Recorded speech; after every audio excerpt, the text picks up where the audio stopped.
Yes, people, let's start our next chapter. The next chapter is, people, we are doing it after chapter 5. We are going to chapter 13. So, till now we don't have this idea on what is meeting, what is general meeting, now what are resolutions, who is this chairperson, what are we discussing from that time, EGM, AGM. So what and all these things are, to understand that only, people, we are trying to have this particular chapter. We are breaking the order. We are going to chapter 13. From here, we'll not be following the order of our book. We'll be going from this to next, we'll be going to directors and all of that, and then we'll be going to our share capital. Yes. Okay, concentrate. Yenada macha? Yes, you venda. Huh? Wait, AC became permanent Nova. Secret.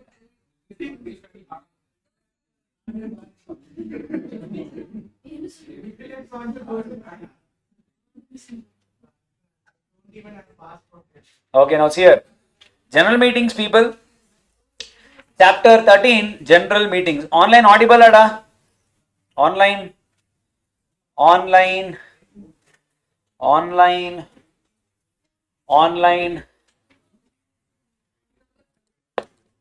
Okay. Now, people, remember, when I am talking about meeting, people, meetings can be of 3 types. In a company, all the decisions are always taken in a meeting. The 3 types of meetings are, people. First one is called as a board meeting.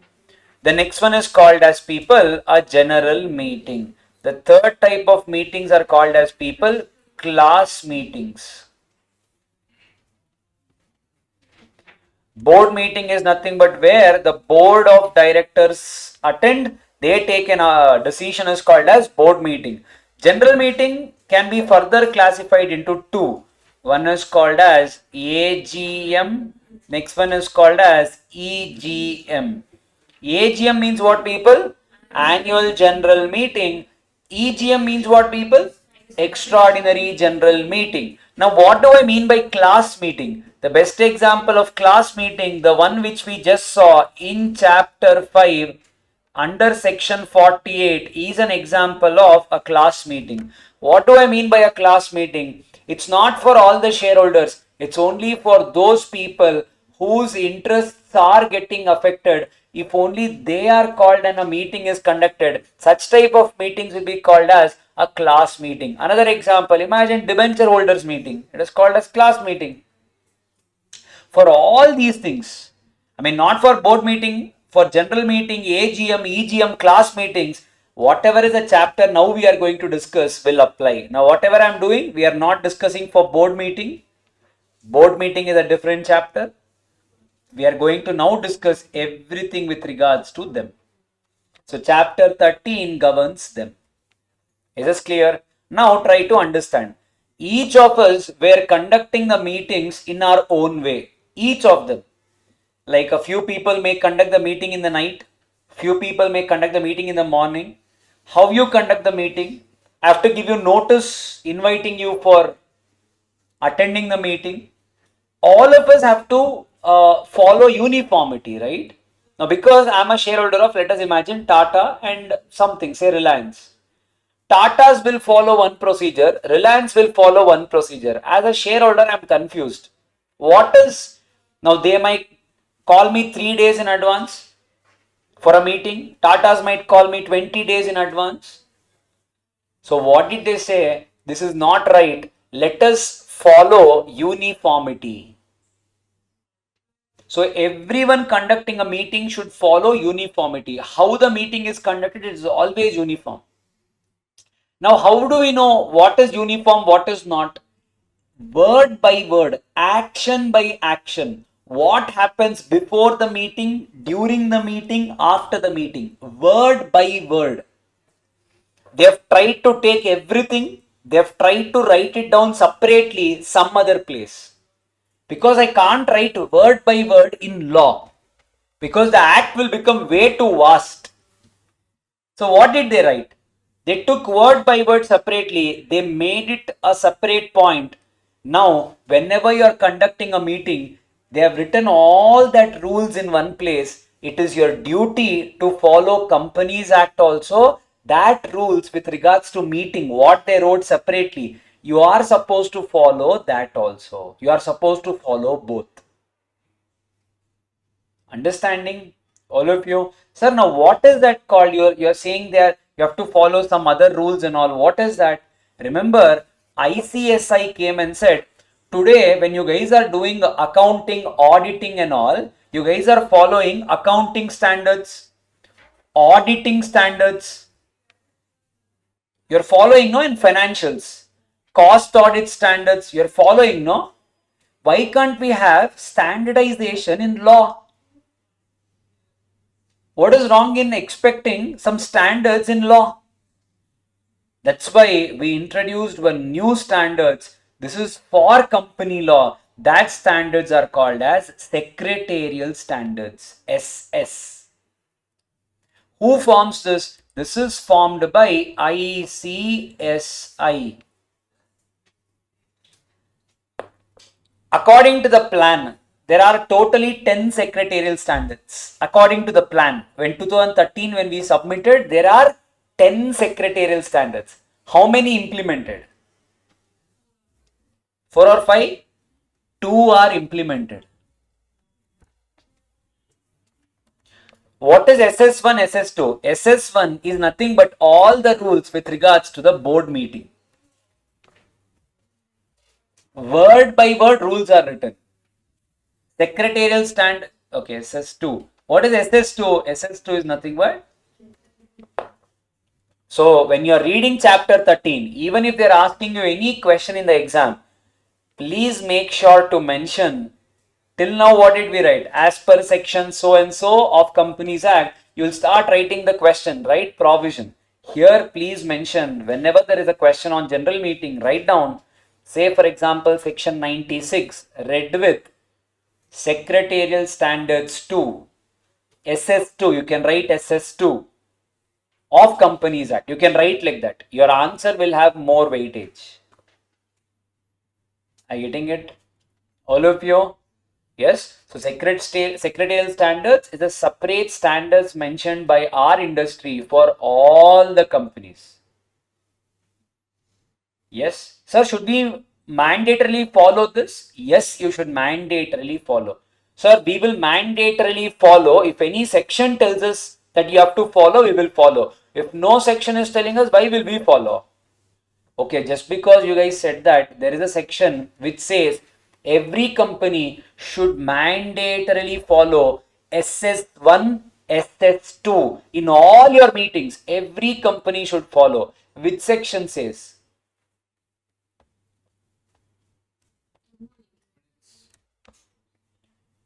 Section 118 subsection 10 says every company should mandatorily follow SS1, SS2 in their meetings. This is the intro. Understood? I'll tell you. The rest I'll tell you. Now is this clear, all of you? Hello. Now, sir, these are mandatory. What is this? There are other two secretarial standards also. What is SS3? SS3 says when a company wants to declare dividend, how should we declare it? It is given in SS3. What is SS4? No, it is on board's report.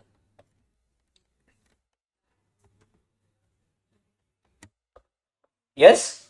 Now this is voluntary. Today we have implemented it. I'm not saying no. SS3, SS4 is also passed.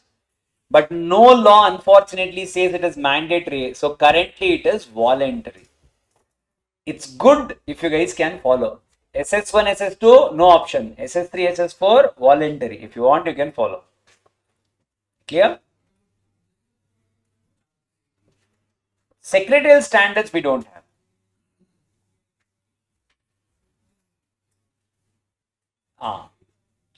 Is this clear, all of you? Got a fair idea? Yes. So this is how we need to see the introduction part. Any doubts here? No? Clear?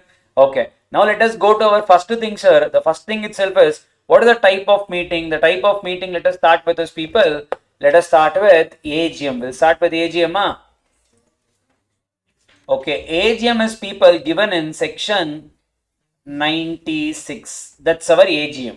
Now, first of all, you tell me, sir, what do you mean by AGM, people? What is AGM? What do you guys know? Annual general meeting. Okay. Full form, half mark, I'll give. After that, every year at least one meeting should be conducted. Only one, or can we conduct more also?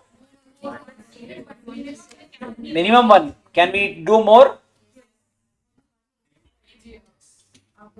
Okay, remember one mandatory meeting of shareholders, mandatory, you have to conduct in a year. That is only called as what, people? AGM. One mandatory shareholders meeting in a year conducted is called as what, people? AGM. Sir, only once. What if we conduct more than once in a year? Remember, once is mandatory. That is called AGM. If you conduct more than once, whatever the meetings you conduct, it will be called as a EGM. Once in a year, AGM. Even the second meeting will be considered as a EGM. Sir, okay. You're saying you should conduct. Now, when should we conduct the AGM? AGM will be conducted, people, within, depends upon, it is what type of company. When I say what type of company, is it your first AGM?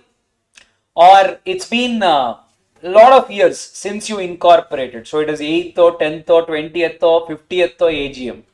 What type of AGM are you conducting? Is it your first AGM, first ever AGM, or it is second, third, or as the case may be? If it's your first AGM, you will conduct your AGM within 9 months of the closure of financial year. If it is subsequent AGM, people, you need to conduct it within 6 months from the closure of financial year. Now, what do I mean by that, sir? Try to understand. If at all, what is my financial year?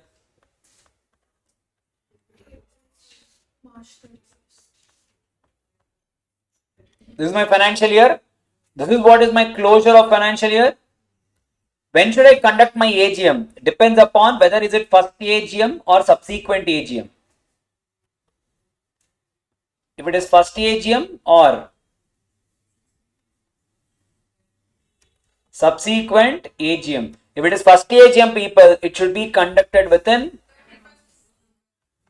9 months of closure of financial year. Subsequent, people, you need to conduct within 6 months of closure of financial year. So you tell, if it's my first AGM, I should conduct it by when? If it is my 6th AGM, if it is my subsequent AGM, I need to conduct it by. Remember, I'm telling you the last day.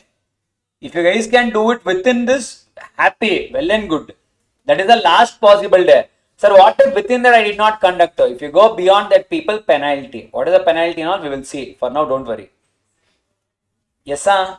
This is what is the due date to conduct a AGM. First AGM, you need to conduct within 9 months. Subsequent, 6 months. Here any doubts, sir? No.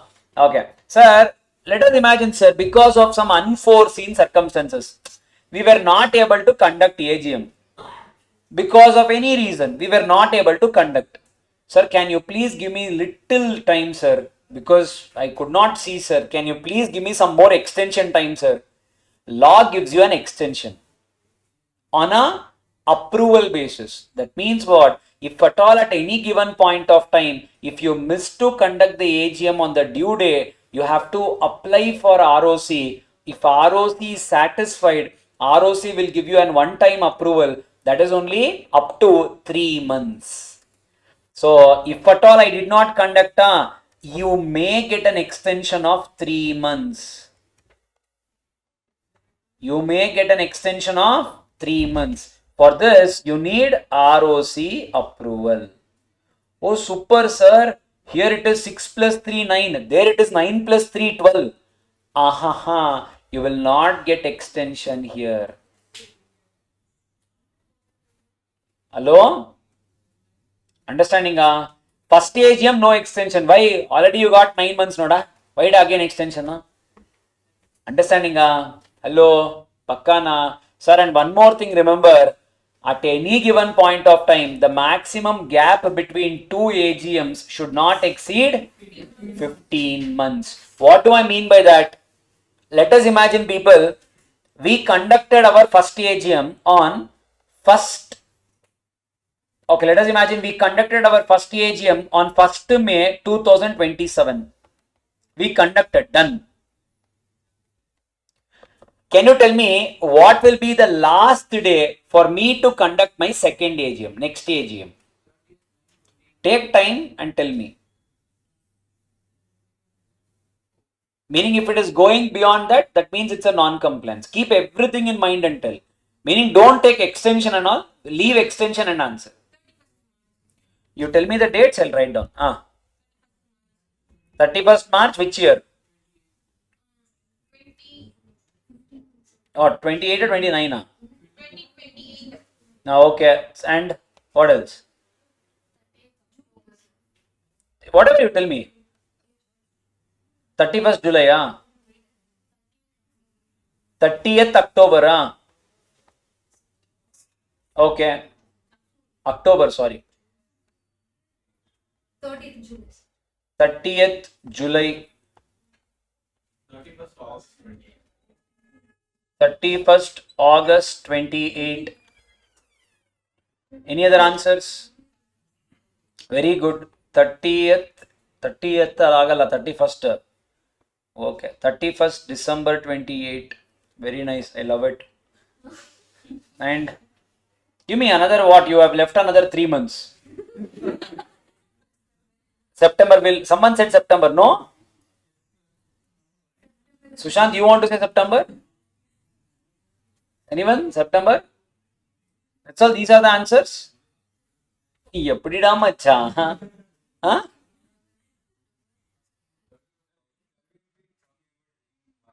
Huh?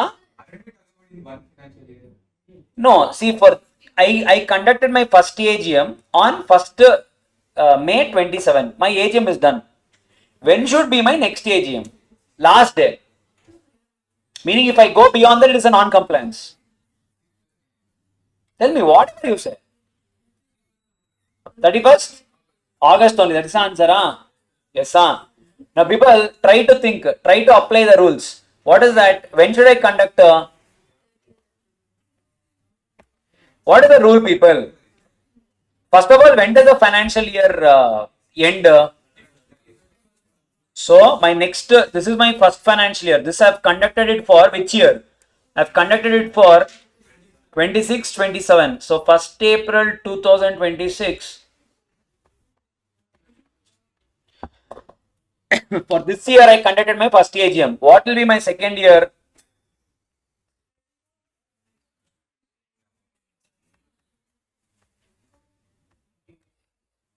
What will be my last day to conduct my AGM? I'll apply all the rules.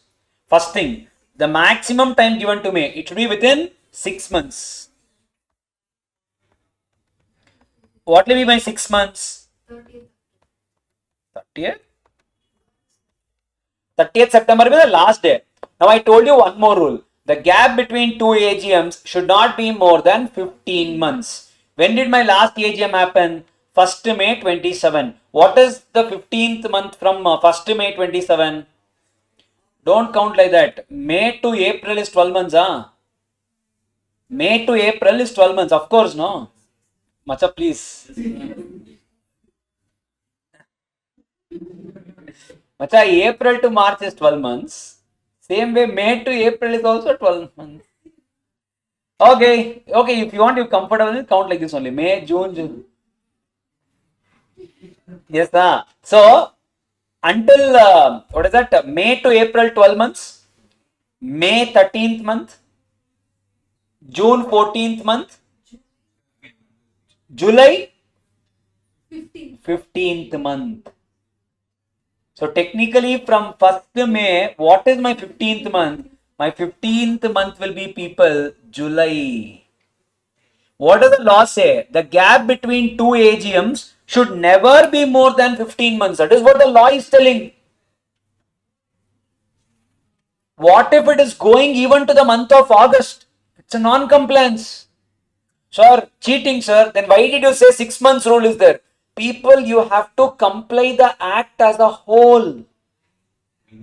You cannot only comply 6 months. You cannot only comply 15 months. You have to see everything. That means what? If I comply the 15 month rule, that means if I comply it on 30th July 28, 30th July 28, am I satisfying the 6 months rule or not? Because I am conducting within 30th September. Satisfied? Now take the other way. Sir, what if I conduct my meeting on 30th September? Am I satisfying 15 months rule? No. Then you are not complying the law. You have to comply the law as a whole. If you comply one rule, if the other rule is going for a toss, then it is not a compliance. So what is my 15th month rule? It is coming to 31st July has. Even I have problem da. Before going to exam, you do that. Something is there that I also don't know that. You please follow that. 31st July 28.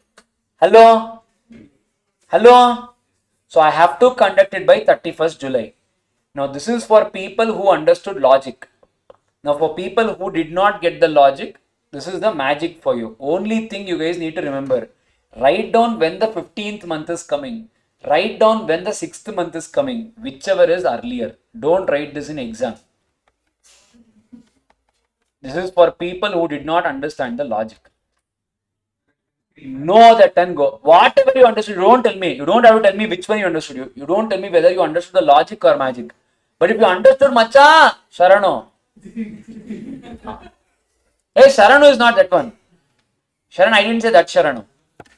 This is Karana Sharano. Sharano means thanking you. Yes, sir. Understood, all of you? What is 3 months? That is extra. If at all you need it, you need to apply to ROC on a case-to-case basis. ROC, if it is satisfied, will give you an extra approval. That's why by default, I can't take it for counting. That's why I did not assume. I didn't get you. 15 months is not maximum. The time gap between two meetings. See, simple. Minimum 6 months. Correct. Perfect. Extension should also include the within 15. It is plus 15. Extension, anything given? It is plus 15 months, you will give 3 months. If any extension to be given. Because 15 months is a generic rule. Then where extension is coming there? Understood? Hello? All of you? Hello? Show some energy, da. Yes. Zero energy. Okay, tell me, people. After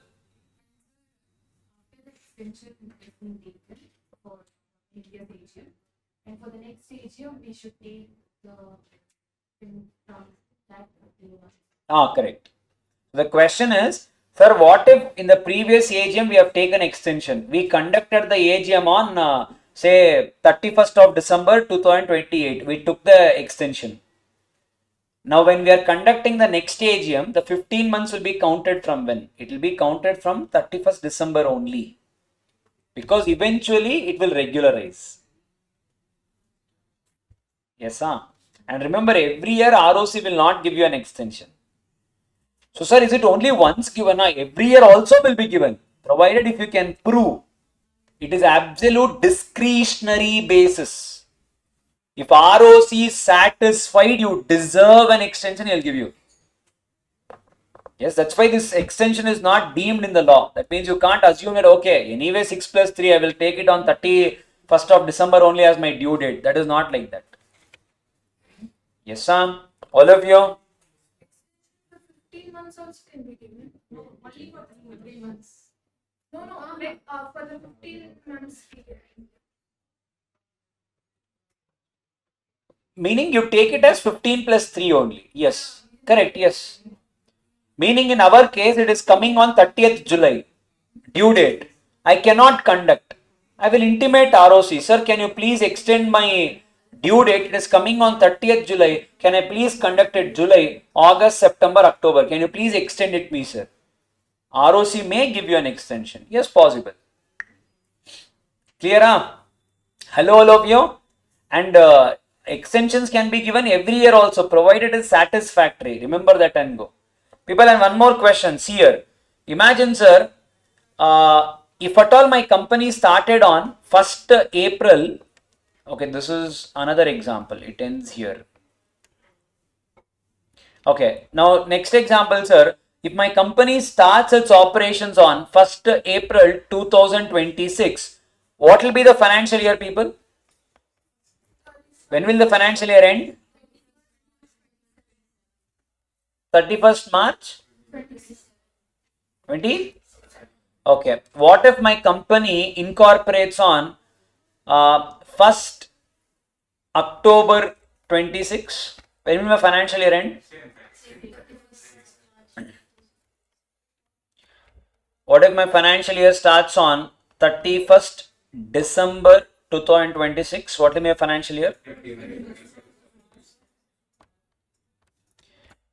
Last one. What if my financial year starts on 1st Jan 2027? When will my financial year end?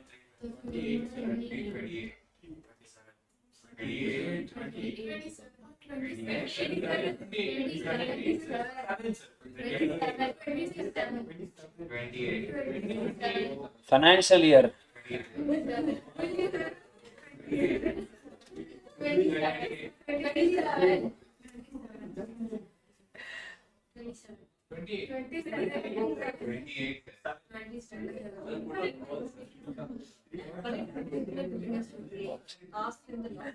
The 31st March, there is one saying now, what is that? In search of gold, we lost diamond. In search of learning AGM, we lost financial year. Arre, tell me da, first Jan? Okay, you are partially right. 2 is correct. Next one.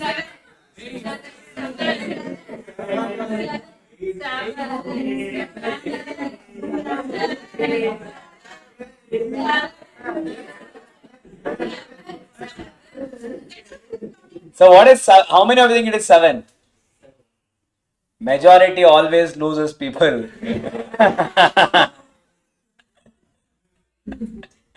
Eppadra? I was seeing that Bahubali meme. What is that?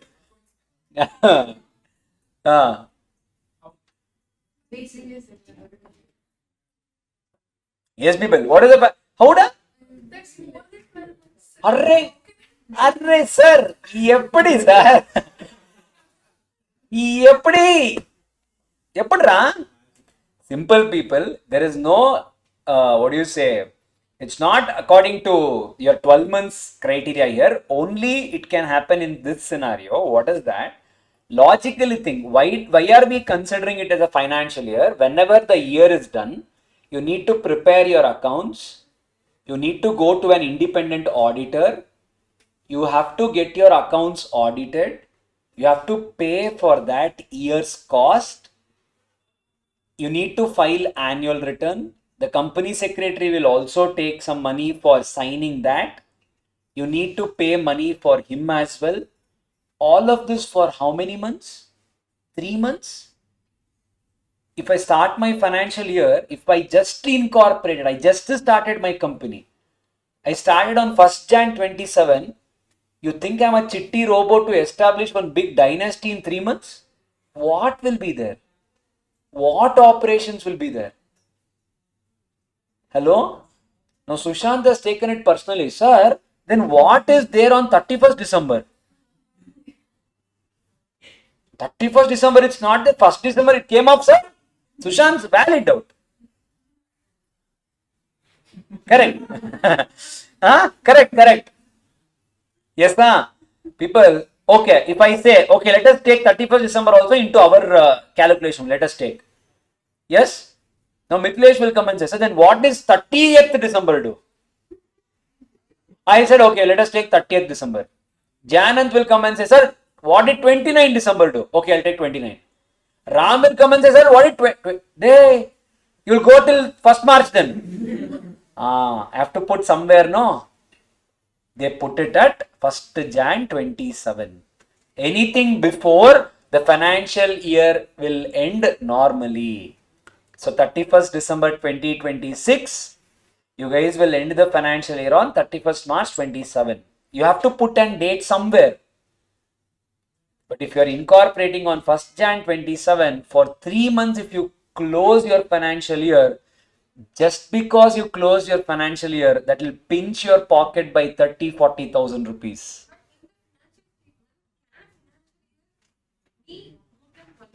Possible. This is there, no? That's an example. Possible. It will happen only in your first year. Only your first year. Not every time. Only in your first year, yes, it can happen. Allo.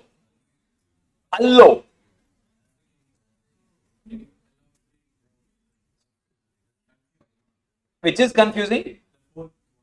The fourth one. See, any day, if you are starting the financial year, that means people, I'm not telling financial year is starting here. I'm telling if your company is getting incorporated, meaning you're registering a new company on all these days. End date is 31st December. The financial year will end normally. That is, in the next year only, you will close your financial year. That's why in every place it is 27, 27, 27.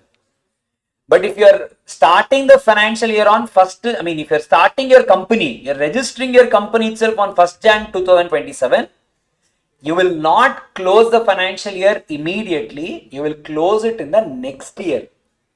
So technically, if you see, this is 12 months. This and all will be less than 12 months. But here you will technically get 15 months. It is okay. So here the financial year will be 1st Jan 2027 to 31st March 2028. Everything put together, you will prepare accounts. And at once you will get them audited. If at all you had closed the accounts on 31st March 27, that becomes one financial year, one audit applicable. 1st April 27 to 31st March 28, that becomes second year. Second audit applicable. Look at the cost. So the law said, okay, let us take it a little easily. Why should we, bring in unnecessary two burdens? And that's why they brought in this rule. Understood, all of you? Yes? So one question I'll give you. You guys answer. If you guys get it, you get it. If not, I'll explain. Don't worry. So we will. Let us imagine. Question to you guys. A company incorporated on first scenario, second scenario. A company incorporated on 1st November 2026. Next one is 30th March 2026. Yeah, 30th March 2026. I want you to find out what will be my first financial year. That is question number 1. Question number 2, what will be my first AGM day, due date? What will be my second AGM due date in both the scenarios? Please find out. Please don't do Rangoli in the air. Take some patience, write down in the book. Don't shout the answer. Please take 2 minutes, let everyone write and then tell your answer.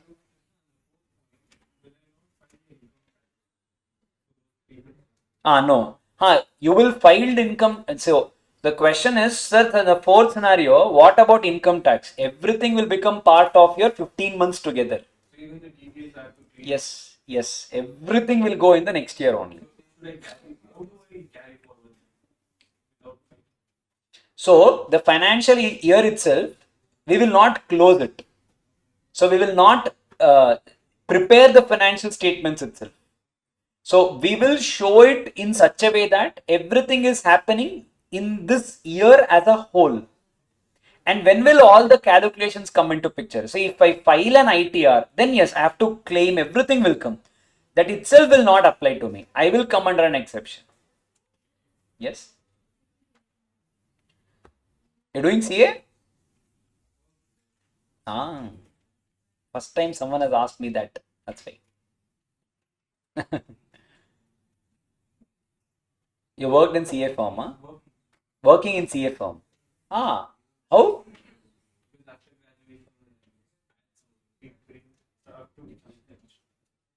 So how long you have been working for? 3.1 years? CA firm only. Why CA?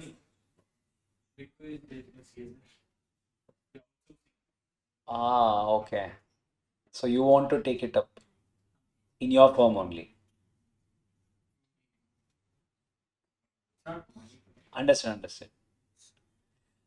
Such a diversified class, da? Seriously, I've never met this in life. Very nice. No, that is ultimate. I have never seen that though in my life.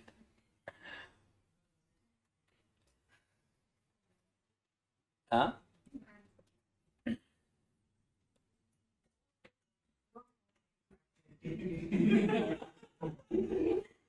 Don't copy, yeah. What is the rate? Sushanto. What happened, Sushanto? I'm not getting it. Sad. Yeah.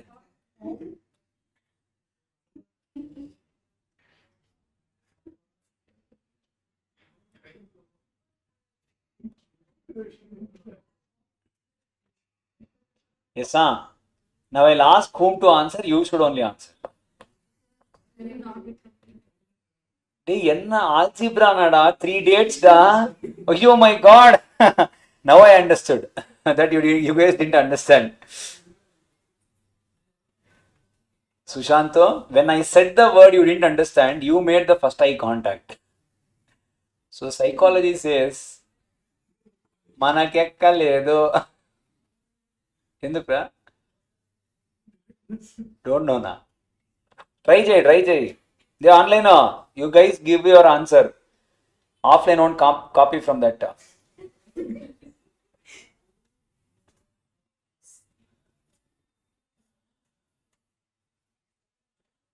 மச்சான் நீ என்னடா இவ்வளோ எல்லாம் பண்ற? மச்சான் என்ன பண்றடா நீ? தன்னா என் டேய் what did I ask da? I also started doubting myself. Dana, I'll take the answers, Yes. So first I want Railu. What is your full name? Forgot da? Subarailu. Yes, Subarailu. First tell me, what is the first financial year?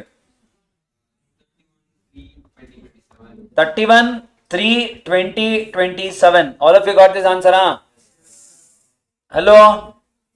Yes, Okay. Mohammed, your neighbor. Your friend. What is your name, da? Dinesh. Dinesh, tell me, da. Financial year for the second scenario. Which one? 31/3/27,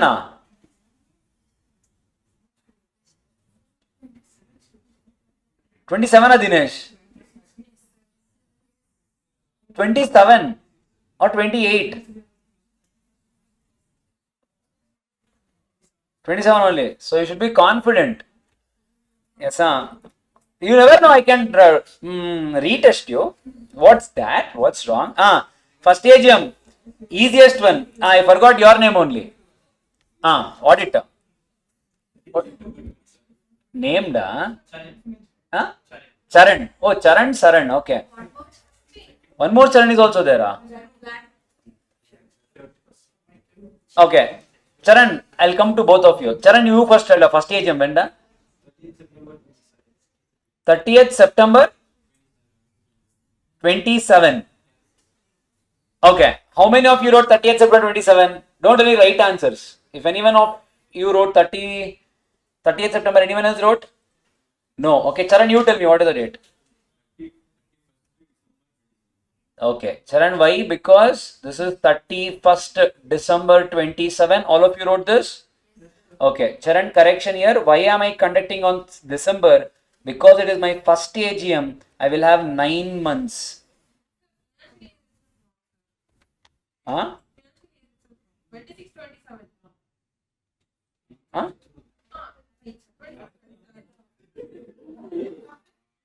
Acha, in the last 20 seconds, something happened. I just remember you saying wrong and right. Anything else in between, you let me know, I'll correct it. Okay.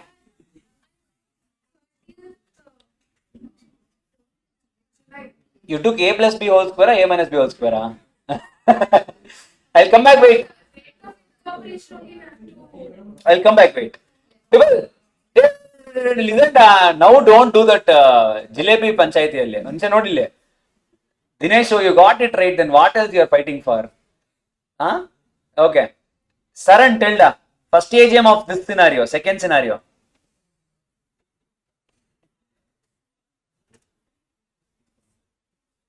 Tell some date, it's okay. You tell Valentine's Day only, tell it's okay. We'll adjust.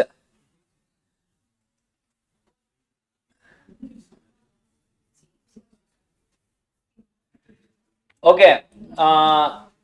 I forgot your name again. Vedarth. Maga Vedant ಮಾಡ್ಕೊಂಬಿಡು ನೆನ್ಪಿಟ್ಕೋತೀನಿ. Vedarth. Okay. Huh? 31st December which year?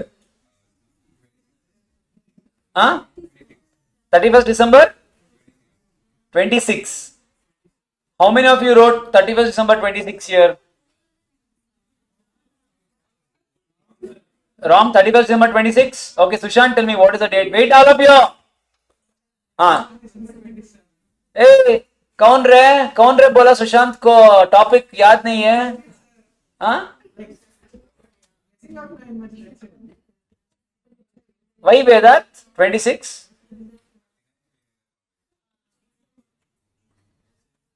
Okay, I'll explain the answers. First, only tell me the answer. Yes, sir. Okay, what is your name? I know. Yes, Abhinaya, tell me. Okay, Vedarth, your friend, what is your name? Da? Which one you got? Tell me. Jose. Jose, tell me Jose. Second AGM at least that side. What is your name? Da? 31/6/27. Okay, anyone else got this? No, wrong. What is your name? I forgot. Madhav. Madhav, tell da.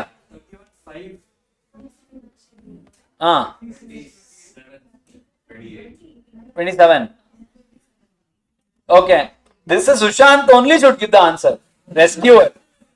Sushant, tell da. Yavada confidence da macha unka. Tell, give me answer. 36/28. Okay, Jayant, tell da.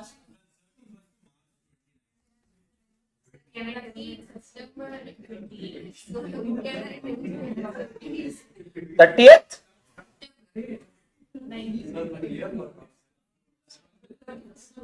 29. Sir, first one, can you change the year by 28? Hey, Madhav. Huh?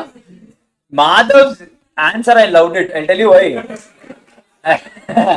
First AGM is only happening on 31st December.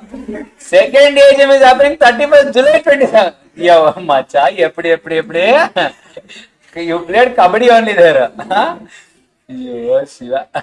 Okay, what is the answer, people? 31st July 28. 31st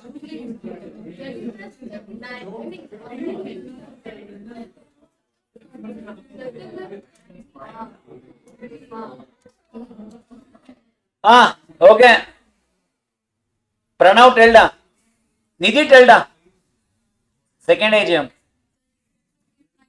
39?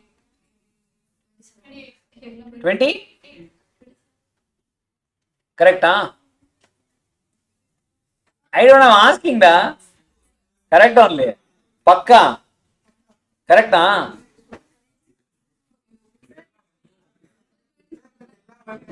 I am asking you, I don't know. You guys are writing.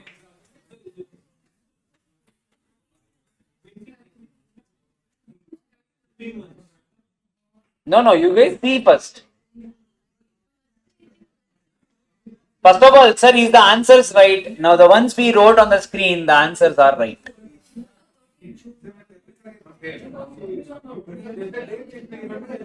Okay, now see here. People, okay, quickly, 2 minutes. We'll quickly finish this off. What is that here? Don't worry, they'll not go into so much detail and all. Someone will laugh if we've sat on financial year for so long. Now see here, what is the logics I'll tell you. First one is simple. Whenever all the mistakes you would have done, I'm trying to correct that here only. See here, company incorporated on 1st November 26. Correct? Hello? That means what? 1st November, that means my financial year will end immediately in 27. So 31st March 27, the financial year is correct. When will be my first AGM? First AGM will be 9 months. Always remember, the first mistake you guys will do. When should I count the 9 months from? Date of incorporation is irrelevant. I have to count my financial year. I have to count the 9 months or 6 months, whatever the scenario. I have to always count it from the closure of financial year. Financial year closes on 31st March. So my 9 months will count from here. So there is already 3 here. Don't even do this. Why? 3 is already there. Plus add 9, 12. You got your answer, no? I don't even know which month and all. That is my answer. Simple. Hello. Yes or no? Illa sir, you don't tell all that. You show me correctly. Okay. April, May, June, July, August, September, October, November. If you are still not believing, count the fingers.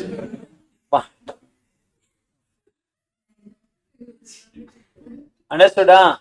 Hello. Satisfied? Same thing, no, in the second scenario. Now this is part, okay, we'll finish off completely. Now 31st December 2027 is my correct date. Now, what is the second financial year? Financial year, what will be my second financial year?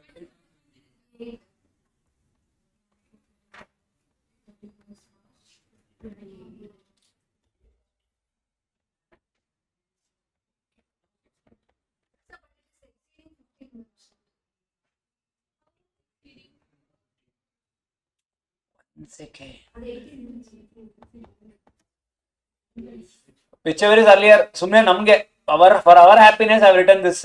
Yes, no ways it can exceed. Can say illa. Why I'll tell you. From December to September, it is only 9 months. 15 will go to next year.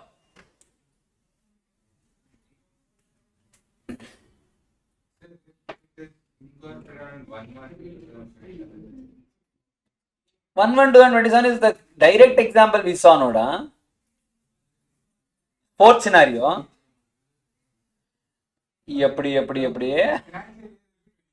Correct. You have to take first AGM 9 months. Second AGM 6 months.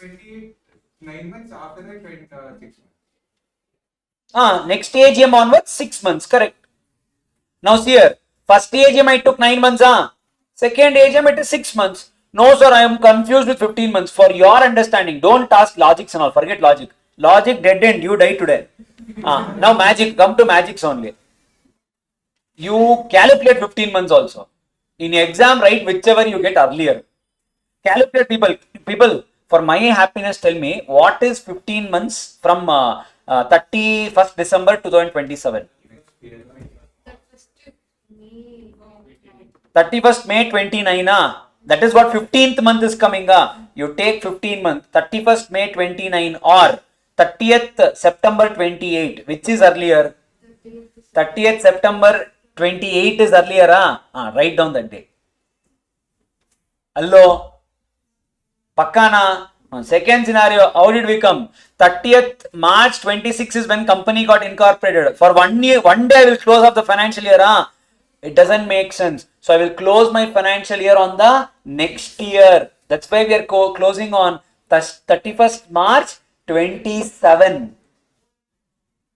From there onwards, it's same. 9 months, that is why 31st December came. 6 months in the next year, it will be 30th September 28. First year 26. Okay, common mistakes that all of you may do. One common mistake number 1, what? People will start counting the AGM from the day of incorporation. Biggest mistake. Second mistake, getting the financial year wrong. Year wrong. Third mistake, In this 6 months, that's only for first year. AGM. no, any AGM. Now, for example, now if I have to consider my third AGM. Only for the first year, the 6 months will be for AGM 2. I didn't get you. AGM is for 9 months in the first year. After that, for every AGM that comes after first AGM, the rule will be 6 months only. Only first 9 till the company dies 6. This 6 months is calculated from every financial year. Financial year end only. Yes. Outside they might be thinking we are discussing some criminal law. We are discussing financial year. Okay. Happy, Okay. Now here, what did we learn? Financial year. Now come to AGM. Now we have to focus on AGM. Okay. Now people, when should I conduct AGM, people? Within 9 months if it's my first year, 6 months if it's my second year. Gap between 2 AGM should not be more than 15 months. Any given point of time, if I am not able to conduct the AGM on due date, I can ask ROC for a 3 months request. They may give me a extension of 3 months once. That means what? For 1 AGM, 1 extension. Next AGM, if you want, again you ask. If he is satisfied, he'll give you. Hello. So for 1 AGM, only 1 extension. Clear? Hello. Okay. Sir, when should I call for a AGM? It should be called between 9 o'clock to 6 o'clock. 9 AM to 6 PM. Hello. Yes. Getting the point. 9 AM to 6 PM. Sir, where should I conduct my AGM? You have to conduct it at your registered office. Where is Infosys registered office? Electronic City, Bangalore. There is an office there in Electronic City. That's where the registered office of Infosys is. But where does Infosys conduct its AGM? Remember, a company can conduct its AGM. Option 1 is registered office, or you can also conduct it in any other place in the same city, town, or village. Because your office can be too small. What if the shareholders are too big? You may have administrative hardship. So I can't tell you have to conduct always only at registered office. Option 1, registered office. If not possible in the same city, go and conduct in anywhere else, it's okay. Where does Infosys conduct their AGM? Infosys will conduct their AGM here. For online, where my hand is showing, towards my left, there is one college called as Christ College. So in Christ University is where Infosys will conduct their AGMs. Why? Because their auditorium can, I think it can fit around 3,000 or 2,000 people. A good sophisticated auditorium with good parking. There it is Electronic City. You do not have parking facilities. Again, that's all a hiccup. So administrative convenience, I am allowing, so what? No problem. So I'll do one thing. Can I go and conduct in Mysore? I can even take shareholders for a tour on trip. No? Maximum allowed is people, same city, town or village. You can't go beyond that. Allow. If you're a listed company, all these restrictions are there. What if I'm an unlisted company?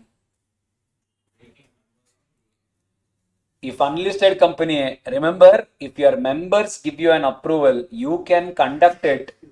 You can conduct it anywhere in the India. world. Anywhere in the state. Anywhere in the India. Ennada answers. One says world, one says state, one says country. A company can conduct anywhere within India. I can't so anywhere, no. I can only conduct anywhere in India. Unlisted company. Allo. Allo. Sir, government company. No meeting. Chairperson, no. Sir, government company, you have to conduct AGM. You are not exempted as such because others can also be shareholders, no? I also need to know what company is doing. So, if you are other company, I mean, if you are a government company, you can conduct it by default at registered office. But if government gives you an approval, you can conduct it anywhere. Unfortunately, the words are written vague. It is written as anywhere, but we have to take it as a constructive thing. We have to consider anywhere in India. Provided prior approval of government, we have it. Yes, all of you? If it's a listed company, it will have many shareholders. Like everyone are supposed to attend the meeting. Supposed to know, it is an option. Like if everyone attends, they can. Yeah. Yes. So, but there will be lakhs of Is there anyone of you here who is 18 and who did not vote in your elections? That's all. I can't say being to vote in elections is more important than shareholders meeting. Can I come and say vote? Can I say? So everyone has a right to vote. It's not a mandate. If possible, go and vote.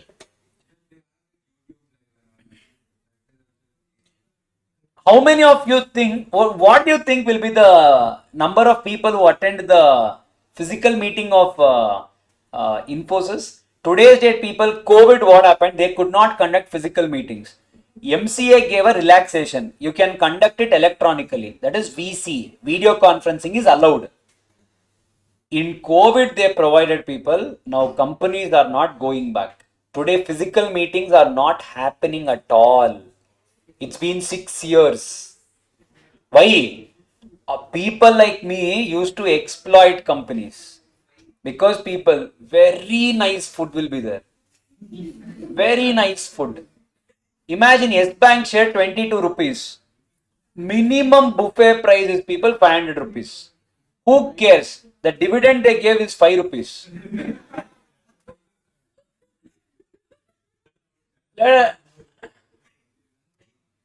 Okay, one buffet. So what you should do? Take all listed companies in Bangalore, invest some 5,000 rupees. September month taken care. Yes. So they also understood the game. They are not conducting the physical meetings at all. Today everything is VC, video conference. So let us imagine the days where physical meetings used to take place. What do you think was number of people attending the meeting? How many people used to attend? Take a guess. Number of shareholders in Infosys was around 1.7 lakhs. There was a meeting where 120 people came. 120. We could have done in our classroom only. Simply they took Infosys, Christ. 120 people. Our that new building will accommodate 180 people. We could have only given one day.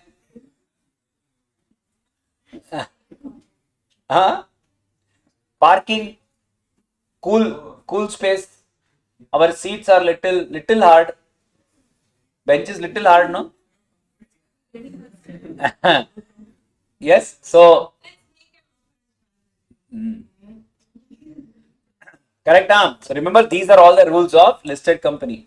Try to remember these two numbers. You can remember the section. What is section number? The first AGM should be called within. The second AGM. If at all we are not able to conduct the AGM at any given point of time, then the gap between two AGM should be not more than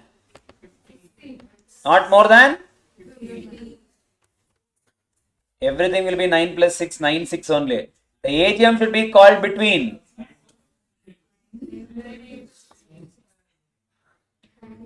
correct, so that is your entire section.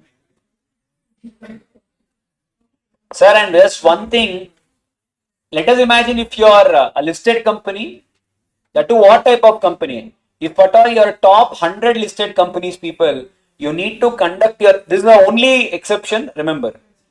If your top 100 listed companies, you have to conduct your AGM not within 6 months, you have to conduct within 5 months of closure of financial year. Only applicable to top 100 listed companies. That means in India, there can be close to, 5 lakh companies. The 5 months rule is applicable only to the 100 companies. That means their date will be 31st August 2000, whatever. Today, now we are in, it can be 26. Understanding? Only for the top 100 listed companies. How is the top 100 listed decided? Based on market cap. Bigger the company, they come in top 100. All Reliance, Infosys, everyone is in top 100 only. Clear? How is market, based on market capitalization. How is it decided? The number of shares of the company multiplied by the price, market price of the company. Whichever company comes the highest value, put them as 1. 2, 3, 4. Yearly once this list will be published. Yearly once. For the next year, that will be the list. Again next year, again they will publish. Hello. Clear all of you? Yes. This is the AGM complete rules. You guys will remember like that only? We want to write or we can remember like this? You wrote all of you? Manageable? All of you?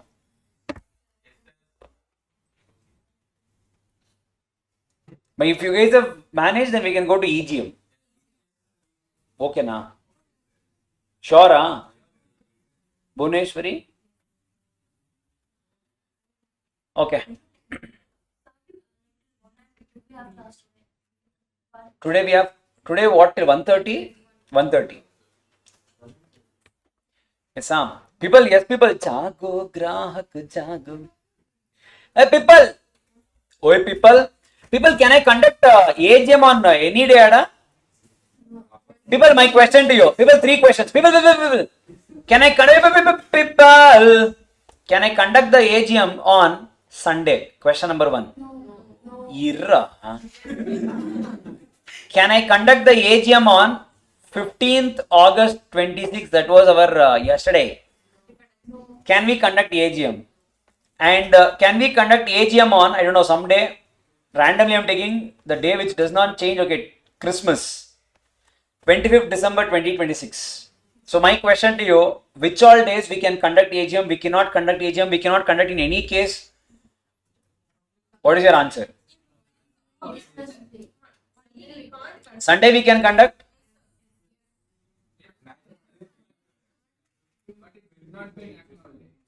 So Sunday, okay. Sunday can I general conduct Sunday? Can I conduct? In business hours, we have to conduct the AGM. Can we conduct any holiday which is not a national holiday? So can we conduct on Sunday? Can we conduct on Christmas, Diwali, say Eid? Can we conduct? Can we conduct? Yes, sir. National holidays, you said you can't conduct?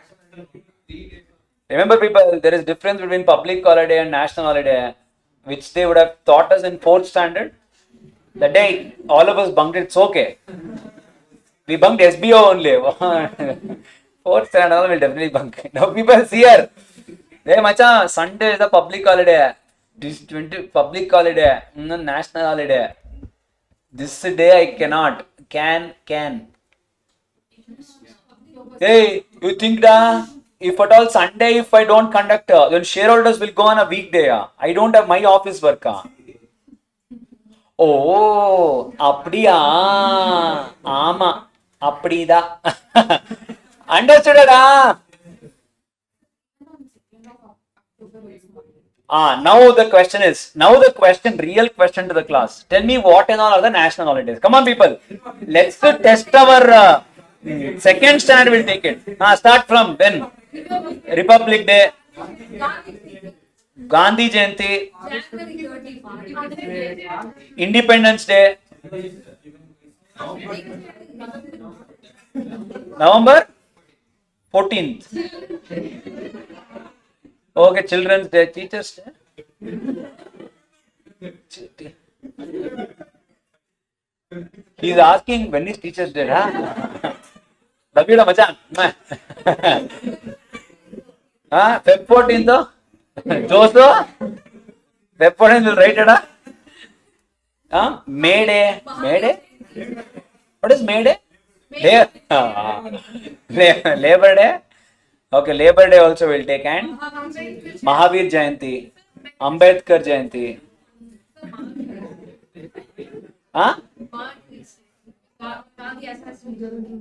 Gandhi Assassination Day. And one more you guys have missed. Diwali. Hey, only 3 da. That's where I said we bumped to 4th and I told you no. Hey, we have only 3 days the national holidays, no? Only 3 da macha. Apart from all these 3, everything else is considered as public holidays. These are national holidays. What are the 3? Republic Day, Independence Day, Gandhi Jayanti. That's all. Now please don't tell sir in the exam, sir, what if they give up random days? Will we know? Much I hope we know what are the national days now. Sir, what if they give days? How do we know whether it is a national holiday in the next calendar year if it is changing? 26th, 15th, 2nd, Jan, August, October. That's the only days. Rest all the days you conduct. National holidays you cannot conduct.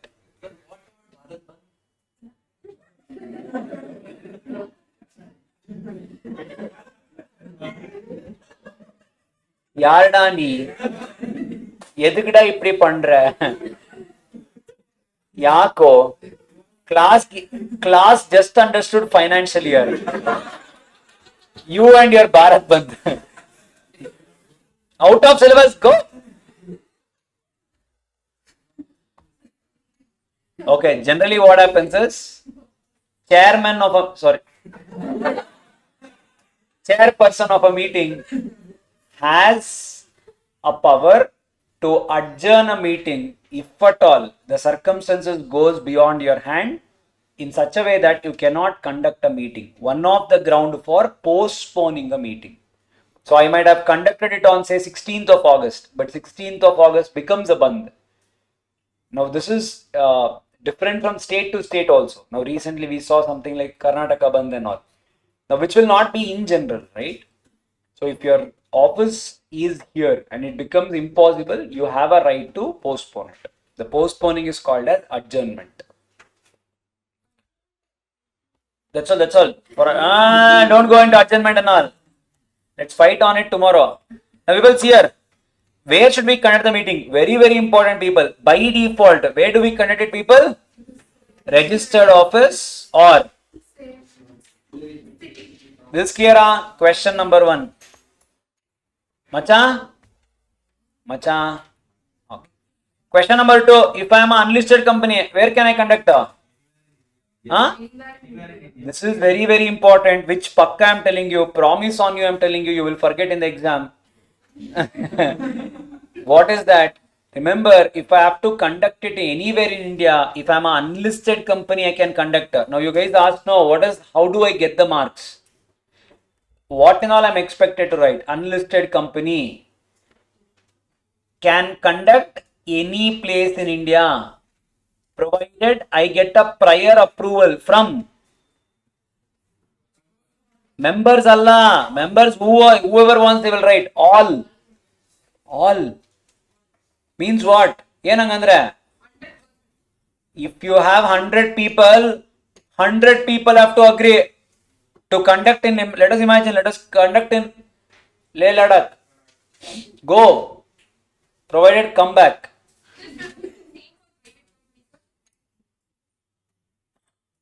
Epde, you tell me. Can a private company can become listed company? No. Agent can be held anywhere with concern vendor. Sir. So you had told us that Anything apart from financial year, I'll entertain. deemed public companies. Sir. Ah, So if it is deemed public company, it is only in town or the whole India. Whole India, they are unlisted. the only thing people private public don't get into here. My only thing is listed unlisted. So whether you're public private doesn't make difference. My only consideration is listed unlisted. Hello. Question number 2, and this is exactly which you guys will forget in the exam. So write down here. Marks gone.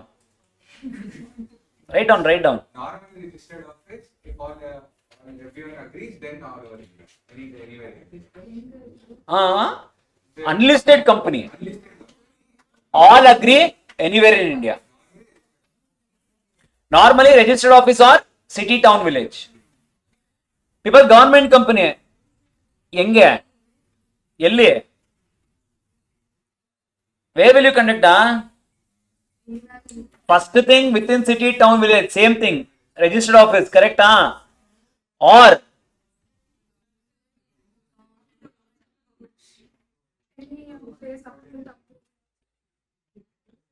this is what I said. You have to take it as a constructive thing. Any other place doesn't say India also. It says any other place. So we have to take it as a conclusive thing. We are assuming it to be within India. Clear? People. Okay. The Section 8 company, I'll tell you when we are doing. Notice, sir. Top 100 listed companies within.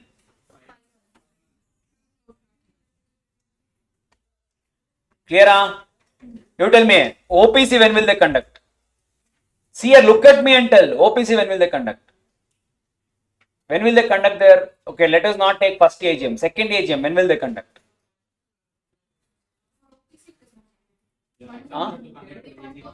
Okay, happy for you. Exemption, OPC need not conduct AGM. Why people? ఎప్పుడురా మచ్చా ఇవ్వడో logic same batch 6 months 15 months which ever is earlier my god ఎప్పుడురా okay is clear? Okay, that is your section 96. Now people, oh people, array people, there is one connected section to section 96. I have given it under the same thing, report on AGM. What is the connected topic? People, in case of listed companies, it is very important for us to know whether the company conducted the AGM or not. We need to know.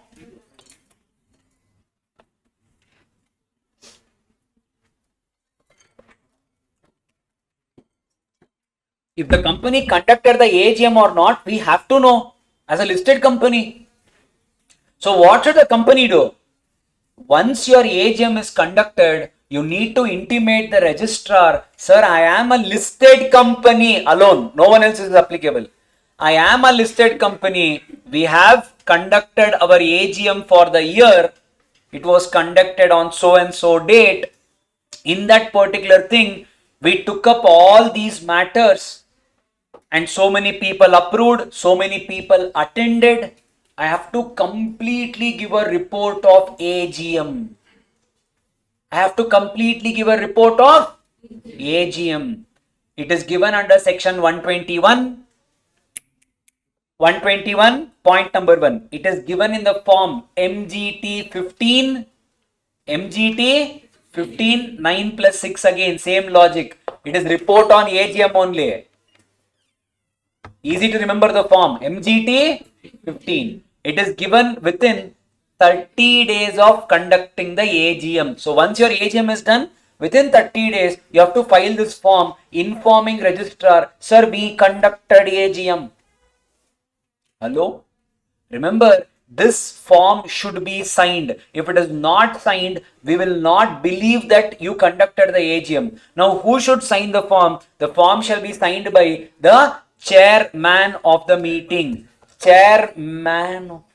Hey, company law. Why did you write chairman? It has to be signed by, you should also write chairman only. Da? In exam, they'll not give marks or. Yes, sir. Because there is a little difference. Chairperson is for the company, chairman is for the meeting. For a meeting specific. Yeah?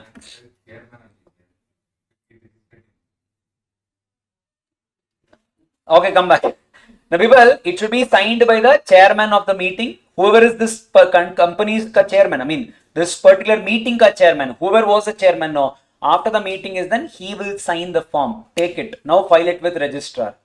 Sir, what if within the 30 days meeting was done, the chairman went on a holiday, some emergency, he was not available, he was not able to sign. Now what to do?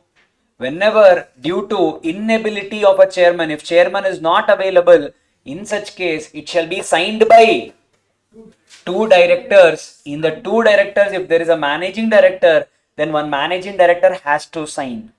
So one director, one managing director. MD is not there, two directors is good enough. And Sharan, it shall be signed by tan tan tan. Yes, sir. Happy, huh? For today's date, I gave you 3 opportunities. Yes.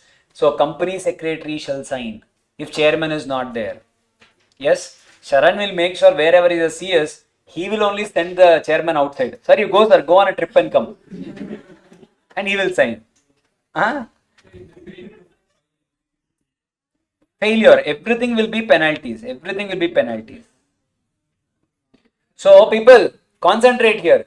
Welcome to company law. Any section not complied, the reality is penalty. Now, people, first time I am telling this, sir, should we remember penalties? Is it required? Now, I can explain this thing or I can answer this in 2 perspectives. One as a student, one as a Charan. I know, I'll come back. One as a student, one as a friend, I can explain you. Now, you tell me, how do you want me to give you an explanation? Whether do we have to remember penalties? Do you want me to tell it as a friend or as a teacher? Friend, macha, leave it. Leave it. Bitpidi, vittidinga, vadilendi, choddo, mansilayo.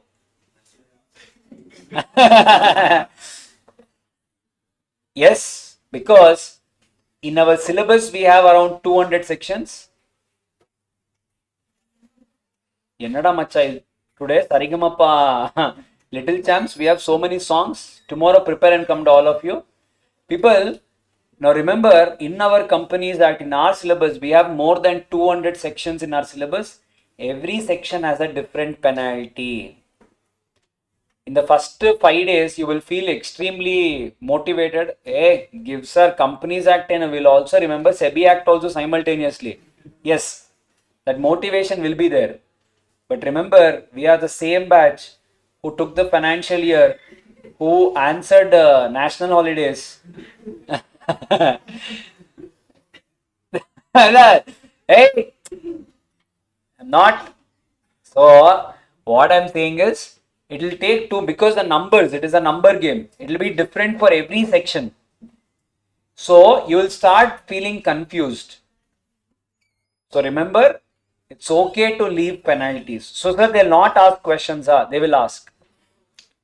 3 marks question may come.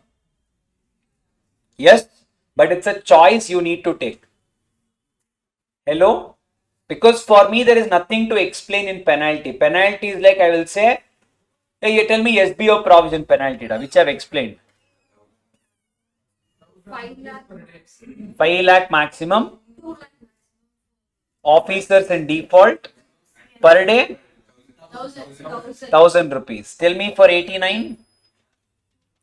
So welcome to reality, which is different. for everything. People tell me for section 15. Sorry, sir, section. Sir, stop treating us like advocates of High Court. If you tell sections, we can't tell you what is the content. Imagine in every copy of AOA, MOA, if I don't mention that it is altered copy, what will be the penalty? That is the easiest in the entire act. If at all I issue a copy of AOA, MOA without mentioning that it is altered, what will be the penalty? 500 per day, maximum 5 lakh rupees. Remember people, 1000 rupees per copy circulated. That's the penalty.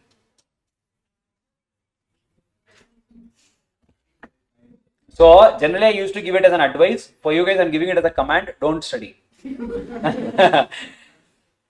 Sir, you're demotivating us. I'm Sharan, please. Son, you remember, da. I'm telling for them. So remember people, now this is a advice to you as a friend. As a teacher, they will pakka ask, read and go. 3 marks question will be there. It will be there. It is your duty to read. Sir, stop asking, acting like, what is that, Gajini or Upendra or your Onion movie. Yes, but I'm telling you, it is your choice. According to me, give more preference to limits, turnovers, forms, sections, penalty. She's like, sir, we'll be in the second only. Aprida exam date. Okay, understood all of you? Hello all of you? Pakka? Remember, this point is very, very important. You will go wrong here. People write down here. You will lose marks here.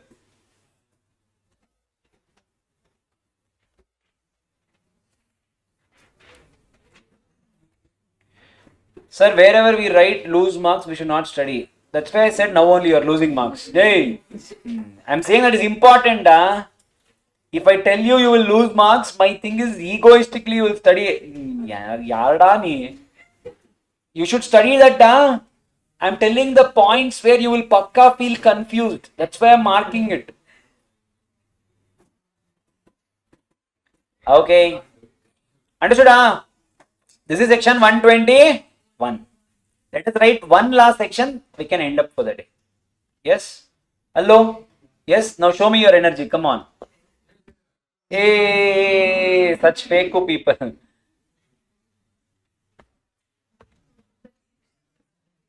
Huh? Section is no, it is very small. Easiest. I'll take the easiest one. Huh? Oh, because we are doing no, please, I'll do 2 sections. 199. 99 is easy.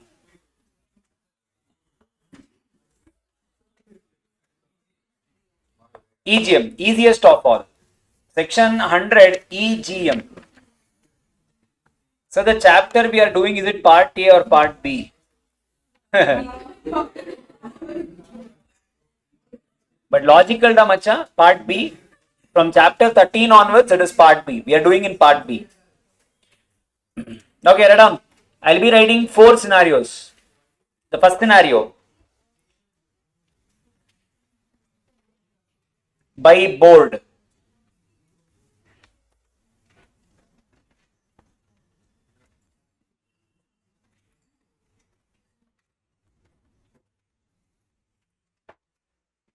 It is conducted by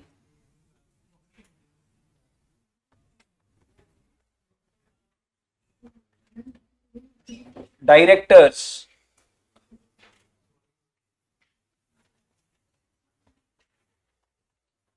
upon the need basis. Upon the need basis.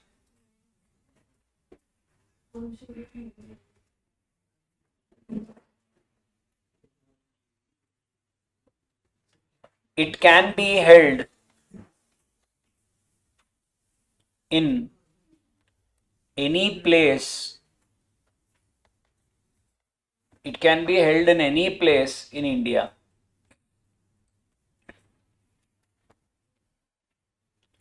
in case of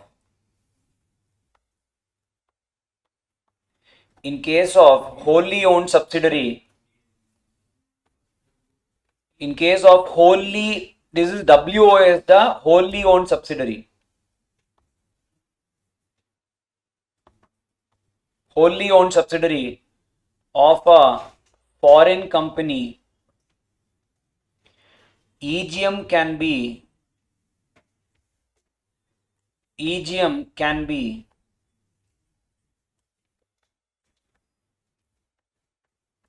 even held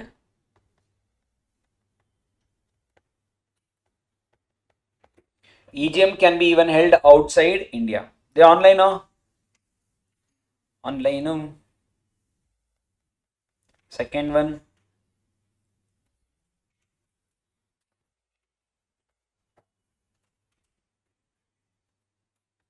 by board on request by members.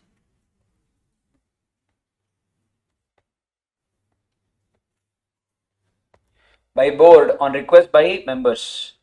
Now, how many people have to make a request? It depends upon what type of company you are. I'll be writing two scenarios. In the case of company having share capital, people, I hope you guys are able to understand. Before coming to tomorrow's class, please read and come. Yes. Company having share capital. Company not having share capital.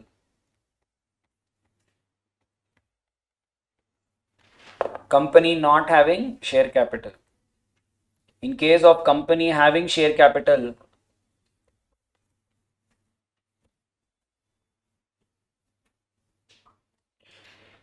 members who hold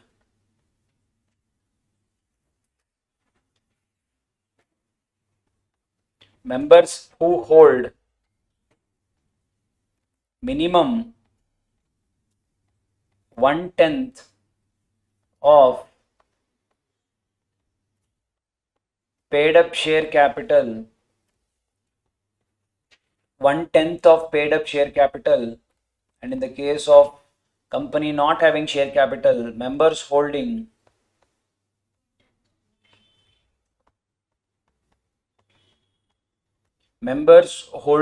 minimum 1/10 of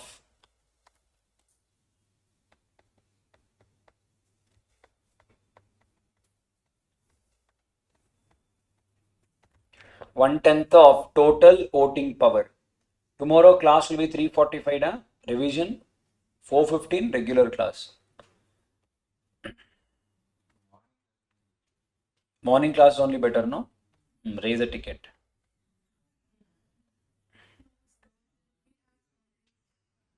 You also raise a ticket. Board shall proceed.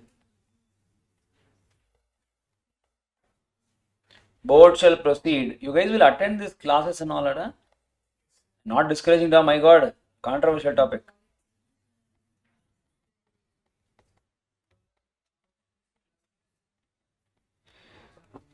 That too, if you guys are doing this BCom and all, and I mean, you should attend. No. You attend.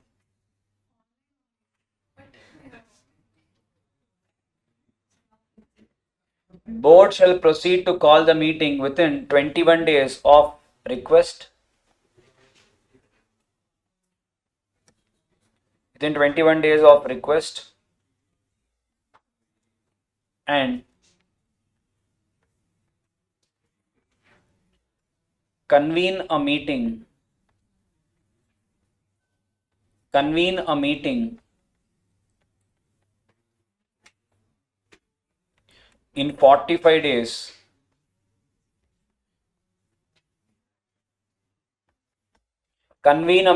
in 45 days from request.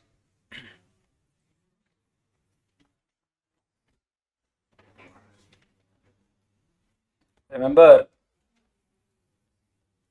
third scenario,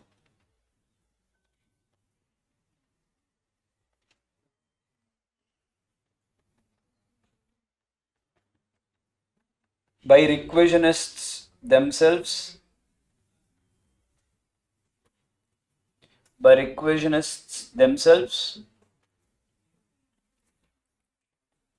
if board fails to conduct.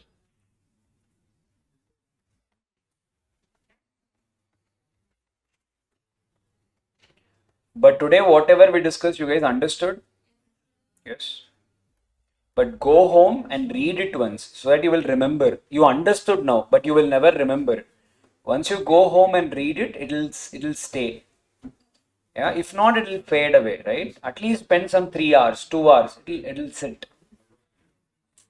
Fails to conduct. Tomorrow, no. Tuesday, you will take it up. Tomorrow only you will take it up? No. Tuesday you will take up chapter 3, chapter 5 on Tuesday. Tuesday, let us not have revision class. We'll discuss the time on Monday, I'll tell you. But Tuesday will be the test on chapter 3, chapter 5. On Thursday, chapter 13. Only chapter 13, Thursday. So I'm telling it to you on Sunday only. Don't tell me again, sir, you should have told earlier. Be prepared. Every time after the chapter is done, there will be a tester. So you start preparing simultaneously. By requisitionist, if board fails to conduct, they shall conduct the meeting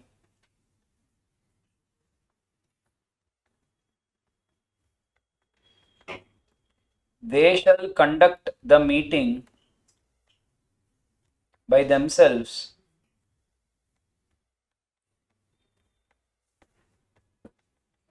within 3 months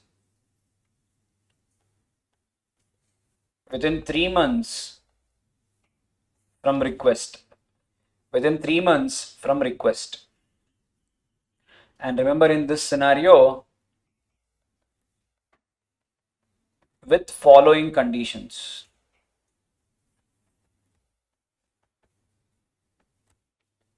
What are the conditions? I'll be writing 5.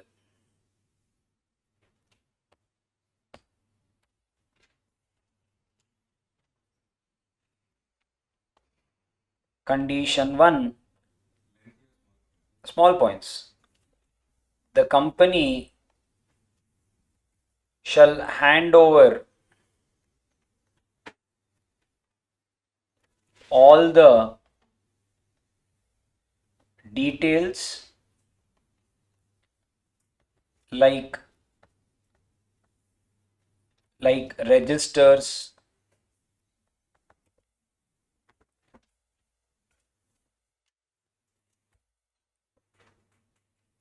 to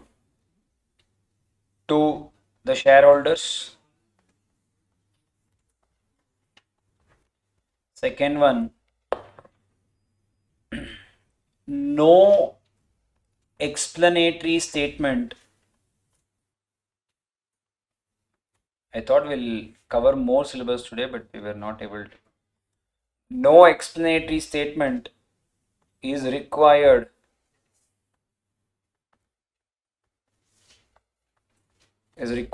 for such meeting.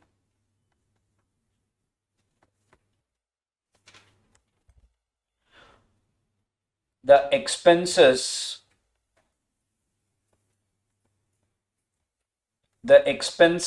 of the meeting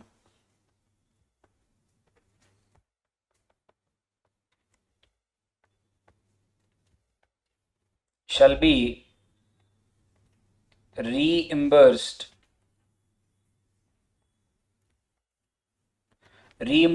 by the company.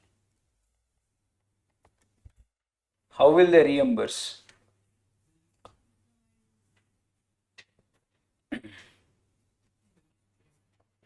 By the company, which shall be deducted from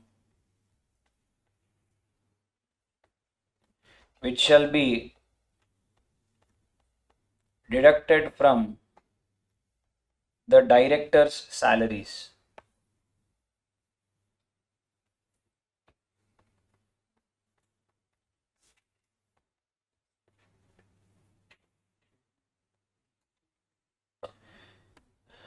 Next one. If quorum is not present,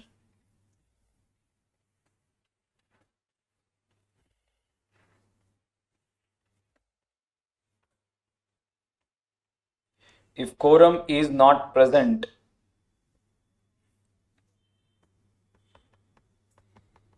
within half an hour,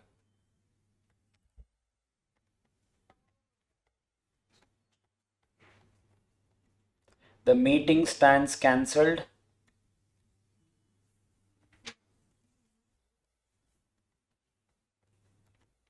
The meeting stands cancelled.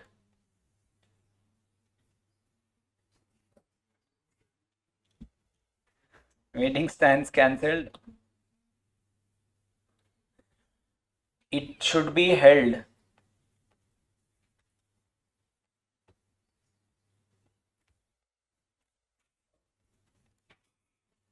It should be held at the registered office or within the city, town, or village.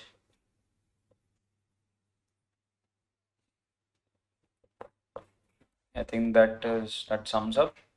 The last scenario, the fourth one. I told you, no, the simple one I'm writing.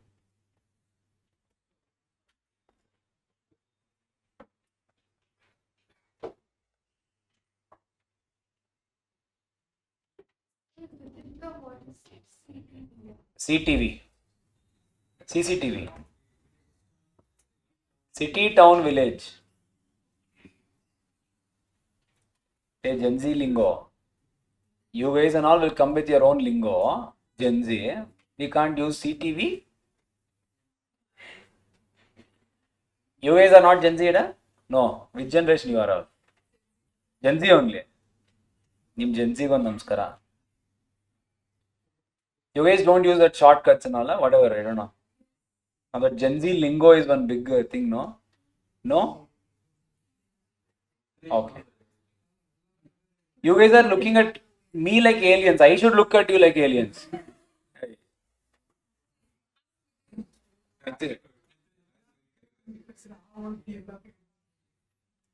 But generally, we have not seen the crowd where. Okay, by tribunal bariri.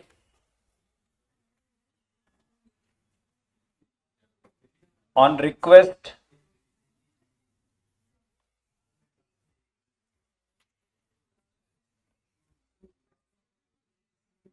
filed by a member, on a request filed by a member or director,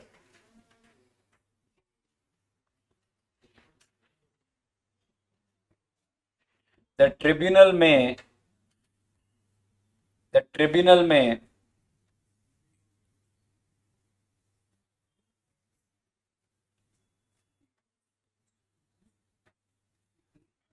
tribunal may order the company to conduct EGM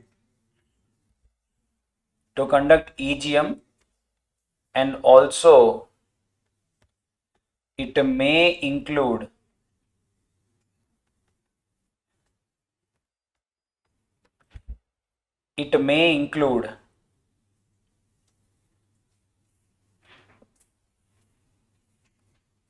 one person or one person present in person or proxy can be considered as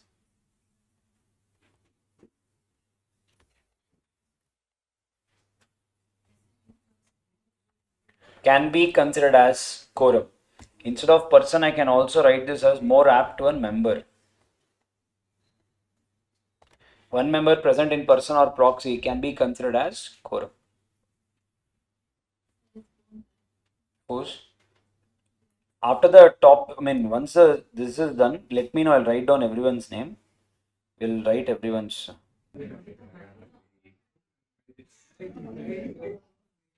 Yes, people. Okay, last see of the people we will see after. People will done. People, what is EGM? Any general meeting conducted by the company upon need to do basis. Say for example, I want to shift my registered office. I can't wait for general AGM to happen, right? So whenever between two annual general meetings, if at all you are conducting any general meeting, we call such meeting as EGM. So EGMs can happen in 4 ways. The first one, whenever the board wants, they will call you. Imagine we want to change our name of the company, we want to change the address of the company, the scenarios which we have already seen, object of the company, I will call you, we will discuss, done. So the directors will call whenever there is a need. Is this clear? Remember, EGMs can be conducted anywhere in India for any company. But if at all it is a foreign company, if you have a wholly owned subsidiary in India, you guys can conduct that meeting even outside India as well. Remember, write this down. You guys will lose marks here.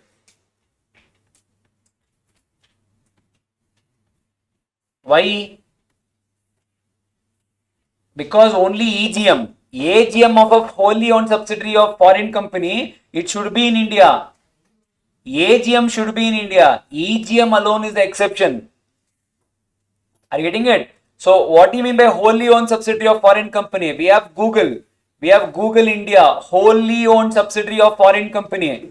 Now Google India, if they are conducting any EGM, it can happen outside India. Google India's AGM should be in India only.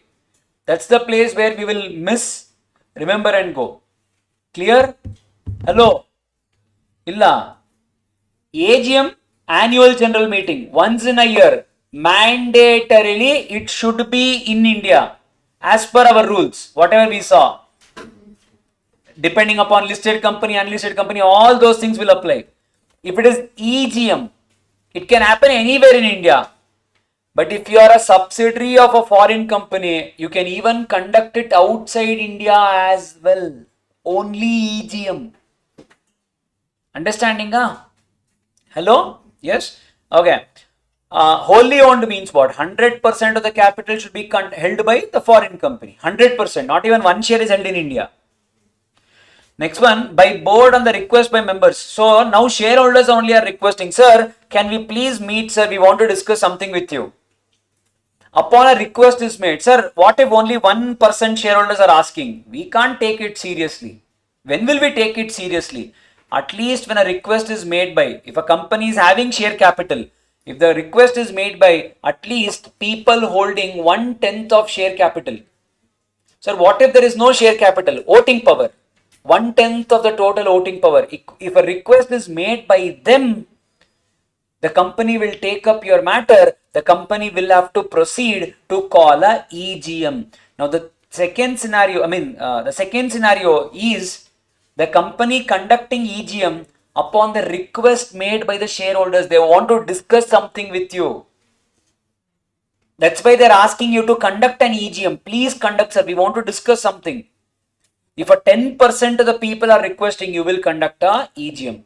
Sir, within how many days should we conduct? Whenever they make a request, 21 days from the day of making request, you guys have to proceed towards making the arrangements within 21 days. Arrangements means issuing notice, preparing reports, all of that you need to do it within 21 days of request. And within 45 days from the request, you have to conduct the meeting. Sir, what if within 45 days we do not conduct? Third scenario, if the directors did not conduct, the shareholders, whoever made the request, they themselves can conduct the meeting. Technically, who should have conducted? Company should have conducted. Did they conduct? No. Now, the directors have to completely help the shareholders in conducting the meeting. Like, You have to give them the register of members because they have to send notice, no? Hello? So we will give all the required registers to the shareholders. And sir, technically you guys should have conducted, because you didn't conduct, we are conducting. So remember, whatever the meeting expenses are, the company has to reimburse that expenses to you, which will be deducted from the director's salaries. Because why didn't you guys do? It's a penalty for you. And explanatory point, for now leave it. I will tell you when we are doing in the tomorrow's part, I'll explain you what is explanatory statement. The quorum part also, for now leave it. We have not yet done. We'll do it. Explanatory statement 102, quorum will be seen in section 103. We are yet to see. Tomorrow we'll be covering it. That time I'll tell you. Next one, it should be held at registered office or within the same city, town, village. You can't conduct it anywhere in India. If the members are conducting, when company is conducting, you do it. When members are conducting, you have to do it within city, town or village. Yes, sir. What if we are not 10%? You are saying 10% of the people have to make a request. What if we are just 2%? What if we are 1%? What if I am just one person? Can I request? If at all you think you have content, you have something to tell, but the company is not listening to you because you are less than 10%, directly go and appeal it to the tribunal. Sir, I want to discuss something with the company. Can you please tell the company to conduct a EGM? The tribunal will order the company, conduct a EGM, you have to conduct a EGM. When and all, on a request filed by the member or a director, or this can even be so moto. So moto is nothing but tribunal on its own. When they want, they can tell. The tribunal may order to conduct the meeting. The next part, that quorum part, as I told you, we'll do it when we are doing quorum part. Is this clear? 98. Any doubt? Section 98 says what? When tribunal tells you to conduct, hey, we didn't write. Section 98, that's all.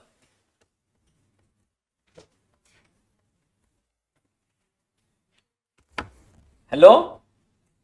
Done? Sir, now if company does not conduct a AGM, this is EGM.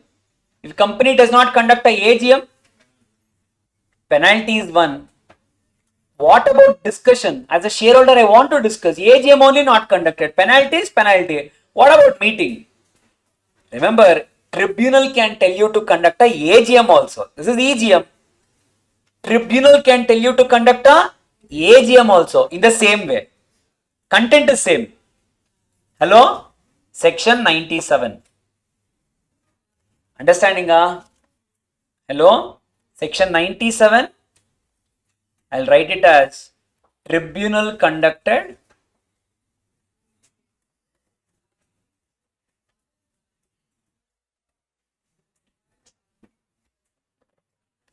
here also quorum provision will be same. Clear all of you? Yes?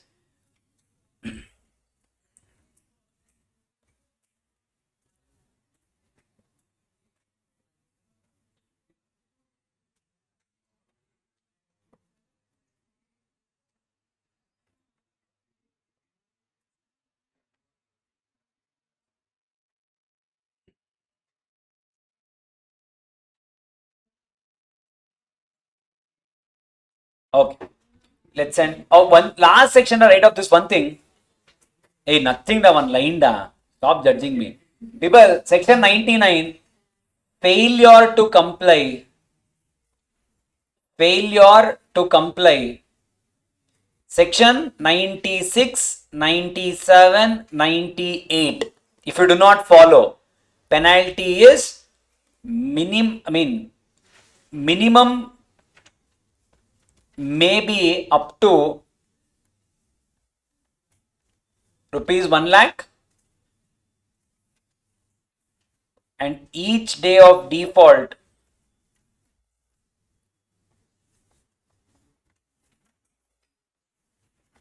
rupees 5,000 per day.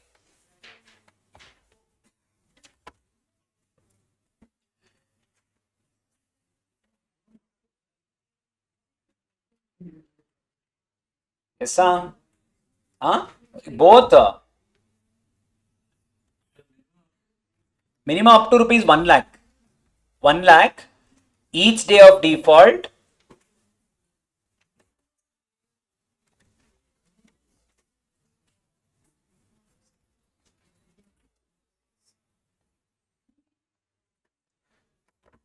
For company and officer in default.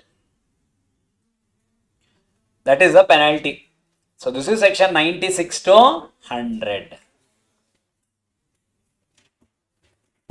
Technically, this is section 88 to 100. We have not just done 92.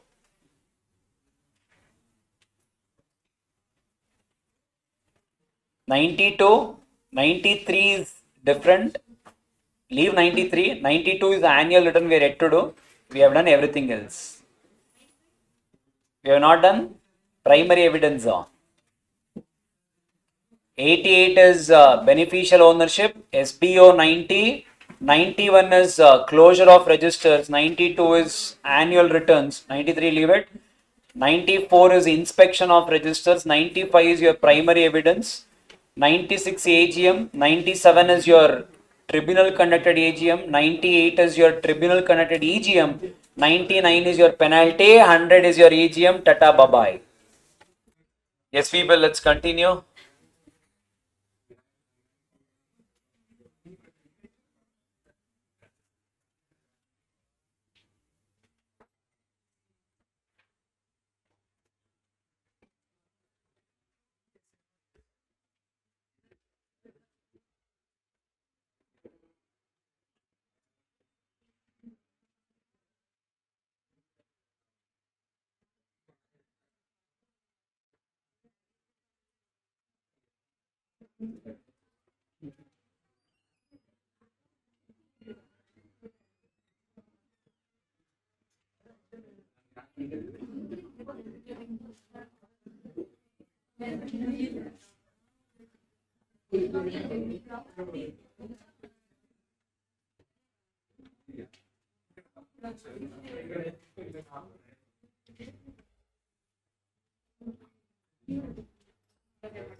Okay.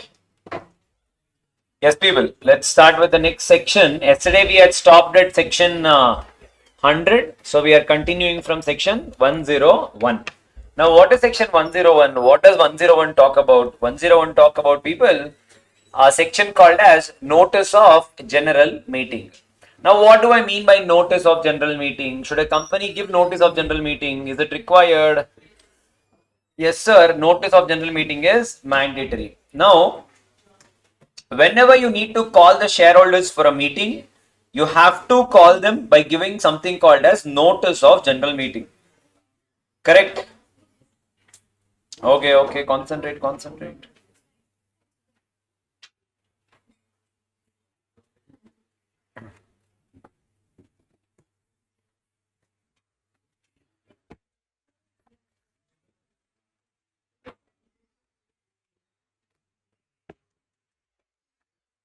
Yes, people. So whenever there is a general meeting, you need to call the meeting by giving something called as a notice. Now, what do I mean by notice, sir? How many days notice I have to give? Okay. How many days you have to give a notice? 21 days. 21 clear days. Yeah, ba. What does 21 clear days means? It includes weekends also. Okay.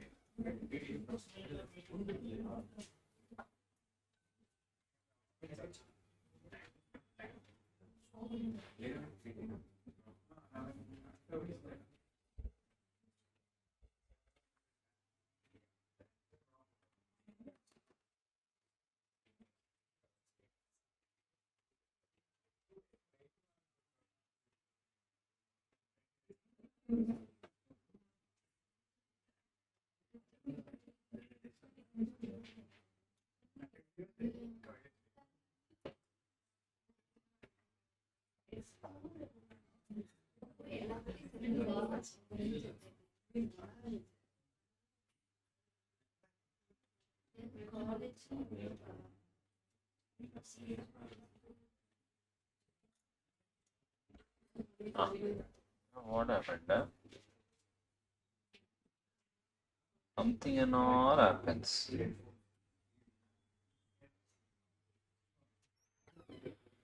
How do you log this?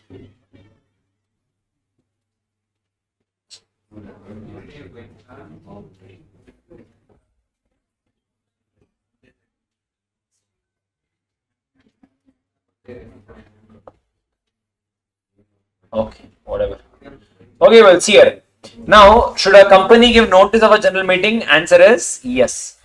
Generally, how many days notice we will give? Remember, whenever we are calling for a meeting, we need to give at least how many days notice? We have to give 21 days notice. Now, when we write it as 21 days, it is easy. But they use a word called as 21 clear days. Now, what do I mean by 21 clear days? So, let us imagine a company is conducting its meeting. It needs to give at least 21 days clear notice. Now, what do I mean by clear? Let us imagine a company wants to conduct their AGM on, let us imagine, say 24th of September. They want to conduct their AGM on 24th of September. Now, this is the day of AGM, correct? That is when the AGM is conducted. Now, what do I mean by the word clear days? The word clear days means, people, whatever is the day of the meeting, that day don't count. Excluding that day, you need to give 21 days notice. Okay, sir. Sir, when can I issue notice? Let us imagine we are issuing notice on 1st September. 1st September 2026. What are we doing? We are issuing the notice from the company's point of view. We are sending the notice to all the people on 1st September 2026. So what do I mean by clear days now? They are telling clear days means do not count the day of issuing the notice. Don't count the day of the meeting. Excluding these 2 days, you should have given 21 days notice. Now what do you mean? Now leave 1st September, leave 24th of September. Count from 2nd September till 23rd of September. If you guys clearly get 21 days, at least, more is okay. But if you guys get at least 21 days, the notice is properly given. If you do not have 21 days gap in between these two, then that means the notice is not properly given. Can we count? Is there proper 21 days in between these two? It's there? Yes? How do you guys count? 23 minus 2 or 24 minus 2? 24th of September, da meeting. Yep. That is what I'm saying. 1st September to 24th September. How many days? 24 days. In that, what are the days you have to exclude? 1st and 24.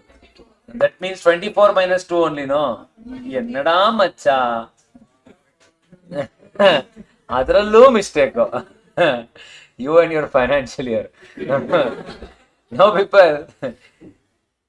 Now, I hope you guys understood. Now, how am I doing? 24 days was there. I'm excluding these 2 days. I'm getting 22 days. Law says just give me 21 days notice. More than sufficient. So, did we give the notice properly? Yes, the notice is properly served. Now, if this notice was sent by an email, then yes, if I click like this, the notice will go and reach immediately. But of course, the law was drafted when emails were not so predominant. Still, there were companies who were following, posts. All of that was still there. So, there is still a provision in the law for If companies are issuing the notices using post, then remember, please add another 2 days to this. Law says 48 hours, but implementation, I'm just adding 2 days to this. That means what? Now let us imagine, in our case, on 1st September 2026, if they had sent a notice by post, I need to add another 2 days. So 21, no, there should be 23 days gap now. Now check, is 23 days gap there? Answer is no, we have only 22 days gap, and hence if at all it is sent by post, I am going to tell the meeting was not properly called. Understood how to do? So if you are sending it by post, you need to add another 1 day to this. Getting it? So probably that can be 31st of August. If I am giving the notice, yes, then the notice is properly served. Now remember people, in exam, they'll ask you this question in 2 ways. First question will always be, is the notice properly given? Second question will be, if the notice is not properly given, please give the timeline shortage that the company is facing. Meaning, they will clearly tell you to count the number of days. They will not just tell you to say yes or no. So you need to know how to count. Remember, important.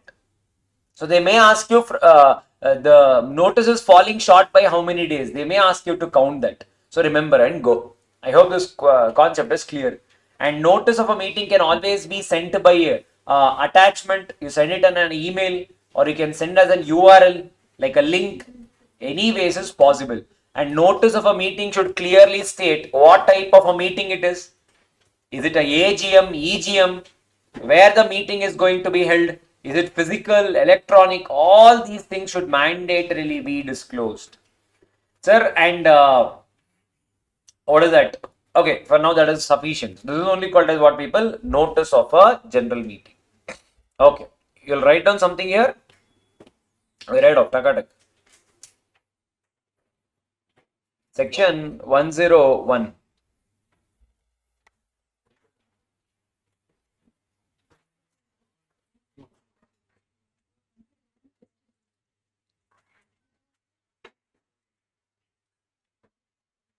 Notice of general meeting.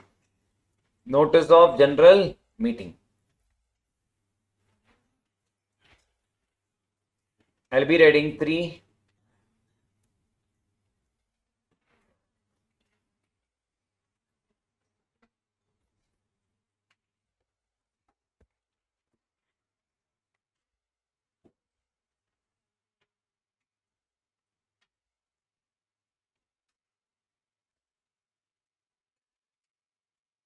A company, I'll be writing 3.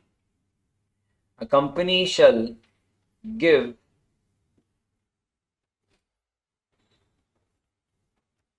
at least 21 clear days notice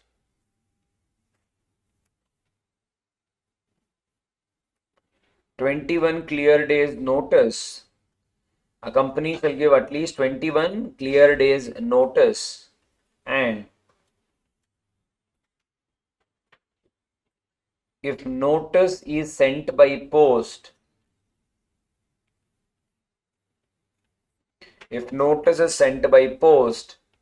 we need to add another 48 hours to it.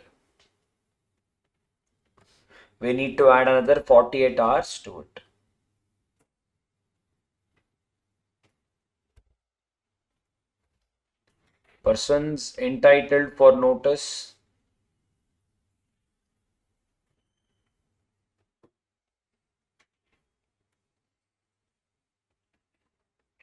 Persons entitled for notice.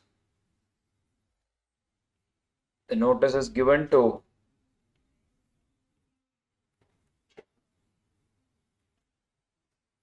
every member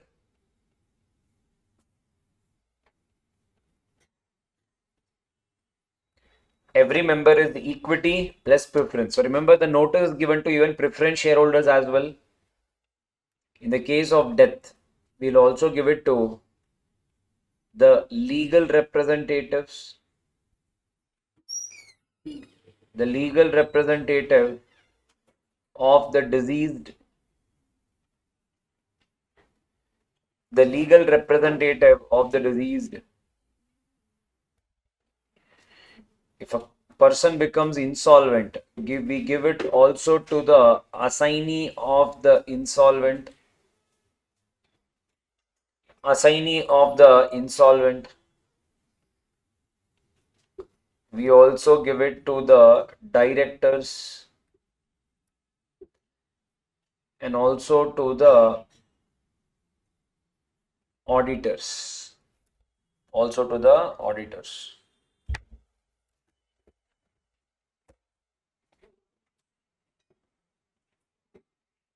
Next one, shorter notice.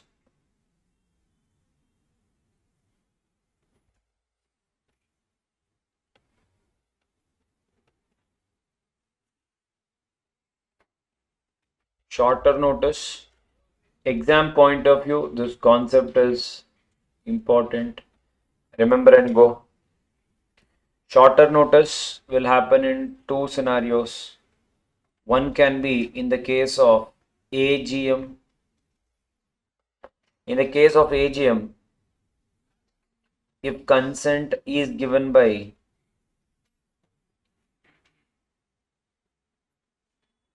if consent is given by 95% of the members, 95% of the members entitled to vote,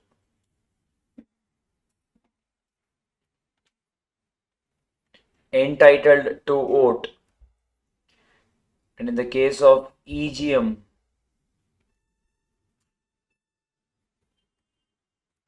in the case of EGM, it can be further classified into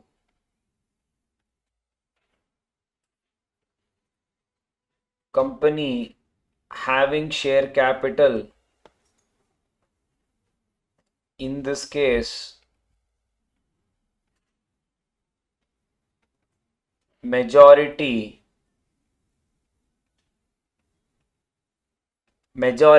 representing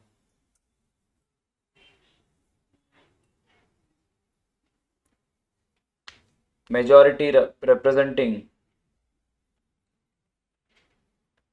in number having voting rights,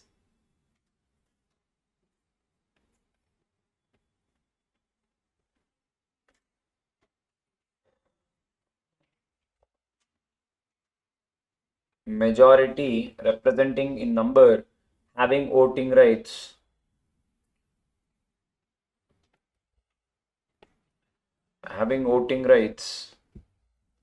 holding 95% of paid up share capital.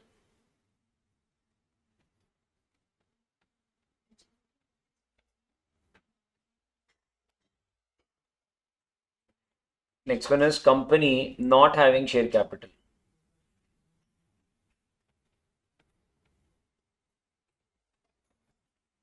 Company not having share capital.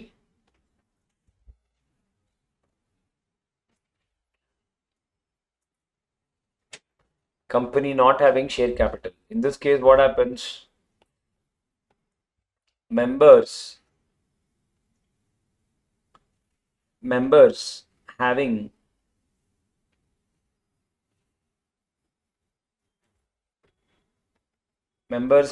minimum 95%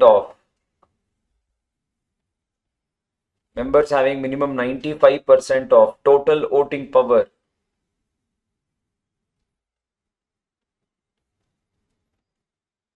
Total voting power.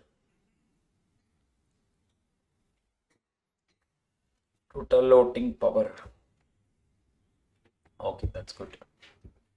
So if these people give an approval, we can conduct the general meetings on a shorter notice as well. Now, what do you mean by this? Try to concentrate. What is the law telling you, people? you need to give at least 21 days notice. That is what is the bare minimum the law is expecting from you. However, the question is, at times it may so happen that I might have to conduct a meeting. I will not be able to give 21 days notice. Can I give, say for example, 5 days notice? Can I conduct a meeting? Is it allowed? The law says, people, it is your wish. You can even conduct the meeting by giving 3 days notice also. Possible. Provided for that, you need to first take your shareholders' approval first. If they are okay with it, you can conduct the meeting, people, even by giving a shorter notice. So for that, how many people have to agree? It depends upon what type of meeting it is. If it is a AGM, they are telling you that the consent has to be given by 95% of the members entitled to vote. Remember, from exam point of view, quite confusing. There are high chances that you will lose marks here in this particular scenario. Why? The first scenario, AGM, they're telling you, when can I conduct the AGM with a shorter notice? For that to happen, people, I need to get first prior approval from 95% of the members entitled to vote. What do you mean by that? Let us imagine in my company, there are 100 members. How many people have to agree? 95 people have to agree. Remember, first time I'm talking not about value. I'm talking about number of people. 95% of the members entitled to vote. That means what? There are two types of shares which can exist. One is equity, one is preference. Which are the shares on which you can exercise voting rights? Equity. So I'm talking about equity shareholders. I don't care whether preference shareholders give their consent or not. Who should give me consent? Those people who are entitled to vote. In that they're telling 95% of the members. Now members means what? I'm talking with regards to the number of people. So this is only for those people. You think I will get confused, sir? I'm writing here in brackets. It is number of people. Exam point of view, you will forget whether it is value or is it number of shareholders. And that's how even the questions also will be framed. Sir, now what do you mean by this, sir? Let us imagine, people, there is a company. Mukesh Ambani and his family, there are in total 5 people. They 5 hold 95% of the share value. There are rest of the 95 people in the company. We are holding 5%. Hello? In exam, where do you guys get confused? What approval I need? I don't care this. Mukesh Ambani and just 5 people might be holding 95% in value. If they agree, you can't conduct AGM in a shorter notice. You need the majority in a number of people. Why? Remember, as a shareholder, it is your right to attend the AGM. If at all that right is given to those people who are holding majority in value, that means I'm discouraging these people because they do not have majority. That means you will not attend the meeting at all. That's why this right is revolving around not in value, in number. Remember it. Clear? All of you? I hope it is clear. Second one is, people, EGM. Now see, it is not like AGM, no? AGM is your right. EGM can keep coming. That's why, see, the words will change. Now EGM can be of 2 types. Company having share capital, company not having share capital. In the case of company having share capital, then you need to get, now look at this condition also. Exam point of view, again important. Words will change. What is that they're telling you? You need to get the approval. You need to satisfy twin conditions. You need to get the approval from majority in number, 95 in value. Now what do I mean by that? Now see, example, let us imagine in my company there are 10 shareholders. Now I need to get first scenario. You need to get the approval majority number of people. Out of 10, what is majority?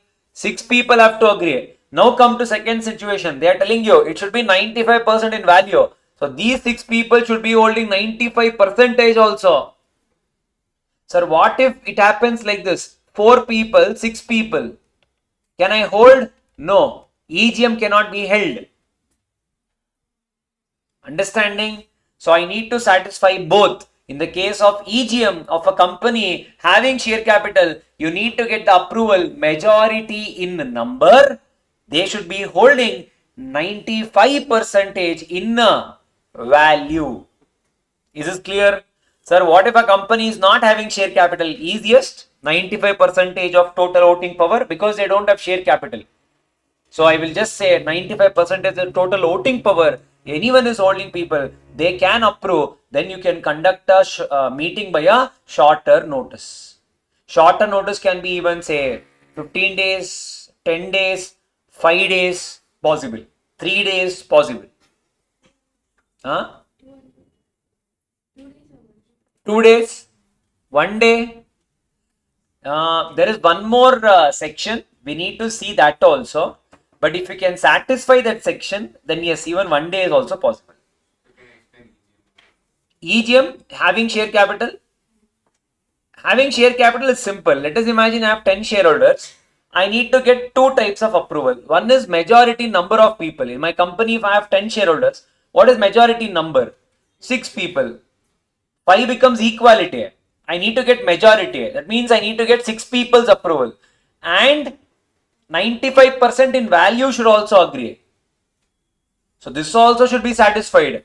95% in value. That means what? If my total company share capital is 1 lakh, the 6 people should be holding at least 95,000 shares. Both have to be satisfied. If both are satisfied, then yes, you can go ahead. Understood? Allo. Yes. In the case of company not having share capital, you will just go with the total voting power. It is irrelevant whether how many people hold it. So even if 2 people, 1 person holds 95%, is also okay. Understood all of you? Hello, done. So that is your shorter notice and your what is notice of general meeting na section now? 101. Okay.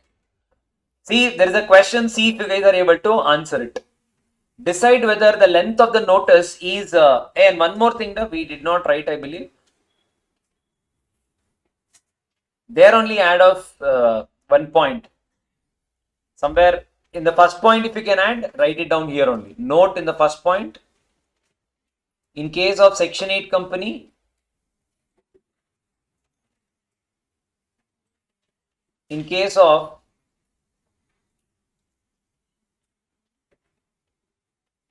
Section 8 company, 14 clear days notice is sufficient.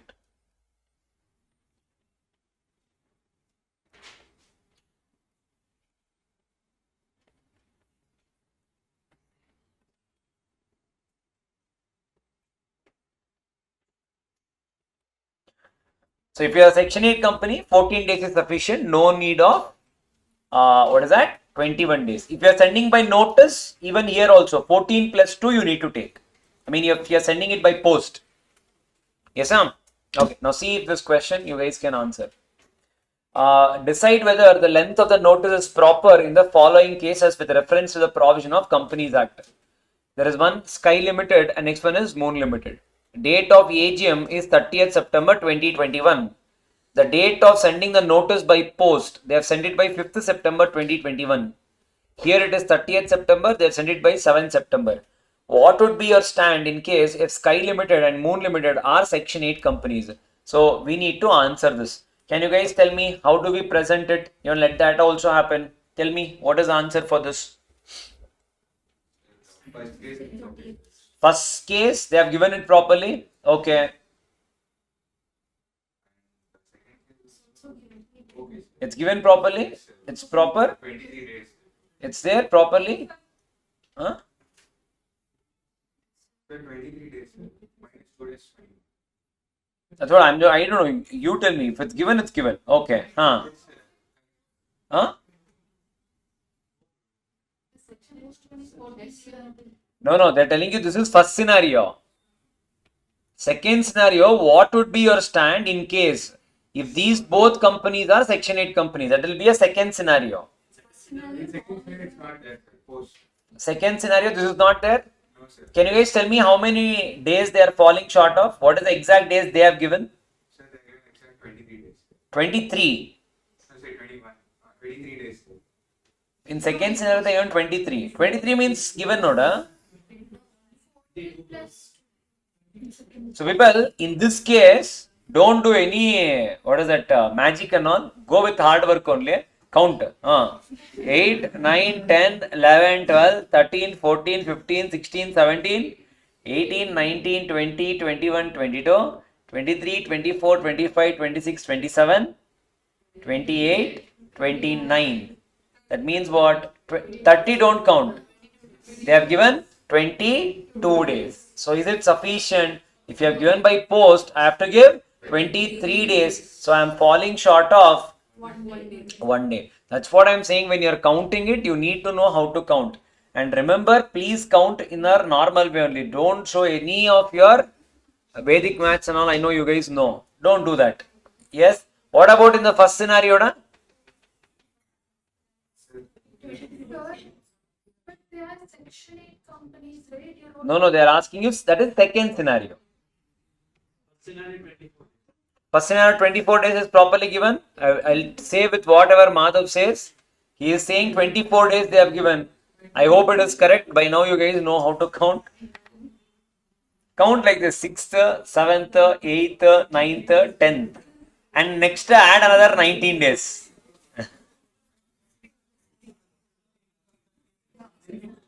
How many? People 6, 7, 8, 9, 10. 5 plus add 19. Done na? That's all. Let us see what they have given is right or wrong. Now see what they are telling you. Case 1, the number of days from the date of sending the notice, 26 days. 24 days it seems. They are getting when they are counting. In that, they have solved it in a most complicated way. This guideline answer. In that, you have to exclude day of meeting, day of sending notice. So, 1 day they have excluded. Because it is sent by post, they are also excluding 2 days.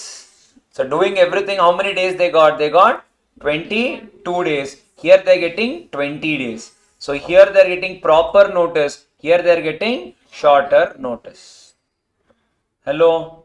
Yes? That means what? Here we are falling short. Now, in the case of if they are Section 8 companies, have they given proper notice? Answer is yes. Because in the case of Section 8 companies, 14 clear days notice is sufficient. Is this clear? They have given like this, but there is no hard and fast rule. Absolutely fine. You can do it anywhere you want. Because people, these are not formulas. They don't have any formats. You can present it. If you think this format is good, you can take it up, you can present it in this way. Yes? How they have done, people, they have first counted everything. They have started excluding it. That way also you can do. Clear? Hello, all of you. or section 8 company does it also include 2 days? Yes. I think I told you also, but we didn't write that. All. If you want, you can take that also. Plus 48 hours as well. In the case of post. That is as it is. Sir, what if we did not give notice to any of the shareholder? What will happen, people? Penalty. Remember, I'm writing a generic note.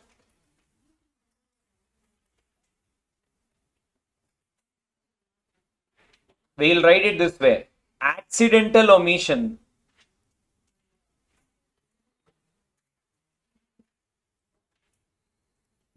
Accidental omission of giving notice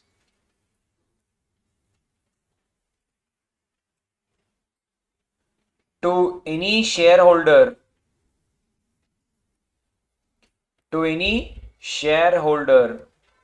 does not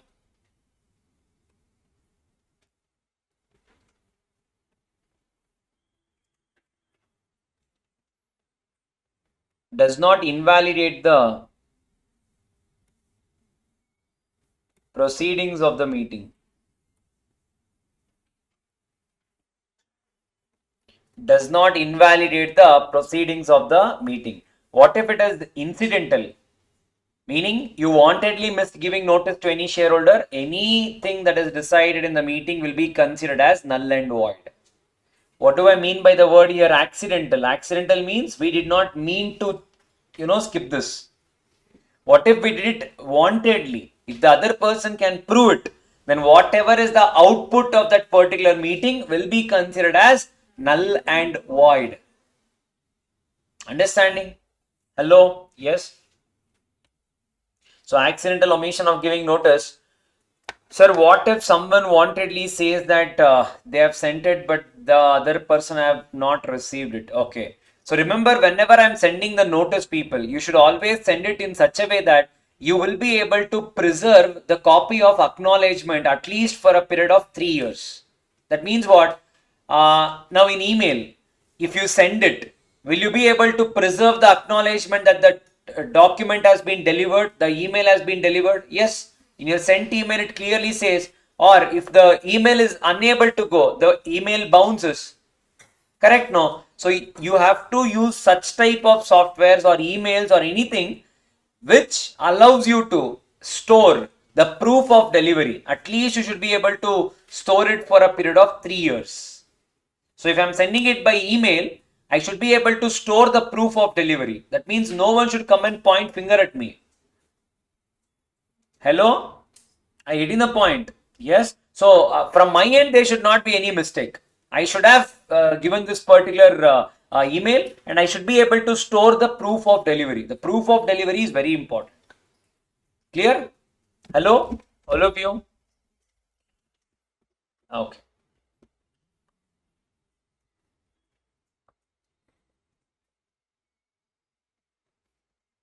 Anything else? And leave some 3 to 4 lines, people. I doubt there is one topic. I'm not sure if it is there for you. I'll just check it once. If it's there, we'll write it. If not, we'll leave it. Leave some 3 to 4 lines.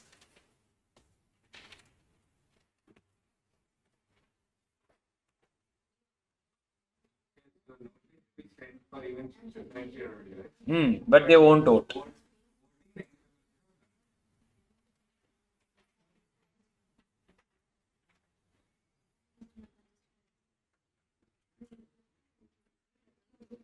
See, your question. Sir, how should we send the notice, sir? The expression electronic mode. You can send by a company through its authorized and secured computer program which is capable of producing confirmation and keeping the record of such communication addressed to the person entitled to receive such communication. And remember, you should be able to record it. You should be able to store it. And we will save it at least for a period of 3 years, that proof of delivery. So tomorrow if someone comes and file a case, you need to be able to safeguard yourself. Yes, I told you can send the email by text to attachment URL. You should be able to save the proof of sending.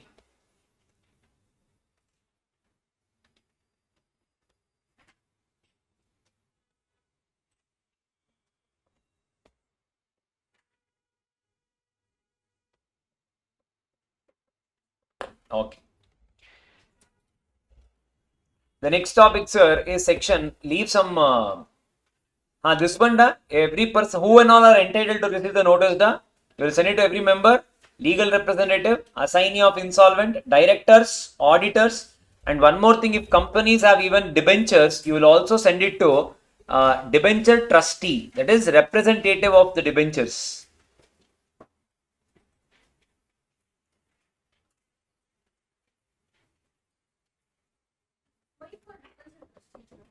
He represents the debentures. So you should know what is the financial position of a company. If something is alarming, you should be able to tell the debentures. What is it? I'll tell you when we're doing debentures chapter, but just write it. No. Debenture holders, no. Only debenture trustee. Who is the debenture trustee? The person who is representing all the debenture holders. Send it to him, sufficient. Okay, clear? Right on next one, people. Section 102. Section 102, that is explanatory statement.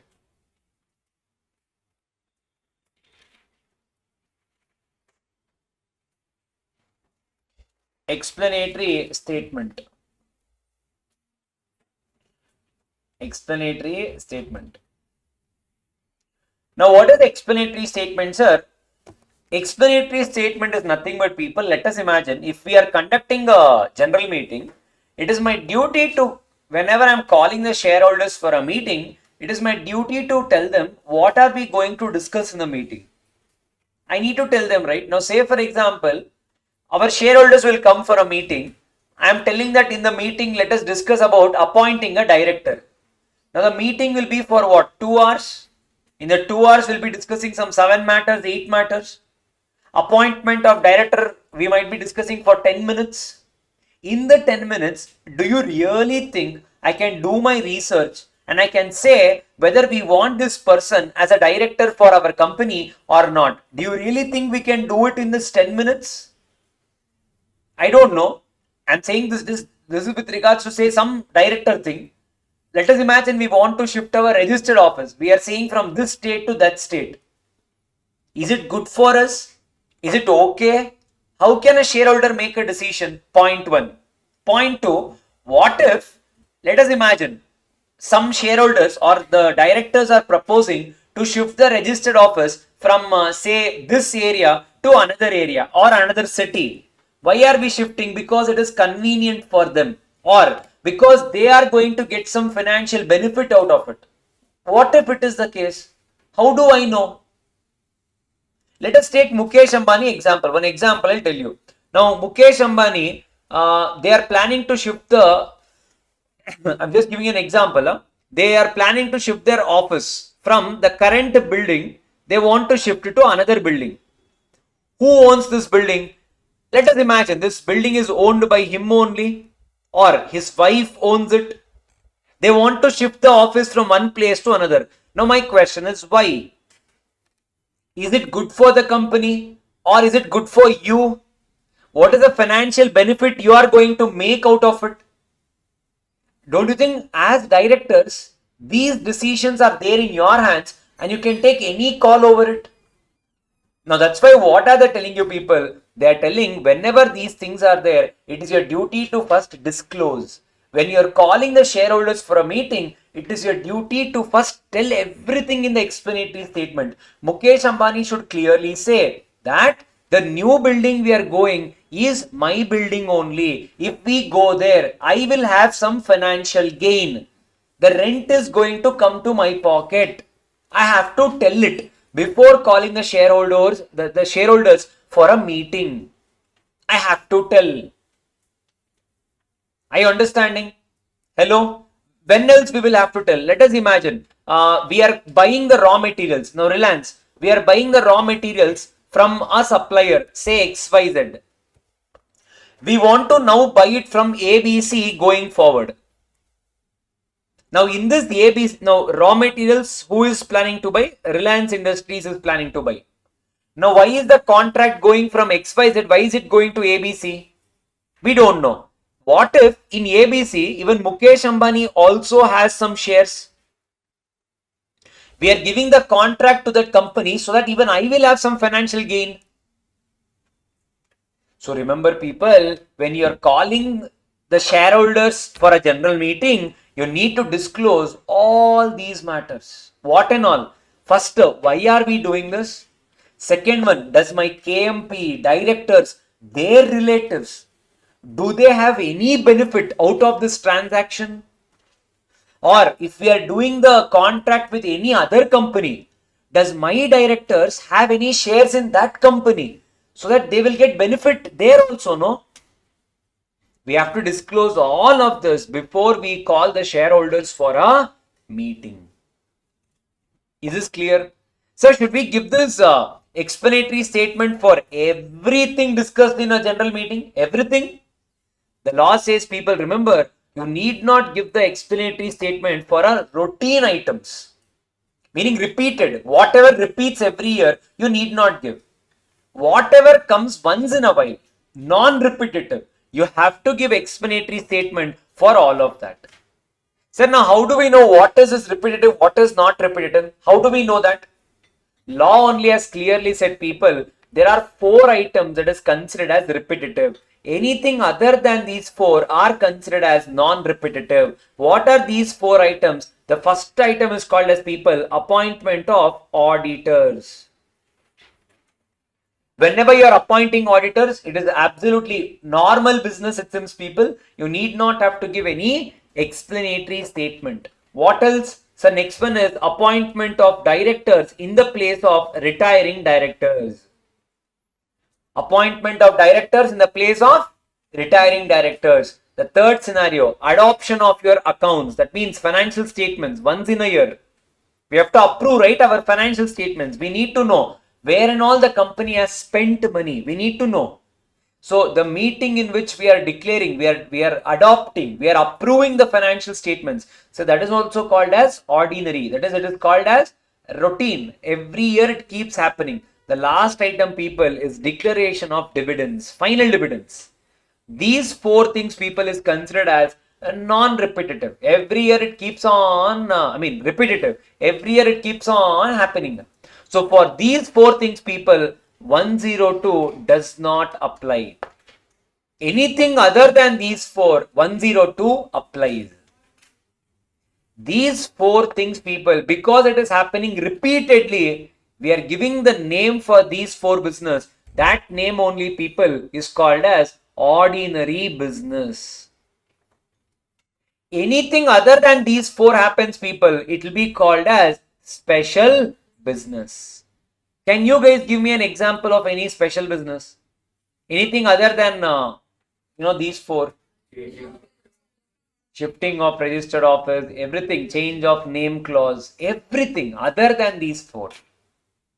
Your object clause, your authorized capital clause, everything will come under what, people? A special business. These four are called as what, people? Ordinary business. How can we remember these, people? Remember, it is also called as adda. Appointment of auditor, declaration, or you can also say appointment of director, declaration of dividend, adoption of accounts, or approval of financial statements. All these four is considered as ordinary business. Other than these four is considered as special business. Remember, explanatory statement is mandatory for other than ordinary. That is your special business. So there are two types of business. One is ordinary, one is special. What is ordinary? Appointment of auditors. Appointment of directors in the place of retiring directors. You have to say whole. That means what? In a meeting, Mr. A is retiring. In his place, I am appointing B. Only that scenario comes here. Hello. That we'll see. Correct. So when one retires, you are appointing someone else in their position. That is considered as ordinary business. Third one is declaration of final dividends. Final dividends. So the last one, adoption of accounts, financial statements. That means what? Once in a year, we are now presenting all our expenses, income to the shareholders. If you have any problem, you have to ask us.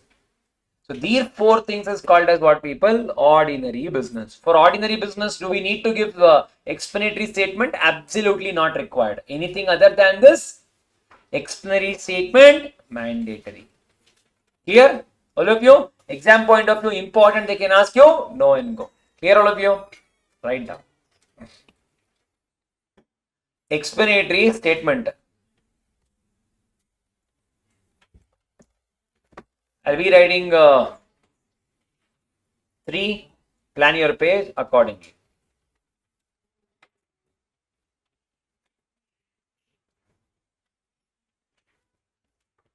It is given along with notice of, it is given along with notice of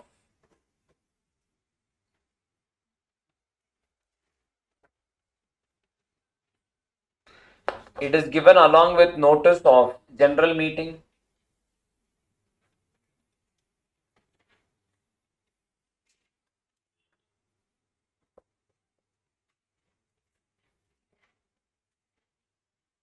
it is mandatory. It is mandatory only for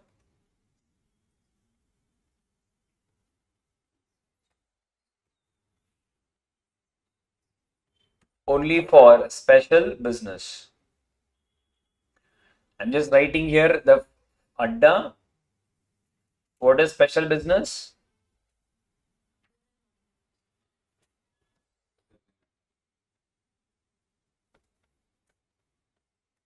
Other than adda.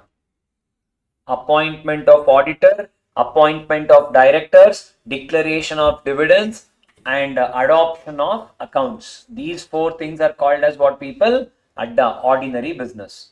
Okay, next one. What to disclose? What are we disclosing here?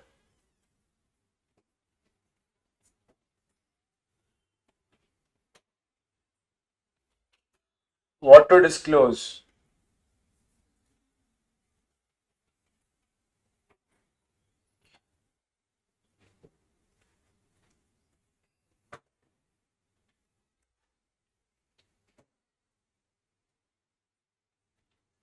The nature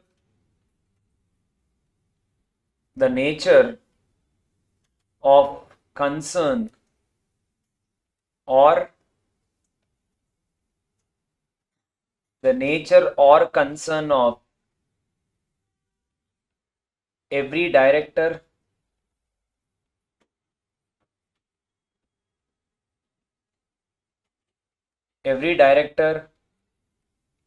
KMP, key managerial person, and relatives of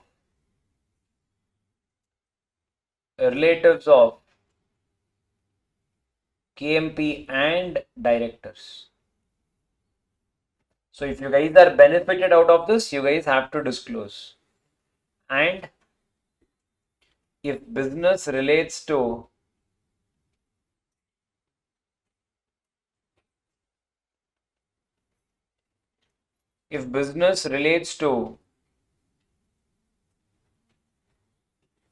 any other company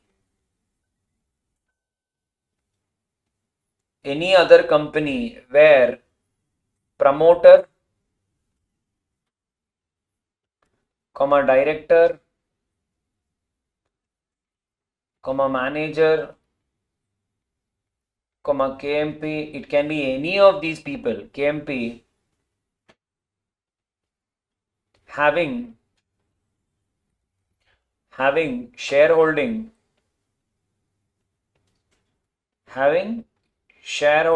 of minimum 2% of paid up share capital, we need to disclose. Correct?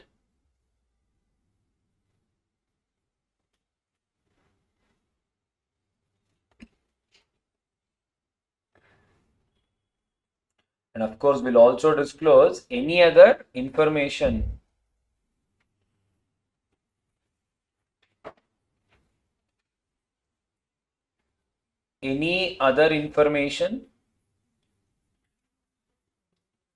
that enables the shareholders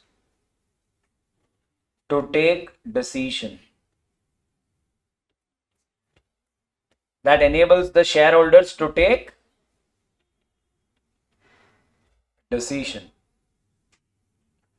The last one,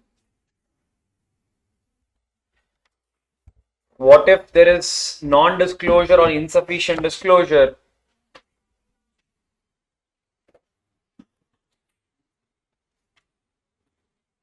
In case of non-disclosure,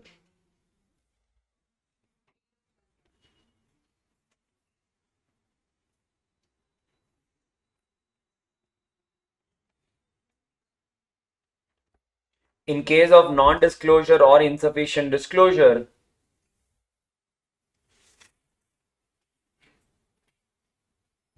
such person shall compensate the company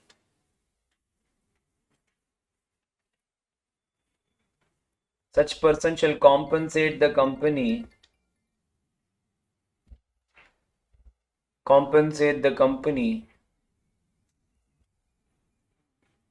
to the extent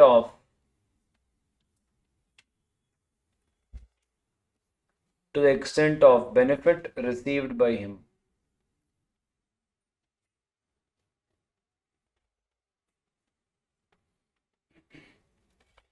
Benefit received by him.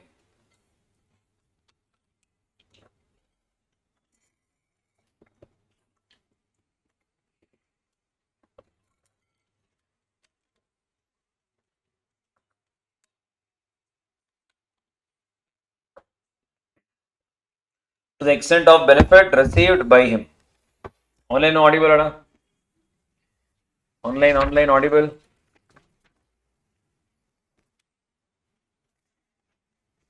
Yes, okay. So this is the explanatory statement. So what and all we'll disclose, people?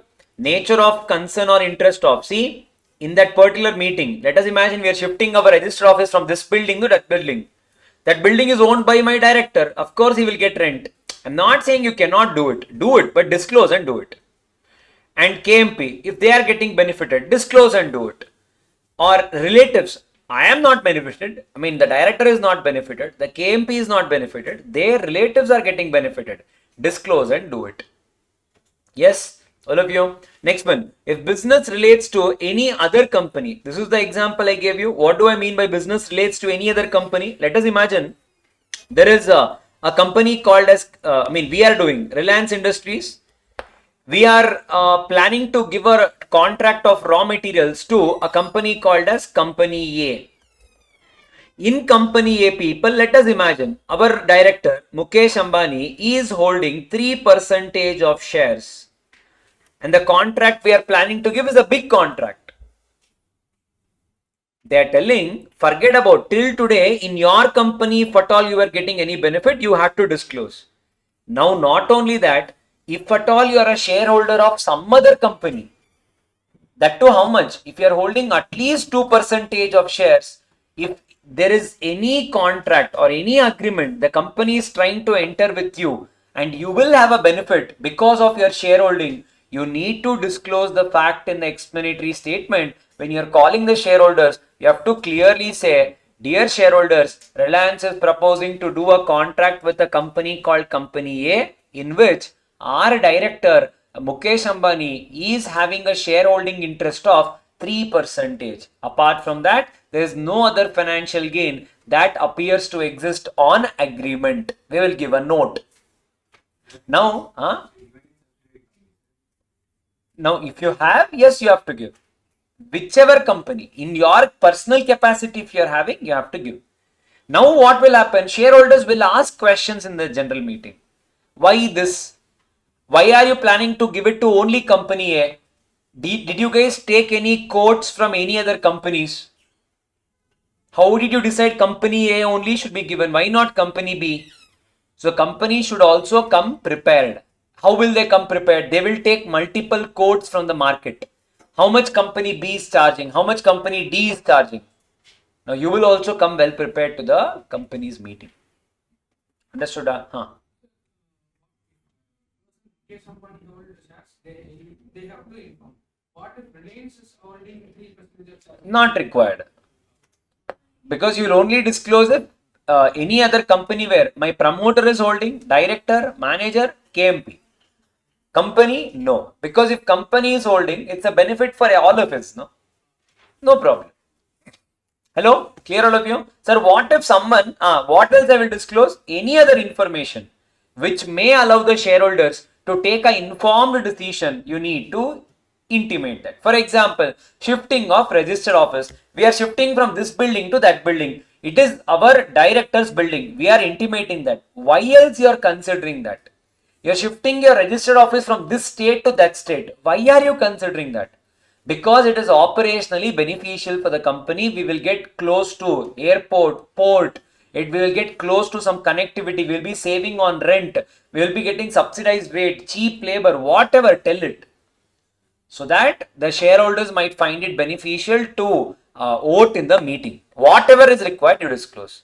The last one, sir, what if any director, KMP, if they do not disclose and the company enters into a contract with them, the law is telling whatever is the benefit you would have earned because of this, you will have to compensate the company with the entire money. That means, in our case, if Mukesh Ambani does not disclose and because of that contract, his shares went up by some 30 lakhs or 40 lakhs, that 40 lakhs worth money, Mukesh Ambani has to give it to Reliance because you did not disclose this fact.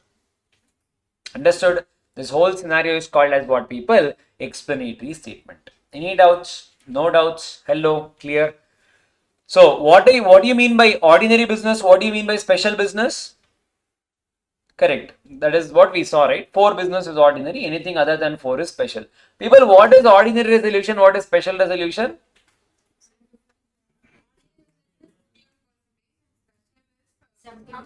Now tell me, for ordinary business, which resolution you will pass? For special business, which resolution you will pass? For ordinary business, ordinary resolution. For special business, it's not like that, people. Ordinary business may have special resolution also. Special business may have ordinary resolution also. Where did we see, sir? Capital clause.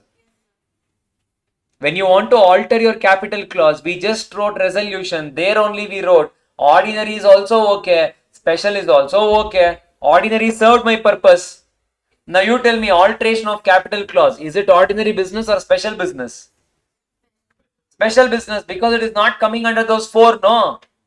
It is definitely a special business.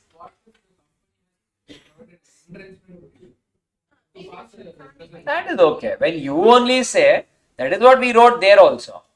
We will, according to Companies Act, you just have to pass resolution. Question is, sir, what if there is an entrenchment? If entrenchment is there, you have to pass special resolution or whatever you have put it in your articles.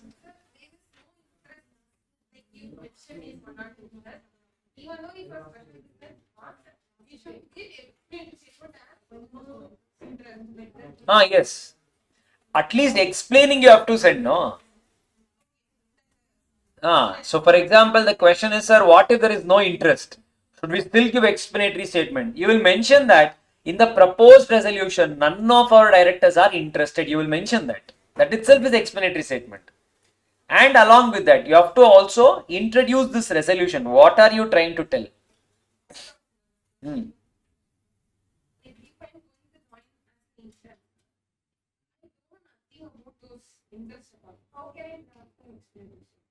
Like in a company, it is not the responsibility of the person drafting it. It is a responsibility of the people running it. You know, as a director of the company, in the month of September, there is going to be AGM. So you have to disclose. There is one more section that will come. The section is called as MBP1. I mean, the form is called as MBP1. When we are doing Gills 187, we will be doing 186, 187. That time I'll tell you. Whenever you are appointed as a director, the first thing that you guys have to do, you have to disclose all your shareholding to the company. You have to tell where and all your shares are with percentages. You have to disclose. The company has to preserve that document as well. That is what that is also there. MBP1 is where you disclose all of that. So the directors will be telling whenever they are appointed, these are all the companies where I have shares. Yes. Clear? All of you. So people, ordinary business, special business has nothing to do with ordinary resolution, special resolution. Correct? Ordinary resolution or special resolution means nothing but people. If I have to properly say, what is that? Section 114 speaks about ordinary and special resolution. I hope by now you guys are so clear. I need not even explain this. Correct? Ordinary and special resolution. Yes or no? Yes or no? Yes or no? Because you said yes, directly answer the question. In a company, there are 100 shareholders. In a company, there are 100 shareholders. Out of 100 people, 40 people attended the meeting. 40 people attended the meeting. In this 40 people, let us imagine 20 people voted in favor. That means they said yes. Let us imagine 5 people voted against. That means they said no. Let us imagine another 15 people, they abstained from voting. That means they didn't vote at all. Like you guys will have nota, no? They said no, not applicable. We will not vote only. Can we do like that? Yes, you are free to do. You can vote and say I am not interested. That is also possible. Now, the director of the company has reached to you. You, the elite class of company secretaries, please advise whether the special resolution is passed or not passed. Special resolution passed, not passed.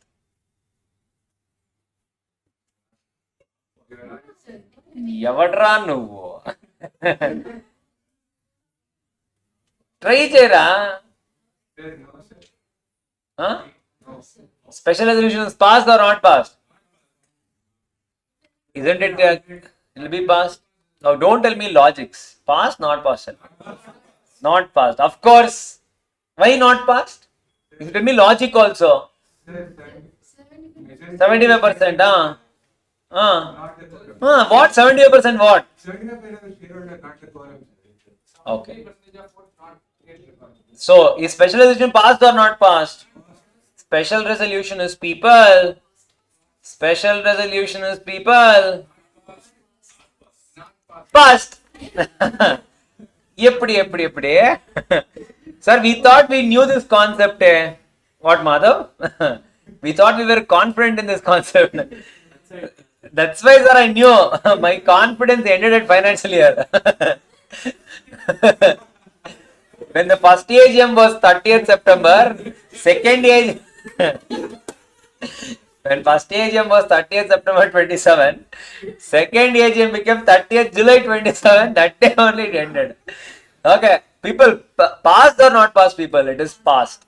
That is why I said we need to know what is special resolution. Remember, special resolution has nothing to do with how many shareholders are there in the company. So you will never take 75% or 3/4, whatever people take it as. It has absolutely zero relevance on how many shareholders are there in the company. Point 1. Point 2. It has zero relevance on how many people attended the meeting. Sir, yella zero andre yen what did we do then? That's the beauty. Now people, remember, now how to decide whether it is a special resolution or not. Simple criteria. First take how many votes you got against. How many did you get? 5. The simple way of calculating whether you got a special resolution or not. Don't take any of this. The only thing you need to consider is take the number of votes you got against, multiply it into 3 times. If at all you got 3 times the votes of against, if you are getting it in favor, this is called as people special resolution. That's why the term popularly came as 75% or 3/4. That means what? If 25% of people are saying no, 75% of people should say yes. This is the fuller. Popularly it became 75% or 3/4 or 3/4. On what we don't know. Same scenario. 3/4 of the people should say yes. That means what? 1/4 of the people are saying no. It's okay. 3 times of it should be yes. In our case, people, 20 people said yes. 15 said yes also would have been a special resolution. So did we pass a special resolution? Answer is yes.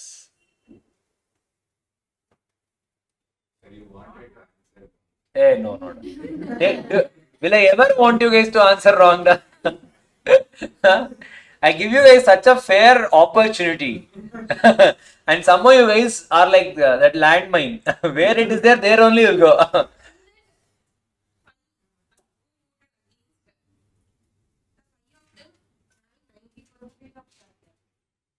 It's also proposed. No, I am not taking. So, we'll come to that. For now, and I'm not taking that, but when we see number types of votes, I'll tell it. Yeah, but for now, convince all of you. Huh? What about the abstain? They assume them that they are dead for your life. For you, they do not exist. It has zero relevance for us. The people who did not vote, they have zero relevance for you. This is one more mistake that the people will do. They will take them as rejection. People who did not vote is neither approval nor rejection. Don't count them. That's all. 114 only. Never read that. அதுக்கு தான் சொல்றேன். Understood? Again, I'll repeat, people. What do you mean by special resolution? The number of votes in favor should be 3 times the number of votes casted against the resolution. That's all.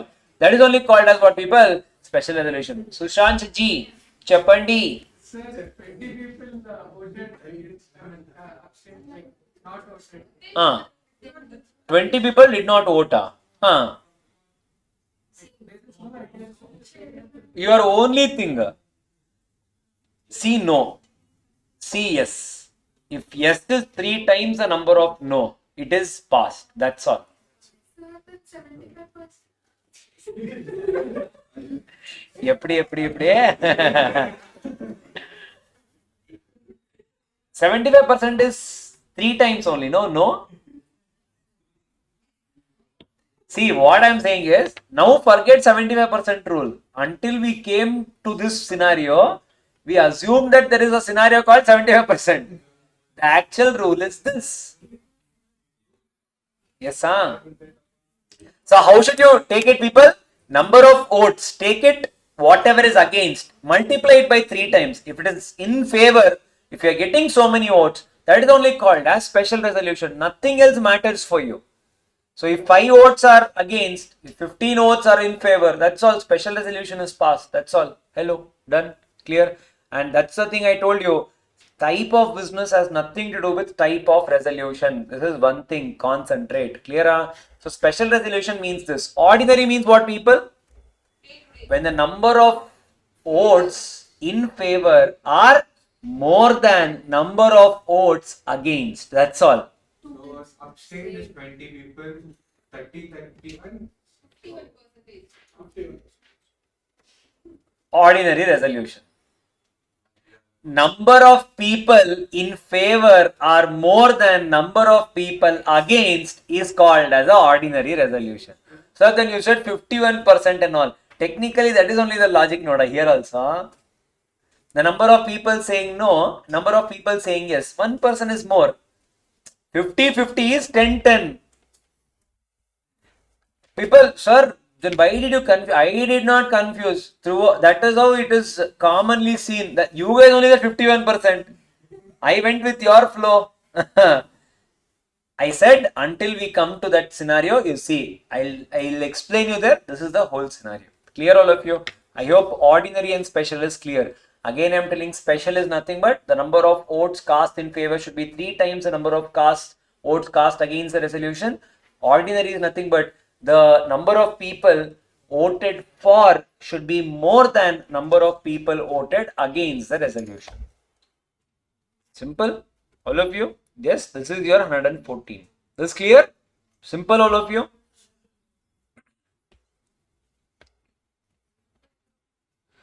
So special resolution is passed.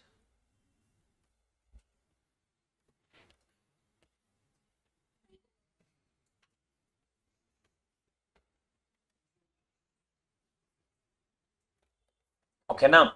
Okay, the next section, people, the section 103. What is 103, people? 103 is nothing but, people, quorum of the meeting. Now, what is quorum, sir? Quorum, we know rums. What is quorum? Koramangala's Ramma. Yes, actually, Koramangala, quorum. Now, people, so what do you mean by quorum? Quorum means nothing but, people, The minimum attendance required for a meeting to be valid is called as what, people? Quorum. So remember, in a company's meeting, if minimum people are also not present, then what type of meeting is it? That's why we are calling at least the meeting to be valid. Some minimum people should be there. 1% coming, 2% coming will not be considered as a valid quorum. Now, what is quorum, sir? How many people should be there? For that, we need to refer section 103. Now, what does quorum say? Quorum, this is the quorum. I've already given the table here only, so refer it from here. So, sir, quorum, sir, depends upon type of company. One is public company, one is private company. In the case of public company, now the first question we ask you, how many number of shareholders are there in your company? Sir, in my company, in total, there are up to 1000 members. Then the quorum shall be people, 5 members personally present. If at all the number of shareholders from your company are 1000, 5000, the number of quorum people will be now 15 members personally present. If the number of shareholders in your company is more than 5000, then the quorum will be people, 30 people personally present. So now the quorum is simple. 1000 means 5 people should be present. 1000 to 5000, 15 people. 5000 above, 30 people personally present. That is the quorum. So now I hope you are understanding. I am telling, let us imagine my company has 10,000 shareholders. My expectation is at least 30 people come down. At least 30. That is quorum. Hello? Now you tell me, you apply your ordinary resolution, special resolution logic. Company has 10,000 shareholders. 30 people are coming to the meeting. Where is your 75% logic? The company can never survive. They should get 7,500 votes in your logic. Company meeting coming only 30 people. Now you imagine listed companies and all. Agreed? Hello? Yes? So sir, and one more thing remember, there is also a possibility of entrenchment. What do you mean by entrenchment? This is what law says. You say, sir, law says 5. For my company, 10 should be there. Law says 15. For my company, 50 should be there. You say, law says 30. You put 80. Who stops you? But you tell me, which one should you satisfy? In your AOA, you have written 10. Companies that says 5. Your AOA, you have written 10. Which one should you satisfy? 5 or 10? 5 or 10? 5 or 10, da? 10 only, people. Remember, entrenchment of articles. You only have said, we will do more, sir. Do. You said, no, we will do. Are you getting it? All of you, that is what they have given here, people. If articles of association of the company, if it provides a higher number, the higher number will prevail. Sir, private company, sir, life is very simple. Macha, 2 people come da, please. That's all. No expectation, no fancy things, only 2 people. Clear? Why, sir, 2? Keep it as 1. Macha, at least for the word to satisfy meeting. You should meet someone, no? Only for that they have kept as 2. If not, they would have kept it as 1 also. Yeah, so in a private company, people, so 2 people are sufficient for you to conduct a meeting. Same thing applies there also. If AOA is if AOA is prescribing a higher number, please follow a higher number.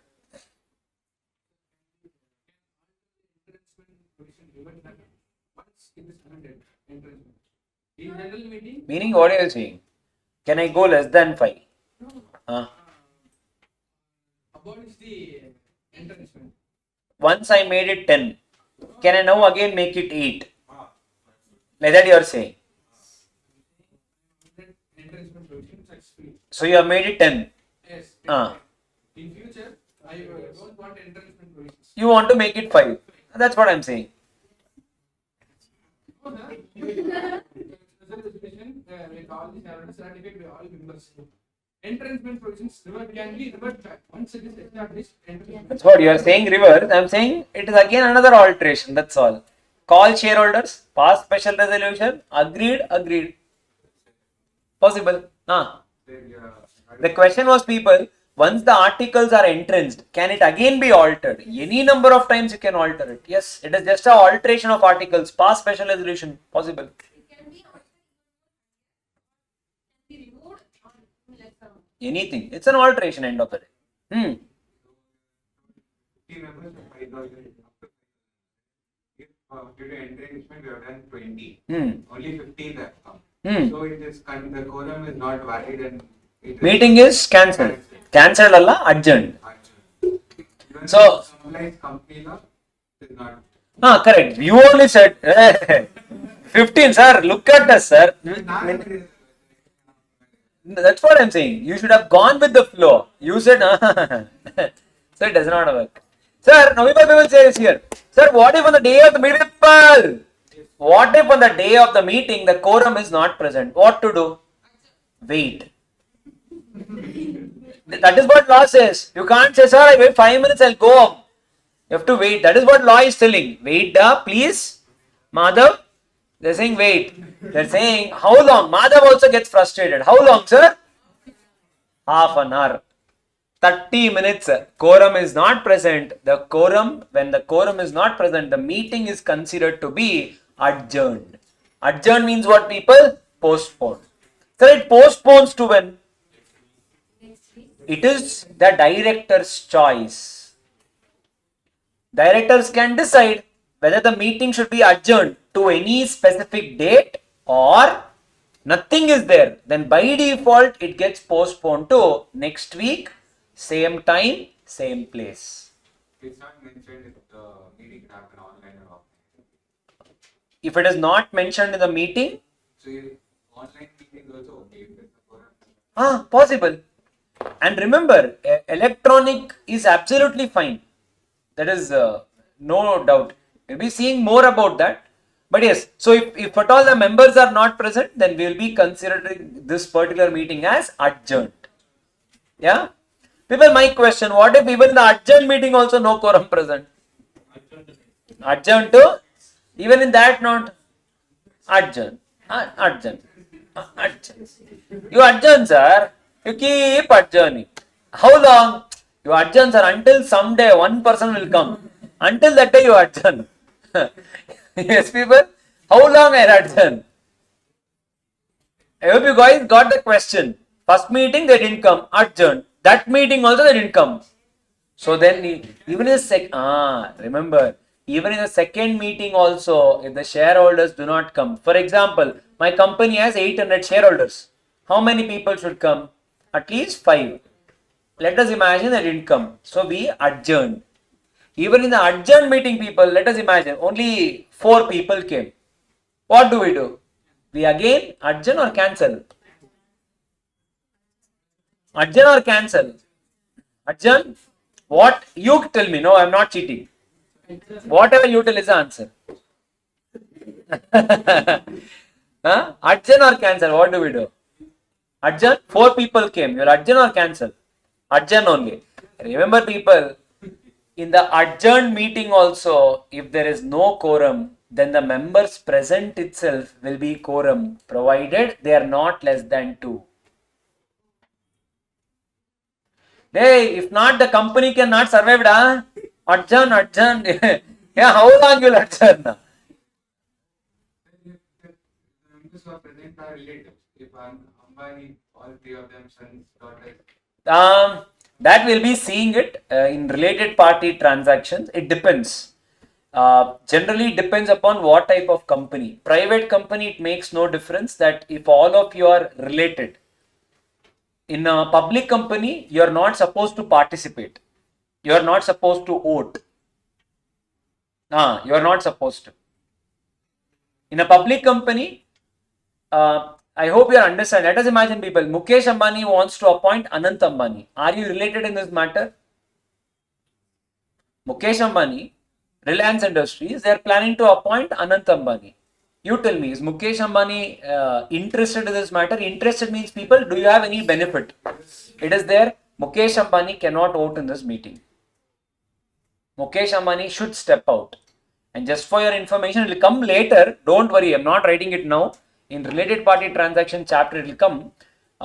In that concept, it will come. There, You cannot vote also. You have to walk out from the meeting as well. You will not even be counted for the purpose of quorum. Anantambani, brother, no? You told to appoint Anantambani. Anantambani or Akasham? Anantam, okay. Eppadi? Anantambani only is being appointed. So, because somebody should not vote. Correct. He is only being appointed. Yes, so he cannot vote. Understood? Same thing happens everywhere. If at all you are interested in the matter, you are not supposed to vote. You have to walk out. Private company, there will be some exceptions. That we will see. Is this clear, all of you? Sir, adjourned meeting. Now my question to you. For adjourned meeting, should I again give notice and all? After 30 days, I have to give. Whatever it is before 30 days. Not required. 7 days notice I have to give. Or not required. Or required. What do you think? No, adjourned notice. Again we need Rada. Adjourned meeting. Hey. Macha. Life la hope veno. Have hope da. Hope it kovek. Hope. Tell. In adjourn, I'm very sure da. Vedant. Yeah, see, I got the hope. I got it right. Yes, Vedant, tell me. For adjourn meeting, do you need notice or not? See, correct. Now remember, people. Hey, no, da. I have not told the answer yet. Whether do we need it, people? Yes, even for the adjourned meeting, we need to give notice. Logic is, for those people who did not attend the meeting on the original day, they don't even know whether the meeting happened or not. You have to give them an opportunity to attend again if it is postponed. Now what happens? How many days notice? Again 21 clear days and all possible?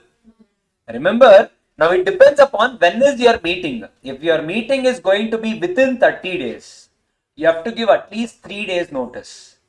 Within 30 days, 3 days notice. If it is beyond 30 days, you are adjourning to beyond 30 days, you need to follow section 101 again. That means you have to do everything from fresh. You have to give 21 days notice. Plus 3 months are there, right? In that day, 6 plus 3, 9 months. 9 months, like, Macha, idenada maths equation, no? Directly asked. I know I'm asking you guys question. You can't ask me question like this. Sir, first question to you. 6 plus 3, You equate that and I'll ask you the next one. Tell me, 6 plus 3 months. that AGM or should be conducted, right? Like if it is like 2 to 3 days before the end of the 6 plus 3 days, they can't take more approval for more time. If minimum members are not present. Okay. 4 people are. Inge paro. Now people, now what is that they're telling? A question is, sir, say for example, you're saying the last day for conducting AGM is 30th September every year, right? What if on 29th September we kept our AGM, that day quorum didn't come? What to do? Beautiful question actually if you see. Company did it, but shareholders did come. What to do? Extension. Her question is, sir, 6 plus 3, let us take extension also. On 30th December, we have conducted a meeting. Shareholders do not come. What to do? Is it considered as the company's default? Is the question. Hello? Answer. Yes or no? Is it company's default or not? Remember, as you guys wrongly said, it is company's default. You should know. Then conduct it on 1st September. Why wait till last day? Hello? Law says by 30th September. If I start allowing all this, a law can't survive. You have to. It is considered as default. Penalty is liable. You have to pay. You don't have a choice. Clear? Pakka? Adu quorum. Now people, in quorum at times what happens people? Okay. In Quorum, there are certain people who attend the meetings. Now, who attend the meeting in Quorum? For this, I'll explain proxy and do it. Okay, I'll explain one more concept and again we'll come back to this. Yes, sir. There is 112 and 113 I need to explain you. We'll see. But Quorum is clear? All of you? Yes? Hey, no. Will I ever forget? Yes, I will. Consequence of Quorum is clear, no? The meeting shall stand adjourned. Correct, huh? People, who asked for the meeting?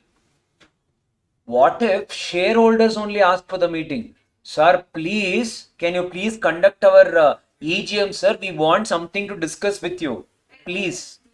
We saw it yesterday, last topic, requisition meeting. The shareholders are requesting. And hence the company called.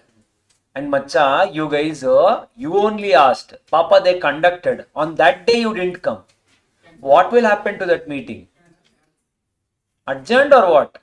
Cancelled? Let us cancel it off. Turn. No. Remember, people, you wrote it there. I told you we'll explain when we are doing quorum provision. If at all the meeting is requisitioned by the shareholders, you have requested, you need to have the seriousness to attend the meeting. In the requisition meeting, if the quorum is not present, the meeting will not be adjourned, the meeting will stand cancelled. Understood, all of you? That is the whole concept of. Correct, sorry, that I missed it. Even one more point you wrote as people, whenever the shareholders have requested for a meeting, you wrote one more point there. Such meetings, it need not have explanatory statement. Logic is simple. They don't know how to give, what do they know? Who is conducting the meeting? Members are conducting the meeting. When did you see explanatory statement is not required? In the third category. When the request is made by the shareholders and the directors do not conduct the meeting, in the meeting conducted by the shareholders only, they need not have to give explanatory statement. Correct? Hello? Yes? Okay. That is your quorum provision. Next one, people. Chairperson. All of you edit this.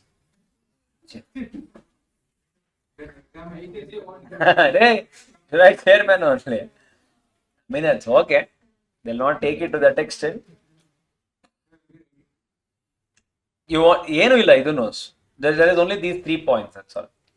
We'll see it here only. Yeah, simple provision, I tell you. What? Nothing is there. Chairman of a meeting. Who is the chairman of a meeting? The company can, in its articles, they can say who the chairman will be. Whoever is the person written in the company's articles of association, that person will be the chairman of the meeting. So let us imagine, in our company's articles, we have clearly written Mr. A is the chairman of the meeting. Now, what will be his role? On the day of the meeting, first thing he will start with, whether the quorum is present or not, he will chair the meeting. Meaning he will precede the meeting. First thing he will tell us whether the quorum is there, quorum is not there. If quorum is there, he will tell, let the meeting begin. And every resolution he will tell, he will read it, and then he will ask for approval. And he is the person who says whether we got the minimum votings, did we pass the ordinary resolution, did we pass the special resolution, he will tell us when the meeting is going on. Of course, if it is with limited amount of people, if the number of people go up and all in the case of listed company, there are other methods. But in general, in basic scenario, this is how it happens. He reads out the meeting resolution. People will, if at all they are interested, they will say yes, they will say no, as the case may be. Ultimately, he will say whether the resolution is passed or not passed.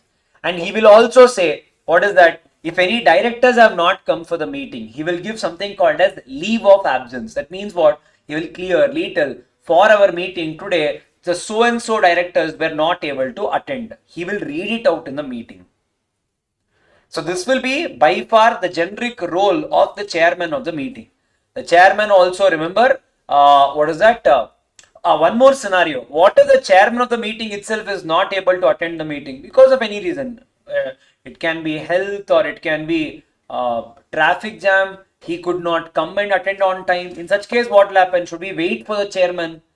The law says wait for how many minutes? Half an hour. Allah. Half an hour means people will go back. That is for people. He will have to attend the meeting. He should come to the meeting at least within 15 minutes. If within 15 minutes the chairman didn't come, people, then the other directors will be there, no? Amongst them, they will appoint one person. He will become the chairman of the meeting. Ask, what if even directors didn't come? Ask, no.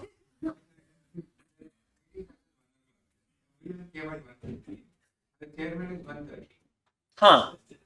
Everyone came, no. Chairman came after 30 minutes. If director is there, the directors will have to appoint one amongst them. The meeting has to continue. Chairman is also, you are saying directors also came. Okay, da. Vedar's question, da. Sir, chairman didn't come. Directors also didn't come. Members can nominate one amongst themselves as chairman. Till they die. Only thing is you all of you die. What else will they even if they don't come? Huh? Indian one. Yes. So remember, whenever the meeting, if 15 minutes, if chairman doesn't come, the directors will nominate one amongst them. Even if the directors do not come within 15 minutes, the members present there will have to nominate one amongst them as chairman, and they can continue the meeting. Is this clear? And one more thing is, people, the chairman, which we have already seen in our previous chapter, chapter 5, the chairman will have one special vote. The special vote is called as casting vote. Casting vote is nothing but a second vote given to the chairman of the meeting. He will only use it in the case of equality of votes. Is this clear? Simple provision. This is chairman of the meeting.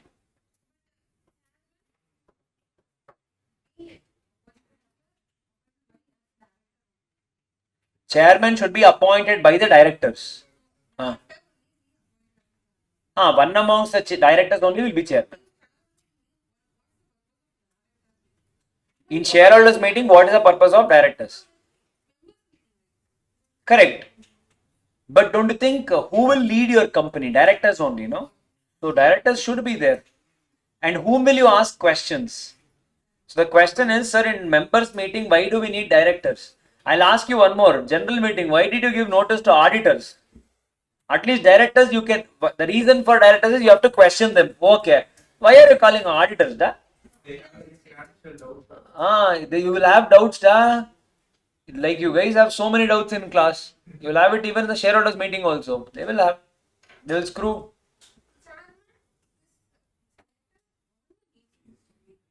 That's what. One, it can be by articles. If articles is silent, then on the day the chairman will be selected. So directors, one amongst themselves, will nominate one person as a chairman. If articles is silent. Who? Chairman. Yeah. Whenever you are selected, the casting vote is just given to go out of that scenario. Equality of votes happen. Then how do we go forward? And remember one thing, people. Sir, what if chairman is interested in any of the matter? What, people? I hope you are understanding. Now, for example, who is the chairman of Reliance? Mukesh Ambani is the chairman of Reliance. Hey, listen, Mukesh Ambani is the chairman of Reliance. Now, when Akash Ambani or Anant Ambani is being appointed as directors, what did I tell the role of chairman is? He will read the resolutions. He will tell whether quorum is present or not. He will tell whether resolution is passed or not. Now, what if number of people who have voted, you will not see from the place where you are sitting, you will not be able to count. What if I just say ordinary resolution passed? So remember, the chairman of the meeting, if at all on any of the matter, if you are interested, you are not supposed to participate in the meeting, you have to walk out. Only for that resolution, someone else will become the chairman. Once that resolution is done, the chairman will continue. That is one way. That is what the law has written. In reality, how do they do? Such things will be taken to the end. That will be the last resolution. So that resolution he will step out. He will neither be counted for the purpose of quorum nor can he participate as a chairman. Understood?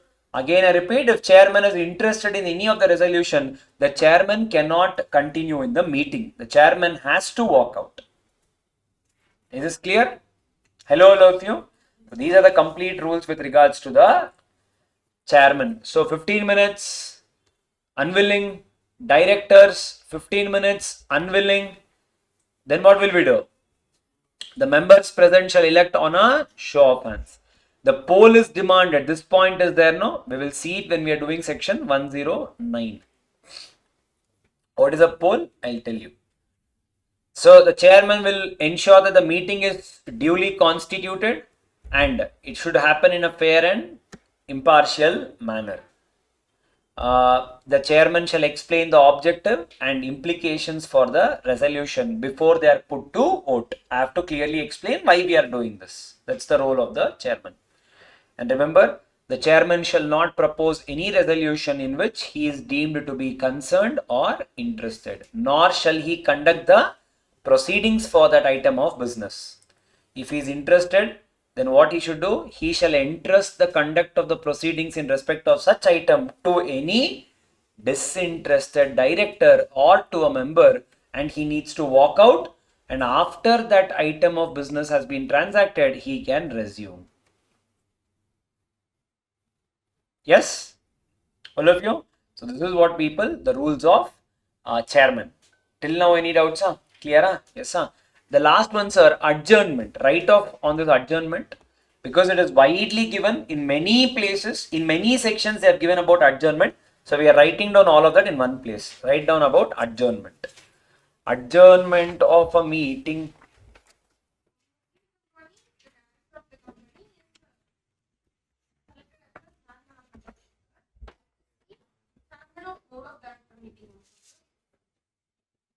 Can be different person, but by default it will be the same. The chairman of generally the company will be the chairman of the meeting, of general meeting also, board meeting also. Yeah. What is the role of Mukesh Ambani? Chairperson and managing director, MD. That both roles. Mukesh Ambani only. Correct. By directors. Chairman is selected by directors only.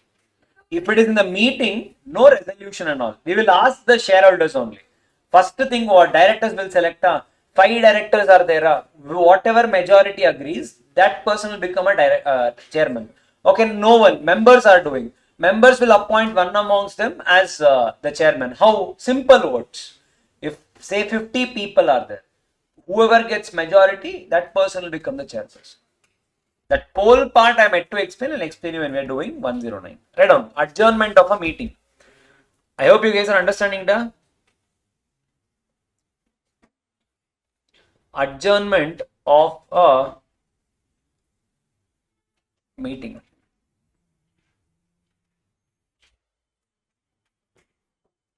Online. If quorum is not present,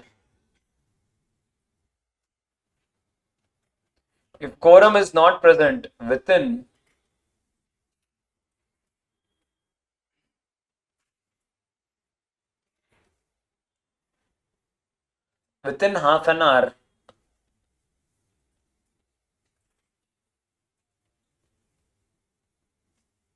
the meeting shall stand adjourned. The meeting shall stand adjourned at discretion of board,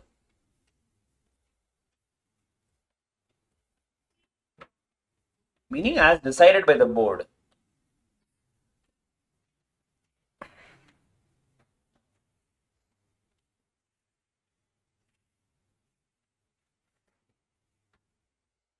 It can go to next week, same time and place,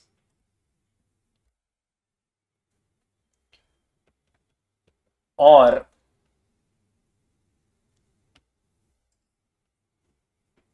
any other day, any other day,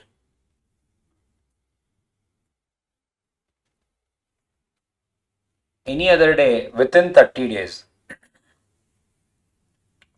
Any other day within 30 days. In such scenario,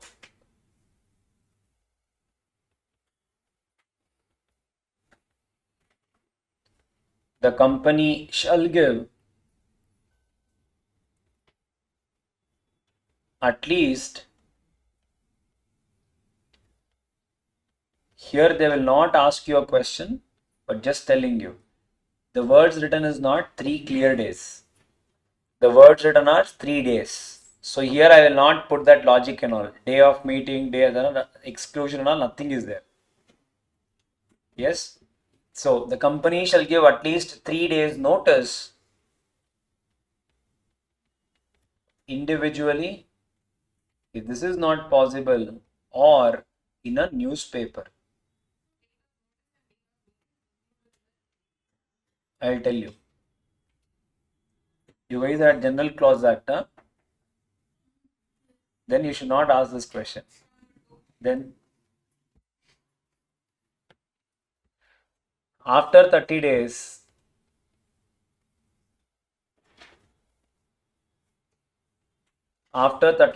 this scenario is also called as what people?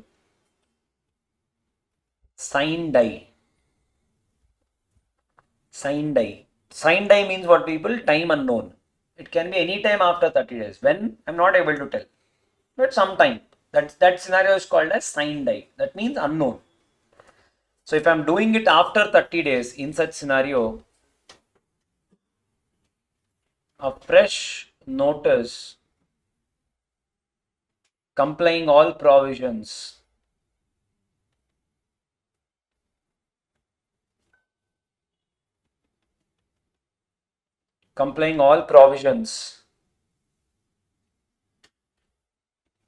must be given. Yes, sir. Note, if quorum is not present,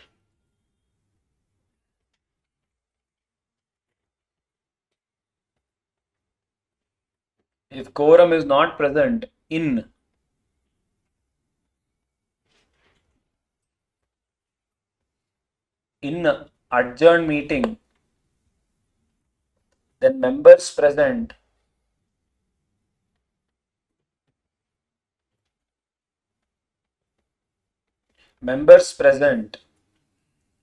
being not less than 2,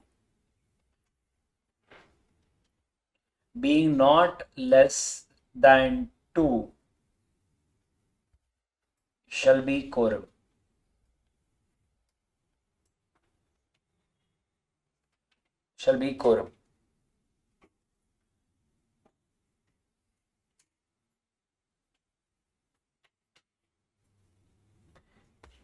Remember, here I'm just writing exception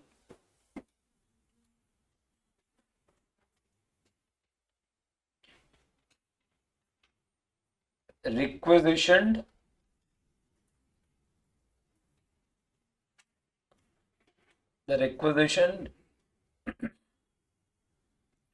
EGM. We have anyways written there, that's why I'm writing in short. Requisitioned EGM, quorum not present, the meeting stands cancelled. Meeting is cancelled.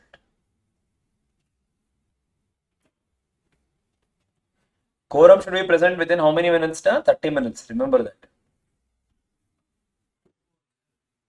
Second one.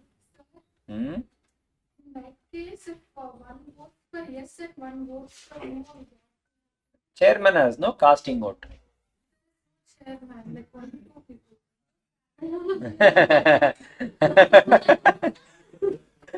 Chairman is there.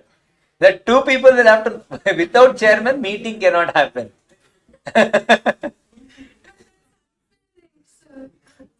Correct. We can't do anything, right?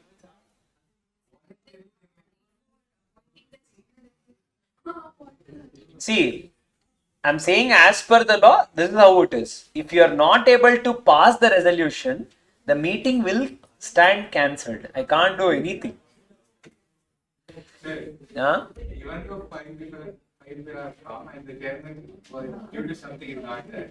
So they can be like, chairman, even though they can appoint, they can be like, no, today we don't need meeting and then they can just cancel the meeting. Why do you- We'll see. I'll make you write one note. I got your doubt. See here, write on people. Chairman may adjourn a meeting. Chairman may adjourn a meeting when. Now, say for example, Vedarth's question. Sir, there is a meeting. Quorum is also present. Can we just like that postpone it? Is it possible? When quorum is present. When quorum is present, can I adjourn a meeting? Law says what? If you have to do this, you can do it, provided you need to do it with consent of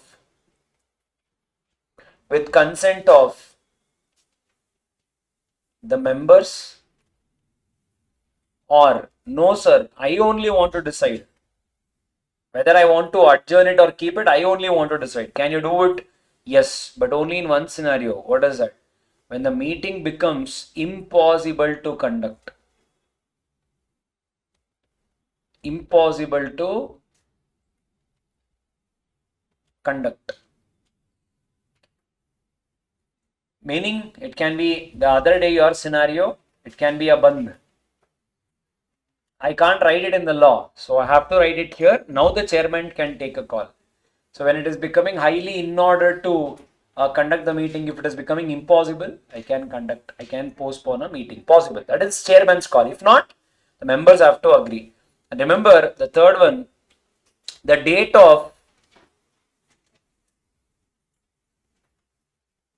in every place we have written, right, you have to file form MGT 14 within 30 days. Shifting of registered office and all you would have seen, no?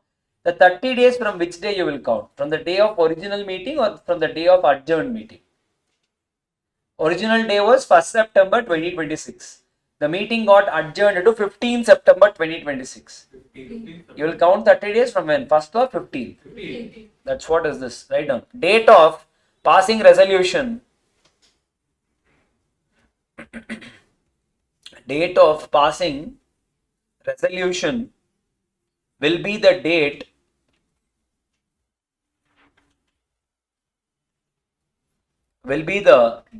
of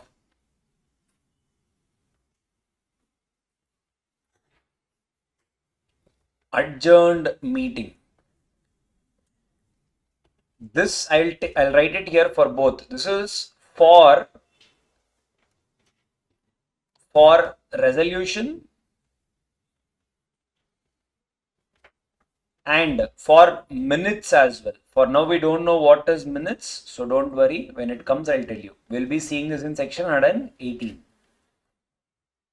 So it will be considered as 15th only is the date, not as first. First has no relevance. Remember, this section is section 116. Done.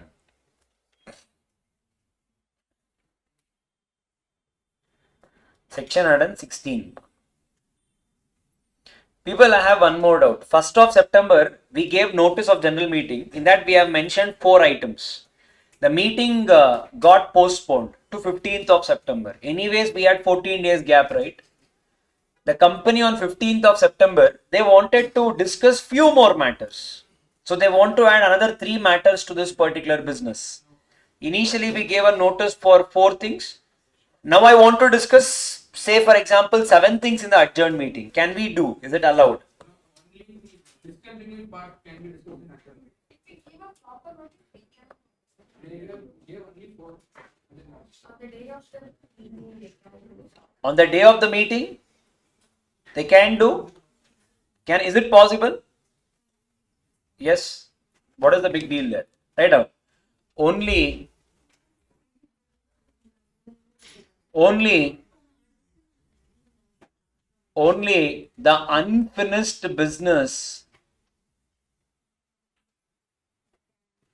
Only the unfinished business, can be considered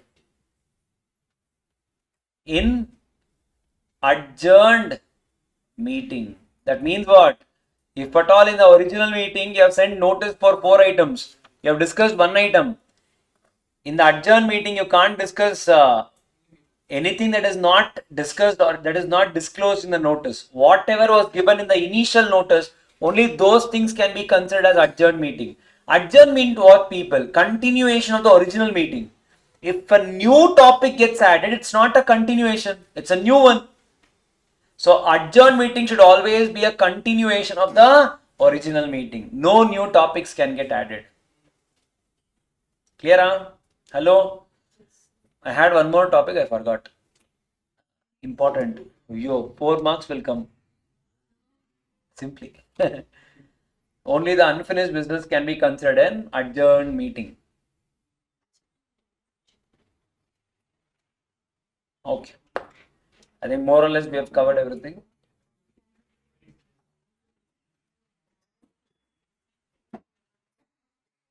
Okay. You want a break now? Wait a break.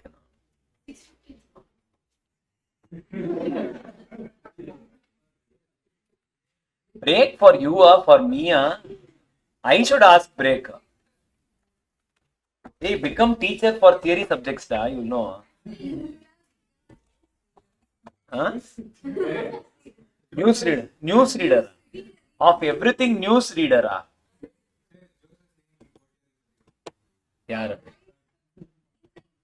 Hey, actually, seriously, even when I applied for Arivu also, I asked for FM subject.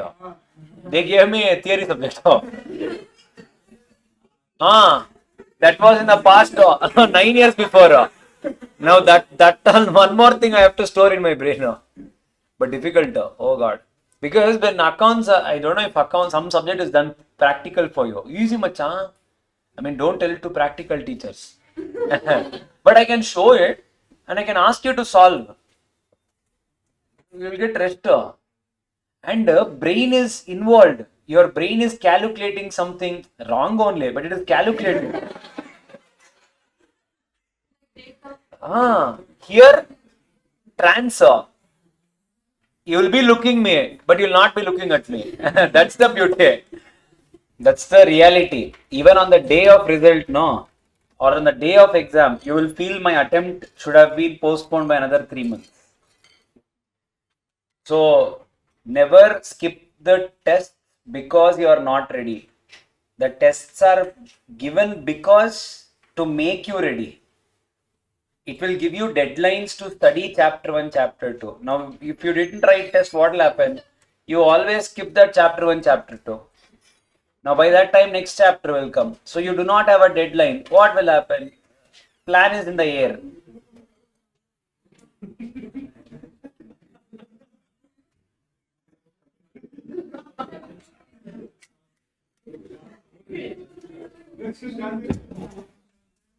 What happens? Huh?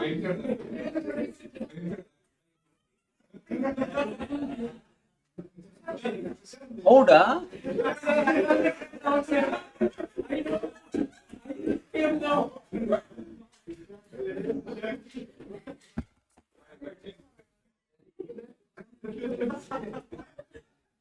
How when Howda?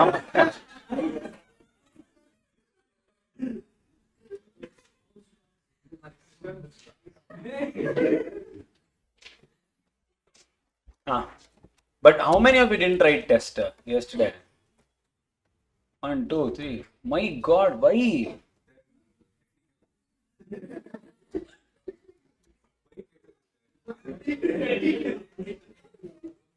Why?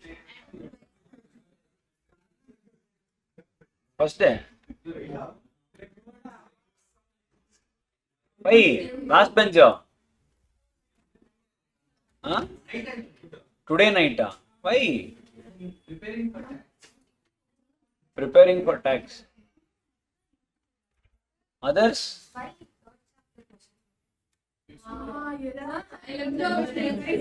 Which one was there? Indoor management. How many more was there? 2 questions were there. One. Oh, shifting of register office was there, no? No. Huh? Doctrine of indoor management was there and negligence and forgery. That only, no. One question was there. Two. One I wantedly gave, second one I don't know. Because you attended, your brain should work. Huh? People, okay, see here. From, we'll see. Today, once we finish this particular, I don't know, I think we should be able to do, we'll try to do it quick. People concentrate. People concentrate. People. Hey, okay, concentrate, please. Okay, now see here. People, I'm giving you guys one option. What? You guys want me to conduct text, I'll conduct. I'll conduct. If you guys don't want me to conduct a test also, I'm okay. Don't see. You should be putting effort. I should also be putting effort. Remember, question paper. It's not set by the academy or someone outsourced to sit, and they will give you some top good questions. It is not like that. Yeah. It is me. I wish I can take it from AI, but remember, you need to spend time. I might be giving a over-expected paper, which may not turn out to be like that. So currently, whatever the exam questions you will get, it will be from past papers, or it can even be from the other institutes, because in the past we have seen the questions here and there may repeat. So some good tricky questions will be taken, and that only will be given to you. See, that is question point 1. Point 2, never think that we are not ready for the test or we have not prepared and don't give the test. Because remember, all that you guys had to do was prepare for 2 basic chapters of company law, and you had at least 2 to 3 days notice, and you have sat in the class. With that itself, you should be able to write something. And remember, I'm telling you, if you think preparation will make you clear, you're living in a world which is full of dilemma.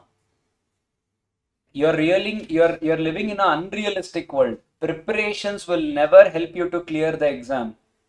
Writing practices will at least add 40 to 50% of your results, or if you're the chances of passing.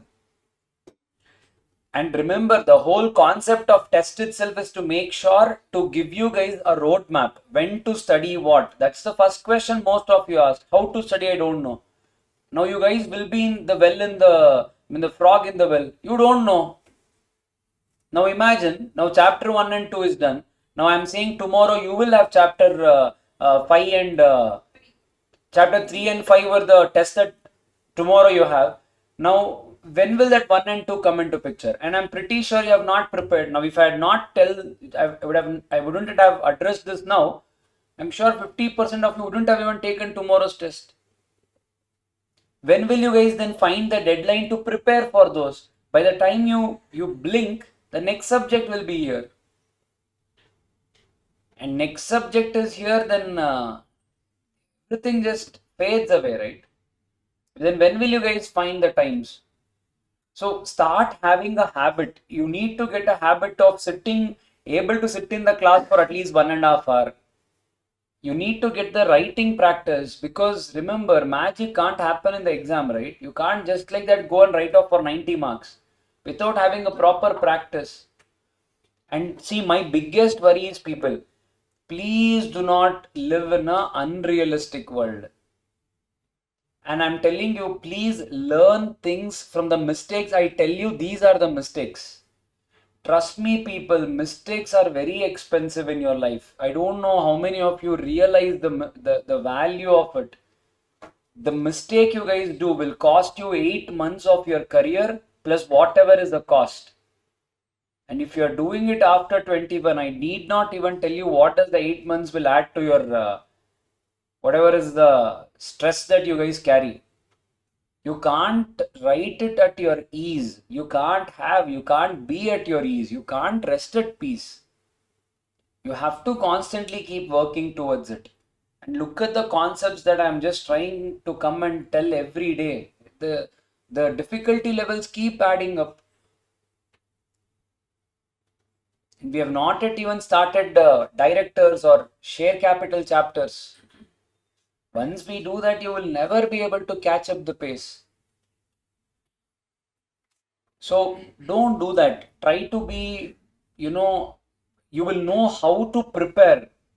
Now, for example, for people who attended the test, now they would have realized the value of case laws because the questions clearly had support your answers with judicial precedents. See, why are those questions given? To make sure to tell you, you have to focus on case laws as well. Now imagine the person who does not take up the test. Now the person who has taken up the test, how you see the case laws will differ. You will know you have to focus on it. So tests are the reality check. And tests will give you a proper roadmap. You will know today I need to see this. Today I need to study this. If not, you are the people who just wander. Correct? Don't do that. Because I'm telling you, right, mistakes are expensive, people. Don't fall in the trap. You can't. It is very difficult to come out of that mistakes. It's a bubble. Very, very difficult to come out. Yeah. Times it is a deadly loop. Very, very deadly loop. How many you would have interacted with? 3, 4? What stories I would have heard? Think of it. Simply I'll tell. 9%, 7% pass percentage da. Out of 100, 7 people are passing da. Chances itself, if I bluntly speak, before going only it feels terrific because you know that the pass percentage is 9 and 10. And I'm saying when you're approaching that, you guys used to go study and write your degree exams, knowing that all of you will pass, you studied and went. And what is the paper you're going and writing? You know that the chances of failing is so high than passing. And with what level of preparation you need to enter? It's going to be terrific. Don't do mistakes. Especially I'm telling, right? Don't you think if I am also being lethargic, if I don't provide, then it's okay. Yes. When I am trying to show you so much interest, when I am telling come let's do. Now revision, see I'm telling we are falling short of time. Why should I come at 3:45? Yes.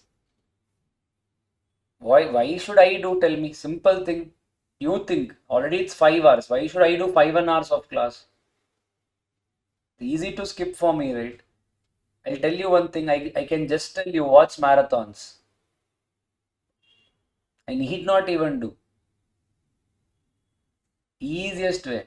It's already recorded. It's already there. I would tell put some effort because I haven't signed with the academy that I'll revise. I'll say I'll teach. I'll teach. So what I'm saying is be more serious. Be more responsible. Always have a thought of what is the cost that is going in. You guys think every day your monthly cost here, how much you see, it is equivalent to a salary that you should draw. What is your PG rents? Most of you are relocated. Look at your costs. How much it is coming to. And you look at the burden that you're carrying. I mean, I'm just saying, don't you feel the burden?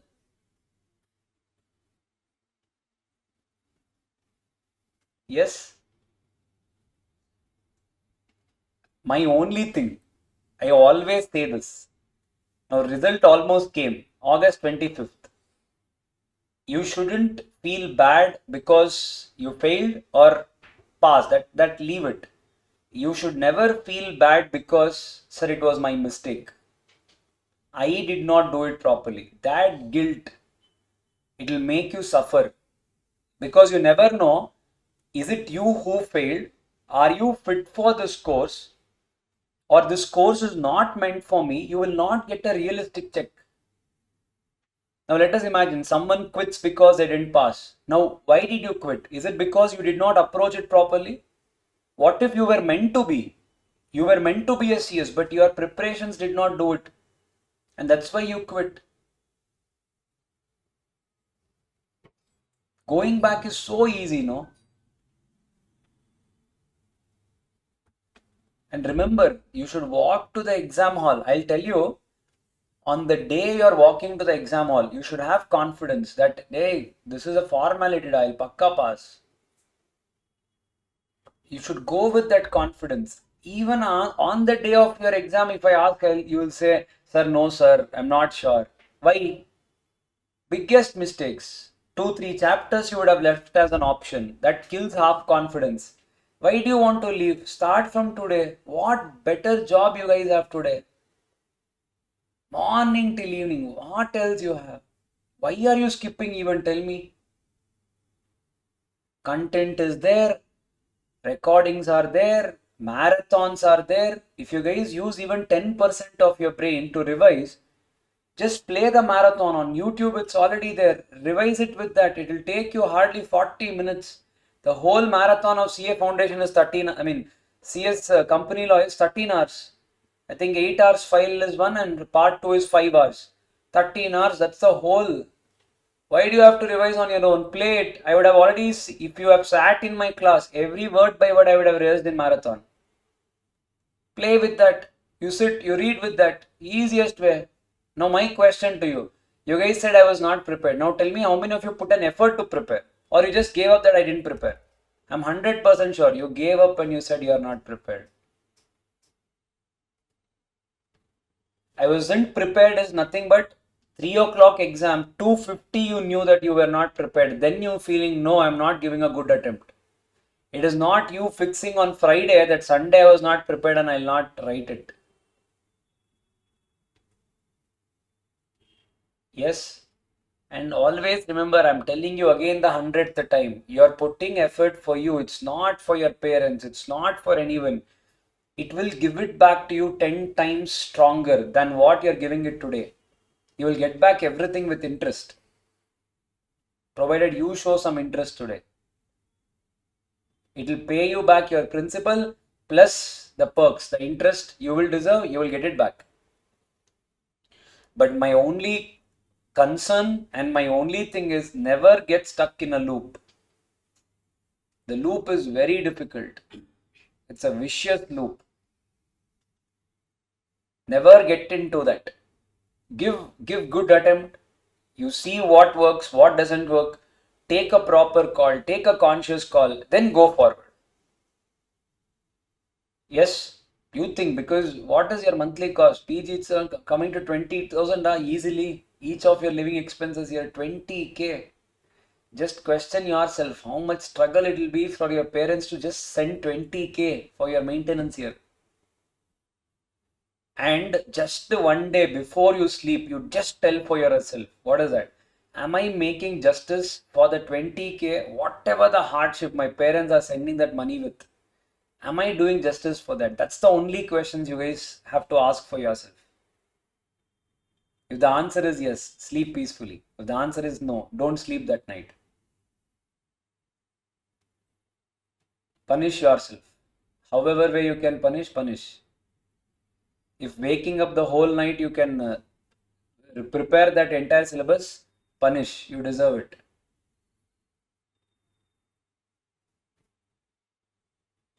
Be hard on your life today. Life will give you a chance to be easy, and life will be easy on you in the future. If you are easy on your life today, life will be as hard as possible in the future. So the choice is in our hands. Decide when do you want to suffer, when do you want to enjoy. Fairly speaking, 5 hours you have class, 8 hours you will sleep. Even if I do a normal math, another 10 hours I don't know where is it going. 10 hours. Hello? Now you see JIGL, labor laws, where are they? Do they even stand in do you guys even remember what happened, when, what? Sir, why you shouldn't be so rude? Say one joke and finish the syllabus. Okay. Bandri, successfully wasted 20 minutes. Waste madri andre you will waste my time. Correct, Noda? No, sir, motivation, sir. Hey, once or twice is motivation. Every day telling is not motivation. That is demotivation. For you or for me. Don't do that. Yeah?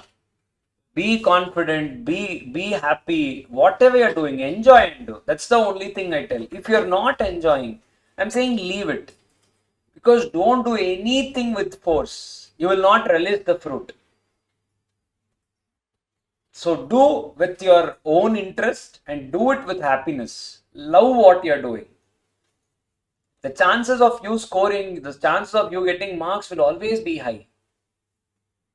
Yes? Okay. See, what did we do? Section 104 we ended up. The next provision is people, section 105. Section 105 people speaks about proxy. Now what do I mean by proxy? Proxy means people. I need not even tell you. That day Sushant was marking for someone. That itself is called as proxy. Correct, Nona Sushant? Sir, why take my name? All these people here do, they will do. It's not only me, okay? Correct. Yes, more people here will do. That is only called as proxy. So you guys don't need introduction to proxy at all. What is proxy? Sir, when I can't attend the class, I will tell my friend to mark the attendance. Yes, that is called as proxy. Same thing, people, as a shareholder, when you are not able to attend the meeting, you will ask someone else to go attend the meeting on your behalf, and that provision itself is called as people proxy.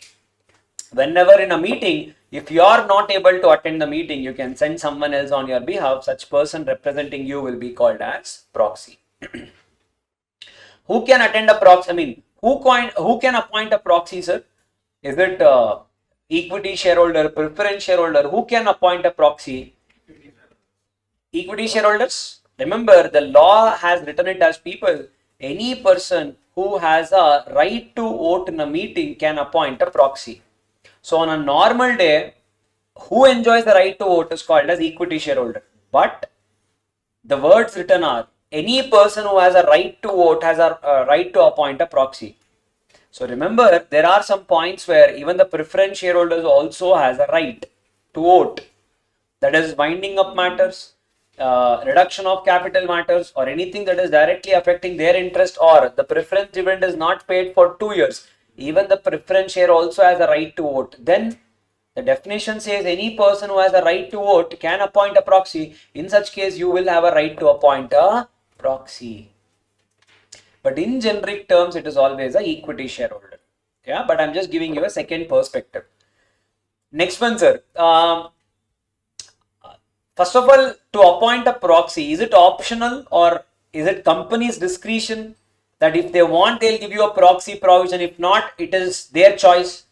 Every company should give an option for a shareholder whether they want to attend personally or through a proxy. You have to give an option to the shareholder. It is not the company's choice, it is mandate. You have to give a choice. However, they want to come, they will come, but it is your duty to give the shareholder an option to appoint a proxy. If they want, they'll appoint. If not, they'll not appoint. Is this clear, all of you? Yes. And you guys know about proxy, have heard of it? Okay, question number 1. Let us imagine, sir, in a meeting, 2 equity shareholders came for a meeting. 2 preference shareholders came for a meeting. 3 proxies came for a meeting. The company has in total 800 shareholders. In total, the company has 800 shareholders. The question in the meeting is, people, whether the quorum is properly present. Is the quorum present or not? That's a question to you. Is the quorum present? Yes or no? Taka tell us. I'll ask you more questions. Is the quorum present? Yes or no? Yes or no? The quorum is present or not present? The quorum is not present. Ala yalara. Huh? Quorum is not present. With the logics, we will see whatever I'm marking as cross, it is not present, sir. Preference is not counted for the purpose of quorum. So is proxy. Proxy is not counted for the purpose of quorum. Now Sushant says, sir, this is cheating. You're first supposed to teach us the provision and then ask a question. Now I said, Sushant, I've already taught you. Sir, where he says? I say in quorum. Where? The quorum provision says, see what? The law says when is a quorum present? If at all you have up to 1,000 members, the quorum will be present only if 5 members. What do I mean by personally? Personally means people you should appoint. You should only come. You should not be sending someone else on behalf of you. If you are sending someone else, they will not be counted for the purpose of quorum as given in section 103. Hello. Every word in law is important. Please don't look at only numbers and go. This is the 100th reminder I'm telling you. Hello. Yes. Clear. Okay. Now I'll ask you one more question. Concentrate here and tell me. People see here. Now don't look at book. The company exactly has 1,000 shareholders. Can you tell me what is the quorum?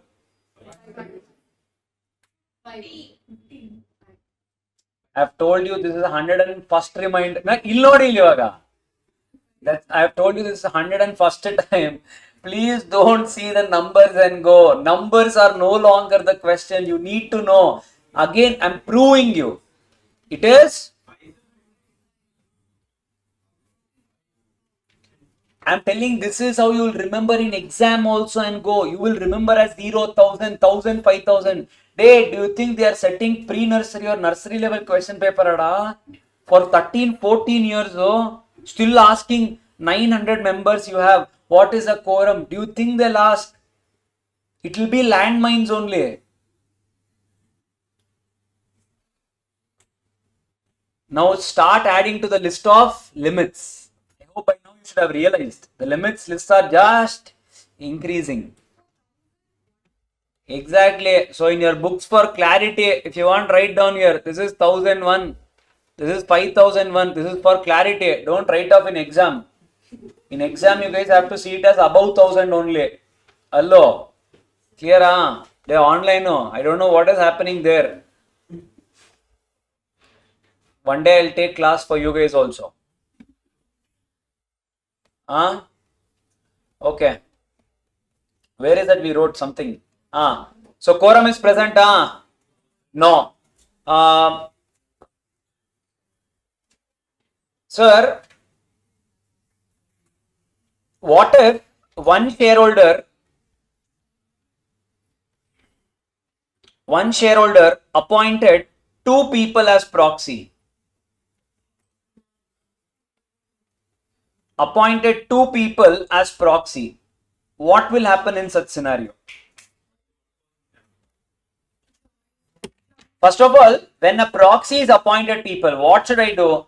Remember, I have to intimate to the company 48 hours prior that I will not be coming. I'll be sending a proxy on my behalf. I need to give this intimation to the company at least 48 hours prior. Are you getting the point? Sir, what if on 11th I gave, let us imagine the date of the meeting is 15 September. On, say for example, for this thing to be valid, what is that they're telling you? I need to give it at least 48 hours prior to the meeting. So I need to take 48 hours. Let us imagine if at all I'm giving the notice on 12th September. Is the proxy valid? Answer is yes. 13 September valid. Sir, 14 September, the proxy will not be considered as valid. So you need to at least deposit the proxy form 48 hours prior to the date of the meeting. Is this clear? All of you. Sir, let us imagine if the company wants to, anyone. Now, say for example, you guys want to, Mr. A wants to go and check who and all are the shareholders attending the meeting in person, who and all are the shareholders who are attending the meeting by proxy. I want to know. Can I know? Answer is yes. What should I do? As a shareholder, I have to intimate the company. I want to come and check the proxy forms. Can you please keep it ready? The company will keep the proxy forms ready. You as a member, you can go and inspect so that you will know on the day of the meeting who and all are coming in person, who and all are coming by proxy. Sir, how will this happen? You need to intimate the company that you are coming for inspection at least 3 days prior, that I will come and inspect. And the inspection will open 24 hours prior to the date of the meeting, and the inspection will close with the meeting. We didn't understand, sir.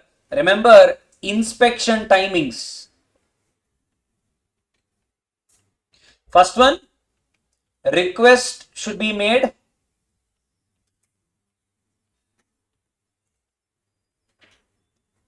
3 days prior. Second one, it shall be open 24 hours prior to meeting, and it will conclude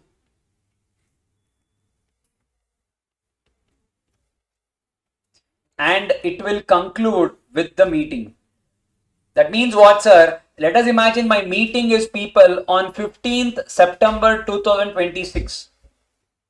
This is the date of my AGM, and the meeting will start at, sir, 9 a.m. Now what will be the proxy inspection hours? The proxy inspection hours will start on 14th September 26 at 9 a.m. It will conclude on 15th September 26. Imagine if it is still 12. It will conclude at people 15 September at 12 p.m. Understood?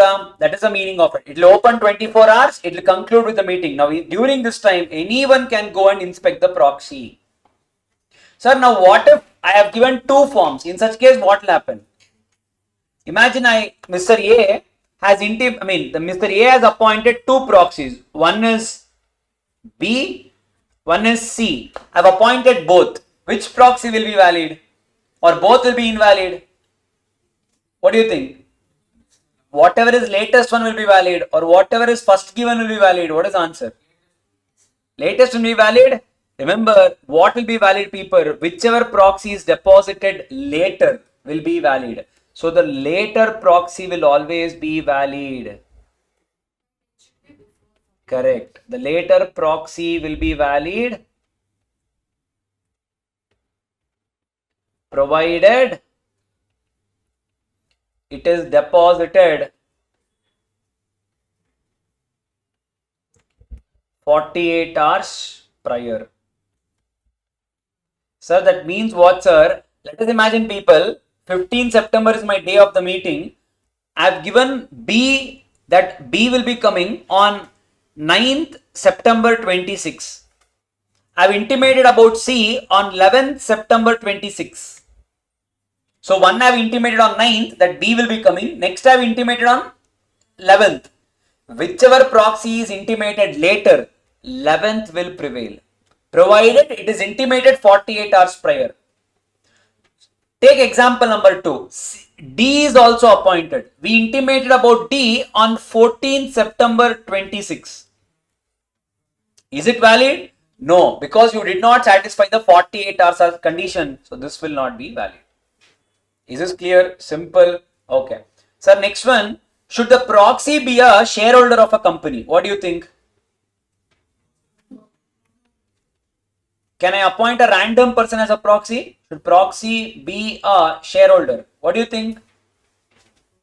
No? Remember, no such condition. But remember, there is an exception, Section 8 company.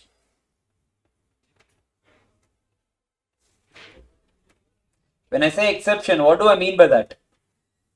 In Section 8 company, when you are appointing a proxy, the proxy should also be a shareholder.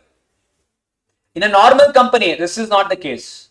But in case of a Section 8 company, even the proxy should also be a shareholder. What else? Can a proxy speak in the meeting? No. Can proxy speak in the meeting? No. Can he? No. Can he vote on show of hands? Can he vote on show of hands? Can a proxy vote on show of hands? First, is proxy counted in quorum? Proxy counted in quorum. Now Vedarth's question is, sir, then why are you teaching? He is not speaking, he is not voting, fellow is not counted for even quorum. Why is he coming to eat buffet? why is he coming? There should be some logical reason now. No, sir. That's sir question. What is the what do you think? To attend the meeting. For casting. Right. He says, sir, Charan is saying, sir, you said to attend, he's attending. You can't have more expectations. Remember, this is also no. This is also no. Sir, then skip, sir, this topic. They'll not ask. Remember, proxy can vote. 107. Section 107. Bharat, on the way. Loading. Proxy can vote on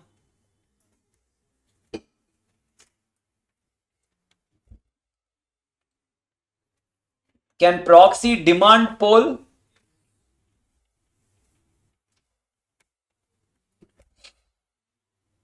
Now what is this? 109. We'll see. Yes, sir. So regarding this, I can't tell more. It will come. Wait. Next ones are, what else in proxy? Proxy. How many people can proxy maximum represent? 1, 2, 3, 10, 50, more than 50. Tagali, sir. All 100 you send one person, sir. How many people? One proxy. 50. One proxy can represent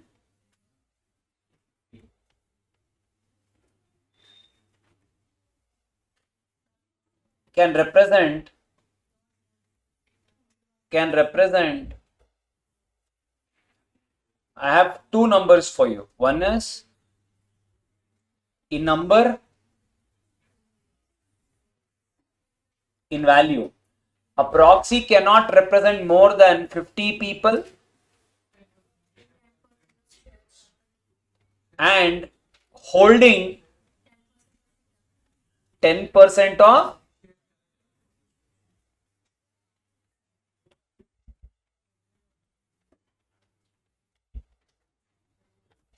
percentage of paid up share capital.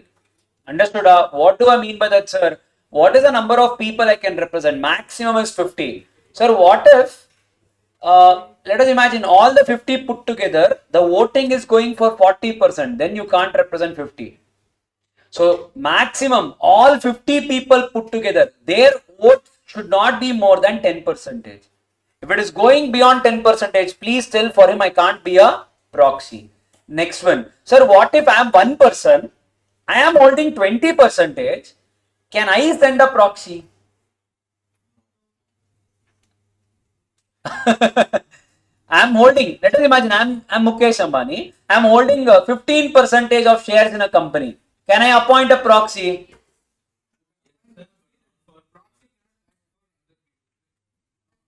Possible, huh? Remember, the law says, people, if that is the case, if you are going beyond 10%, exception to this, if representing, or you can write it like this, if a person holds more than 10%, then the proxy can represent only such shareholder. That means what? If one person is holding 15%, you cannot go beyond 1%. So if I am holding 15 I can appoint one person as proxy. That person cannot represent anyone else. I can only represent one person. That's all. So that is a rule. Yes. So proxy will always have to do what is designated to you.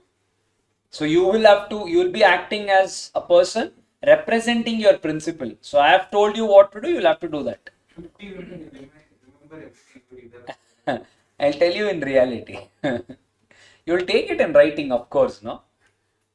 That's why we said you can't vote on show of hands. That's the reason, we'll see.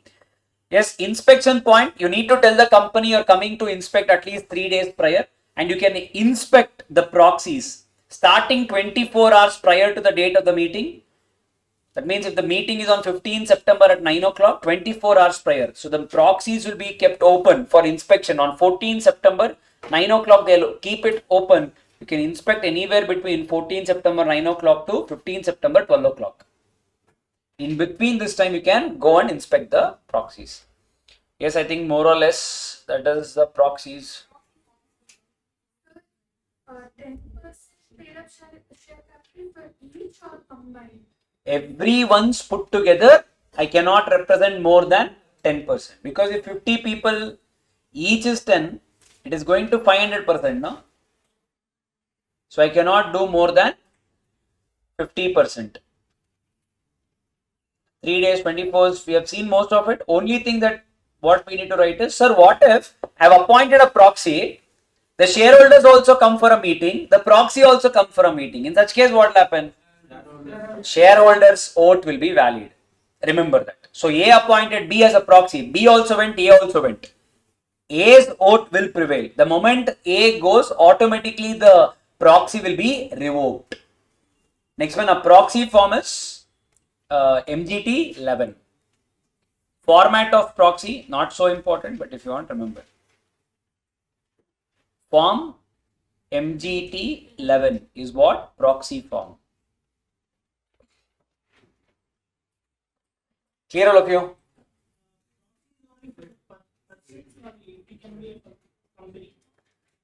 Okay, I'll explain this.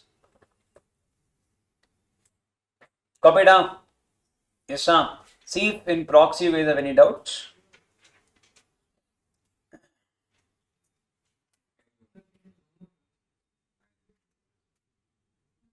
Full if I zoom out, you can't take a picture. Okay, zoom. I can do it in parts. No, sorry, not day after, tomorrow. Tomorrow is what, Wednesday? Tomorrow is Tuesday. Then Thursday is chapter 13. Tomorrow is chapter 3 and 5.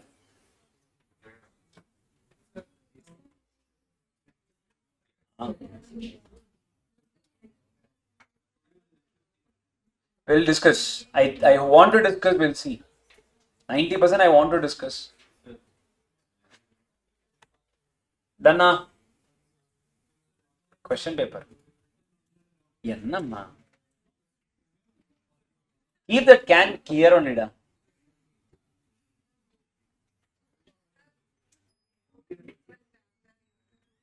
Huh? I'll come back. No, it's here.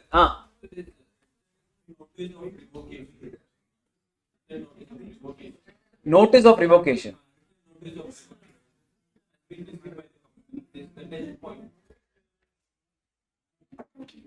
Which one? Disability we saw, members holding this we saw. Tell me if we have missed something. 10th one, na? A proxy is valid until written notice of revocation. Okay, this is nothing but I have appointed a proxy as B. A again sends, I want to revoke the proxy. Then they are telling you the meeting, whatever is a proxy, that will be cancelled. No. I mean, before the meeting, for that they have not given you the timeline. Yeah. It can be even before the meeting also. Because remember, the member himself attending the meeting is automatically a revocation of proxy. Yes, sir. People, one more question. I have appointed a proxy for a meeting to be conducted on 15 September. Because of some reason, the meeting gets adjourned. The meeting got adjourned to 30th September. Should I appoint the proxy again?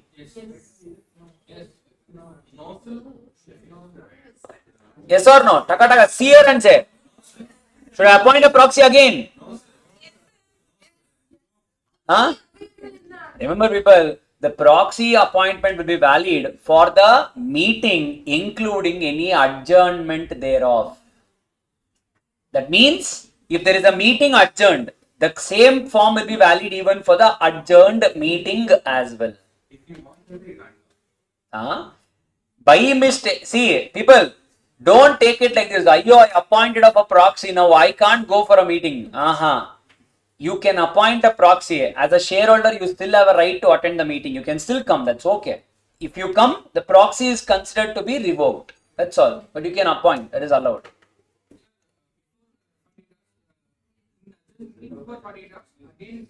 Not required. Nothing required. If you have given intimation for the original meeting, it is valid even for the adjourned meeting as well. Sir, can you remove proxy for the meeting starts? Possible. I am saying even during the meeting, when meeting is going on, when a member comes, proxy automatically revokes. So possible. People, one more question. My question to you. Now you guys tell me. I am very sure you will answer this. Hey, Lala, this is easy. Hey, this is easy only. Trust me, this is not challenging. Imagine, people, the company totally had 800 shareholders. Yeah? The meeting was supposed to commence at 9 o'clock. Within 30 minutes, people, there were properly 8 shareholders present. The company wanted to discuss 4 matters. So the quorum was present, the meeting started. At 9:45, or let us imagine at 10 a.m., the company discussed the 2 matters. Another 2 matters is pending. In that, people, the 4 shareholders, they wanted to leave because they had some emergency, they wanted to leave. They intimated the company, it's okay, you can continue, we will leave, you can continue the meeting. The 4 shareholders left the meeting. The company continued the meeting, they passed the remaining resolutions also, and there were 4 shareholders left. The director is coming and asking you, is there any non-compliance in the meeting we conducted, or the meeting is compliant, there is no problem? What is your answer? Meeting is compliant? Don't tell me reasons. You guys give me yes or a no. Yes or a no? No reasons, yes or a no? No. Yes, sir. No. Okay. Yes. Meeting is valid. Meeting is valid or invalid? Invalid. Meeting is valid or invalid? Invalid? Madhav, you know how you say it? Hey, invalid, sir. I'm saying invalid, sir. Invalid, sir. Hey. Macha. Valid or invalid? Somehow I'm not able to get it. All of you are saying that only. Valid, sir. Not valid. Tell mother, tell her. Valid or not valid? Not valid. Okay, remember the meeting is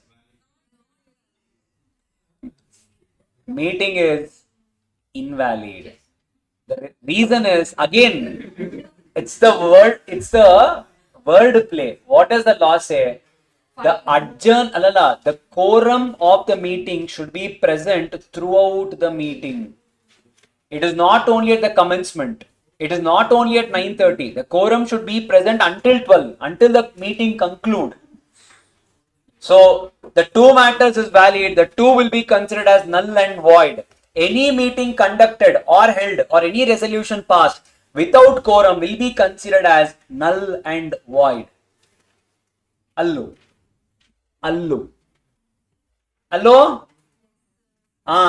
People, you remember in adjournment I said I missed one point. Go and write. Aditya, don't. Yes, be thankful I remembered it.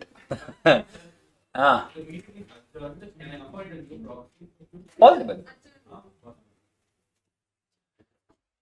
Clear all of you? Proxy, any doubts? No, done. That is your 105. Hey, next one, people, 106. What is 106? Voting. Section 106 speaks about people. Okay.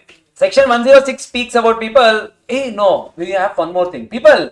Hey, people. Hey, people. You know what happened? You are a company. Which company? X Limited. In your company, there are some 3 different types of shareholders in your company. Who are they? The first shareholder in your company, people, is governor of the state. Governor of the state is a shareholder in your company. Next, President of India is a shareholder in your company. Now you tell me, the governor of the state or President of India, will they come and attend your meetings? No? Why da? Have some hope. Sir, my company, they'll definitely not come. Okay, they may come, they may not come. What if they are not able to come? They will send a proxy. Yes? Yes or no? Oh. Now, can I send someone? Is it possible? The answer is yes, people.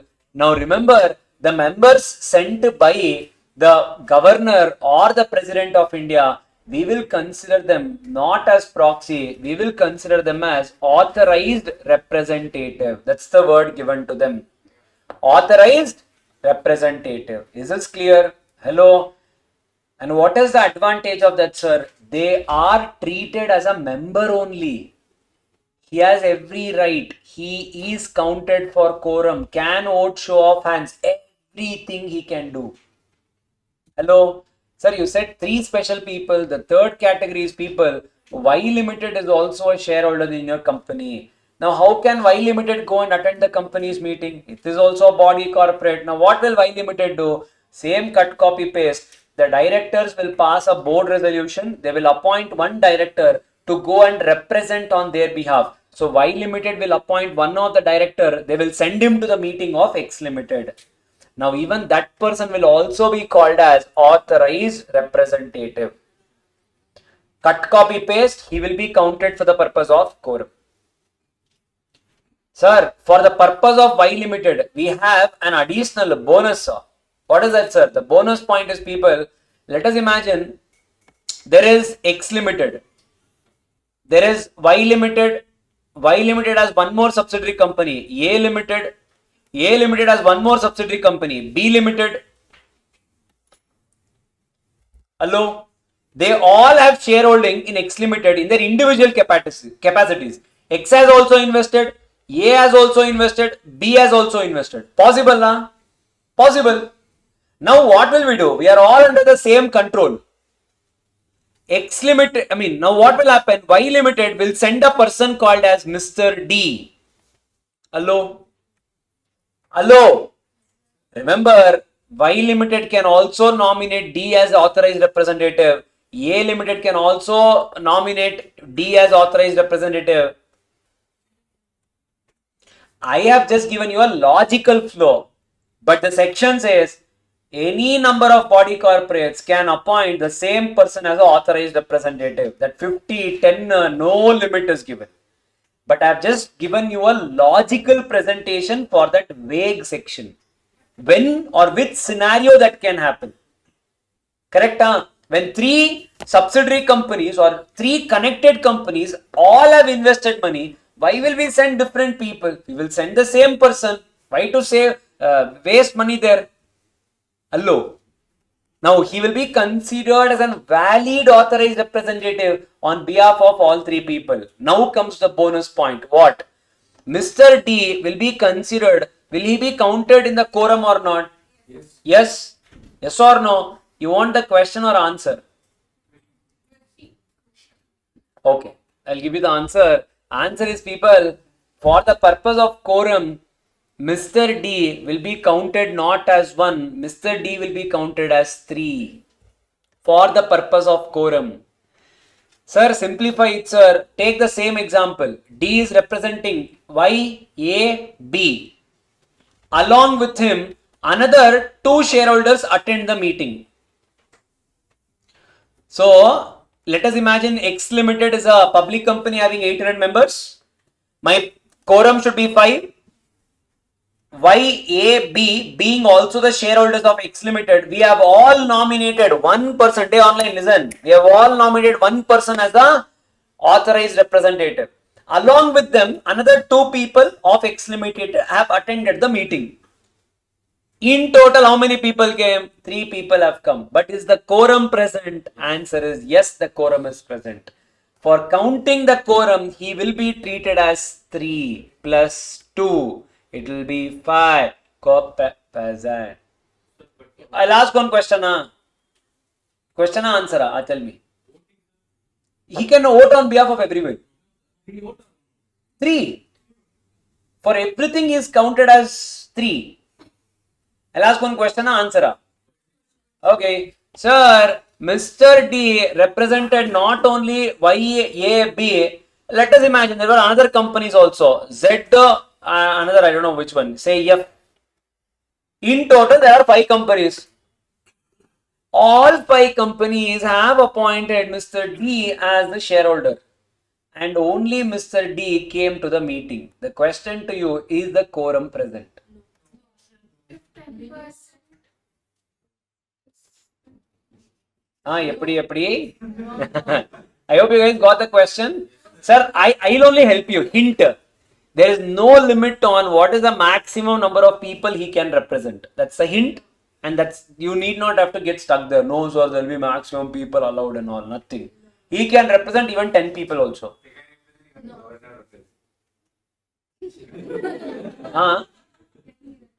Can he represent?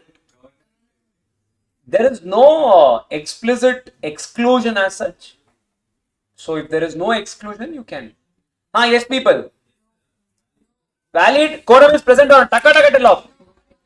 Quorum is present or not? Quorum present or not? Quorum present or not? Remember, people, yes, as you guys rightly said, the quorum is. Sir, that's what we also don't know, whether we said what rightly. We also don't know whether we said yes or no.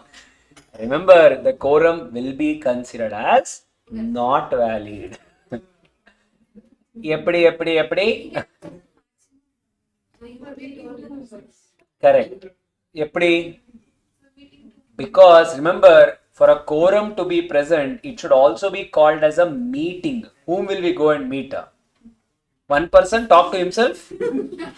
So, according to the dictionary meaning, it is not a meeting. So, there should be another person at least present. This is not for the purpose of quorum. This is for the purpose of definition of meeting. I should go and at least someone.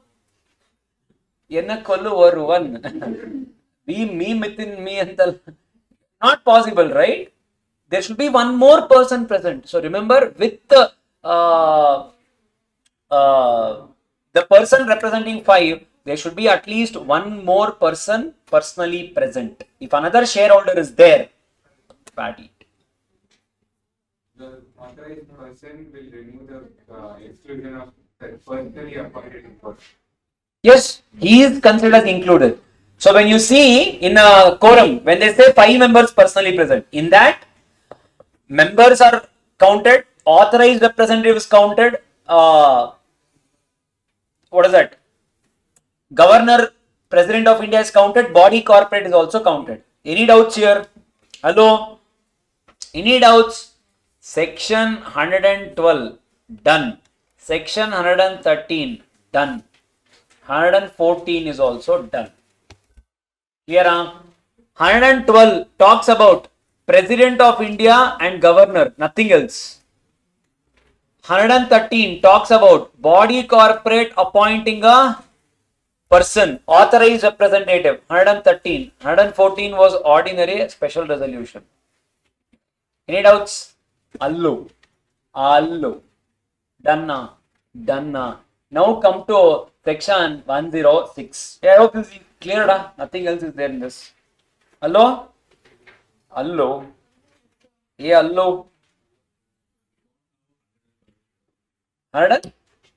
It will be there, see, under Quorum, President of India, it will be mentioned.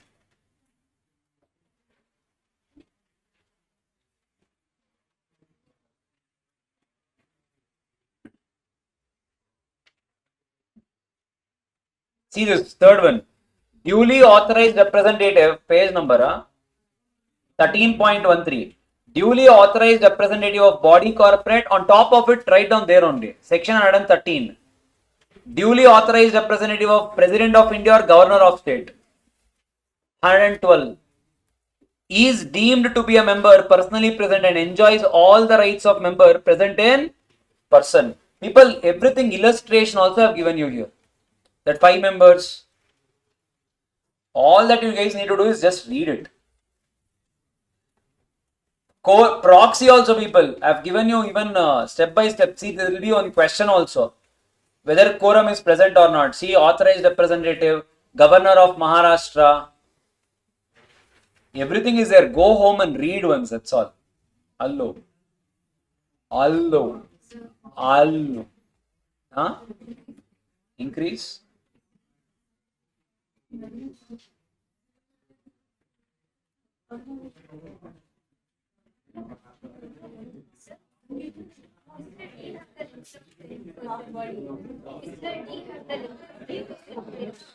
In the case of body corporates, no. You can represent any number.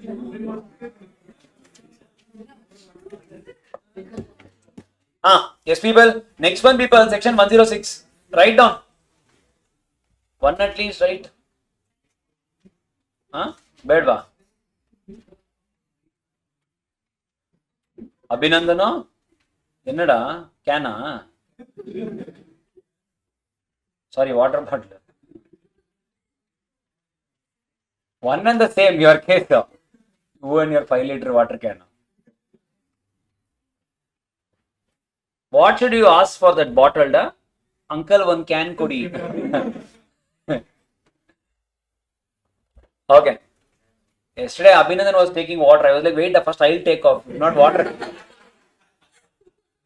Simply. Okay.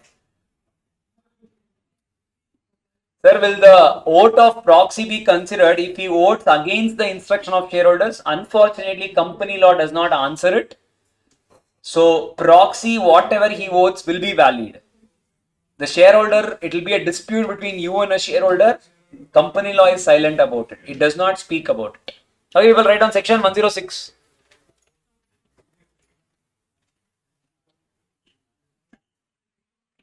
Section 106, restriction on voting rights. Write down. Section 106, restriction on voting rights.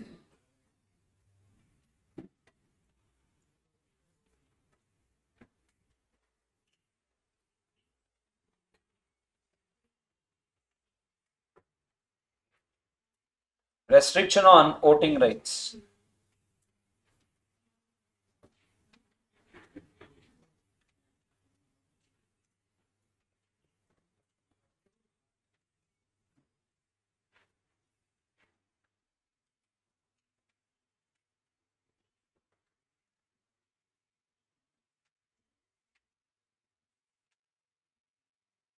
Okay. I'll be writing 4. Write down.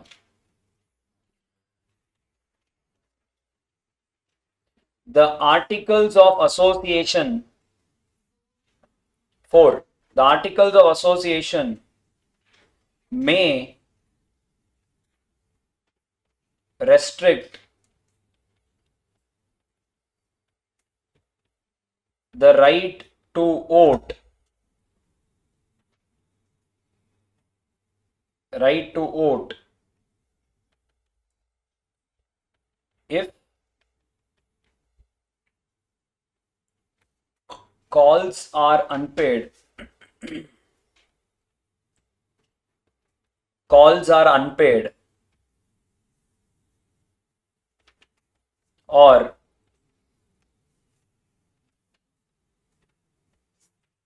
any other sum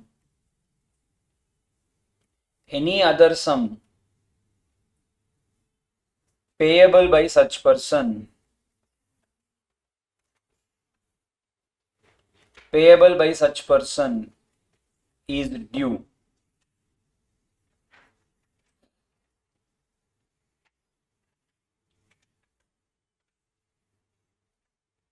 They cannot restrict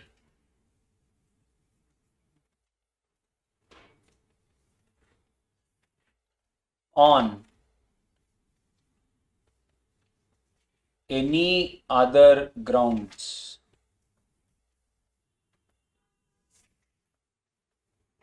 Any other grounds.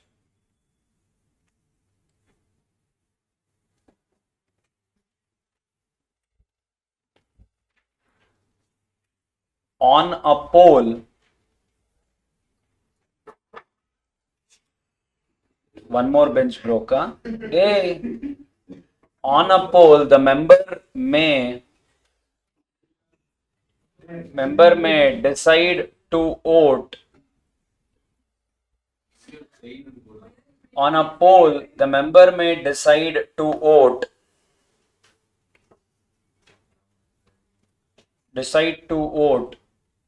At his discretion.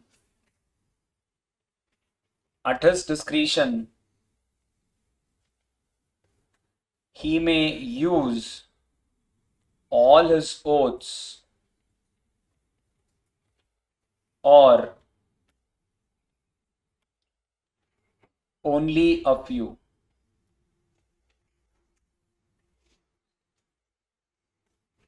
The third one, such member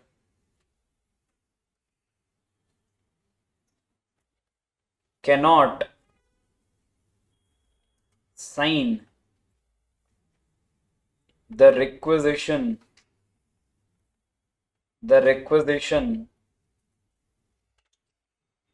to hold a EGM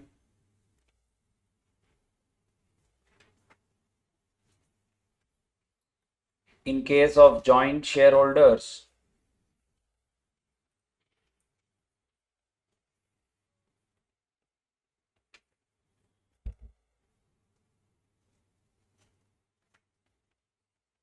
The vote can be casted by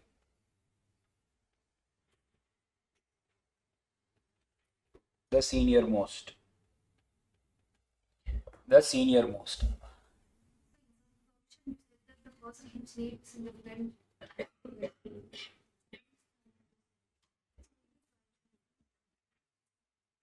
Senior most and senior.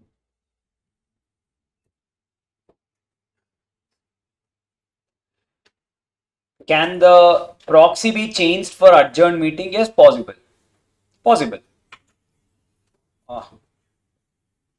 Done. Abhinandan. Done. Abhinandan's reply will be simple. Done. People restriction on voting rights section 106. Every shareholder by default. Understood? We'll see if possible. Let us vote on any resolution. We'll see if there is any meetings going on. You done? Let me know. Done?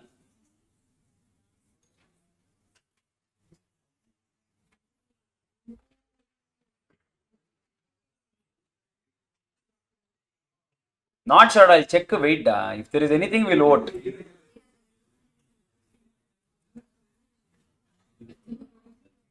I think there is one company is there. Oh, nice. Done. Very good.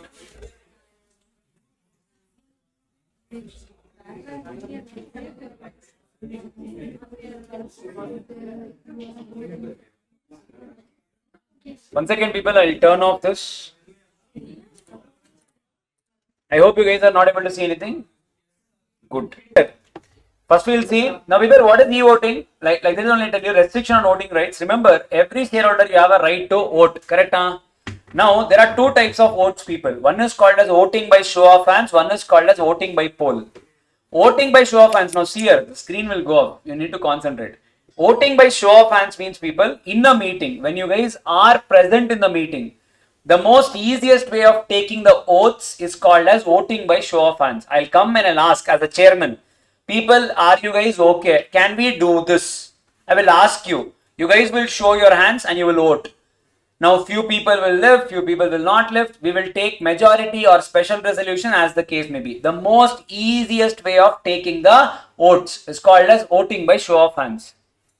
Voting by show of hands follows a principle. What? Whoever you are, it doesn't matter. Every person will be treated equal. That means what? Now let us imagine in Reliance company's meeting. Me, Mukesh Ambani. We have Reliance somewhere. Reliance Industries. Fourth one. Now there is meeting happening. So here, me and Mukesh Ambani are same if it is voting by show of hands. I will also have one note. He will also have one note. Voting of show of hands is nothing but each of us will have only one vote. Now, don't you think Mukesh Ambani's ego will be hurt? A person holding crores of shares and me holding, I don't know, some units. Are we both same? Don't you think his ego will be hurt? And we both equally can decide the company's matters? Yes or no? Remember, it will not be valid. That's why we have another option also called as poll. Mukesh Ambani has a right to put his foot on ground and say, I want it to be on poll. I don't want show of hands. If Mukesh Ambani requests, the company will conduct the meeting by poll and not show of hands. Hello? In poll, one share is equal to one note and not one person is equal to one note. Dead end. Have buffet, come home. Don't even dare to lift simply 5 calories waste. Fit for nothing. I lift. And the person next to me, the entire family, okay, everyone put together will already controlling what? Along with their all body corporates, they control 40%.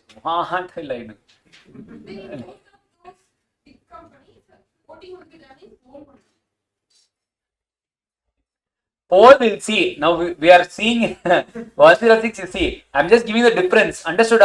Show of hands, one person, one vote. Poll, one share, one vote. Now, can I restrict this right also? Irode 1 or 2. Kodro, they gave only 1 or 2. Can I restrict that also? Yes. When? On 2 matters.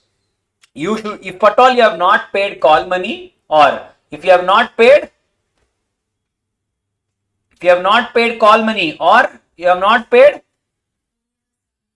any other sum. Say for example, I have taken loan from you. I have not repaid the loan. Can the company restrict the voting rights? Answer is yes. Now Yes Bank is there. Okay, let us take Yes Bank.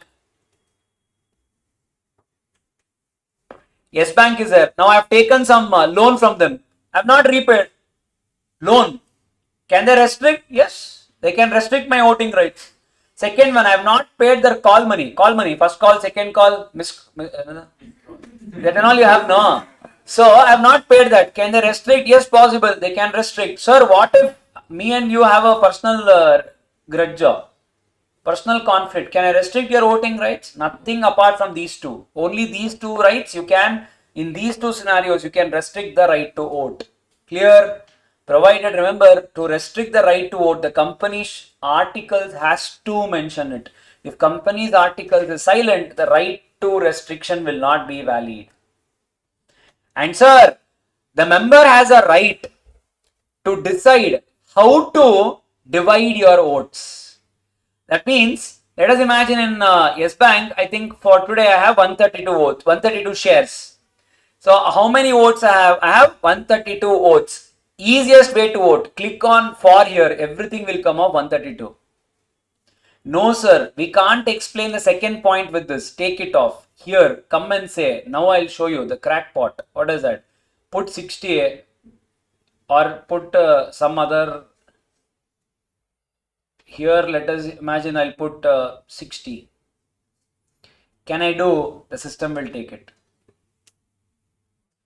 What is the use? Don't ask me. Company law says the customer is the king. You can't tell him how to use the votes. If he wants, he can use the entire votes. If he wants, he can split an vote, but it is his choice. Sane person, no one will do, but it is just a right given to a shareholder that the law cannot enforce you how to use your oaths. That means what? For this particular matter, I can just say I'm using 60 votes. Good, okay. Next one I can say for the next resolution, we can use all 132 votes. So it is for each resolution, remember, all the resolutions cannot be clubbed and you can't pass a single resolution. Not possible. Company law denies it. In total, how many are they passing? 7. You have to pass as 7 different resolutions. Allo. Clear? Abstain is I'm not voting at all. That means 0 votes.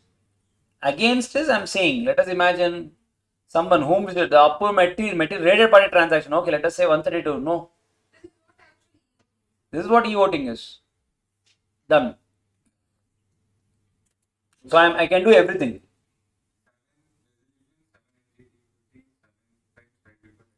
No 7 MGD 14. In 1 MGD 14, you can file all 7. But when you are passing resolution, I can't club all 7 and pass a resolution. There's a logic for it. I'll tell you when we are doing that respective topic. It will come in the directors. Logical only, people. For example, I want to appoint 2 directors. Let us imagine I'm taking Vedarth and I'm taking Jayanand. I'm saying, people, I'm proposing to appoint Vedarth or Jayanand to be the class leaders of the company.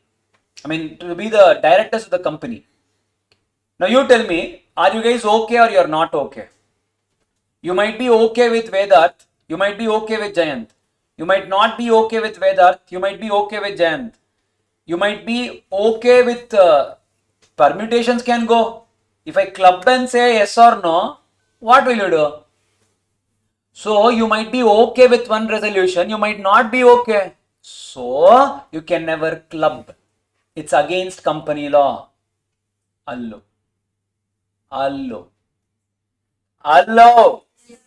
Okay. Now read how resolutions will be. And you guys tell me what is this? To receive, consider, and adopt the audited standalone financial statements of the company and the report. The audit consolidated finance done. To appoint a director in place of Mr. Shivakumar Dega, who retires by rotation and being eligible offers himself for reappointment. To appoint measures MSKA and Associates LLP Chartered Accountants as one of the joint statutory auditors and to fix the overall remuneration of the joint statutory auditors. To approve material, to approve, no dividends this year also. They'll never give that. It's been 3 years. Simply my money waste. Okay. To approve the material related party transaction with where? State Bank of India and modification thereto. We don't know why it is related party. We should check. There might be promoters. There might be something will be there. Some interest will be there. We are yet to see. We'll see. When the related party transactions come, 188. Now see here.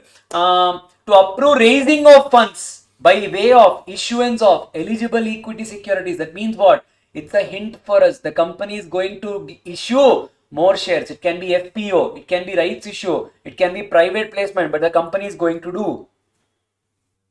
Let us say no.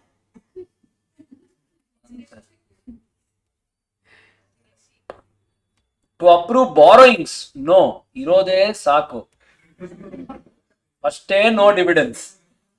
Matte adaralli bella. Simply I said.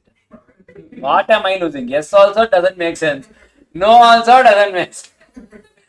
1,20,000 ne no gati. You forgot the Reliance Tata Motors. What will I do with 131? Fit for nothing only. What will you? It doesn't give anything. Now understood all of you? People, first 3 matters is considered as what? Ordinary business. The last 4 matters is considered as what? Special business. Adoption of financial statements, appointment of director in the place of retiring director, appointment of auditors, and these people will never pay dividends. So we have only 3. Hey, edit ಮತ್ತೆ ಏನನ controversy ಆಗ್ಬಿಟ್ರಿ ಯಾಕೆ? Okay. Sir, Oh. if it's a main, thing, then proxy can vote for. Vote registered successfully. Yay! No. No? Done. Contact person. You want to contact him? Hey, at least one. We have to give at least one good thing for Saran every day. Saran, see here. Whose name is there? Sanjay. Sanjay Abhyankar. After 5 years, we need to see you, Saran, here.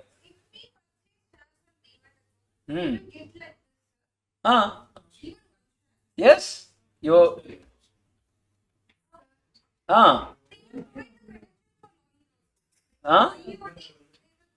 Reappointment of Mr. Robert Thomas Conti as an independent director for a period of 5 years. Should we do it? Papa. This is with another company, Rain Industries. That's the name of the company.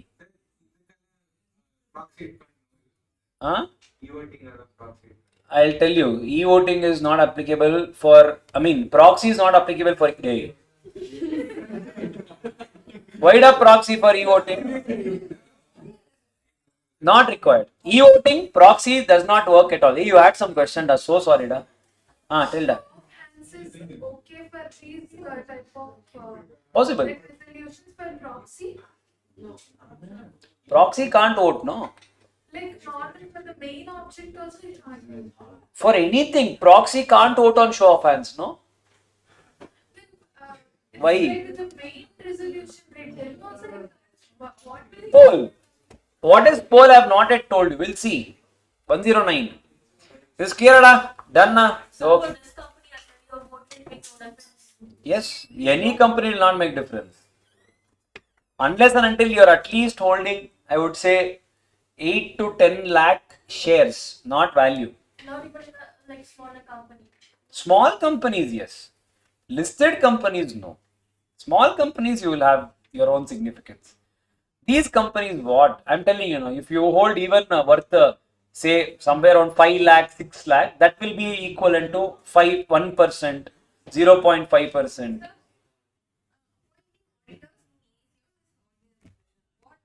Like in middle of like EGM if we conduct that. I'll tell you when we are doing auditors chapter. Yes, people. One 6 done. And For a company it is not important to give dividends every year. No. no mandate. Absolutely no. That's why people tell you to buy equity shares.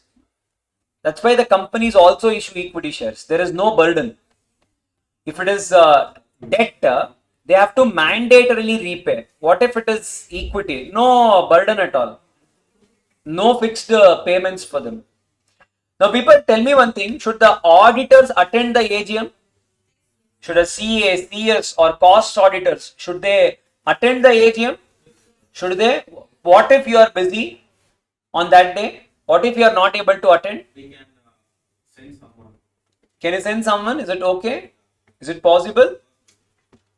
Now, the shareholders will ask some question. How will that person answer? He should be eligible to access knowledge. So, if he has knowledge, can we send? Okay, sir. Remember, whenever the auditors of the company are unable to attend the meeting, you can send someone else on your behalf. Such person also requires to be auditors. That means, if at all you are sending on behalf of a secretarial audit, even that person should also be a CS who is dealing with the same matters. If he is that, then you cannot send such person. You cannot send random person. You have to send who are qualified to represent you. Is this clear? Section 146 done. All these are chota sections done. shares and all. Meaning? Like you could write, like they don't, like you won't get the voting rights, so you said that right. It is advisable to like invest in equity shares. So what happens in that? Equity shares, you are saying? We will not get, see, if you ask me as a shareholder, I never invest for voting rights. You invest for capital appreciation. Now, for example, when I invested in Yes Bank, my average price is 11 rupees. Today, how much is Yes Bank? 22, 23, if I'm not wrong. So I did not invest for dividends. Dividend people, I'm telling you, is a very big, I would say, uh, it's a deception that the probably in studies we have been used to it. But dividend is not at all the reason why we have to invest. We will not get anything. How much they will declare? The dividends will not cross. I'm telling biggest of biggest companies. The dividend will not cross 5 rupees or 10 rupees per share. What will you get? You will get nothing. It is peanuts. Why do you invest? You will always invest for capital appreciation. So when I invested Yes Bank, it was my average price around 11.2, 11.3. Multiplied by, you can imagine now, 130 shares. 11 into 130. Now that is a benefit I would have made. So dividends will never give you that. Yes. So only a person invests in a company to get capital appreciation. Or if you're really investing in say 10 lakh shares, 15 lakh, 1 crore shares, then even if they are giving you say 3 rupees, 2 rupees, you will get 2 rupees credited. But for that person, that 2 crore will be nothing. Because he has invested only 1 crore shares. What will he do with 2 crore rupees money? Yes, sir. People, so see, whenever section 146, the simple, whenever you are not able to attend, you need to send someone else who qualifies to be a auditor. If they can represent you very well, you can send them. So the same thing applies to statutory audit, secretarial audit, as the case may be. Section 146. Any doubts? Hello? Understood all of you? Pakka? Okay, done. So I'm just doing all the connected points. Now come to section 107. What does section 107 say? Section 107, in general people, there is something called as voting, correct? Voting people will be of 4 types, correct?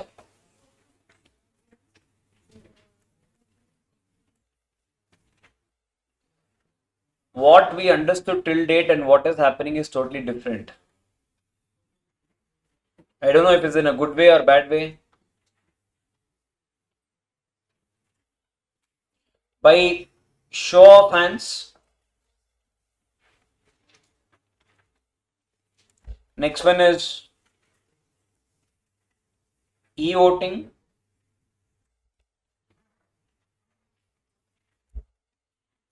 Next one is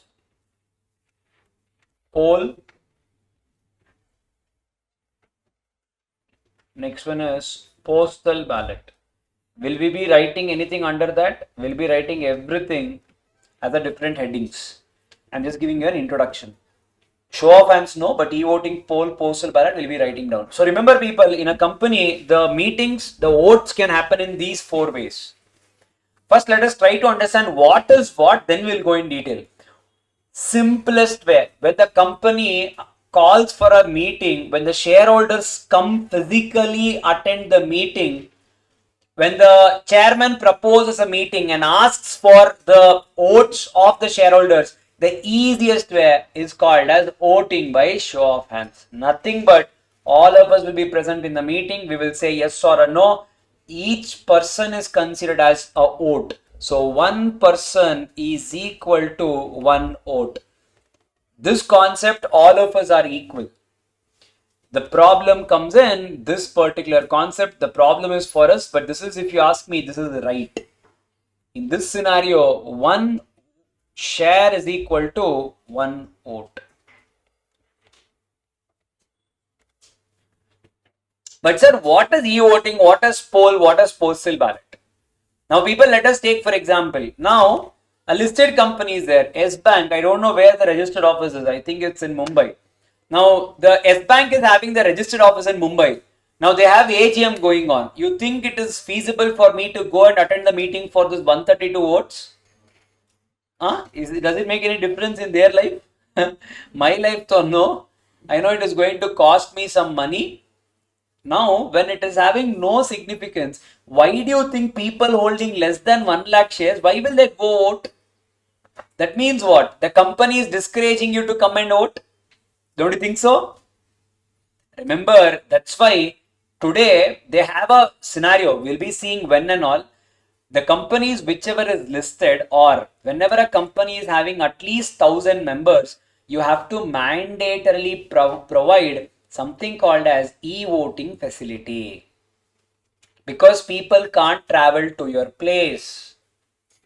Understanding? So today e-voting, people in the case of listed companies is mandatory, and whenever a company is having 1,000 or more members, you need to mandatorily provide e-voting. E-voting in simple, whatever we did is e-voting.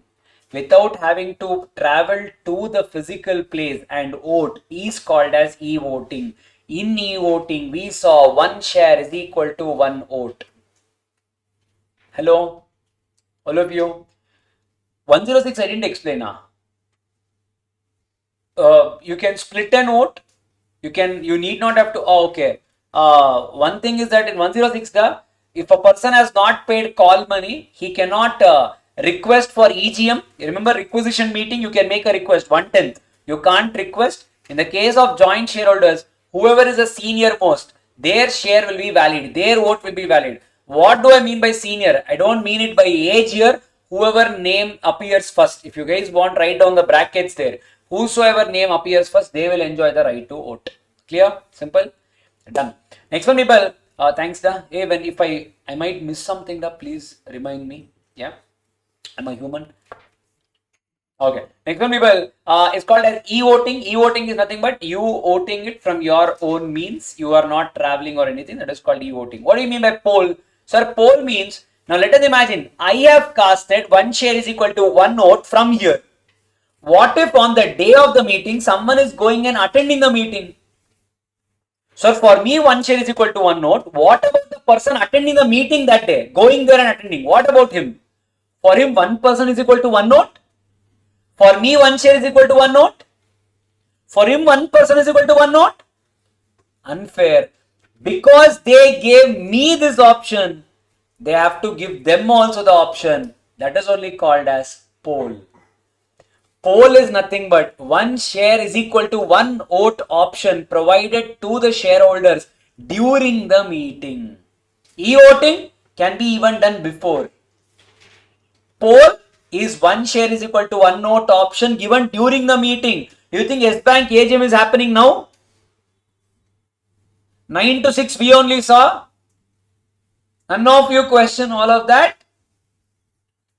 So remember, e-voting will be open little prior only. It will not be on the day. E-voting will be open prior itself. Hello. Are you understanding? Clear? Poll on the day of the meeting, during the meeting, when you are attending the meeting, you can vote. That is called as poll. Clear? Or else e-voting, poll are almost one and the same. It is just when and how it is done. The last one is called as people postal ballot. What is postal ballot? When it comes, I'll tell you. Bitpudi.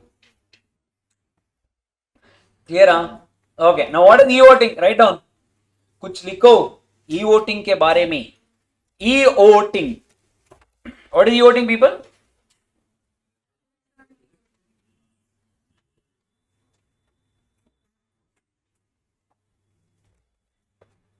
E-voting. I'll be writing 4. Plan your page accordingly. E-voting. The first one, applicability. We are going very slow, Noda. Huh? No, na. Day 5-10 sections per day, na. First one.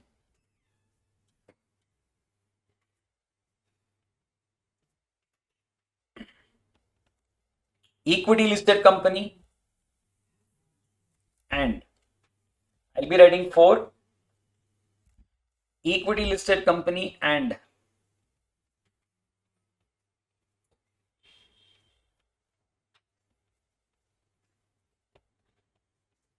companies having 1,000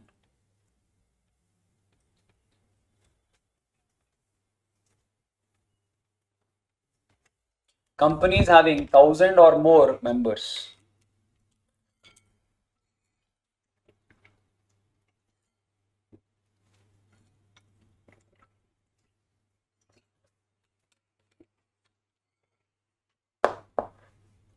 They online I know dinner time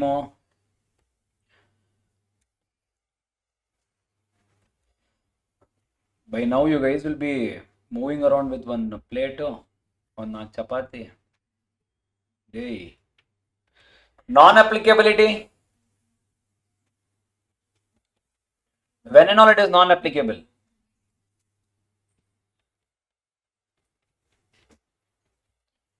In the case of Nidhi,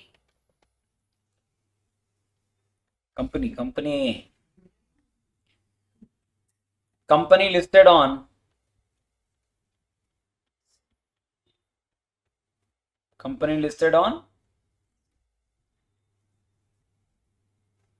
SME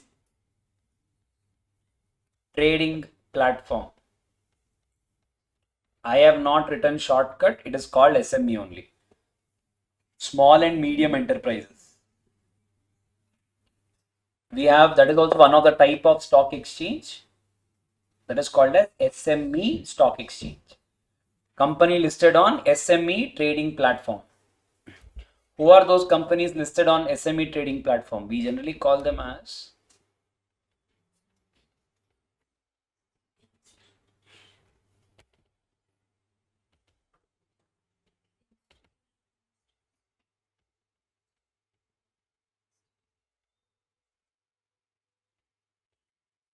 this is written as 2 different points, but yes. Company listed on SME trading platform, institutional investors. The third point, same thing, company listed on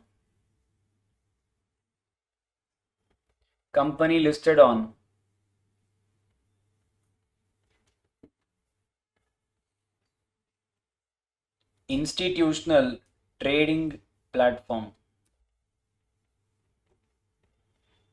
Institutional trading platform.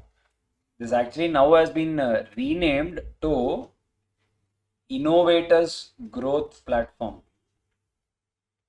Our book still uses the old name, that's why I'm writing that only. This is for our understanding I'm writing. This is now our syllabus, our institute, everything has still written institutional trading platform only, because in the act itself it is not changed. Innovators Growth Platform. In exam, what should we write? Write this. Innovators Growth Platform. Next one, companies which have listed its debt or preference. They online or debt or preference.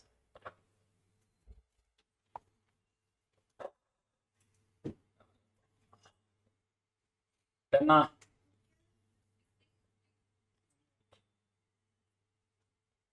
Next ones are content of the notice.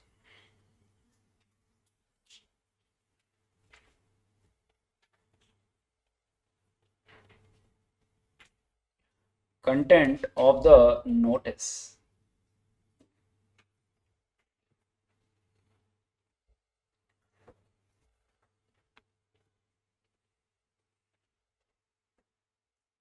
It should provide and convey an option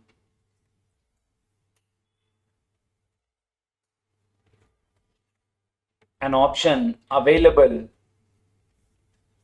to choose People, now we have voted, no? Can we still go and attend the meeting? Because the meeting has not yet happened. I've already voted. Can I still go and attend the meeting? Huh? Can we? Okay. I can't vote. So just because I've voted on e-voting, that doesn't mean I cannot participate in the meeting. I can go and sit, but again I cannot vote. Once casted, I cannot go and vote again, but I can participate. Members, login ID and password, members who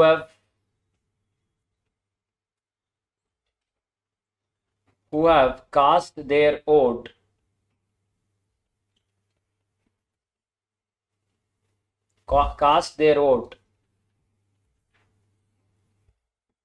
Actually, today there was one more IPO. I thought I will show you guys also.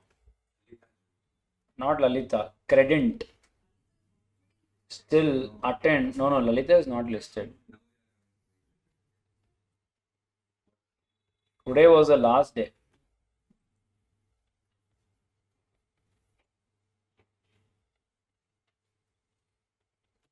But cannot vote again. Members who have cast their vote can still attend the meeting but cannot vote again. Once the vote is cast, it cannot be subsequently changed.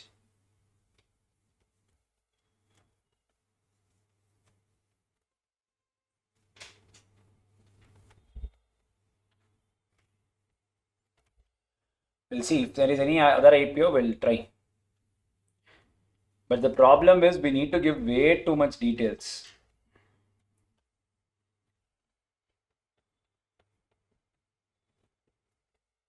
Details of grievance redressal officer.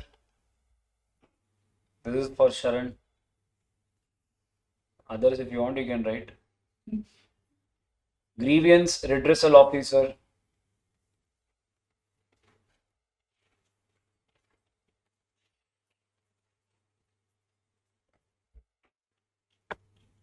And today happy? Today we had sufficient job opportunities.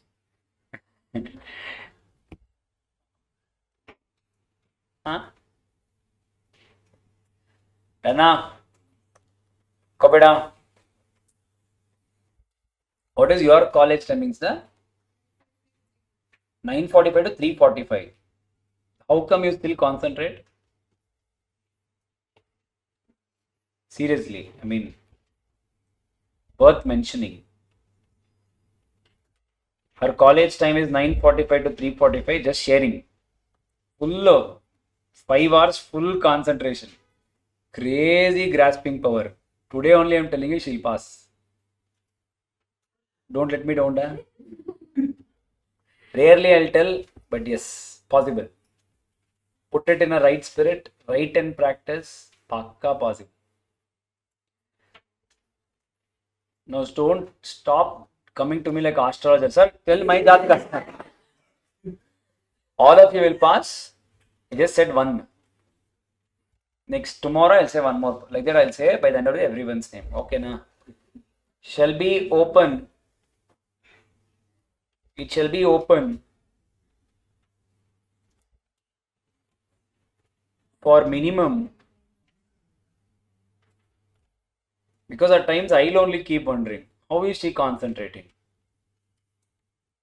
Hold on. And shall close. You should see boys. 7:30 no, yesterday class.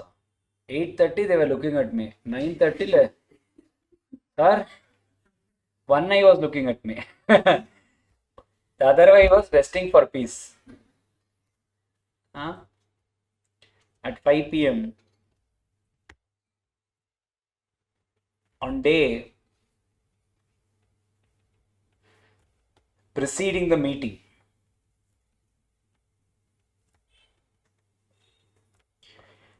On the day preceding the meeting.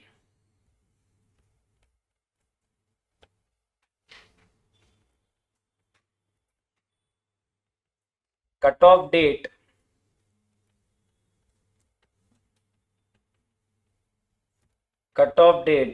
for voting shall not be date earlier than 7 days prior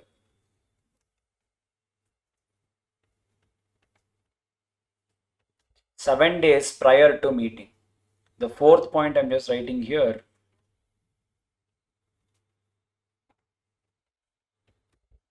Appointment of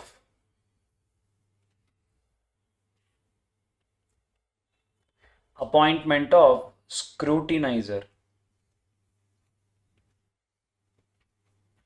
Appointment of scrutinizer.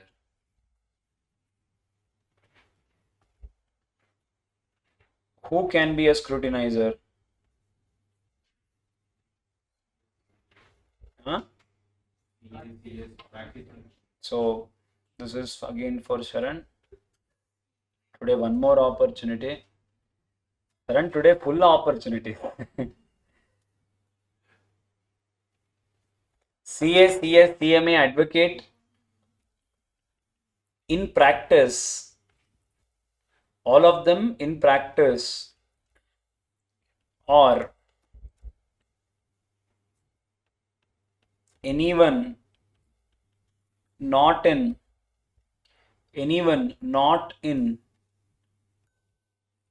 employment.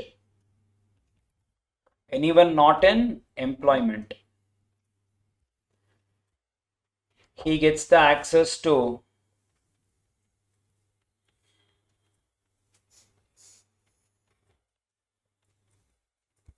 all details of company.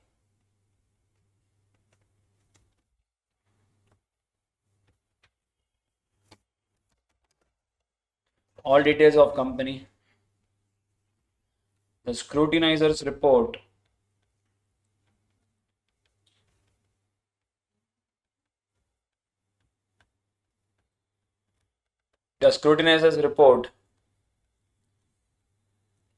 to be prepared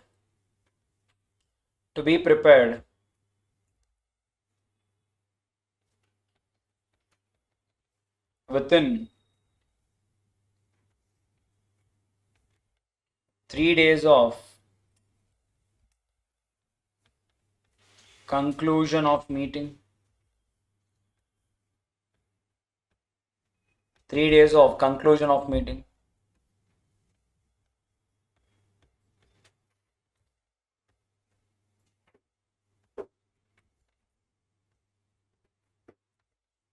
The result shall be posted on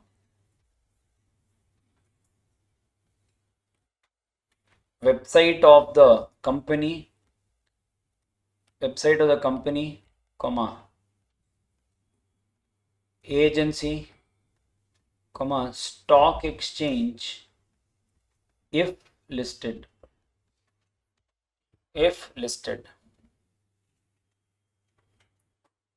There's one note towards the end, not related to scrutinizers, but I just don't have space. In general, for e-voting, the proposed resolution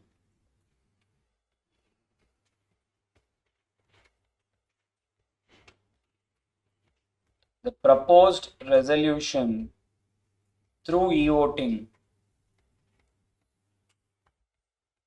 shall not be withdrawn. Done. Copied.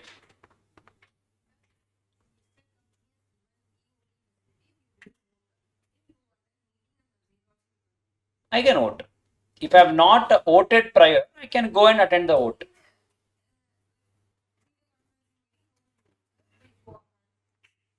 I'll tell you. Which form will be published? Like MG Proxy form. We'll write. Scrutinizer report we'll be seeing. 13.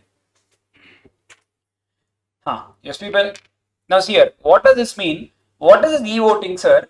E-voting, as I already told you, It is an option where the shareholder has a right, instead of traveling all the way to the meeting, I can sit in the place I am and I can participate in the voting. It helps always the wider participation. Now, where and all it is mandatory? It is mandatory in the case of all the equity listed companies. What if I have listed my debt or preference counter to it? Other point. Same thing, Where is it not applicable? When debt is listed or preference is listed, not applicable. That is what they have written here also. Now, when equity is listed, is applicable. And when else it is applicable? When company is having 1,000 or more members, it is applicable. So let us imagine I am an unlisted public company. If I am having say 1,000 shareholders, even for you also, e-voting is mandatory. Is this clear? Now, try to understand. I don't want to confuse you, but just concentrate for 1 minute, just one statement. If you are a equity listed company, is e-voting mandatory? All of you convinced? Because it is written here only. Again I repeat, if at all you are an equity listed company, is e-voting mandatory? Why? More than 1,000? It is an and? Yes? Okay. You guys have seen, I don't want to tell again, but simply, in interpretation of statutes, you guys have seen something called as exceptional construction, rule of exceptional construction. Yes, Pranav, you have seen? You were saying something like that? No? Hey, you have it, you know. No, he's like, no, sir. Bitpudi. Okay, there is something exceptional construction you would have seen, Noda. And can be treated as or can be treated as and. If at all and is treated as and, this section does not serve the purpose. Section comes to an end. Lawmaker has made a mistake. This cannot be treated as and. You should read it as or. Live example. Because if you are a listed company, who cares 1,000 or more? Lakhs only it will be there. The intention of the lawmaker is to cover here companies other than listed companies. He tried to tell for listed also it is applicable.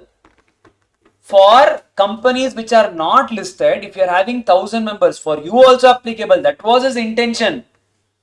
But if he writes it as or, what happens? He thought, oh, it is applicable to either listed or it is applicable to 1,000 more. So what did he wrote? He wrote it as and. If you read it as and, the purpose will not serve. Is it required for our level? They will question us, sir. For next 3 years, they won't question. Don't worry. Hello? So now what I was trying to tell. Now tell me, if you are listed company, you should mandatorily provide e-voting. Pakka no? Yes or no? That means what, sir? You tell me, is this applicable for listed companies? That's all dead end. That means what, people? If you are a listed company, you don't have a choice, you will come here. So it has to be 1 share is equal to 1 vote. You don't have a choice. It has to be there. So this is, I'm talking about the rest of the people. Private companies or public companies less than 1,000 members, we come here. Understanding? All of you? Pakka? Make sense, no? I hope you are understanding. Okay. So, sir, so this is applicability. Next one, non-applicability. To whom and all it is not applicable. One is for Nidhi companies, it is not applicable. Nidhi companies you have already seen. Next one is companies listed on SME trading platforms. What is this SME trading platforms? Remember, there are too many types of stock exchanges. One is called as normal trading platform. Next one is called as SME trading platforms. What is the difference? In a normal stock exchange, we call them as main board. Main board is nothing but, people, your regular stock exchange, NSE or BSE. SME platform means nothing but, people.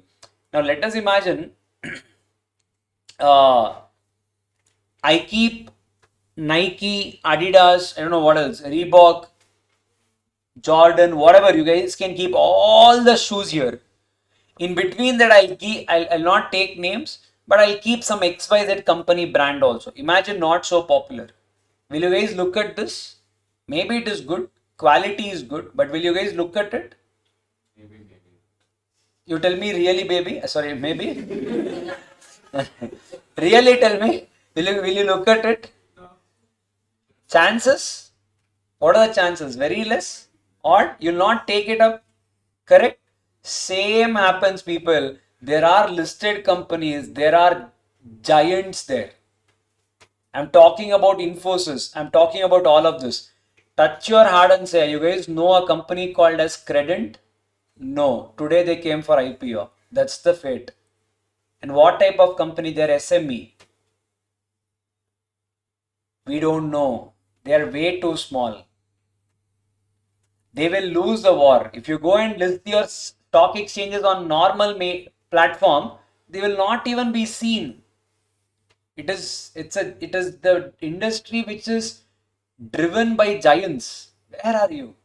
Then Papa no SME, and you know India wants to promote SME sector now. So with that thought, they made a separate platform for them that is only called as what people SME trading platform. In that platform, only SME stocks are available. If you are a person who knows about it, you can access it. Can we access it? Yes, you can access it. Understanding, all of you? For them, they're telling you this hard rules are not applicable. Getting it? They are following SEBI guidelines, but they have little different guidelines, but they also come under SEBI only. Yes. So if any companies are listed there, for them this was not applicable. Leave them. That is what they're telling you. Clear? Next one, sir. Companies listed on institutional trading platform. Today we call them as people IGP, Innovators Growth Platform. What do you mean by this? Again, in short, I'll tell you it is not required for us. There is a specific platform which is available only and only for startups. Sir, what is the beauty of this? Beauty is people, high risk, high reward. You invest 1 lakh, it can become 0. You invest 1 lakh, it can become 1 crore. Both are possible. So remember, we are not allowed to enter IGP. It is not for retail players, it is only for institutional people. That is big people, venture capitalists, angel investors. Only they go there. It is not for us. Sir, so any companies listed on such innovators growth platform, I'm talking about startups. For them, again, these e-voting facilities are not available. Just trying to tell you logic also. Why? Because remember, for doing this e-voting, it's expensive affair.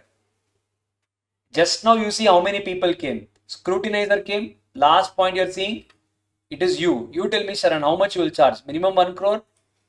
Illa. Sir, depends. Wait. That day my mood, sir. Anywhere between 10 lakhs to 1 crore. Cost for them? Now, you want a app to support you. Cost for them? Show of hands. Sit and decide. Done, no? Hello? Cost for them? You have to pay. Rentals are there. Why? They are not giants. That's what I'm trying to tell you. Are you getting the point? So for them, there is no unnecessary cost. These are not applicable to them. Clear? Hello, all of you. Yes. So these are non-applicable to these people. Remember, non-applicability and applicability. Very, very important. No and go. Clear? All of you. Next one, sir. Content of the notice. How and all I can give notice, people? You can give notice directly, website or newspaper advertisement, or you can even give it people by post also possible. But no one gives it. Everything is going as an email. Remember, it should mandatorily provide that you have e-voting facility. People can opt for it, but it is mandate for the people who are applicable. Next one, it will have to clearly give you. You remember I did login ID and password, morphed it. That is what it is. Members who have cast their vote, I can still go and attend the meeting, but on that day I cannot vote again. Next one, once I cast it, I can't change it. Hello? Next one, sir. Details of grievance redressal officer should also be given. I'll see if possible. I'll show it to you today. If not, I'll show it to you tomorrow. I'll show you how the notice of meeting looks like. Let us see how the resolutions, explanatory statement, we'll see everything. Tomorrow I'll try to show it to you. I'll see if any latest thing has come. We'll see it. Details of grievance redressal officer is nothing but people. Grievance means what people? Problem, troubles. I have a problem. Redressal means people, resolution. Officer means people, the person who can solve the problems. Who is it? None other than you. So you need to give the details. You saw the case also, S Bank, there was a person's name written. Why? you have any problem, you have a trouble, your name is not reflecting, any such problems, reach out to that company secretary. The name was there, no? Hello? Sir, is it mandatory? I'm saying one of the case, generally it will be company secretaries itself. You have any problem, you can reach out to them. Clear? Remember, once the e-voting, you guys have given any resolution, you cannot revoke that resolution. You can't change it. Once you have put it for e-voting, it cannot be taken back by the company. So once the e-voting resolution is proposed, it cannot be taken back. It cannot be withdrawn. Understood? Next one, timeline, sir. Remember, e-voting shall be kept open for minimum 3 days. You can keep open for more also, but e-voting will be open at least for 3 days. This is where we voted.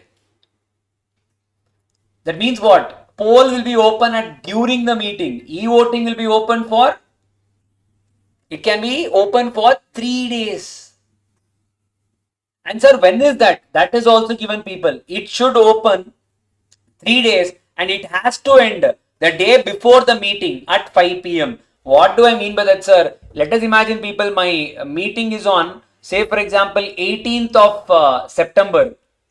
What is the previous day? 17th. So my meeting minimum should open on 15th of September. It has to close at 17th of September at 5 p.m. Understood? So 15th, 16th, 17th, it has to be open at least for 3 days and it has to end on 17th only, at 5 only. That is a mandate. If you want to, can open whenever you want. Closing will be the day before the meeting. That means what? Sir, even before the meeting, the votes will be casted? Yes. Even before the meeting, the votes will be casted by e-voting. That votes will be locked. And we will wait for the meeting also. On that day, the shareholders will attend the meeting. Now, there also they will vote. That is called as poll. E-voting poll will be combined and then the results will be given. Understanding? All of you? Yes? Last day, 17th, 5 p.m. So if 18th is a meeting, it has to end on 17th, 5 p.m. From 15th to 17th, you can vote anytime. On the last day, it will end at 5 p.m. Now, what time we voted? I think 8:20. Oh, possible. Okay, next one, sir. What is that? Okay, that is the thing. And cutoff date, people. Sir, who will be eligible for voting? Remember, you need to at least tell whoever is the shareholders, not earlier than 7 days before the meeting, they will have a right to vote. What is this, people? I'm talking about section 91, book closure. Book closure. Record date, cutoff date, you're knowing the rights. Who will be eligible to vote? Now, for example, my name was there today and I sold my shares. Will I be eligible to vote? They're telling you that eligibility should be decided not earlier than 7 days before the meeting. What do you mean by that? Let us imagine, people, the meeting is conducted on, take for example, 18th of September. Take 7 days prior to the meeting. Don't count 18th. 17, 16, 15, 14, 13, 12, 11. So, sir, 11th September 2026. It should not be decided before this. So, you tell me from 11th to 17th, whoever are the shareholders, you can tell any one day, you can pick up one day, you tell 11th only. Whoever are the shareholders as on 11th will get a right to vote. That is only called as cutoff date. So the cutoff date cannot be earlier than 7 days prior to the date of the meeting. Hello? Hello? Hello? Illa, not understanding. Hey, someone has to vote, Noda. How will you decide the voting? They're telling they will decide this is the day. Book closure. If your name is there on today's date, which is the day, you decide. But that day should not be 1 year before. It cannot be 50 days before. They're telling it should not be before 7 days. It cannot be not earlier than 7 days. So in this time you can have any day, that is possible. Hello, understanding? So you fix a date. On this day, whoever is a shareholder, you will get a right to vote. What do I mean? Let us imagine on 13th I sell my share. On 11th my name was there. I can still vote. That's the meaning of it. Hello? Are you understanding? Yes. It is also up to you. Yes. Are you getting it? Yes? Okay. Next one, sir. What is that? That is cutoff date. Last one is people scrutinizer. What is scrutinizer, sir? Sir, so that the votes of the meeting will be genuine, valid. It is not manipulated. What are we telling? We are telling you can appoint a scrutinizer. What is the role of scrutinizer? Scrutinizer will come. He will lock all the votes, whether e-voting or poll. He will take it back. He will count everything and he will say at the end of the day, he will give you a report. And in that he will confirm whether did you get a required number of votes or not.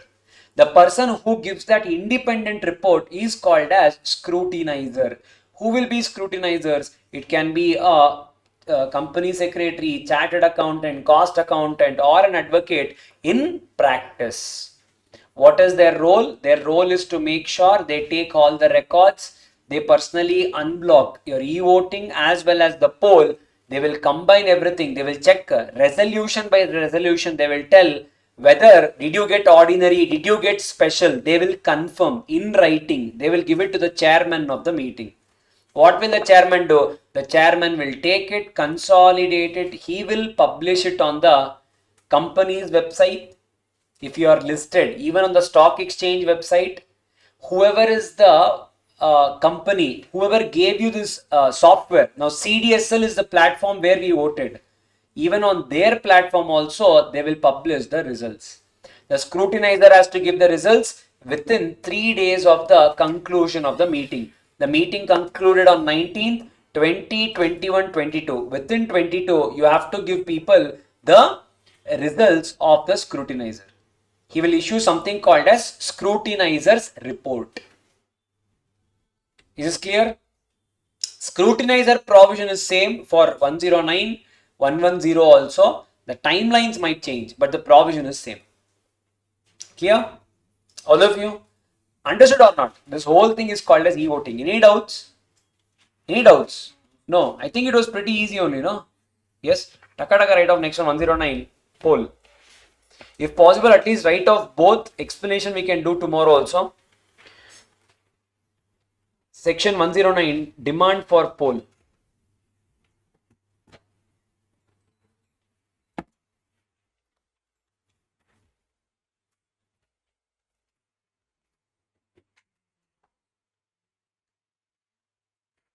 Demand for poll.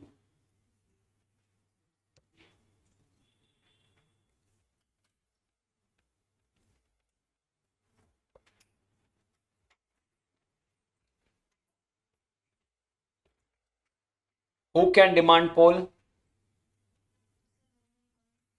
No, I'll be writing as points only.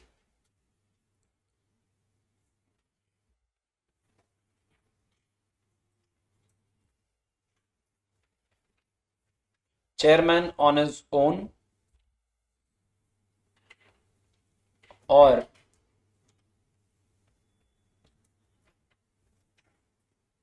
chairman on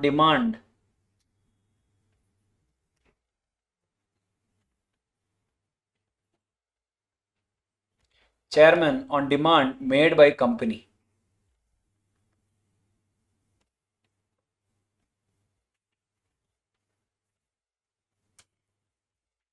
Having share capital,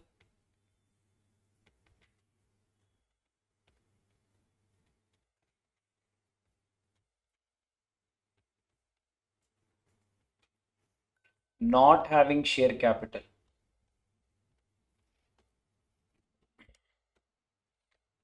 In case of having share capital,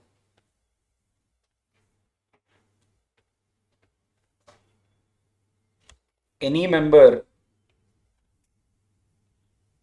or proxy Any member or proxy holding 1/10 of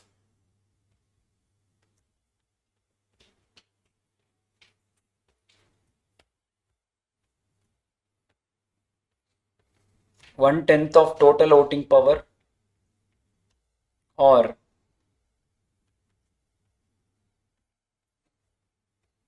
rupees 5 lakh or more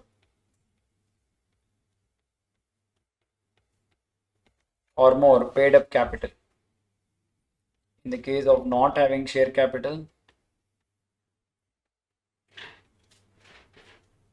any member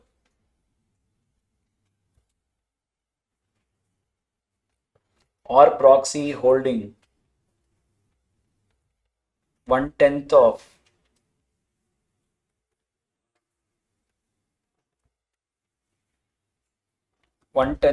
total voting power.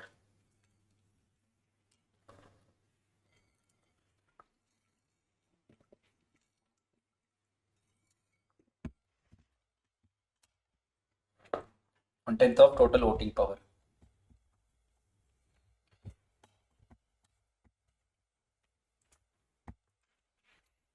When to demand poll?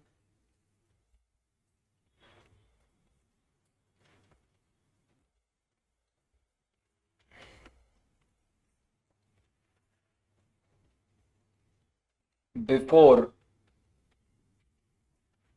or after declaration of results by show of hands.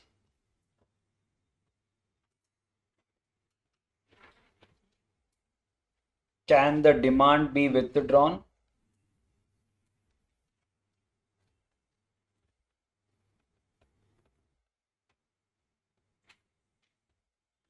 Can the demand be withdrawn?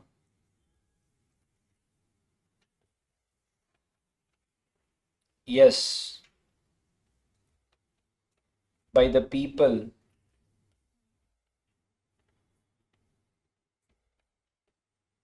who made it.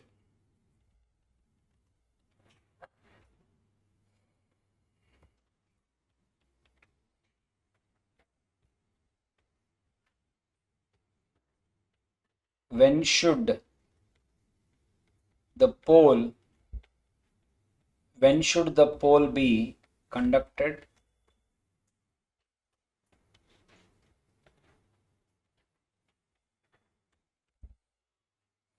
One is forthwith.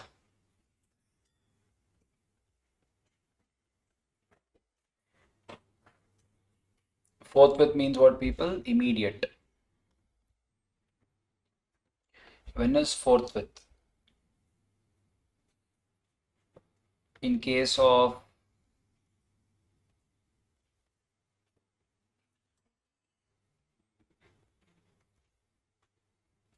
for adjournment of meeting. Next one, for appointment of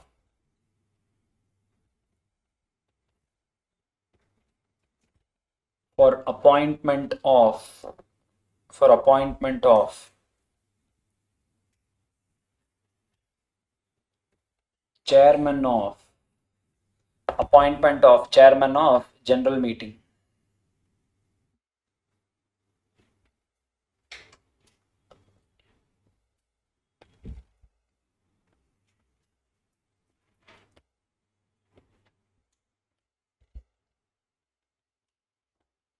Next one is within 48 hours in any other case.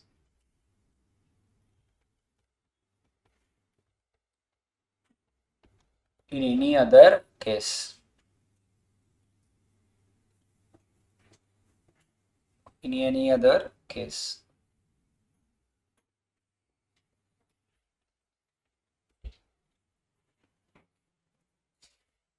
Polling paper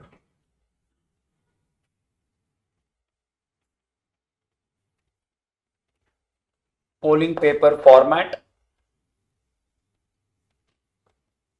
MGT 12. Same thing, scrutinizer, scrutinizer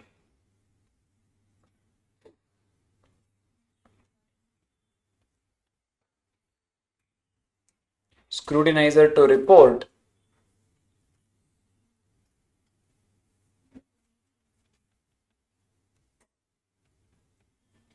inform, MGT 13, it is to be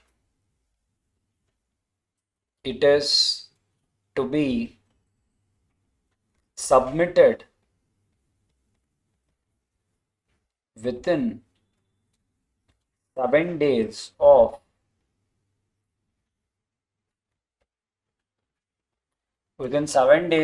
taking poll. Within 7 days of taking poll. Done? Copied all of you? Yes? Okay. Taka see off. I'll explain you taka. We can finish with this. Okay, people, what is this people demand for poll? As I've already told you, e-voting is an option given for the people who are not attending the meeting, and you can have 1 share is equal to 1 note. Okay, see that. Oh my God. An earthquake only will come off if I go up. People, what is poll, people? It is an option given to those shareholders who are attending the meeting to cast an vote during the meeting and enjoy 1 share is equal to 1 vote opportunity. In case of listed company, you have no choice. Poll is mandate. What if in the case of other companies, sir? In the case of other companies, if you want, you can request for poll. If not, by default, chairman will generally take everything by show of hands. If you take now our private companies, everything is by show of hands only. Who will do this poll and all? Yes or no? Now, sir, that is what they are telling you is people, whenever there is any request made, whenever a request is made to a chairman, the chairman may take up the matter on poll. If not, by default, it will be show of hands. Sir, if at all someone has to demand, request has to be made, when will the poll be conducted? First one, chairman thinks I will take it on poll, it will be on poll. If not, people, if a demand is made for poll, someone is requesting, we want poll only. Who can request? Depends upon type of company. If a company is having share capital, any member or so proxy in the meeting can say, sir, we want poll only, show of hands won't work. If the request is made by at least total request, 1/10 of the total voting power, if the request is coming by so many people, then the chairman will conduct by poll. Or if a request is made by people holding at least 5 lakh rupees worth shares, paid up value, 5 lakh rupees worth shares if you are holding, if you make a request, then they may conduct by poll. Remember, there is no whichever is higher, whichever is lower, nothing. Either satisfy 1/10 in voting or satisfy 5 lakh in paid up. Anyone satisfied, a poll can be conducted. They will test the question here. No and go. Clear? Next one, sir. Not having share capital is a 1/10 of the voting power. Now, if so many people are making a request, the chairman may conduct the poll. Now, sir, within how many, when should we conduct the poll? Imagine we thought, let us finish off everything in show of hands. But the people in the meeting are saying, no, we need poll only. Now I need to make arrangements for that. Show of hands is easy. Poll needs for me at least papers or at least some software, some mechanism. I have to make arrangements. So when a demand is made, when should we conduct the poll? Depends upon why the poll is demanded for.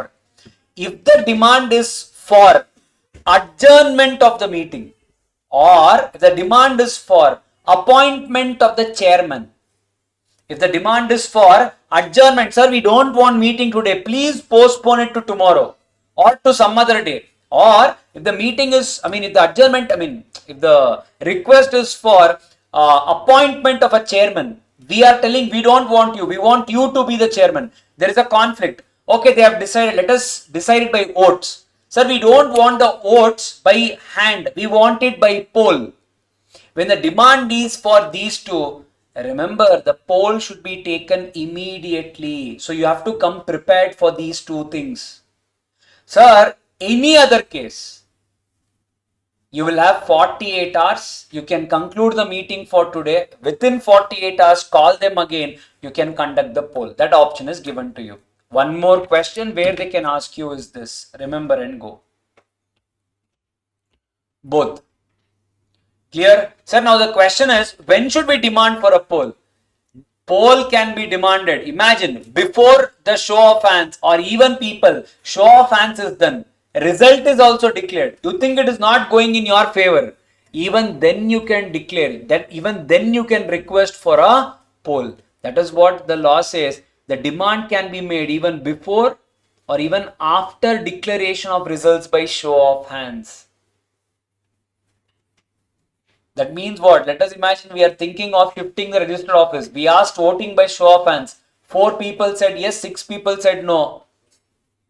I can say no, sir, cancel this, conduct it by poll, we'll see. I can ask even before or after, anytime it's possible. There is one more question that they'll ask here. Sir, now the question is, I have requested for it. Can I withdraw my request? Answer is yes. Can a poll once requested, can it be withdrawn? Yes. By whom? Whoever requested for, they can only withdraw it. Hello? So the polling paper format is MGT12. I'll tell you tomorrow what is polling paper format. It is nothing but when I'm giving you a physical paper to write your name, how many shares we hold. We saw no that e-voting. Same thing in a printout format is called as polling paper. That is what and all details has to be mentioned while the shareholder is voting. So because these are all taken on a paper. So what and all should be written? What and all should be the format? The format is prescribed MGT12. Same thing, voting will conclude. We'll appoint a scrutinizer, CA, CS, CMA, advocate, or any person not in employment of the company. It can be any person. Appoint them. They will come. They will take all the votes. Imagine there will be a box. You would have all voted. They will close the box. Generally what happens is poll in a normal mid-sized companies, it will happen by a box. They'll give you papers. You guys will vote. You will put that paper in the box. The box will be locked. It will be taken. It will be opened in the witness of at least 2 people. Not in the employment of the company. In their witness people, they'll open the box. They will take it out. They'll count. And a scrutinizer will issue a scrutinizer's report. It will be in the format MGT 13. It should be at least given within 7 days of taking the poll. This whole scenario is called as poll. Remember, for e-voting is for people attending through online. Poll is for the people who attend offline. Clear? Chalo. We can end up for the day. Let us meet tomorrow. Yes, people.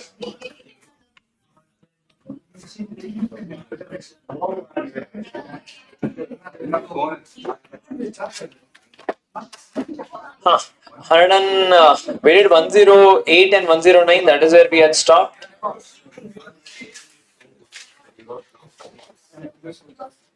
108. We did 109 also. I think we had to do 110, right? Okay, write down 110.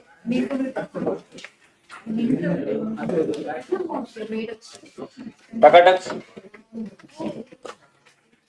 Paper, huh? We'll finish it off and we'll discuss. Okay, huh?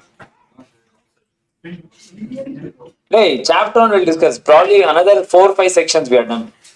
We'll, after this chapter is done, we'll take up the paper. Okay, na?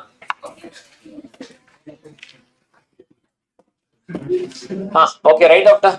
Let us go a little fronted, that's why. I'll scold whoever didn't take the test afterwards. So no opening, only no mood off. Okay? But people who didn't write, be prepared. Right on. Section 110. Postal ballot.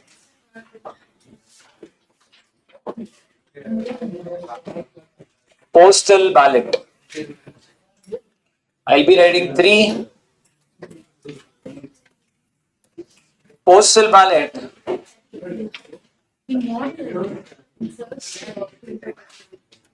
Postal ballot.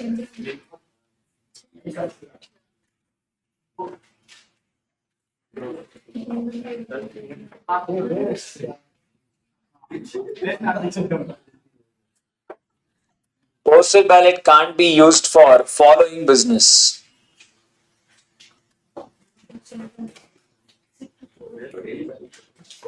Postal ballot can't be used for following business. What is that? One is ordinary business. Online audible ada? Online ordinary business. Second one is online any business where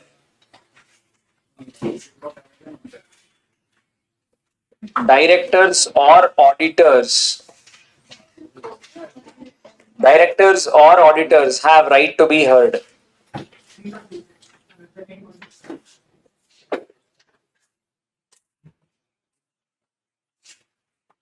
Have right to be heard.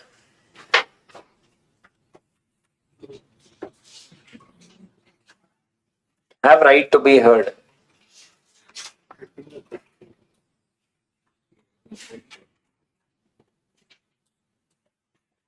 Exemption of postal ballot.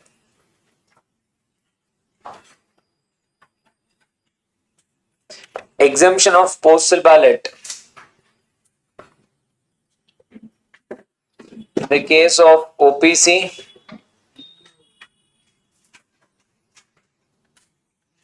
in any company having up to 200 members.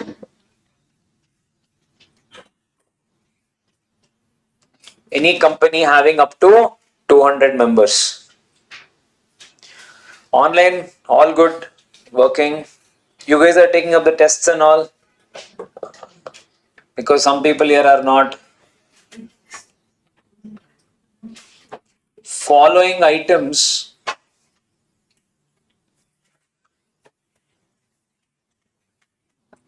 shall be discussed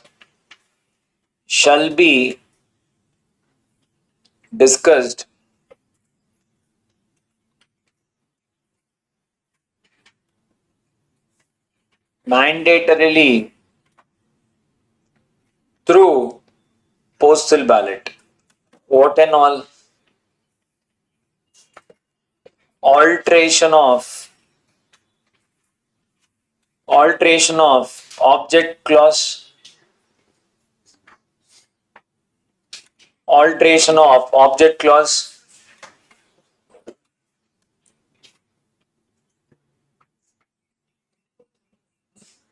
Alteration of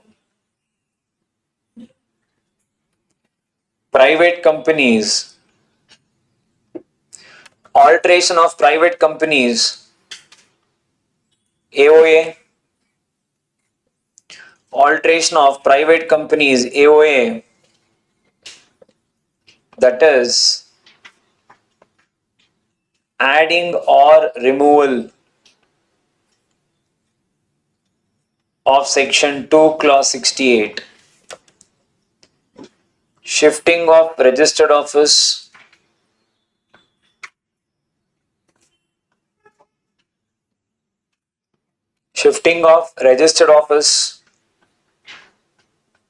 outside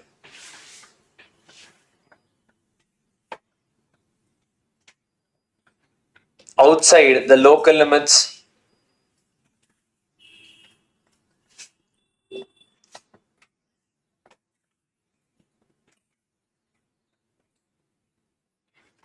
change in object clause,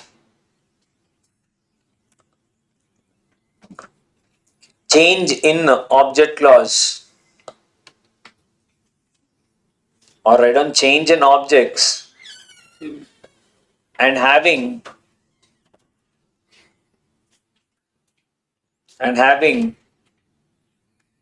any unutilized money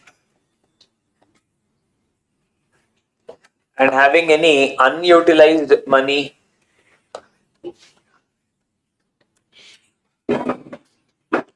issue of DVR shares, issue of DVR shares, variation of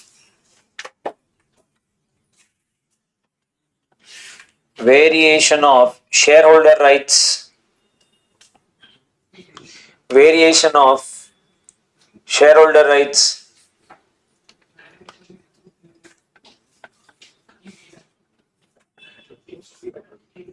buyback, appointment of small shareholder director,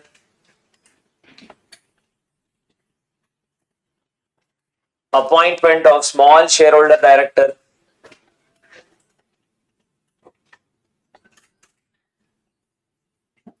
sale of undertaking of the company, sale of undertaking of the company,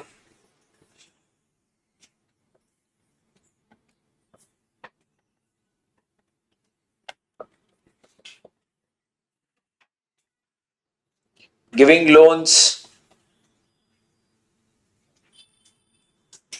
comma guarantee,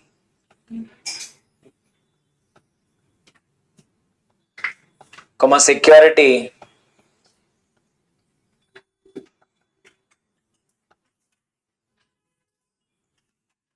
exceeding the limits, exceeding the limits.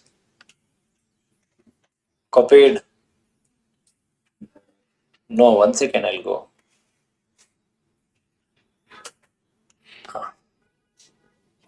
I'm writing the third point here. Scrutinizer,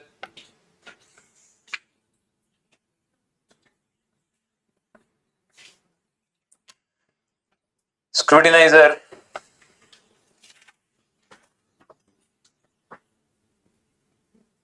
scrutinizer's report. He shall submit the report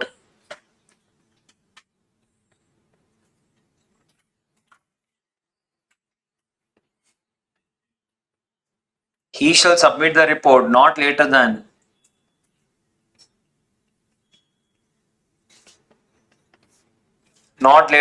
7 days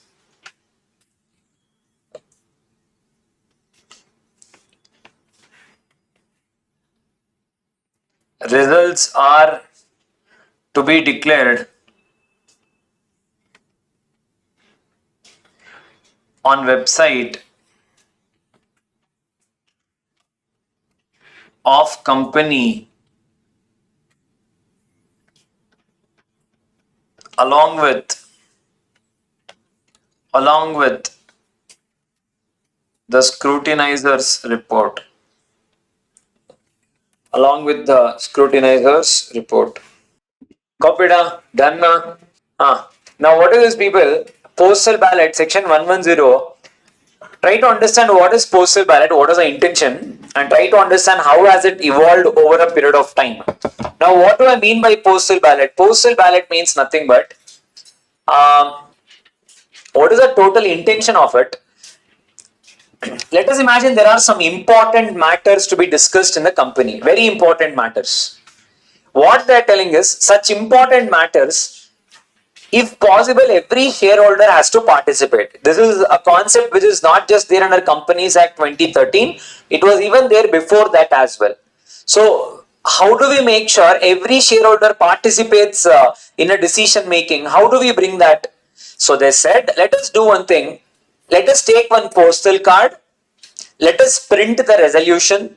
Say, for example, whatever it is, say shifting of registered office or alteration of object clause, appointment of small shareholder director. Now you are seeing certain matters. Mandatorily, it has to be discussed through postal ballot. So what we will do, these matters, if you want to discuss any of this, you will take a postal card, you will print the resolution on that. You will say, we want to decide so and so whether do you guys agree for shifting of registered office or you do not agree. You will have an option to say yes or a no on a postal card. I'm telling you, normal postal card. So what the shareholders used to do, the shareholders used to answer it, reply it, they used to post it back to the company. The company used to collect these entire things. If at all they get the majority or the required approval, then the resolution was assumed or deemed to be passed. If we did not get the requisite approval, then the meeting, that particular resolution was cancelled. So, in this way, what did we do? Whether the shareholders, I'm telling you the old concept, whether the shareholders were able to attend the meeting or not, we made sure everyone were given an opportunity to vote. In that too, in what extent? You try to think. In 1950s, I'm telling that time they brought this rule. Send a postal card to their home only, let them answer it and let them reply it back to you. So we made sure that the shareholders, a large number of shareholders participated in the meeting. Instead of ignoring, more and more people started participating. That's why remember, if it is any important point, such matters should mandatorily discussed through postal ballot. The examples of postal ballot are the ones which we have seen here. These are all the matters which has to be discussed through postal ballot. So first of all, for whom and all postal ballot is applicable, postal ballot people is applicable to every company. It is applicable. Exemption is this. For OPC, postal ballot does not apply, or any company having up to 200 members, postal ballot does not apply. You tell me, which is the company which is the company up to 200 members? Even public also. Any company, if public company is having 10 members, if public company is having 100 members, even for them also it is exempted. So it is any company. Remember, it is not like private company. Any company having up to 200 members, for you, postal ballot does not apply. If it is beyond 200 members, you need to discuss it through postal ballot itself. However, remember, what is the main agenda of postal ballot? This is very important. Concentrate. The main advantage of postal ballot is, people, you need not have to conduct the meeting again. I'm sending postal cards to everyone. You replied what you felt is right. You said yes, you said no. Why should I again conduct a meeting? So in postal ballot, what was the advantage? In the postal ballot, the advantage was the necessity of holding the meeting itself was not required. If you still want, you hold. I'm not stopping you. But according to the law, resolution can be even passed by sending up postal cards. They will reply to that postal card. That itself is passing a resolution. You need not have to again conduct a physical meeting for that. If you are discussing the matter in this way, if the company wants, they can do it. I'm not denying it. But you have a choice. If you want, you can only do it through the postal ballot. That was the advantage. So, postal ballot served the twin purpose. One is wider participation of shareholders. Second one is it saved some money to the shareholders also. It saved some money to the company also. Why did it save? When it is postal ballot, people, you tell me, when Christ is doing, the Infosys company is doing their AGMs in Christ, first of all, the premises rent easily 5 to 10 lakhs. That's a bare cost. Now you think of food, you think of all the printouts that you need to circulate. Now it's a cost, right? End of the day, you have to spend whatever, 30, 40, 50 lakhs you have to spend. It's an unnecessary cost. In postal ballot, all of that saves. You need not have to spend. Just in a postal card, everything was done. Understanding? Hello? Now practically you tell me, in today's date, postal cards will still people use. Is it even required to me explain you this section today's date? Does it even work? Is it even required? Remember, what did we do today? Postal ballot, when we wrote the section, we wrote it in the perception of a postal card. But with the time, people, things have changed. The postal card today, it can be even done through electronic means also. So yesterday, if you remember, we did voting for Rain Industries. You remember? In that, Rain Industries was a postal ballot. There will be no meeting conducted. It will be done through electronic way only. Today, who actually cares about posts and all that? That itself will be the most costly affair than e-voting. Are you getting the point? So today's date, what they are doing, they are integrating section 110 with 108. That means what? Instead of doing it through postal card, they are doing it through e-voting. They will give you an option to vote electronically instead of postal card. We did the same thing only yesterday. Yes or no, it is still the same. So they are trying to achieve this indirectly. So that is called as postal ballot. So again I repeat, postal ballot is nothing but there is no need for conducting a physical meeting. I'm telling you it is optional. If you want, you conduct. If not, it's absolutely fine. We did it because of wider participation. So that people will feel that they can vote, they will vote. And just the people who come and attend the meeting will not decide the matter. Everyone will be given a choice. With that intention, the postal ballot section was introduced that carried on to even people, Companies Act 2013 as well. Why do we use it today? Because we can save on time. That is first thing. Second thing is we can save on lot of expenses as well. Clear? Yes, all of you? Okay. Sir, however, remember, postal ballot people, you can't use postal ballot. Here, you have to conduct a meeting when, if at all you are discussing any matter that is ordinary business. Ordinary business is what people? Adda. Adda cannot be done through postal ballot. That means what? Adda will generally be conducted in a AGM. So you have to always conduct a AGM. For conducting an AGM, there is no exception. There is no alternative. You have to hold. So ordinary business cannot be discussed by postal ballot. The second one, people, whatever are the meetings in which the auditors or directors have a right to speak or they have a right to be heard, such meetings, people, you cannot conduct through postal ballot. What are the meetings where they have a right to be heard? Simple, the meetings where they are proposed to be removed. We want to remove Mr. A as a director. We want to remove Mr. B as an auditor. We are proposing to remove them. That means they have a right to speak something. We will listen to what they want to say. And you want to disclose, you want to finish off all of this only through a postal card. Unfair. Remember, that's why they're telling whenever the directors or auditors, if they have a right to be heard, those matters you cannot discuss through postal ballot. For that, physical meeting is meeting is mandatory. There is no choice. Understood, all of you? Okay. Sir, what are the matters which are mandatorily you have to conduct through postal ballot? I was telling you in one place we will see everything. What are the things, people, we need to mandatorily discuss through postal ballot? First one, alteration of object clause. You already seen. Next one, something related to again object clause. What is that? Change in objects and having any unutilized money. What is this section? This section I'm talking about section 27. If I've issued prospectus and if I have any unutilized money, if I want to change that, for that it is again postal ballot mandatory.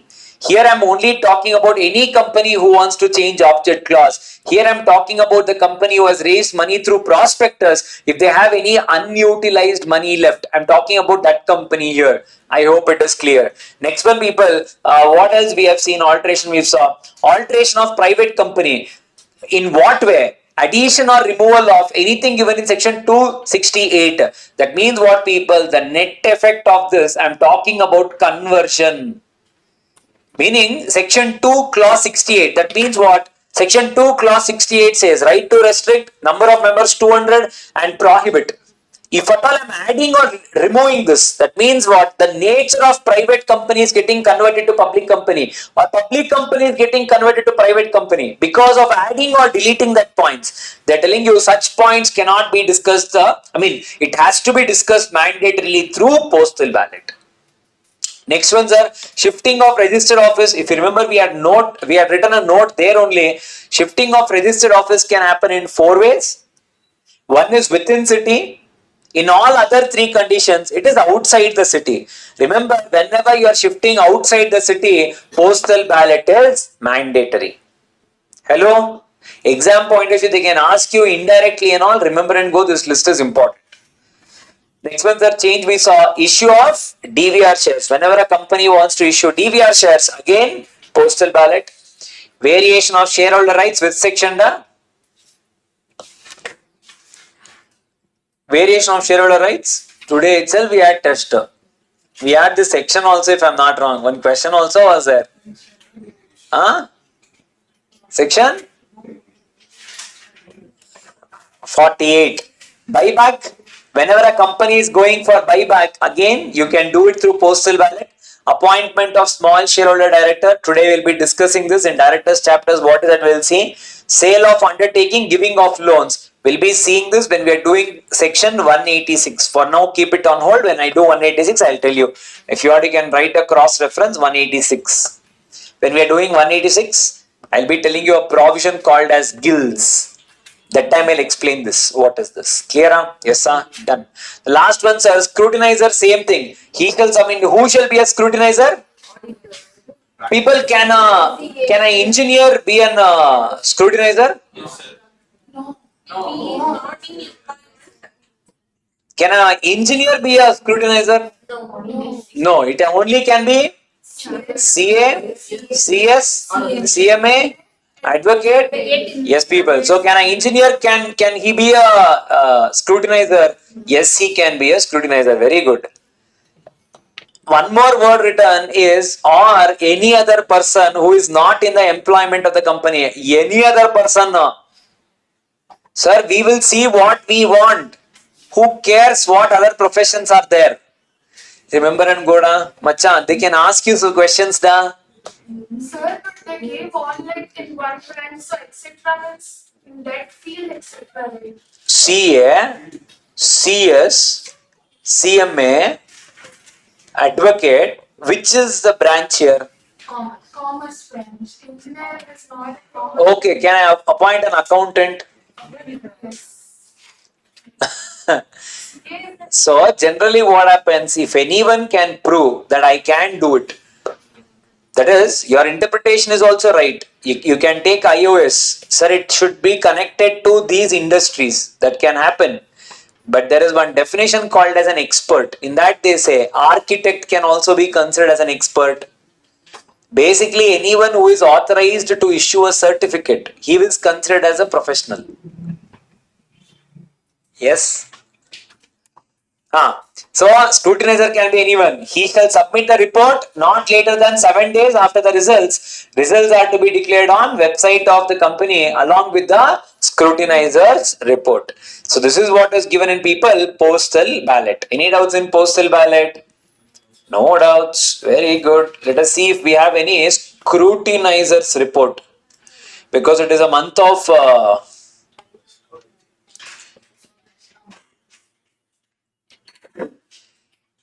which one we have? We'll see first if we have any good companies. Scrutinizer's report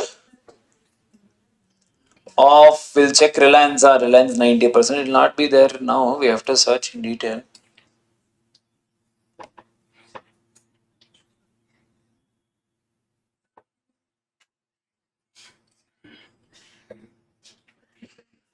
Yes, people. June 2021.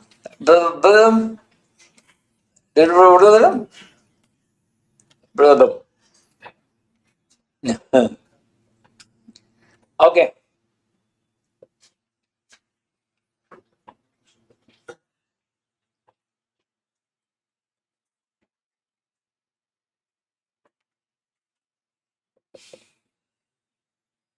Okay. Now see how does it come. I submit herewith scrutinizer's report on the results of the e-voting for postal ballot based on reports generated by Cambridge. Okay, there is something. Appointment of Shri Haigreev Kaitan as an independent director of the company. It is passed. They wanted to pass a special resolution, it seems. Now, how does scrutinizer's report look like? See, votes in favor. Number of votes, percentage of votes. How many votes we got in favor? That is the number of votes we got in number of shares. In percentage. Now look at the number of votes which we got against. We got around, see, I think 75 crore, 43 lakh, 75,000 shares makes 12.8% of shares. Yes, and in total, who is the last category? Invalid votes. Yeah, see, due to lack of proper authorization, that means either you did not vote properly, some random people voted, the system was not properly secured, or someone would have come as a proxy and voted, but we did not get a proxy form. All these things wouldn't have tallied. That's why we are saying these votes are invalid. See, reappointment of His Excellency Yasir Othman at AI, Al Rumayyan.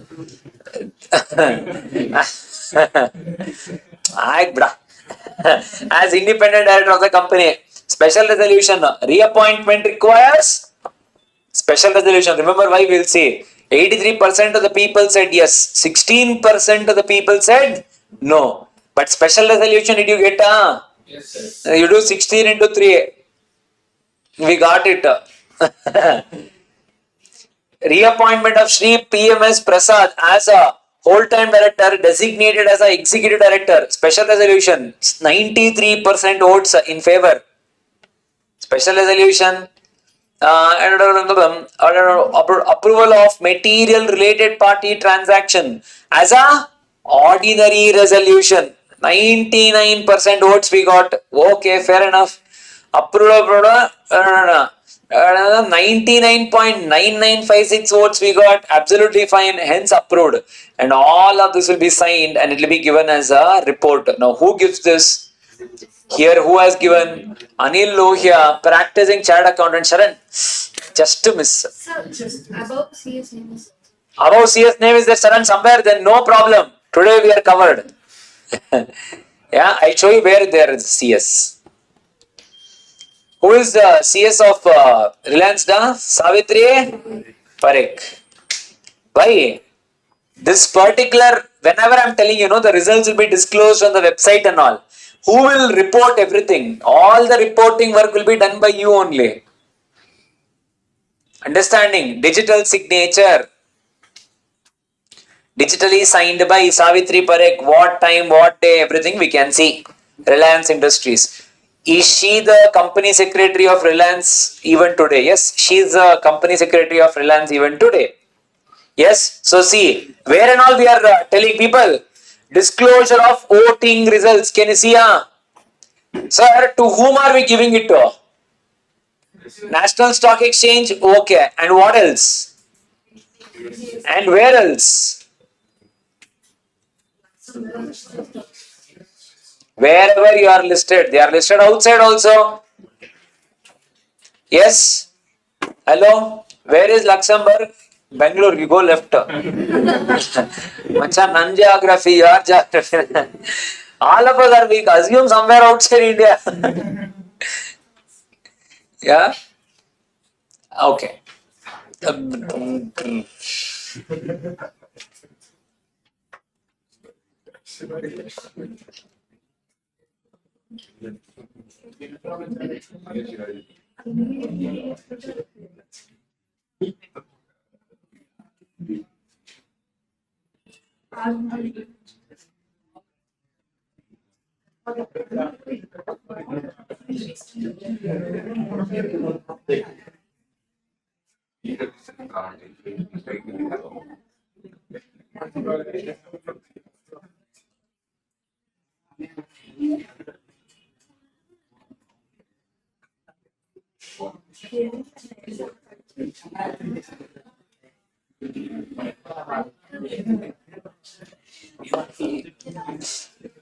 Okay, fair enough.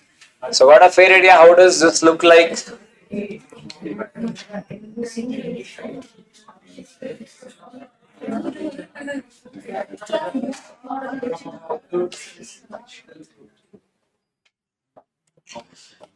Okay, so this is what people is considered as your postal ballot. Any doubts?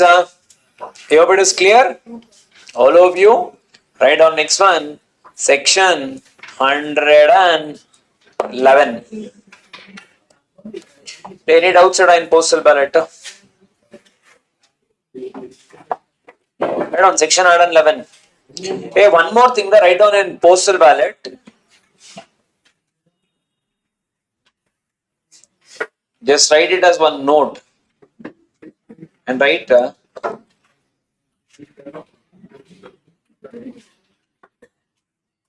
postal ballot will be valid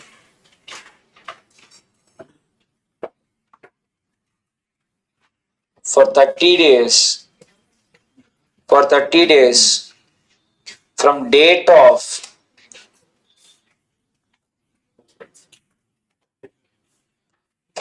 of dispatch of the notice.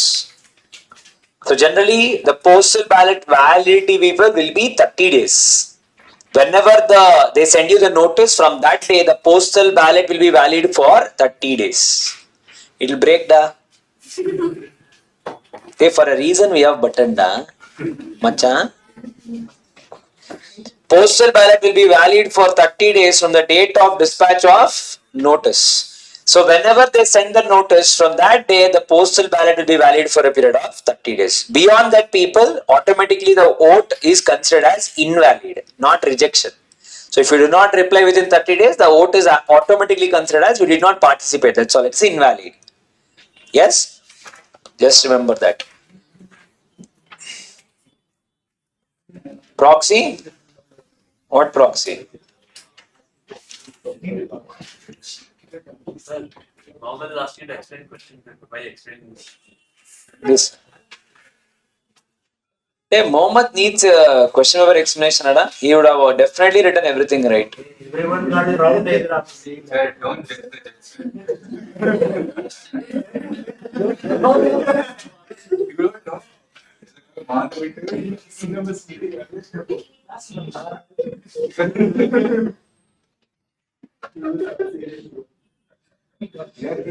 People, in that note only add these two things also. Note we wrote 30 days. Write note 2, resigning the resolution. Note 3, modification to the resolution. Write these two things under the postal ballot thing on. Resigning the resolution, modification to the resolution.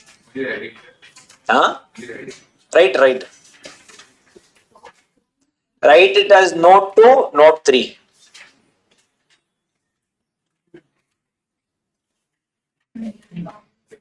You wrote note 1 node now. For that add note 2, note 3. You wrote the 30 days thing as note. No. Add these two as note 1, note 2 and note 3. Didn't understand. Leave it. It's not important.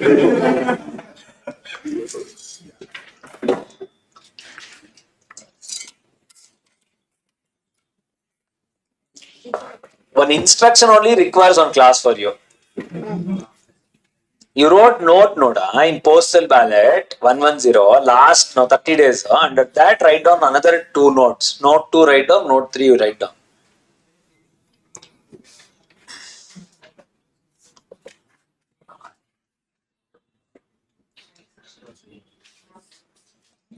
Copy down. Done. Okay, I'll explain you guys later. No. Okay, right. Ayyo.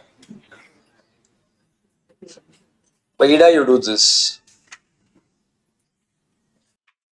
So what is it they're telling you people? Resigning the resolution. A resolution passed by postal ballot shall not be resigned otherwise than by a resolution passed subsequently through postal ballot. Modification. No amendment or modification will be made to any resolution circulated to the members for passing by means of postal ballot. Now what do I mean by this, people? Resigning the resolution means, let us imagine we appointed one of the director as a small shareholder director. We saw, right, what and all are the matters which can be taken up by postal ballot. We saw a big list, right? Or small shareholders letter is not, we have not yet discussed. Let us imagine section 27, the variation of objects. Whenever you have issued prospectus and if you have raised money, so we passed a postal ballot. We took all your approval. You have given us an approval. So resolution is passed. But after some days, we only feel we did not want to do this. We want to cancel this resolution. Can we cancel the resolution? You have approved. They gave us scrutinizer's report. Can we just tear it off? Is it possible? They're telling you to even cancel a resolution which was passed, you have to pass one more resolution by postal ballot saying, people, do you remember 3 months back we took one approval from you for changing the objects for unutilized money? We passed one resolution. No, we took an approval from you. We want to cancel that approval. Resigned means what? To cancel.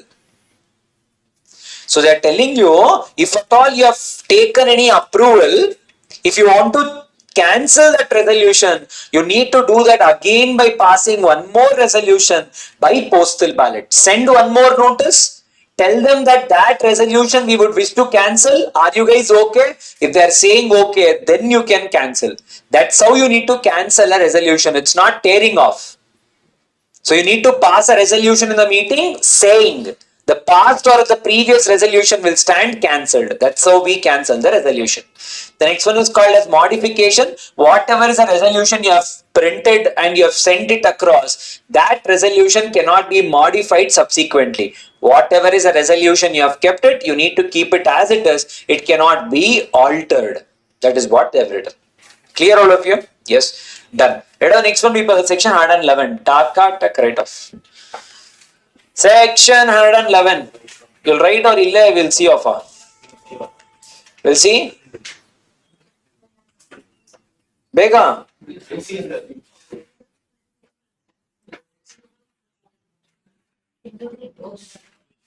You want to write or we'll see? Bega, something. Circulation of member resolution. Okay, right.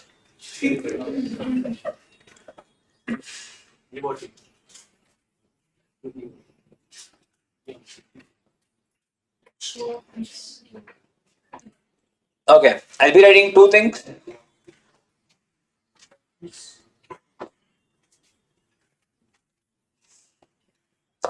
First thing is, who can propose this resolution?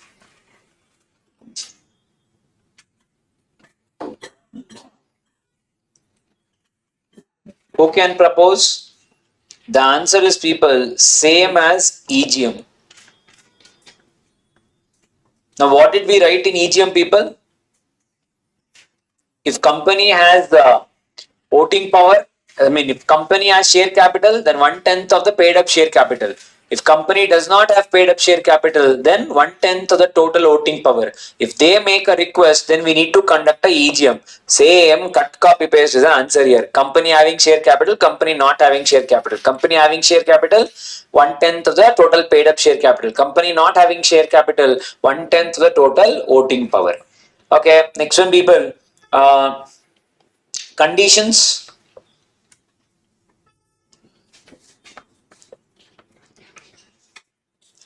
Condition.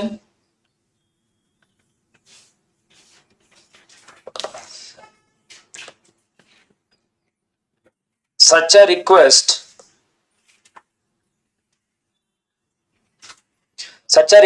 shall be signed by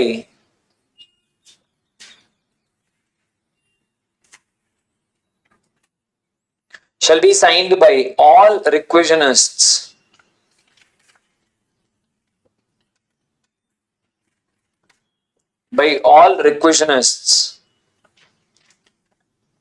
and sufficient money should be deposited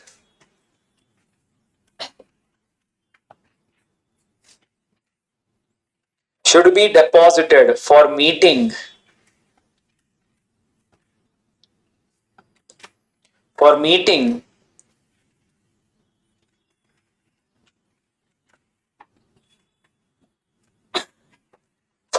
circulation expenses.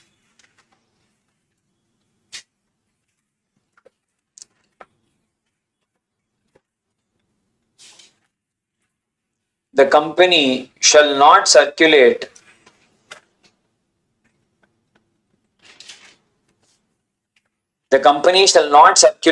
the resolution. The company shall not circulate the resolution if central government on an application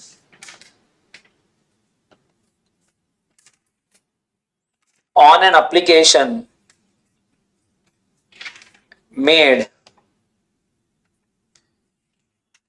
is convinced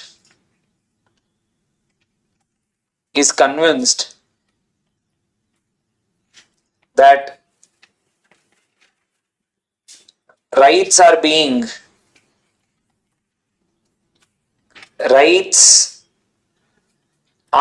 abused to secure needless publicity. To secure needless publicity. The other side, the timeline.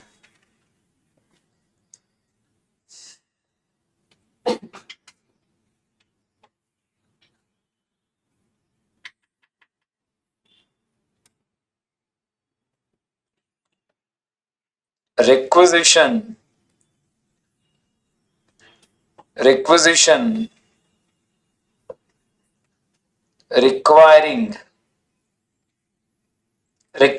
requiring notice of resolution,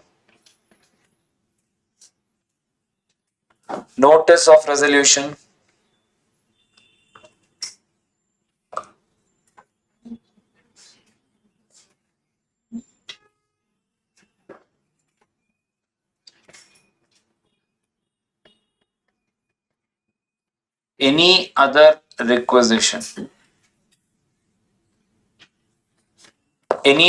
requisition.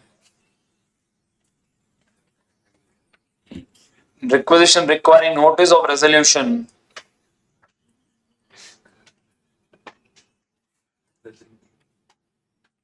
to be given minimum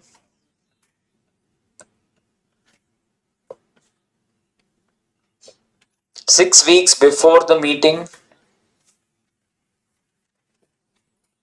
6 weeks before the meeting. This has to be given. To be given minimum 2 weeks before the meeting.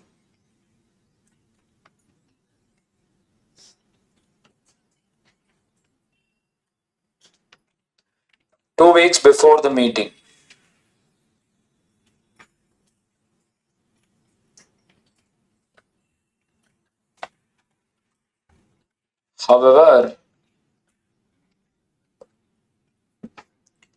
after depositing,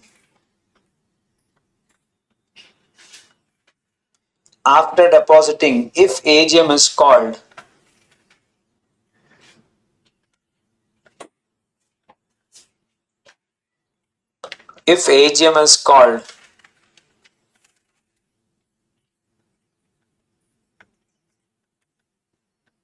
before 6 weeks,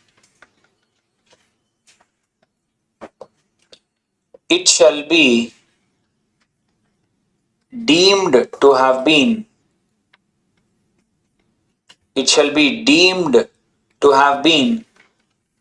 properly deposited.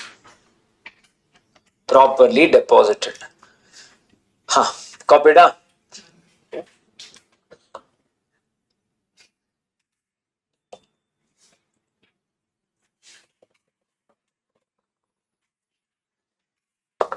Copied? Now what is section 111 people? Section 111 talks about people, circulation of members' resolution. Now what do I mean by this? Let us imagine, I know for a fact a company is anyway going to conduct AGM. Now in this people, as a shareholder, even I have a request.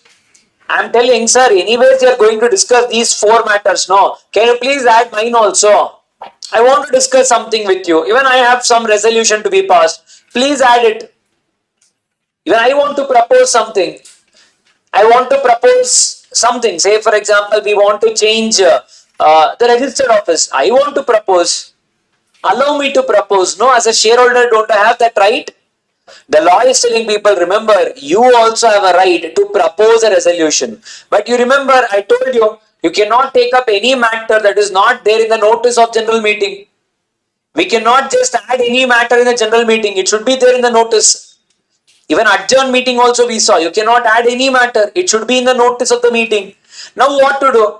They are telling you under section 111, remember this section gives the rights to the shareholder. If they want to propose any resolution, you are free to propose. What will the company do? The company will take it from those people who wants to propose They will circulate it to all the other shareholders before you come for a meeting. On the meeting, we will discuss, and if at all you get the majority, we will pass the resolution. If you do not get the majority, the resolution will come to an end. Now, sir, my question: how much prior should I give this notice to you? Because remember, the people whoever is requesting taking up another matter, they want to propose some resolution. It is not all the shareholders. Some people wants to do it. How many days prior I have to give? They are telling you, remember, you have to give it to the company. The company have to see everything. There should not be any legal challenges in it. The company will take it. The company will have to give it to the other shareholders. For all of this, there has to be some time. That's why they are telling you, you need to deposit this at least 6 weeks prior to the date of the meeting. Why? Because you are proposing something where you need to pass a resolution. Meaning your resolution requires a notice according to the Companies Act. You are shifting registered office. It requires a notice to be given. So you have to give it at least 6 weeks prior. Sir, no sir, mine, it's not like that. Let us imagine we are Coca-Cola company. As a shareholder, I want to tell some facts about Pepsi. What they are doing good, what we are doing bad. I want to tell it to other shareholders also. I want to please ask all the shareholders also to go through some 2-3 documents of Pepsi. Now, this, according to Companies Act, it does not require any notice of resolution. Nowhere in Companies Act it says, if you want to give some other competitors documents, you have to give it 21 days prior. Nothing is given. Now, if you want to give such documents, you need to give at least 2 weeks prior to the date of the meeting, because according to Companies Act, this does not require a notice. Allo. Understanding? Yes, so if at all your request requires a notice, give 6 weeks prior. If your request does not require a notice, give 2 weeks prior. Sir, I have a problem. No problem. Sir, I gave 6 weeks prior. That means I assumed. When will the AGM be? 30th September 2026. I assumed, sir, their AGM will be on 30th September 2026. I took 6 weeks prior. That is somewhere around, let us imagine, 14th August 2026. I literally took 6 weeks. So, sir, what did I do? I went and I deposited my notice on 14th August 2026, assuming the due date for the AGM is 30th September 2026. I hope you guys are able to understand. Let us imagine we assume the date of the meeting as the date of the meeting. We are assuming this to be when now? Let us assume this is. Yes. Now, sir, what is 6 weeks prior? I'm just taking casually like 4 weeks in September, 2 weeks in August. I'm just taking it as 14th August 26. So, if the request you want to make, if it is requiring a notice, I need to give this at least 6 weeks prior. So, I need to give it at least by this date. Beyond this, no, not possible. Sir, if I want to propose anything which does not require notice, I have to at least give 2 weeks prior. Take 2 weeks here. What will the 2 weeks be? Assuming somewhere like 14 days, 16th, 15th of September. Hello? Now, sir, I calculated my whatever the dates. So, I assume 30th September is the date of the AGM. So, I went and deposited my notice on 14th August 2026. So, I gave proper 6 weeks notice. Everything is good. Yes. Now, what happened, people? The company, after I gave a notice, they now gave people the notice of AGM. I got to know the company is not conducting the date of AGM on 30th of September. Instead, they are conducting the AGM on 20th of September. When did they give a notice? They gave a notice on 20th August. They gave right only. 21 days prior, they gave properly. But my assumption went for a toss. Yes or no? Law says, remember, You assumed a particular date. You gave 6 weeks back. You have a logic for your assumption because every year they have taken it as 30th September. You assume this year also it is going to be 30th September. You deposited the notice. You gave properly on 14th August. After you giving, if the company calls for a meeting, it will be assumed that the notice is properly deposited. The notice will not become invalid. I hope you guys understood it. So whenever after me depositing a notice, if at all they are preponing, that means they are conducting the meeting a little ahead. That means they are conducting the meeting on 20th September instead of 30th September. But had the company issued notice before I deposited my request? Not yet. After I deposited my request, the company has issued the notice. Now how will I know? The law assumes you have properly deposited the notice, your notice will be valid. Clear? They may play with the dates here, remember and go, important from exam point of view. Now how many people should make the request, sir? Same as EGM, that is we have already seen 1/10 and 1/10. And remember, whatever the circulation expenses are, it is the duty of the shareholders, whoever is requesting, it is your duty to bear that. So whatever the circulation expenses are, it is the depositor, whoever wants to circulate this, you need to deposit that circulation expenses with the company. It is your duty. And remember, if anyone goes and applies it people to the central government, sir, you know, whoever is the gang who gave this resolution, they are just doing this for needless publicity, sir. That resolution does not have any proper, it is not valid at all. They are just proposing for some needless publicity. If anyone can come and prove that people, central government can pass an order and say, please don't circulate the resolution, please trash it. If CG is satisfied, CG will pass an order, please don't circulate the resolution. Clear? This is section 111. Any doubts? Allu. Okay, done. Can anyone tell me what is the difference between this and requisition EGM? What is not convening a meeting, then the members themselves do it. Okay, but there also you only requested, no? I mean, correct me if I'm not wrong. If I'm wrong, what is section 100? The shareholders only requested. Why? Sir, we have something to discuss. Please conduct a meeting. No, okay, let us imagine board only conducted the meeting. Based on what I requested, the board has conducted the meeting. No, but base is mine only, right? I am only telling what I need to discuss. That is AGM and this is Very nice. This is AGM, that is.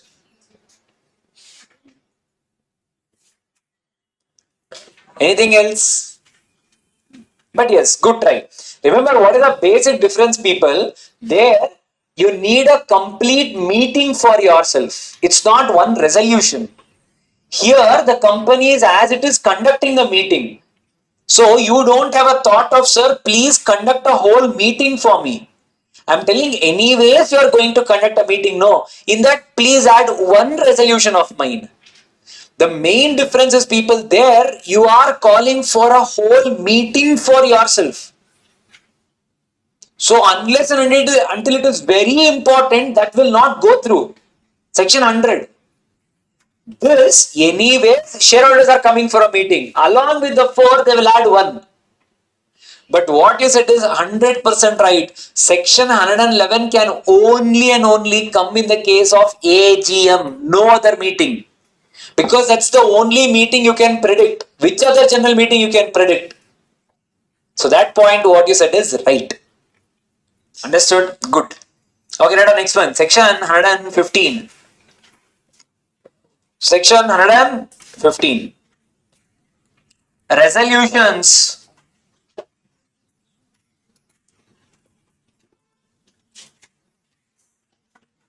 Resolutions requiring special notice.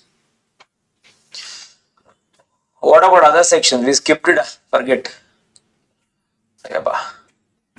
Okay, resolutions requiring special notice. I'll be writing 4 points. I'll be writing 4. We did not have 112, 113, 114 and all. Why do you do this? When is it required? When is it required? This section 115, when does it apply? In the case of to appoint auditor, what that doubt? Something that 112, 113. 112 was president governor, 113 was body corporate, 114 was ordinary and special resolution. To appoint auditor, other than retiring auditor,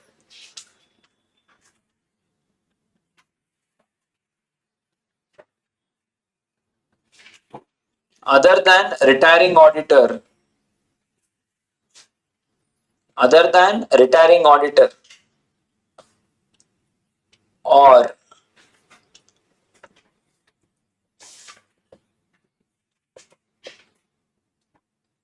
retiring auditor, not to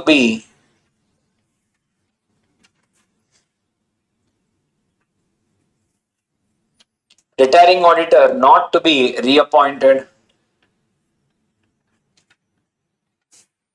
remove director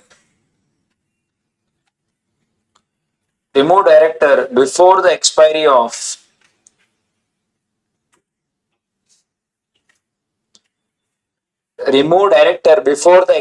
of tenure, remove director before the expiry of tenure and appoint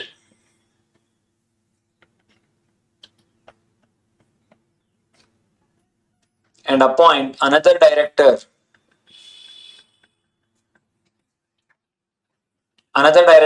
in place of removed director, in place of removed director, in place of removed director. Next one,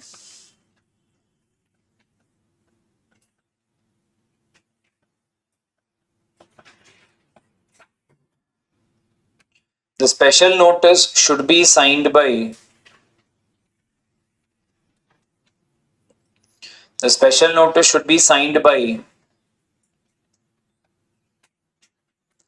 members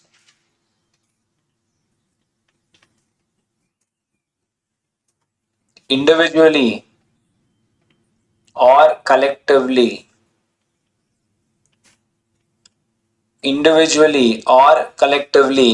holding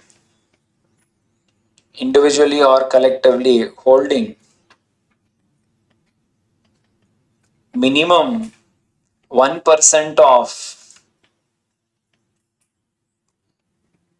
total voting power. In exams, make sure you write not less than, don't write minimum, or shares on which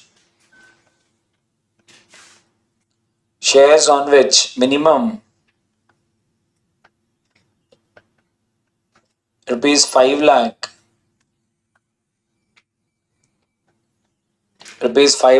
is paid up. Just give me 1 second. Hello. Special notice should be signed by members individually or collectively holding minimum 1% or shares on which minimum 5 lakh is paid up. Next one.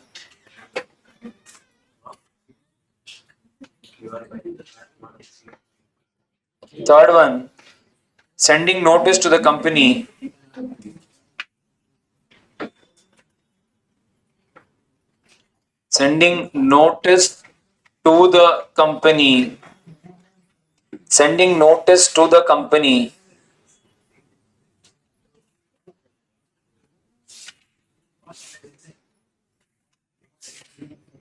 to be sent,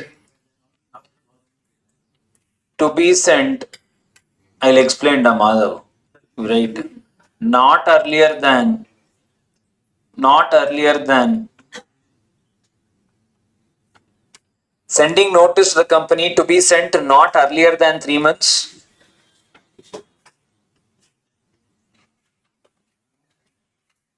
To be sent at least 14 days before the meeting.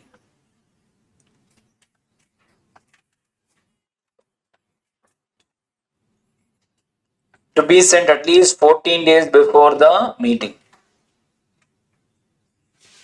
The last one, company to give notice to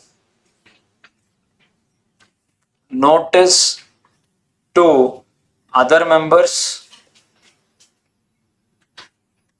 Company to give notice to other members.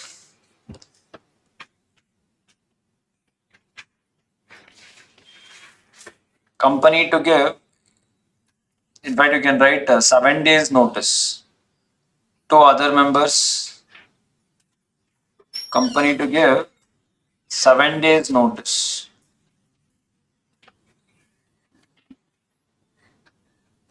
7 days notice to other members. How can we give this notice? We can give this notice by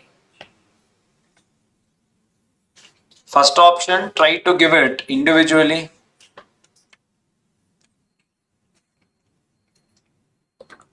If individual does not work, people,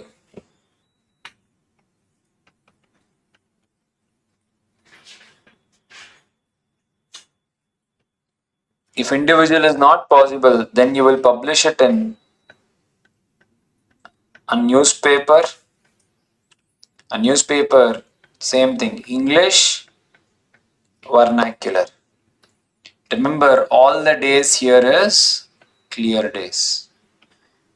Remember, please don't assume the clear days until we specifically write in the law. Clear days. Done na? This is people section 115. What is 115 done na? People, 115 is nothing but people resolution requiring special notice. Now what do you mean by that? There are some special requests that the shareholders can make apart from whatever you made in 100 and whatever you made in 111. Apart from that, there are some special requests that the shareholders can make it sense. What are those special requests? The special request can come only in these 3 cases, people. In short, what are the cases? I don't want our current auditor, please remove him, or if he is retiring, please don't reappoint him, appoint someone else. We don't want our current auditor. Second scenario, remove our director, appoint someone else in his position. So section 115 will come in the case of auditors and directors. We are unhappy with their performance. The shareholders are filing a special request to the company. Please keep them out of the company. Don't reappoint them, or we don't want them. So you give a request. See, when is it required to appoint auditor? Other than retiring auditor. We don't want him. Don't reappoint. Or retiring auditor not to be reappointed. Please don't reappoint. We don't want him. You appoint anyone else. We are okay. But we don't want him. When a special request is made, we will take it up. We will see how many people should make it now. Next one, remove the director. We have appointed a director for 5 years. But now we are telling in the 3rd year only, please remove him. So in the 3rd year itself, we are removing him, and you're telling please appoint someone else in his position. So section 115 will come only in these 3 scenarios.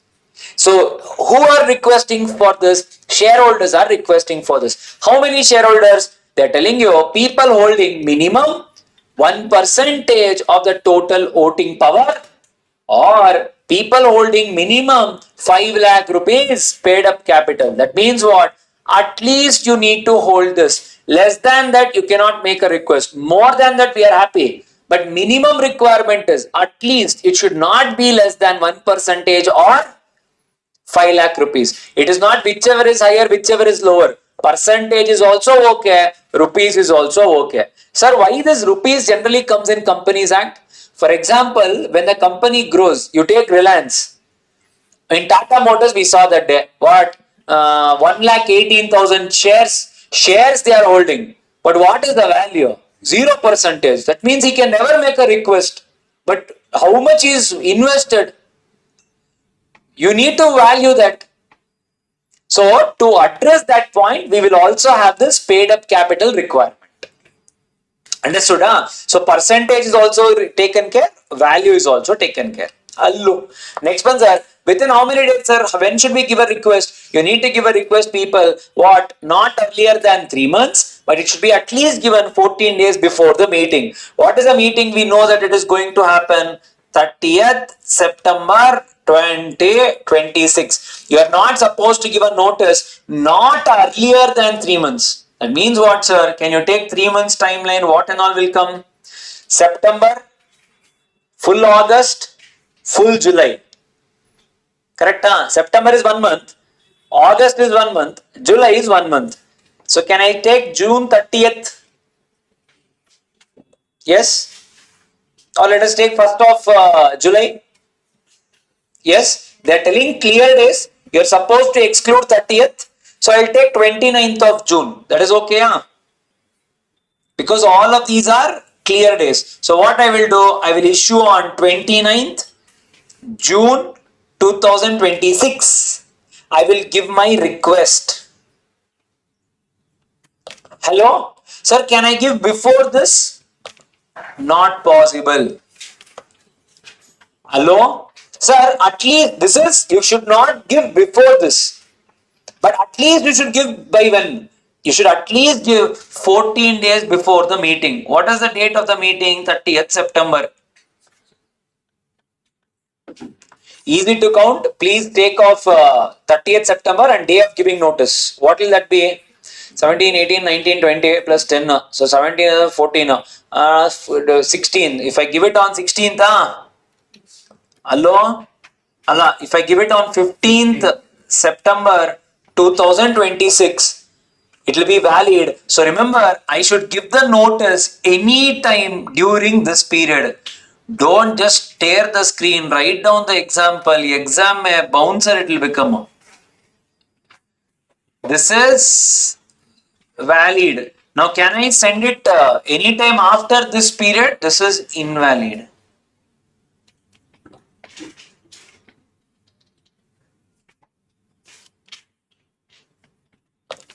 So remember this. This is what they are trying to explain in theory. You should give it not earlier than 3 months. You should give it at least 14 days before the meeting. I cannot give it 10 days before. I cannot give it 4 months before also. So earlier than 3 months also not possible. Later than 14 days also not possible. Clear? Hello? The last one, sir. When you give a request, they have to further give it to other shareholders, right? They're telling you, you can give it individually. If individually is not possible, please publish it in a newspaper. You have to at least publish it 7 days before the date of the meeting. That is clear days. Date of the meeting, date of the notice, please exclude.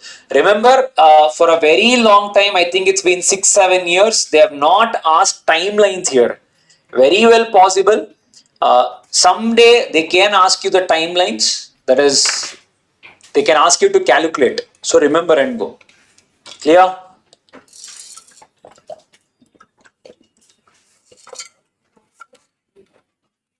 When it is required to appoint an auditor, regarding auditor not to be To appoint auditor other than retiring auditor. I am proposing A is retiring.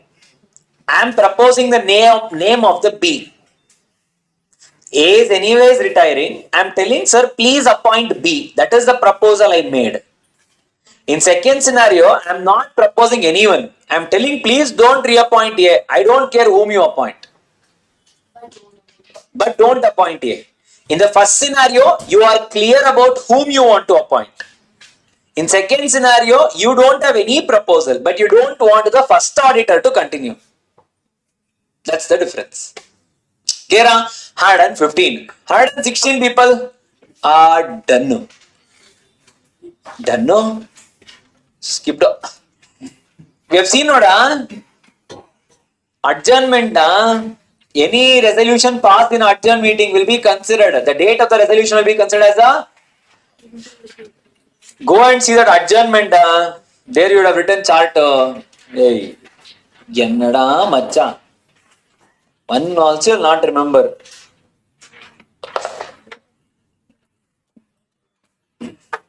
Huh? It's there. It will be there. Okay, people. Now see here, section 117. People, what is section 117? 117 is nothing but people. People, whenever you pass a special resolution, what should you do? You need to file something. What should you file? MGT 14. Where is it written? It is written in section 117.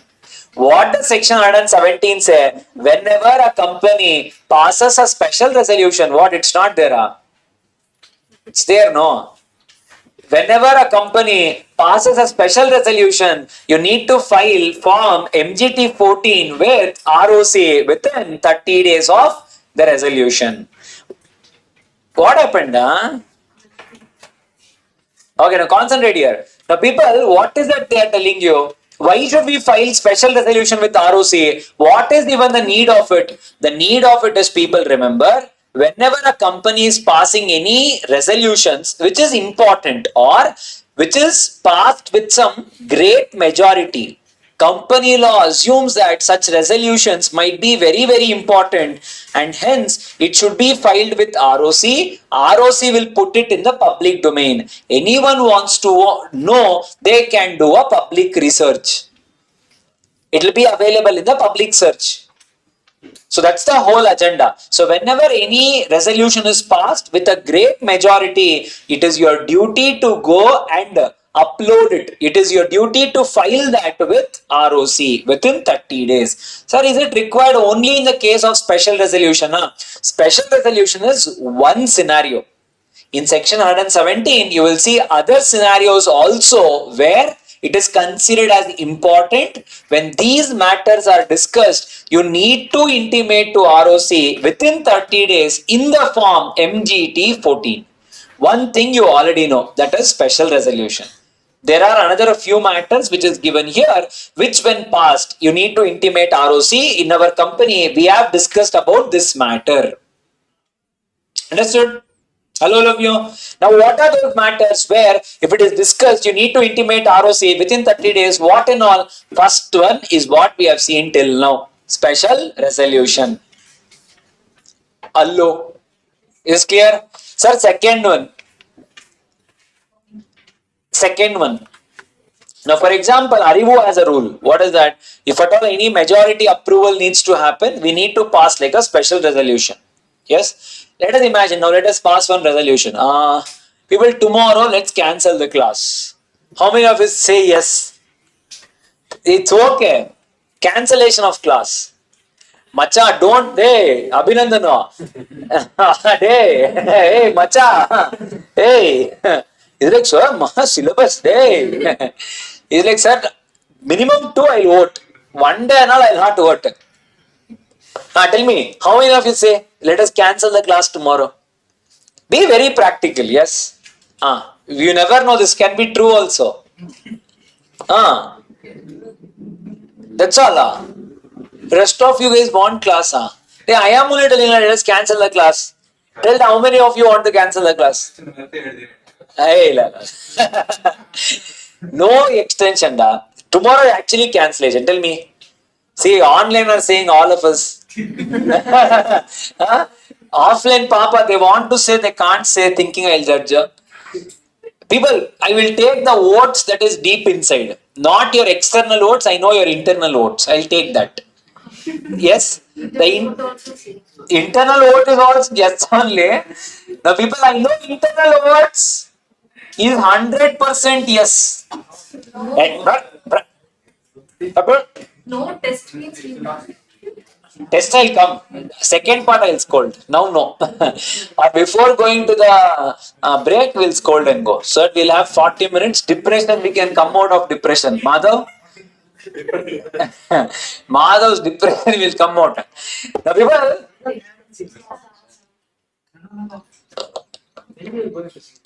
Okay. Now see here. People, what does the law say?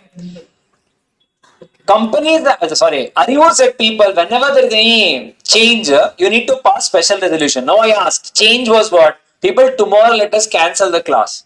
I just wanted special resolution, but I got unanimous resolution. That means what? 100% of the people agreed. But what did the Companies Act say? If you pass special resolution, you need to intimate to ROC. No, I got 100%. Should I not intimate to ROC? Are you understanding? Whenever I pass special, I have to intimate to ROC. What if 100% approve? Should I not intimate? I have to intimate. That is the second point, people. When the law has written, the minimum requirement is special resolution. But if all the members approve it, still such resolutions also are to be filed. That is the second point. Resolutions which have agreed by all the members, but which just require special resolution. But everyone agreed, it's okay. Even this also should be filed with ROC. I hope you understood. No? Yes or no? No. See, simple. What does Companies Act say? If I want to change the registered office clause, I need to pass a special resolution. Only then I can change my address. I went and I asked the company shareholders, people, we want to change the address. How many of you are okay with it? We have 10 shareholders. All 10 said we are okay. We don't have an issue. Now, according to Companies Act, I just wanted 75%. That is number of people against, number of people for. That I wanted only special resolution. Now, what approval I got? This is not special resolution. This is unanimous approval. That means, should I not intimate ROC? They are telling you, you still have to intimate. Just because the law said special, in that place, if everyone agreed, still you need to intimate. Make sense? Yes? They are just trying to cover one loophole, that's all. So you still have to intimate. Okay, next one, people. Easy ones. Whenever you are appointing the main people of the company, whenever you are appointing or reappointing the main people of the company, you need to mandatorily intimate ROC. Sir, who's our main people? Sharon, who? Who?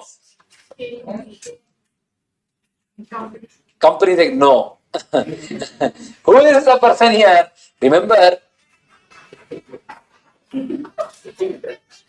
wait, Tananavani, Macha, wait, no, all that? Okay, that you should sing, okay? Now, well, who is the main person? Hey, whoever has to sing, today we'll bring out the list. This guy, Vedartha, Madhav, someone here, Sushant, for breaking the bench, you should. Nidhi Company. And who else? Someone here? Chairperson, no. Chairperson's one song is there. Who else? Abhinandan, I only remember. So people, to be harmony, to avoid conflicts, let us issue tokens. The first song will be sung by Abhinandan. Second song is by Nidhi Company. Third is by Madhav. Fourth is by Vedarth. Aha, macha. Plan one nice jukebox. 25 minutes of song. Fifth one is by chairperson. Sir, why would girls? Oh, that was Harisa. Yes, sir. Okay. Hey, your phone rang, no? No. No? Okay. Joe, sorry. Joe's is like fifth. Hey, someone here also drank. Charan, he's absent. Oh, Charan it was. It was planned by now. Charan or Sharan? Charan only. That Charan is not this. Okay, let us go with this order. sir, but it was planned with Sushant. He said, I invited the Charan. What then you called me? I have the proof. Wait, I'll show. Now, people, third one, when else we need to file FGD 14? There is only one person, people, the superior person of the company. That person is called as managing director. Whenever you are appointing a managing director, to tell you who managing director is, Reliance company ka managing director is Mukesh Ambani. Whenever you are appointing Mukesh Ambani, whenever you are reappointing him, whenever you are renewing any of his terms, you need to mandatorily intimate the registrar in form MGT 14, third scenario. Fourth scenario, sir, easiest. I already told you once, I'll give you the cross reference, people, section 117. You guys only tell me what is this section. Whoever tells, please buy yourself one chocolate. Tell me which one is this. Which section?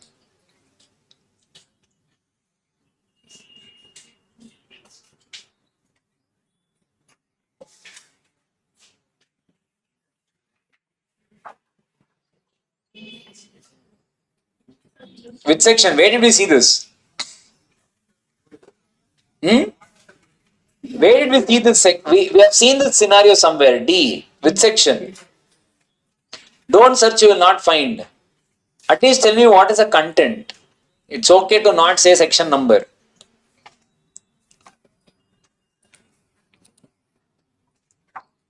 Huh?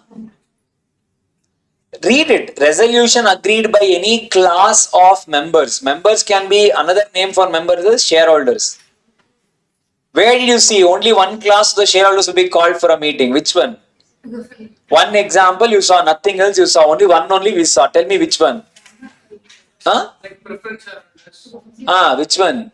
class meetings. Variation of shareholder rights. And in types of meeting also I told you there is one thing called AGM, one thing called as EGM, next one is called as class meetings. What is it they're telling you? Hey people, in the first and second scenario, you pass special resolution where shareholders, equity shareholders agreed. Sir, what about some important decision like section 48, variation of shareholder rights? We wanted to change preference shareholders rights. That we will not intimate to ROCA. That also you will intimate. That means what? They're telling you, in general, when you are passing special resolution, you have to file MGT 14. Not only that, remember, when you are only conducting a meeting for class of members, not for everyone, only for one specific category of a share. And if you are doing some change for them, which requires a special resolution, if you pass it, even then MGT 14 is applicable. The best example I can give you is section 48, which we have already seen. Hello. The next one, easiest ones are, we have decided to wind up our company. Again, people, you will file section 117, you will file form MGT 14. Whenever you guys pass a resolution voluntarily to wind up the company. Allo. Next one, people, resolutions passed under section 179 subsection 3. As of now, we don't have it. We'll see it in the director's thing. It will come. That time I'll tell you. Remember? That time you say, no, sir. That time again I'll explain. Yes, sir. Any other resolution out there, as may be prescribed. As of now, nothing is there till F point we have. Remember, exam point of view, here and there, they will pull up this particular topic. They'll ask you a question. Exam point of view, important. The next section, sir, is called as maintenance of minutes of the meeting. What is minutes of the meeting, people? Minutes of the meeting, people, is given under section 118. Minutes of the meeting means what, people? It just says, what is minutes, people? It is nothing but the summary of the proceedings. Some place it is all has to be recorded, no, on that day when you all met, what and all was discussed, so that tomorrow it acts as an evidence. Tomorrow, if any authorities wants to do any inspection, investigation, anything against you, there should be some place where we need to know what you discussed on that day. To do it as a proof, if everything will be preserved, people, in the minutes of the meeting. Sir, remember, sir, minutes of the meeting, it has to be preserved for all types of meeting, whether board meeting, general meeting, we'll be seeing committee meetings, class meetings, for everything, people, the minutes of the meeting is mandatory. Who prepares the minutes, sir, generally? If CS is there, people, CS will prepare the minutes of the meeting. He will first draft the minutes within 15 days. He will come up with a fair copy, draft. He will circulate it to all the directors and he will ask, Have I missed anything? Is it good to go? Can you guys give me your opinion? The directors will say, the chairman will reply, all that will happen. This is not required, this is left out. Can you please look into it?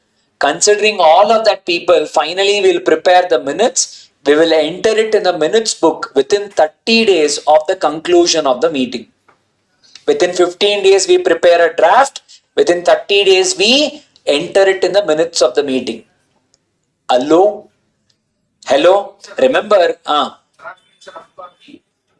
It should be entered in the minutes within 30 days. After approval. If they suggest no. 30 is including of 15. So from the meeting 15 days, from the meeting 30 days. It is not 30 plus 15. Now, sir, remember the minutes of the meeting has to be, every page has to be initialed. The chairman will initial every page. The last page, the chairman has to sign the minutes of the meeting, saying that it is entered on so and so date, and it has to be signed by the chairman of the meeting. Is this clear? Hello? What if the chairman is not available? It can so happen, right? In such case, what will happen? It depends upon what type of meeting it is. If it is a general meeting or if it is a board meeting.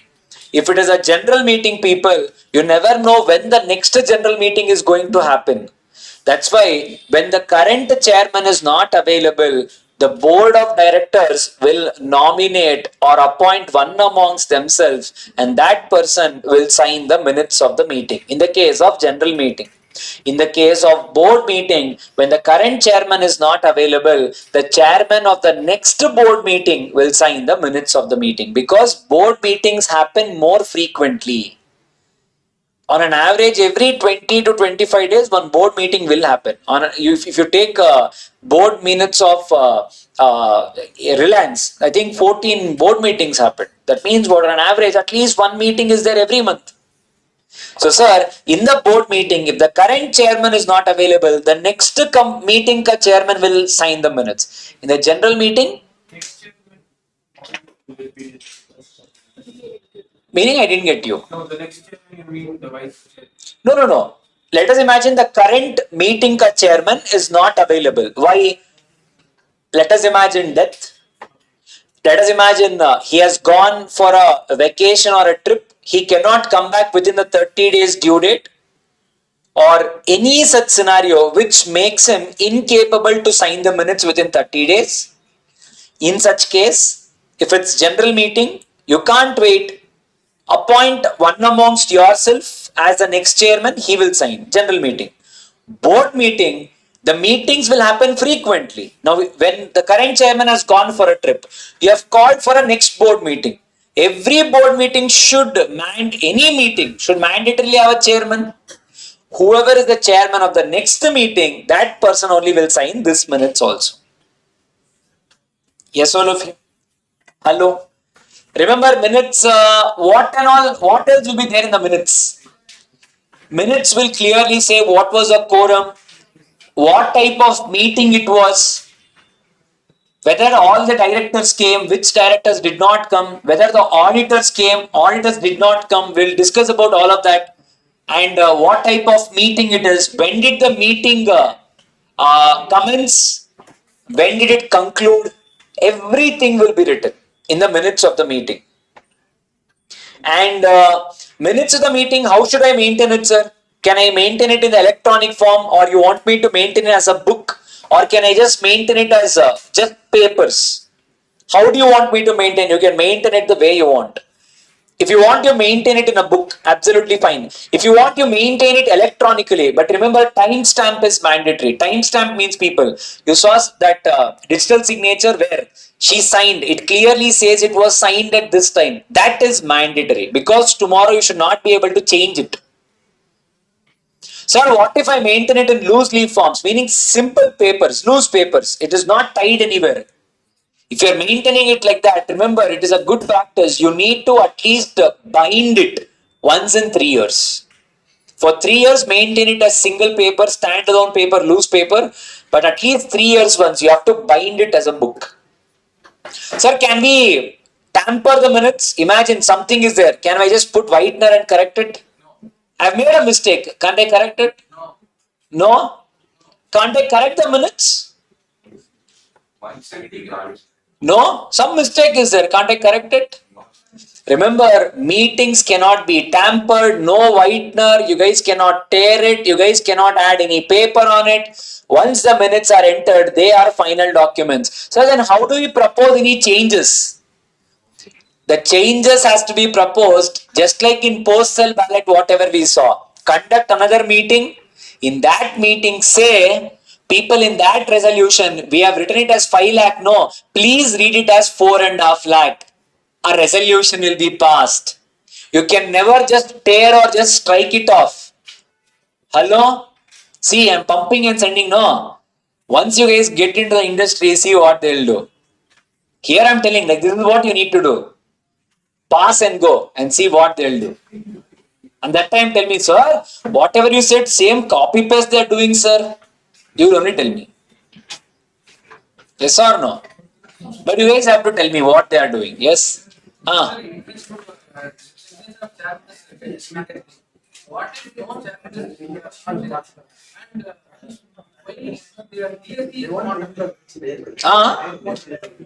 DSE can be applicable for signatures of challenges? Possible. If digital is not possible, do it physical.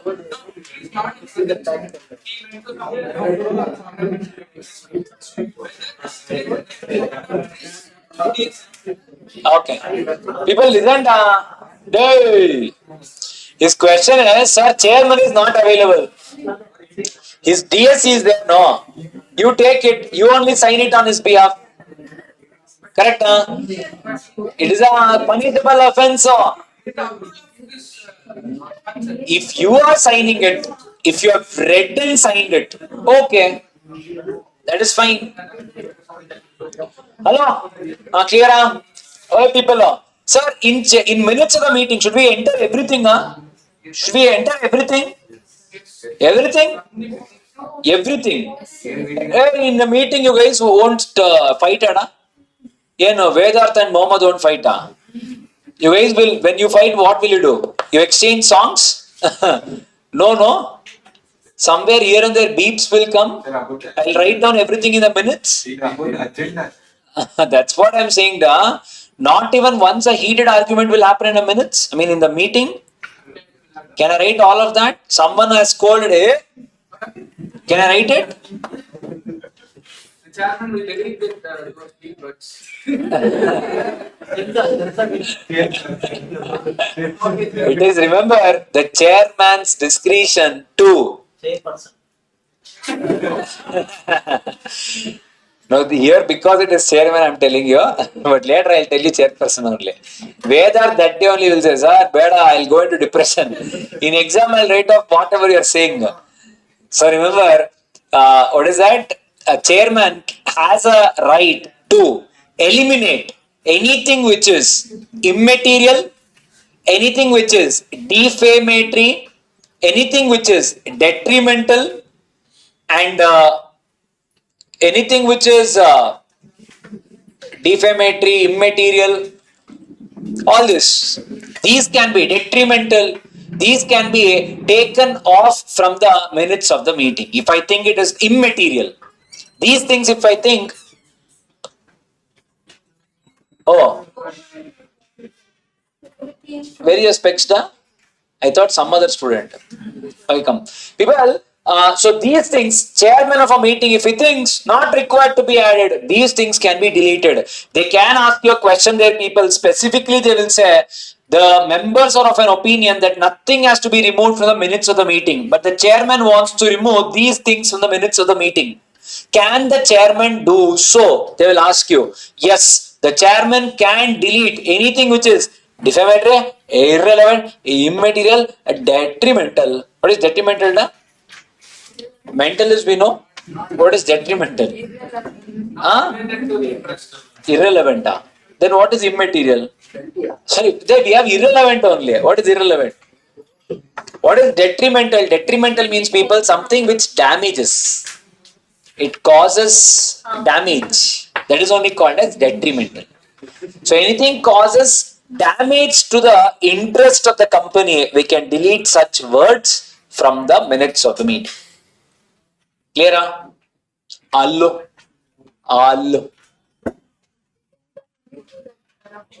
Only completely issues the draft notice. So let us imagine I have included everything. The chairman will say, hey, no, these things let us remove. So we can remove. This is not from the signed minutes. I'm saying before the minutes are done, I can ask these things to be deleted. Allu. Allu.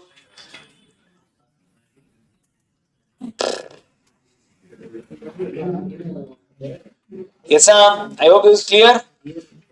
Hello. People, and one more thing, the minutes of the meeting, how long will you prepare? I mean, how long will you maintain it? 5 years? 8 years? Forever? Permanently? Remember, the minutes of the meeting will be preserved permanently because whenever inspection happens, that is the only document on which we will know what has happened. And it was there, huh? Madhav. Now, people, remember, and every page of the minutes of the meeting should be numbered. You should clearly say 1, 2, 3. That means tomorrow there is no another document which has to just be inserted in between. That is not possible. So every page has to be numbered. Every page has to be initialed. Last page has to be signed. Clear all of you? Hello? Pakka. Huh? Ask. Asking if the person can be sued if they are fighting in between the meeting. Sued. Meaning? Who should sue? If a board meeting is going on, if I make me in front of that members, outside of the board meeting, can I sue him? If you actually think it as defamation, yes. But defamation should be happening in front of good number of people. But if you can prove no, in front of this 10 itself it is defamation, yes, you can sue. It's already recorded, right? Correct. That's why they're deleting it. But if it is going in domain, then yes. Yes. And remember, minutes of the board meeting is a very, very private document. This cannot even be inspected by the shareholders also. So board minutes can be inspected only by the directors or it can be inspected by the auditors and company secretaries for the purpose of their job. They can do it. But no other person can inspect. General meeting, that's not the case. All shareholders, directors, everyone can inspect. That's not the case with the case of board minutes. If they list out some points, then if they have to take it out at the very minute, then how will it? In board minutes. That's what. See, company secretaries, auditors, for the purpose of carrying on of your job, you can inspect. So you can know. You'll be preparing, all of that is there. Apart from these people, that is even the shareholders also cannot participate or they cannot inspect the minutes of the board meeting. Because imagine our competitor will buy 1 share and board minutes will have letter to letter whatever we have discussed. That means even secrets of the company will be there. Or business strategies might be there, which even shareholders need not know. That's why that's the reason. Remember it. Clear? Hello, all of you. So see, uniformity in the manner of maintaining, it has to be with its timestamp, page numbering, people, consecutive number. Minutes shall not be pasted or attached. Minutes book, if it is left blank, you have to score it out. That is, you would have seen in your answer sheets. Any 1 page blank, strike it off. So tomorrow you should not be able to add anything to it. So any page you have left blank, strike it off. Next one, binding of minutes. I told you if you are maintaining it in loose leaf form, please do it at least once in 3 years. Place of keeping the minutes, where do you keep it? By default, you keep it at the registered office. General contents of the meeting, it will clearly state what is the minutes will state the beginning of the meeting, commencement, name of the company, day, date, venue, and commencement. Minutes of AGM shall also state the serial number of the meeting. That means what? 45th meeting, 46th meeting, 47th AGM, 40, that one. Reliance conducted their 49th AGM this year. So they have to tell. You can see heading 49th. You can see, see, I'm telling you guys to see Annamalai. Okay. In case of meeting is adjourned, the minutes shall be entered in respect of the original meeting as well as the adjourned meeting. So, for example, we conducted the meeting on what is that? Let us imagine we conducted the meeting on say 14th of September, and we adjourned the meeting. For 14th, you will prepare 1 minutes. Whenever the adjourned meeting happens, for that you will prepare 1 minutes. Hello? The names of the directors shall be listed in alphabetical order in any other logical manner, but in either case starting with the name of the person in the chair. The first name will be like who are the people who attended the meeting. First person will be chairperson, next will be the directors. Whoever did not attend, we are going to give them something called as leave of absence. Meaning the chairman will clearly tell that these people did not attend the meeting. That is only called as leave of absence. Okay, the contents of the minutes, what and all will be there? It clearly says the election of chairman, who was elected. The first will be by default articles, next one is 15 minutes board, next one is 15 minutes members. Correct? Hello? The fact that certain registers, documents, auditors report, secretarial audit report as prescribed are available for inspection. Remember, all the main documents will be available for inspection during the AGM. You guys can inspect. Register of directors, register of KMP. Imagine whenever we are proposing any contracts, in that if directors are interested, all of that registers will be open for inspection. Any shareholder can go and inspect it. Allo. Yes. Next one, the record of presence of quorum. I have to tell the quorum is present. The number of members present in person, including the representatives, we need to take 112, 113. The number of proxies, the summary of the opening remarks of the chairman, he will clearly say, Anana, welcome dear shareholders, Anana. During the year, we have done a really good job. The auditors have not qualified anything in our year. I have to tell. If at all auditors have given any qualification, whether cost, statutory, secretarial, remarks means what? Qualifications means what?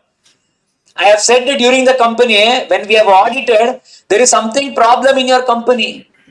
If we have said it in our reports, whenever the AGM starts, in the first thing only, you have to tell, the auditors have given a clarification, please read. The auditors have given an opinion or the auditor has given a qualification, so that the shareholders, if they have missed, it is your duty to remind them, we did something wrong, please read it. You have to see, you have to read, you have to say as a chairman. Clear? Yes. We will see after this. We'll ask them to just unmute the TV. We'll see the AGM, how it happened. Recently happened AGM of Reliance. Auditors and secretarial auditor, we need to clearly say who came, who did not come. If you are not able to attend personally, you can send someone else who is qualified. Section 146. If an auditor cannot appoint, you can send someone else. You need to clearly say that also, and you have to clearly write the conclusion of the meeting. That means what? The meeting concluded at 1 p.m., 2 p.m., 3 p.m. as the case may be. Yes. The minutes of e-voting and postal ballot shall also be prepared. Postal ballot meeting itself didn't happen. Whenever you pass the resolution, from that day, within 30 days, you will prepare the minutes for that also. The company decided these matters by postal ballot. The number of people who voted was this. If not, then where will be the record for the postal ballot? So even for postal ballot, minutes are mandatory. Remember.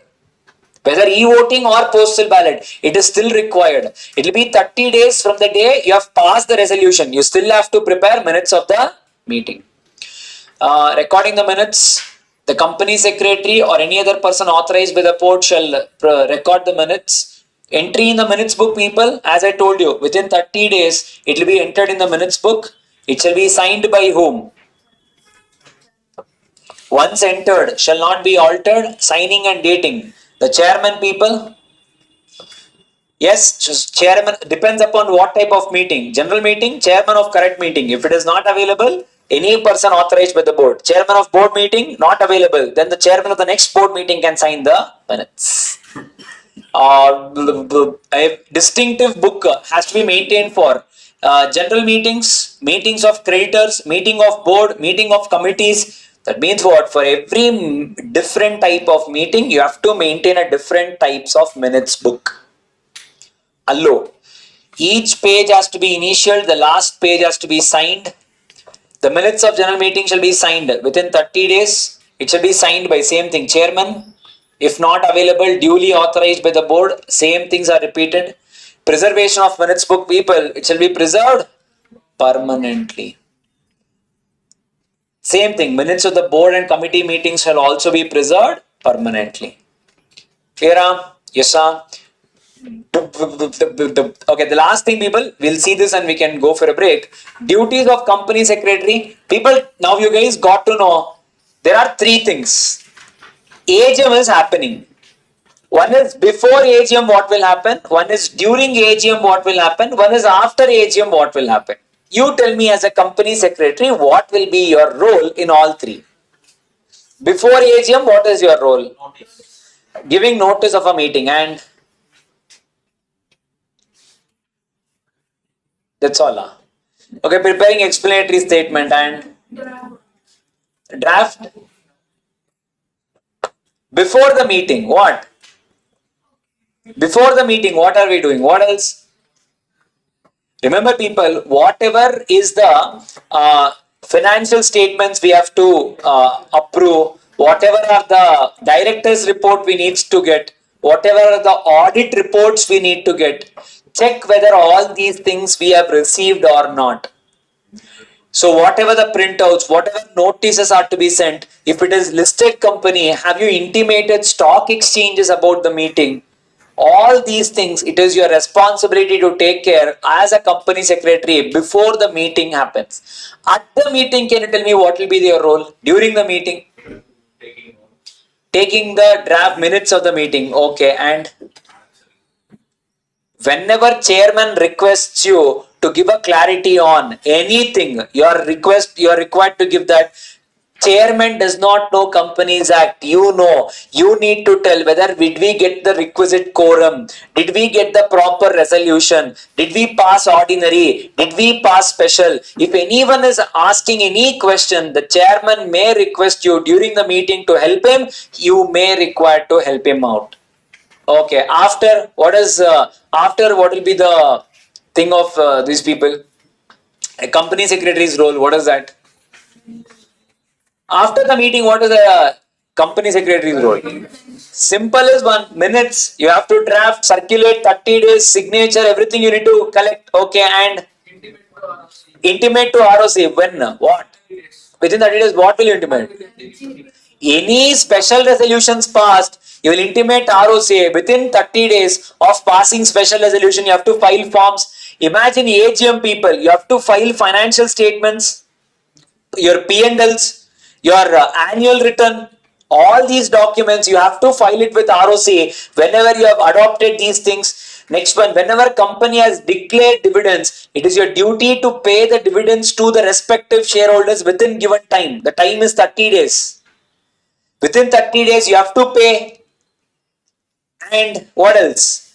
Whatever are the forms, imagine if you have appointed directors, the appointment of directors has to be communicated to the ROC. So all the interactions has to be done. All this will be taken care by the company secretary. You need to read this entire chapter and you should be able to write what is the role of a company secretary before the meeting, during the meeting, after the meeting. Is this clear? All of you? Yes?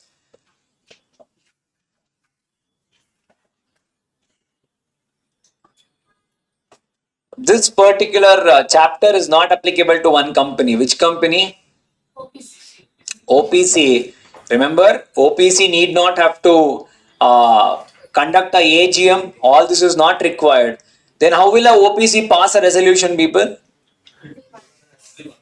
But yes, then how will you pass a resolution? Meeting only is not conducted. How will you pass a resolution?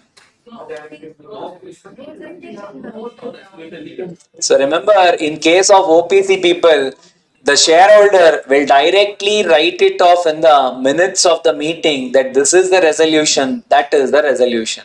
What's the purpose of making minutes for OPC? Somewhere it should be written that you took this decision, no? Or else where will it be recorded?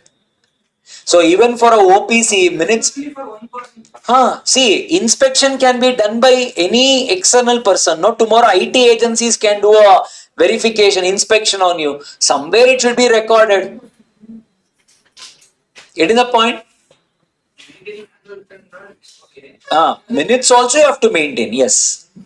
Yes. So how will we maintain minutes, people? How will we pass a resolution in the case of OPC? Directly take out your minutes of the meeting. The shareholder will directly enter the minutes in the minutes book. That itself is considered as resolution. How about director's resolution? How will we pass in OPC? How will you pass board resolution in OPC? Same way only, no? No, people. What is the minimum directors in OPC? Minimum directors in OPC? One. Maximum? So if one is there, directly write in the minutes book. If there are 15, if there are 3, if there are 5, you have to conduct a board meeting. OPC members is minimum 1, maximum 1. Directors is not minimum and maximum 1. If you have only one director, in such case, you will directly write it in the minutes book, done. Whereas if you have 2 directors or 3, as the case may be, you have to conduct a board meeting, mandatory. And then you have to prepare the minutes as the case may be. And the rest of it is not applicable to OPC. Section 122. Hello? At the last, write down if you want there only. Section 122, whatever we saw. OPC, all these things are not applicable.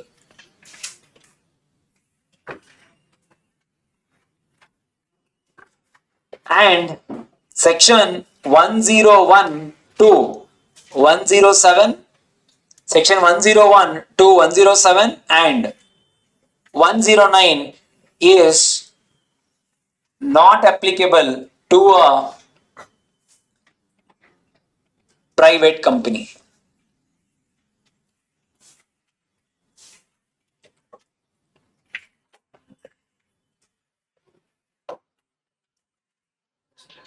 Depending on articles.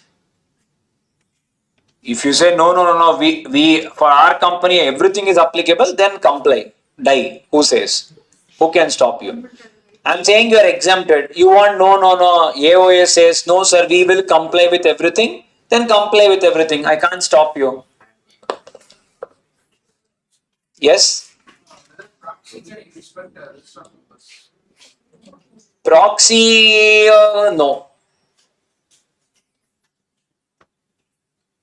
Whether proxy is considered as outsider? Outsider. Because he is not Outsider. Is this clear?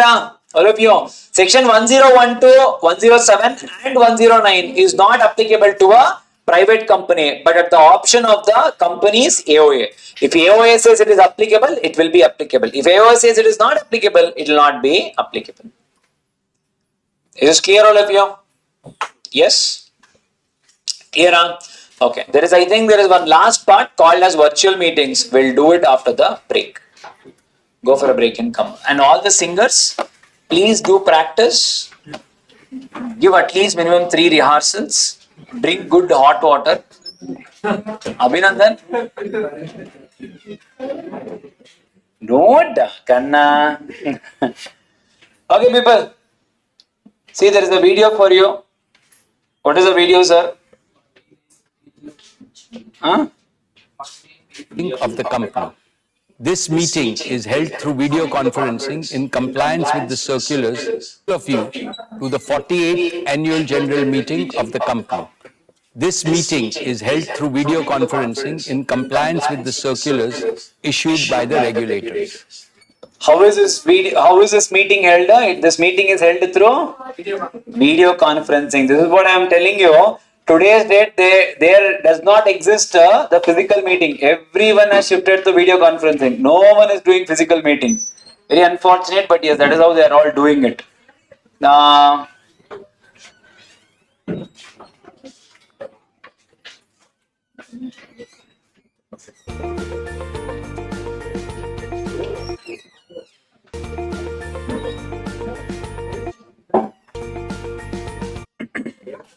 Rec- see, look at AI now. Full AI.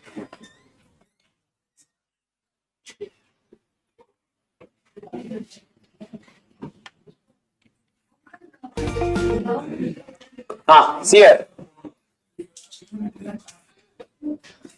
Sit down first.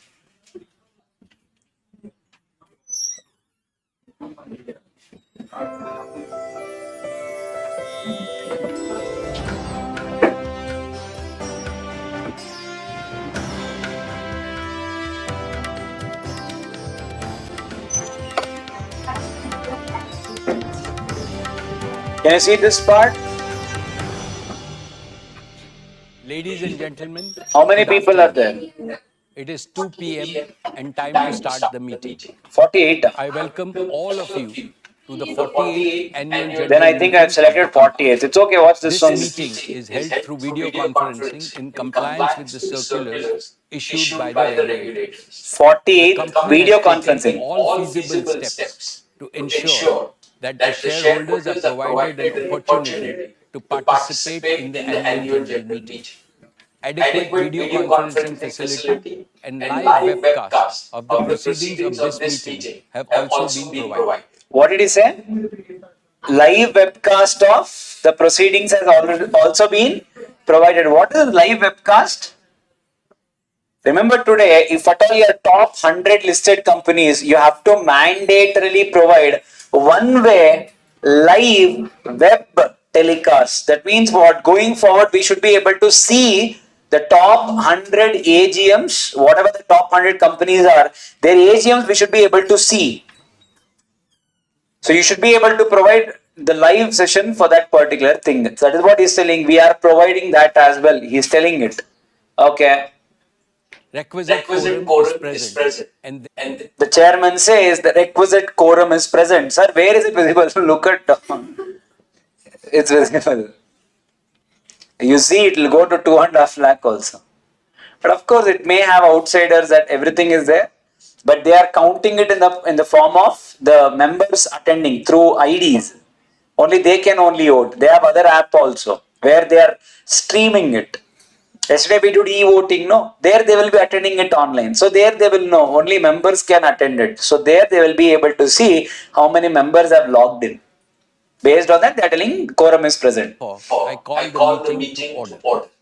Register of directors and key managerial personnel and their shareholding, the register of contracts or arrangements in which directors are interested, and certificate from the secretarial auditor on employee stock option scheme are available for inspection by the members.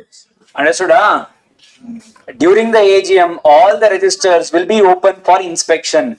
Mukesh Ambani is telling you all the registers are kept open for inspection. Whoever wants to inspect, please feel free to inspect. Okay. I wish to introduce, for the benefit of new members, my colleagues on the board of our company, Dr. Shumit Banerjee, Srimati Arundhati Bhattacharya, Remember Arundhati Bhattacharya, I'll tell you why. His Excellency Yasir Al Rumayyan. Shri K.V. Chaudhary, Shri K.V. Kamath, Shri All the directors. Khaitan, Shri Dinesh Kanaba, Shri Nikhil Meswani, Shri Hital Meswani, So Mukesh Ambani is introducing all these people. Shri PMS Prasad, Shri Anand Ambani, Boss. Mrs. Isha Ambani Piramal, Shri Akash Ambani, The next successor. All directors of the company are present at this meeting. All Shri the D. Shri directors are present. Now people, Sharan, this is only for you. Now listen why. Just see why.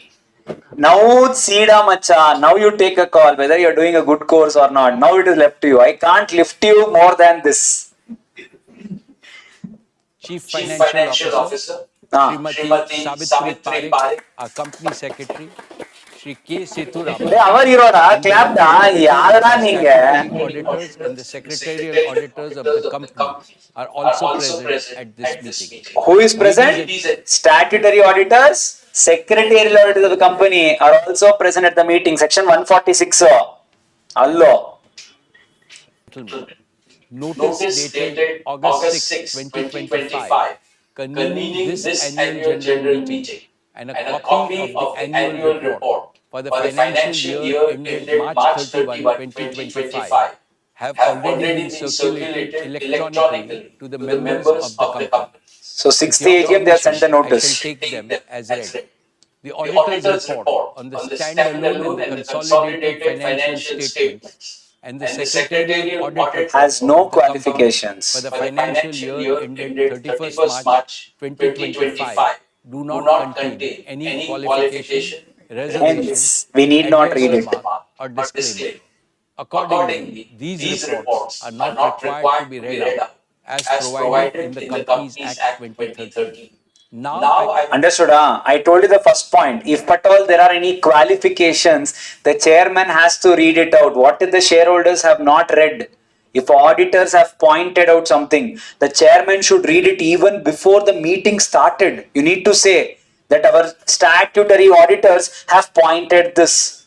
Our secretarial auditors have pointed this. You have to read it out for the shareholders. He is saying nothing was pointed during the year. Hence, there is no need of reading out the report. If anything was mentioned, you should have read. begin my formal address to the shareholders. My dear share owners, Namaste and a very warm welcome of Ganesh Chaturthi. Lord Ganesh has Bhagwan Ganesh.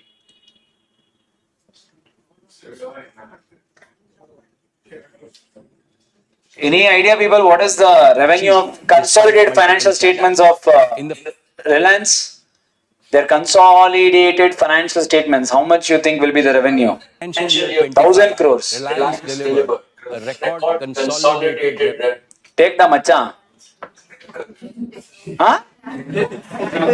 Macha, retire. 10 crore. 10,71,174 crore is the yada GDP. See, one company consolidated. Consolidated means what? Of course, it's all the subsidiaries put together. The company's Reliance is generating 10 lakh crores. The 1 billion. What is 1 billion? 100. Ayyo. Which class that you gave me? US dollars. 10.71 lakh crores, becoming India's first ever company. Macha, take the for you in billion now. I know. Hey, Macha, you guys don't. You will not get the answer. I have only given you see. They are telling 1 billion, sir. $125 billion, da. How much is 1 billion? 100 crores. So $125 billion. That means what? 125 into 100. 1,25,000. Understood? Hello. So subsidiaries also the same. They will have to admit what is consolidated, meaning everything put together. How much is the value you need to tell? Now they will also tell what is the value of Reliance also. They'll tell you. Reliance also will be good only, not as big as this. Revenues. Reliance's EBITDA stood Reliance people. at 1 Net profit of Reliance. Good. Hello? 83,422 crores and net profit grew to 81,309 crores. Less or more. Reliance's exports Macha, take that. 2,83,000. Hey, Reliance alone is doing exports of 2,83,719 crore worth export. We should thank them. 19 Yes. crores. Contribute So like these people full it'll go. Are you getting a fair idea? They will take turns and come. They're all family members. They're all family members will come. They will present what and all happened.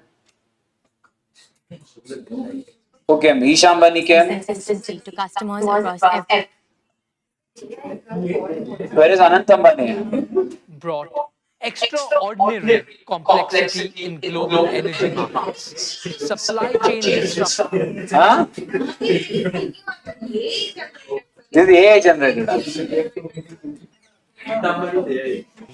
Trade That is shifts Nita and Allada. petrochemical Isham Bani. overcapacity posed Hey, that Nita Allada, Ishada. That's why you're feeling weird. Hey, yada. I am telling your mother you are seeing that. major Yada. challenges. You want In Neeta this Ambani, I'll show you where. Neeta Ambani always comes to the end. Because Neeta Ambani presents us Reliance Foundation. in Mumbai, Quote of thanks, completed Allada. a decade of service. Reliance Foundation. Recognized as the #1 multi-specialty hospital in India, passion and determination. Talent can come from anywhere and reach the pinnacle of success. will be a major driver of growth for many decades. In fact, I reiterate that Reliance will move Nisam, got some fair idea? They will discuss.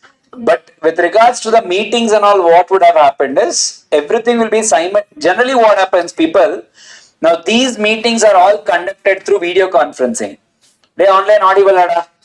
So when all these meetings are conducted through video conferencing, now how do I, vote and all?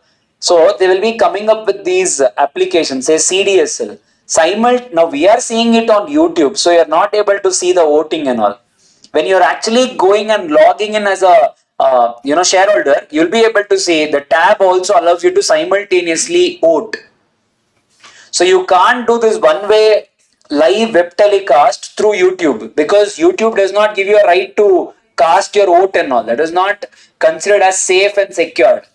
So you need to go through these people, CDSL, NSDL. There you will also have the right to vote, you'll have right to attend the meeting, everything will happen simultaneously. To come up with such softwares is again a risk. They'll charge you. Getting a point? Yes. And one more thing is, let us take one example of what a company's notice. Now, how does a notice of a meeting look like? So this is a company's notice. There is again a AGM happening. When has this happened? Hey, okay. August 10th it was supposed to happen. 36th AGM. This is one of the company called as Divis Labs, which is into pharmaceutical company. What does it say?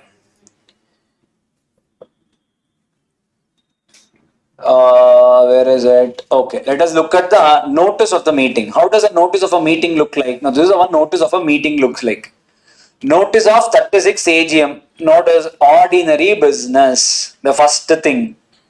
What does it say? To consider and adopt audited financial statements to declare the dividend at the rate of how much, people? 30 rupees per share. My God, in percentage, see how much they are telling you. 1500% dividend they have given. Looks so fancy, but in reality, how much is 1500 rupees? More rupees, 30 rupees, one tea will not come. Yeah, that's where I was telling you yesterday also. Dividends and all is fit for nothing. Seeing that, we should not buy the shares. You guys can feel so 30 rupees they are paying now. What is the share value of this company? 8,100 or 8,200 rupees today. They are getting 30 rupees dividend to do what?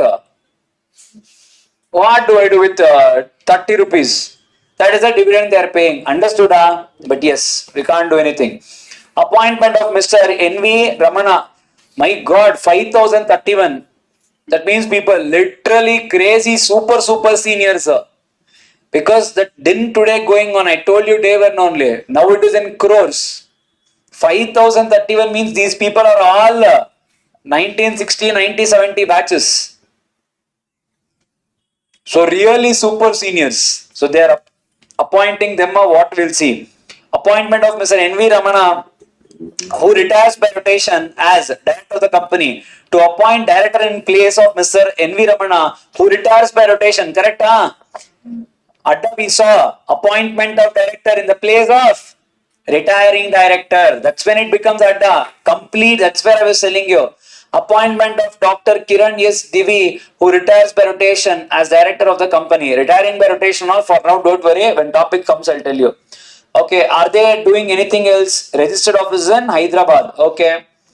Notes. Anything else? Are they doing anything else? Anything else? Anything else? No.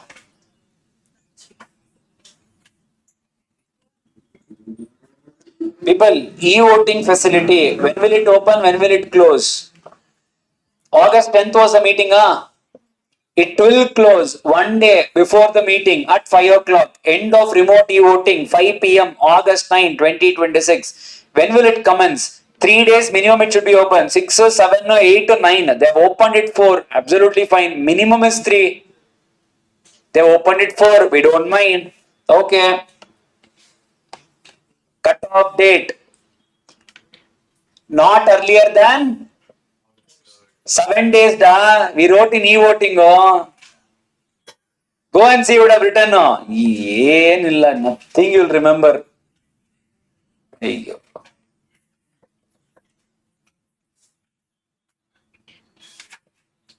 Okay, they don't have any special business, huh? Very unfortunate. I thought I'll show you something.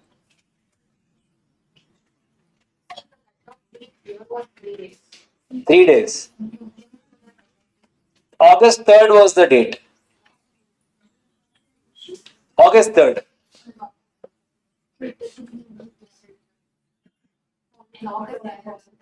August 10th was the meeting. Not earlier than 7 days.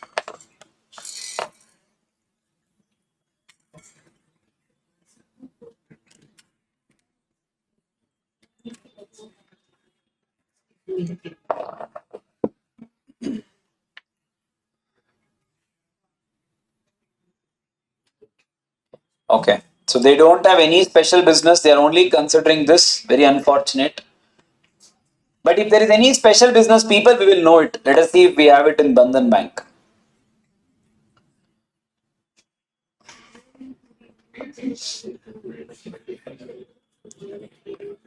Hey, don't invest in these shares. If you invest, you lose money. In ಆಮೇಲೆ ನಿಮಗೆ ಬಿಟ್ಟಿತ್ತು. Huh? Why? You don't know when I invested. So if you guys will see now, sir investor, I'll also invest. You don't know when I entered. Yes, Devil's Lab I entered in very, very long back.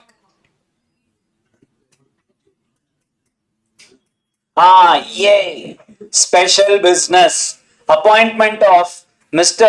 Debasish Panda as an independent director of the bank. Okay, independent director, you are appointing him.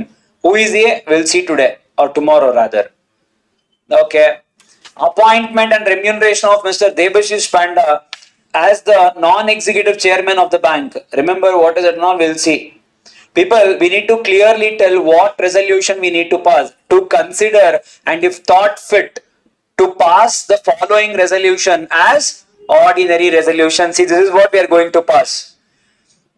Probably tomorrow I'll be taking one easy 30-40 minute session on resolutions only. Start writing resolutions from tomorrow. I'll tell you what is resolution, how to draft it, everything about that.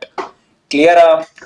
At least start writing one resolution every day. In your exam, minimum 10 marks will come only from resolutions. At least. They will tell you to draft this. What, how and all, tomorrow we'll fight. Now we will see here.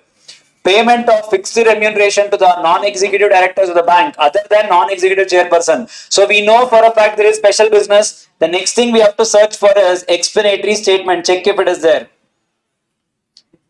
If it is there, we will see. If it is not there, we'll file a case.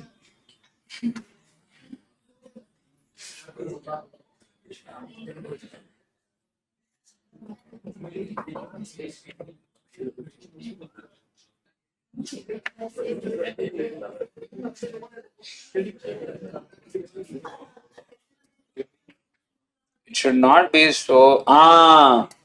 Statement pursuant to section 102 of Companies Act and other applicable provision. What is 102 da? Explanatory statement. See, measures Shankar Iyer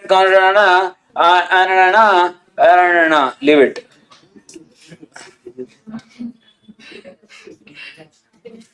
Now see here, item number 5 and 6. This is where the special resolution came into picture. They were appointing that person, correct? Now see, they are telling you the RBI has approved the payment of fixed remuneration of 30 lakh per annum to Mr. Panda as the non-executive chairman, in addition to the sitting fees for attending the board or okay. Accordingly, at a meeting held on June 25, 2026, pursuant to recommendation of NRC, the approval grant by RBI approved the appointment of Mr. Debashish Panda as an additional director, the board of the bank. See, they have appointed, see, they have given complete things about him. What and all has happened. This NRC is nomination and remuneration. Correct, yes. Nomination, remuneration committee. See, explaining about him, you need to know, no. Mr. Debashish Panda, 1987 batch, IAS officer of UP, is a visionary leader. See, you're now don't you think the way you want to vote or not, all of this will change. Everything will be given to you on this particular person. This is what is called explanatory statement. Understanding? Now this will help you to take informed decision. Correct? See here, previously in the government of UP, he introduced India's largest emergency response system, Dial 112, and modernized urban governance in Greater Noida. His leadership, I'm seeing, he holds advanced degrees in Utkal University, Jawaharlal University, Asian Institute of Management, Manila, and has now completed international training in public administration. See everything about him. See, qualification, okay, date of appointment, other directorships. You guys were asking now, how will we know? This person is also a director in Anand, got a fair idea? Seeing all of this, you will get a fair idea whether we need to vote for him, we shouldn't vote for him. Accordingly, the things will go for a picture. Got a fair idea? Understood something? This is how your explanatory statement looks like. That's how your notice looks like. Understood? Allo. The last one, people, in this particular chapter, people online, you're there, Macha. Online, you're still seeing Ambani or me. Allo, online. Okay. People, last topic, people, I don't know why it is there, but it is there, I'll still explain you. The last topic is called as, people, virtual meetings. What is virtual meetings, people? Technologia, advancement in conduct of general meetings. What do you mean by virtual meeting, people? Whatever Mukesh Ambani said is virtual meeting. What are the advantages of virtual meeting? You only tell me, people. Taka tell off, in 5 minutes we'll finish it off. Advantages of virtual meeting. Tell me that. So instead of doing the meeting in a physical way, people, we are going to do it over a video conferencing method, audio visual method. Certain softwares that are like now CDS and all is promoting certain softwares, but generally people use Skype or whatever the other things are. So these are the softwares used. What are the advantages, people? What are the advantages? It reduces cost, time. More people. Whatever you say, I'll say right. Tell out. Correct. Tell.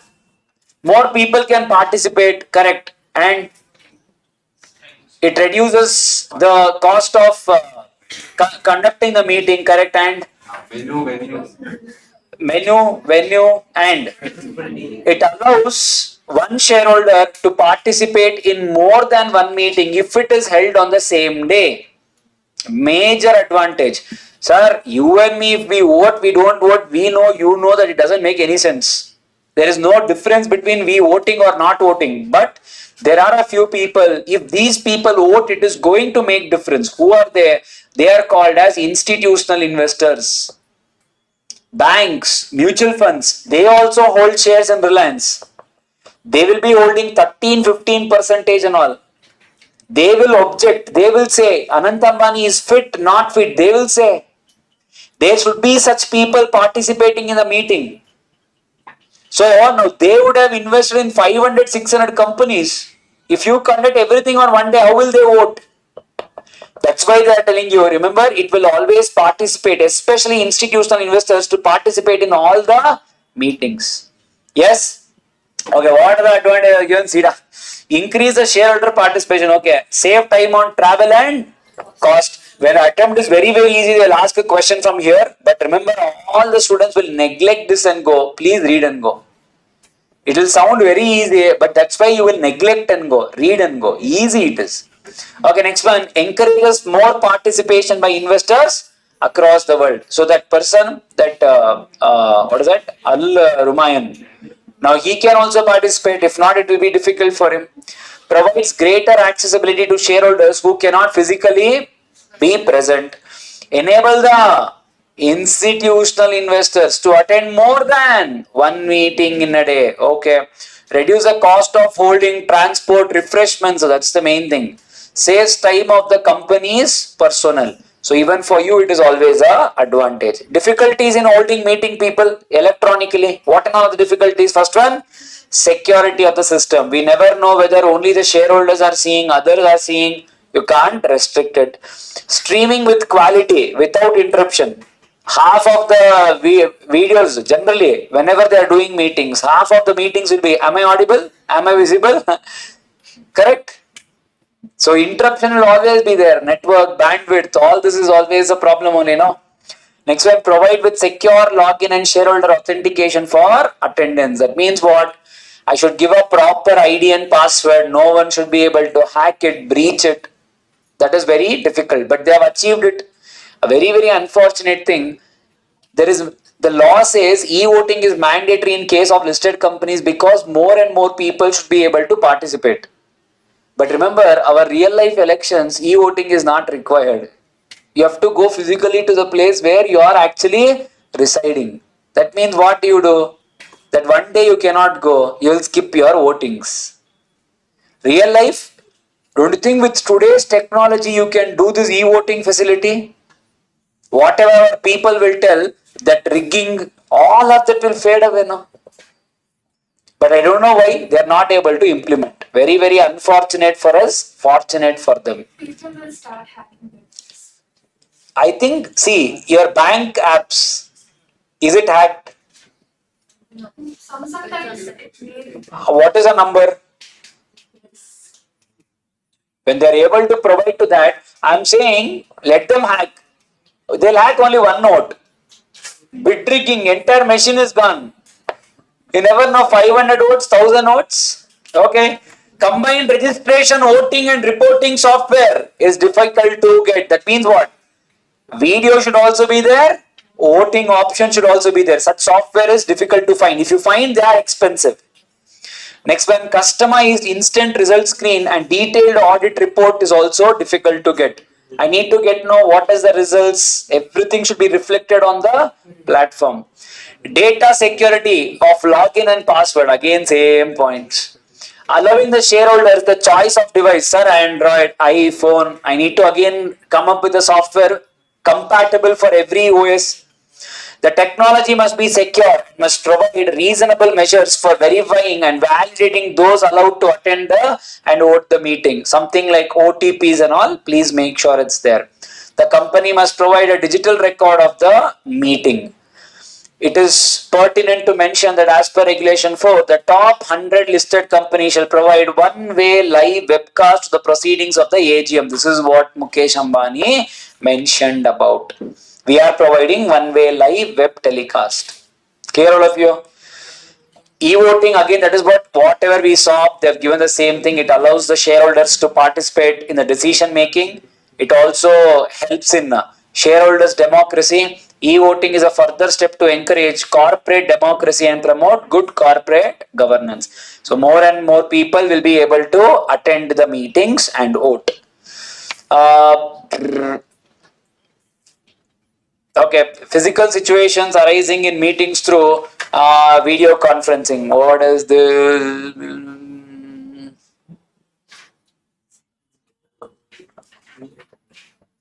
Okay, see what does it say?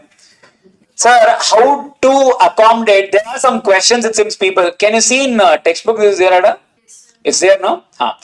Practical situations, no? In institute books it's there? It's there, no? Practical situation arising in the meeting. What people, when video conferencing is happening, some practical issues they have seen it seems. So MCA has given clarification for all these issues. Yes, something like FAQ. Yeah, what does that see? How to accommodate the shareholders who wants to ask question in the view of the large attendance of the shareholders. People, just for your information, on AGM how it will be there will be people, probably not in this chapter when we are doing annual report and all, that time I'll show you. You should see people, senior shareholders will come. It used to be that generation is different. You know what they used to do? The senior shareholders will take the complete printout of your balance sheet, annual report. It will be 400, 500 pages. They'll take the printout and they used to come to the meeting. The proper talaiva, when they come, we and all will go separate. We'll go side. Now people know Mukesh Ambani, nothing people. Questions will come people, they will shoot. In real life, when physical meetings used to happen, who will control, how will you control, what questions you used to ask?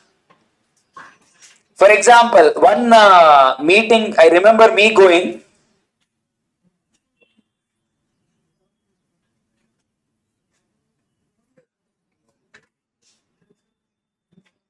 Yes, sir. So when I am at, when I was attending one of the meeting people, in that meeting I remember one of the shareholder, what did the shareholder say? He was one of a senior most person. He said, "Dear Chairman, compared to the last year, this year also the assets have remained the same. However, the depreciation for the year has gone up. Can you please advise why there is a increase in depreciation but the assets are same?" Chairman is like, "What do I know?" One more question. During the year, this was in Wipro's meeting. They have reported there is something called as POSH policy. What is POSH policy? POSH talks about prevention of sexual harassment. In one of the Wipro's meeting, the shareholder asked, the company has reported 33 complaints that was received during the year on the POSH policy. The shareholder is asking the chairman, can you give me a further clarification on, in this 33, how many complaints were filed by men on women, women on men, and what is the current scenario? What chairman knows? You don't know where, in which level that complaints are received. You have different comments, but you should know. Like that, they'll ask people crazily, they'll ask, what idea chairman will have? Virtual meeting is also. Now what happened? Virtual meetings gave them a golden spoon. It gave them a good ID card. What is that? If you remember, there was one thing called as, see if there is something called as speaker registration.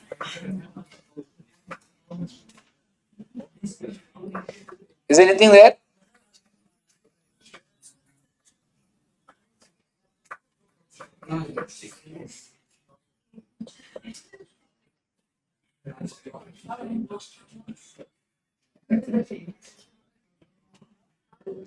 Speaker registration, see if there's anything there.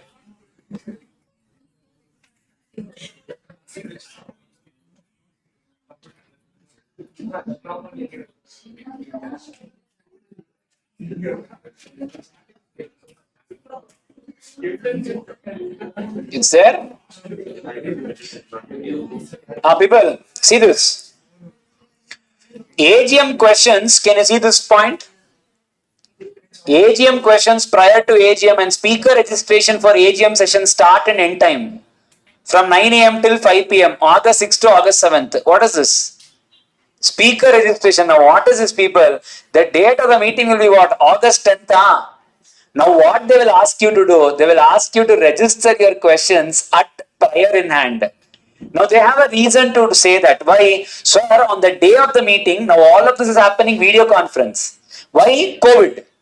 In COVID, MCA gave you relaxation. You can conduct AGM people even by video conferencing means. From that day, people, they have never gone back. Everyone is conducting through video conferencing only. No one is conducting a physical meeting. Now, if you look at these people, I will have to ask my question on August 6th. Now, my question, which will be recorded, it will be played on that day. Yes? Remember, there are two types also. Some companies allow you to prior register. Some people say, no, I want to ask my question on the day of the meeting only. Both are entertained. But however, there is also a catch. Why? They will say, if you want to ask your question there, that day, what if your line is not clear? What if you have an internet issue? We cannot waste time. So we would advise, please record it and send. That day we will play and we will answer it accordingly. That also they will say. That is one. Sir, what if we get 20, 30, 40 questions, but the meeting has to end in 3 hours? The company has a right to restrict the number of questions being answered as well. In 3 hours, how much ever I can take up, I'll take it up. After that, it is not considered as illegal or irregular. Company will take up only those many questions, whatever can be answered in the duration of the meeting. All of that, see, these were all FAQs. Because when COVID came, we didn't know what to do. Yes? See, how to accommodate the shareholders who wants to ask in view of the large attendance. In the notice to the AGM, it may be mentioned that whoever wants to speak to get their names.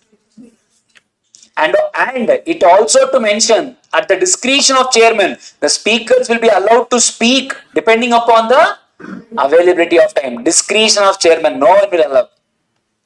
Understood? Sir, why are the proxy provisions dispensed in case of general meeting held to video conferencing? Someone asked, sir, can I appoint proxy in video conferencing? Why the proxy? That is what they are telling you. In case of VC, a shareholder himself can attend the meeting from wherever he is located. Yes or no? Then why proxy? That's why proxy provisions are not required in the case of general meeting. Is it required to, wherever video conferencing is given, is it required to give venue of the meeting in the notice? If so, what would be the venue of the meeting? Yes, you have to give people, but by default, the registered office itself will be the venue. What else I can do? I can't do anything else. For conduct of AGM through video conferencing or other audio visual means, that's the full form of OAVM.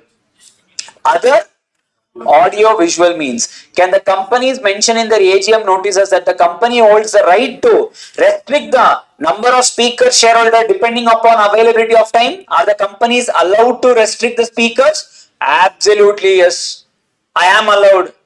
In 3 hours, how much ever I can take up, I'll take up only that much. Hello. Yes or no? I hope you are understanding. What are these people? These are all FAQs. Industry people asked MCA. MCA clarification like that only they have put in a textbook. Next one. The number of speaker registrations to speak at the meeting has gone up considerably. Company are forced to choose those speakers who are favorably disposed to the company. Is this the correct practice? How can this be managed?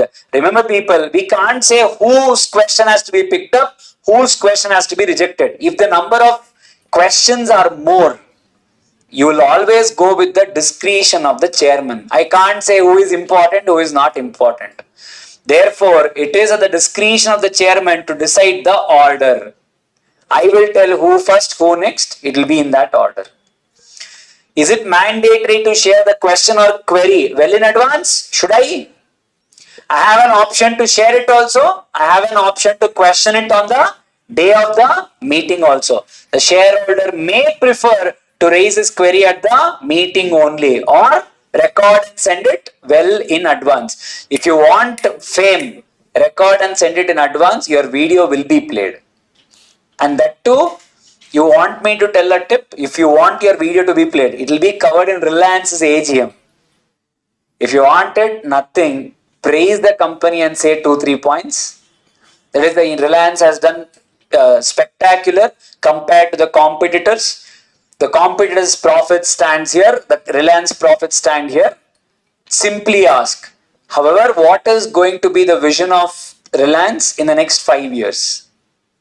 Ask sensible questions and also good questions. It will pakka be there. Now chairman only can answer this. Chairman will answer this. You will say, no, sir, go to page number 38. Go there, sir. Why depreciation?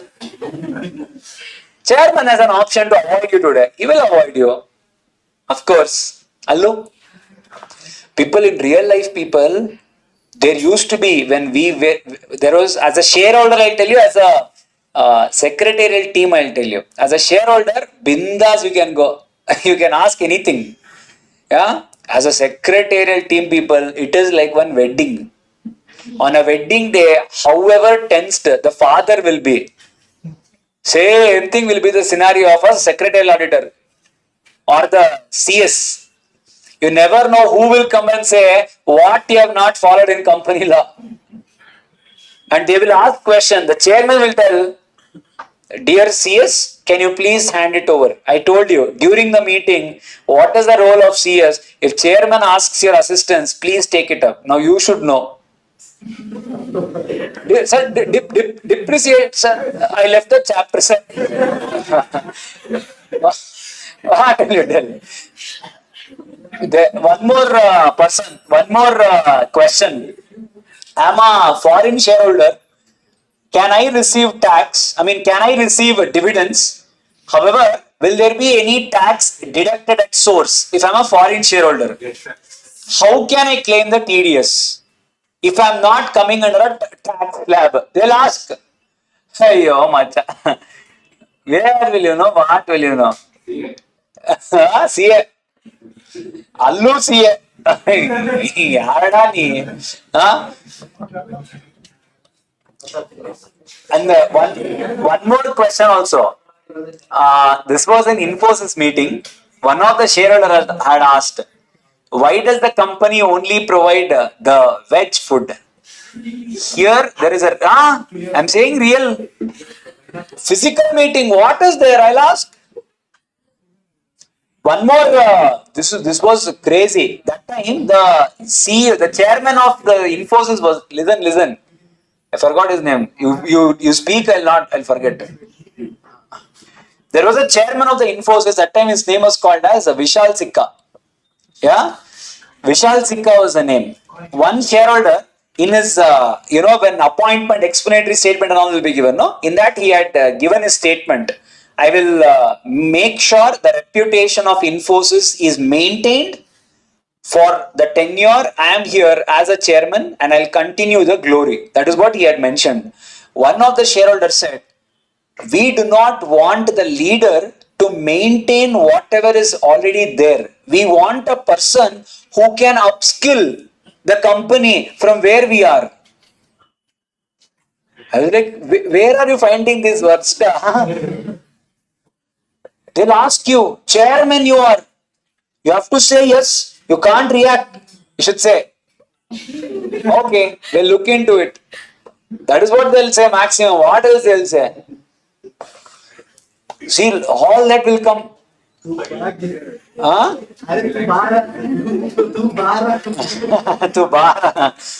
How can the companies keep registers open for inspection at the AGM held via VC? How will you do it? Chairman told, no, Mukesh Ambani, all the register of directors, all the register of proxies, all the register of KMPs is open for inspection. If you are maintained in electronic way, it is well and good. If you are maintaining in physical way, you have to scan everything. You have to create a temporary virtual room. Virtual room is nothing but like a Google Drive link. You have to put it, people should be able to access during the meeting. That is what they were telling you. So here should be scanned for uploading in a virtual data room. Login ID and passwords will be given for you to go and inspect and whatever has to be done. What are the consequences if during the AGM held through VC or OAVM, the chairman gets disconnected due to poor net connectivity? Someone was asking. And unable to join again. How can the company proceed with AGM? What will you do, people? You have two options available. What if the chairman is not able to join? Option 1, you can adjourn the meeting. Yes or no, sir. Just because the chairman is not attending, will I adjourn the meeting? No, you can continue. Or if the meeting so decides, you can elect another chairperson to continue the meeting. Simple. So either adjourn or you can continue. In this case, if adjournment is taking place, will it happen from the beginning or from the time when it was got disconnected? Like if Now imagine two matters are already decided. That will again not be decided. Whatever is decided is done. Whatever the rest of the things, that will get the adjourned. time when the AGM has started. Correct. So next one, sir. Do shareholders and directors have any right to ask recording of AGM conducted through VC or OAVM? Do you have a right? You can ask. But is it mandatory for the company to provide you a recording and all? No. You just have to provide one way live web telecast. Recording is different. For example, whatever now Zoom people, now these people are attending, this is live. Recording is now this entire thing will be recorded and will be given as an access to you. Does company law talk about it? Company law is silent about it. That's what they're telling you. Recording of general meeting held through VC is not mandatory as per law. And only the recorded transcript has to be maintained. Transcript means what, people? Like whatever we have discussed. If I enable now in Zoom also, we have an option called as enable transcription. Whatever I'm speaking, people, it will be going on like subtitles. At the end of the day, it will generate a document. Whatever I've spoken, word by word, it will be recorded. That is only called as transcription. You can provide transcription, but video records and all, it is nowhere written. Do shareholders and directors have any right to ask for the copy of recorded transcript of AGM conducted through VC or OAVM? I just told you, for public companies, transcription you have to give. Video recordings are not mandatory. Transcriptions you have to give. Public companies have to mandatorily upload the recorded transcript on the website of the company. Transcript, for your understanding, I'm writing, it is like subtitles. The complete record of the subtitles. Word by word it will be written. Clear all of you? Hello. Yes. The last part is the resolutions. Let us not do it now. As I told you, I'll be doing it as a separate context. Let us take up the resolutions only separately. Yes. Probably we'll see tomorrow or something. We'll do it. Clear? Any other doubts in this chapter? That's all, people. That is your chapter 13.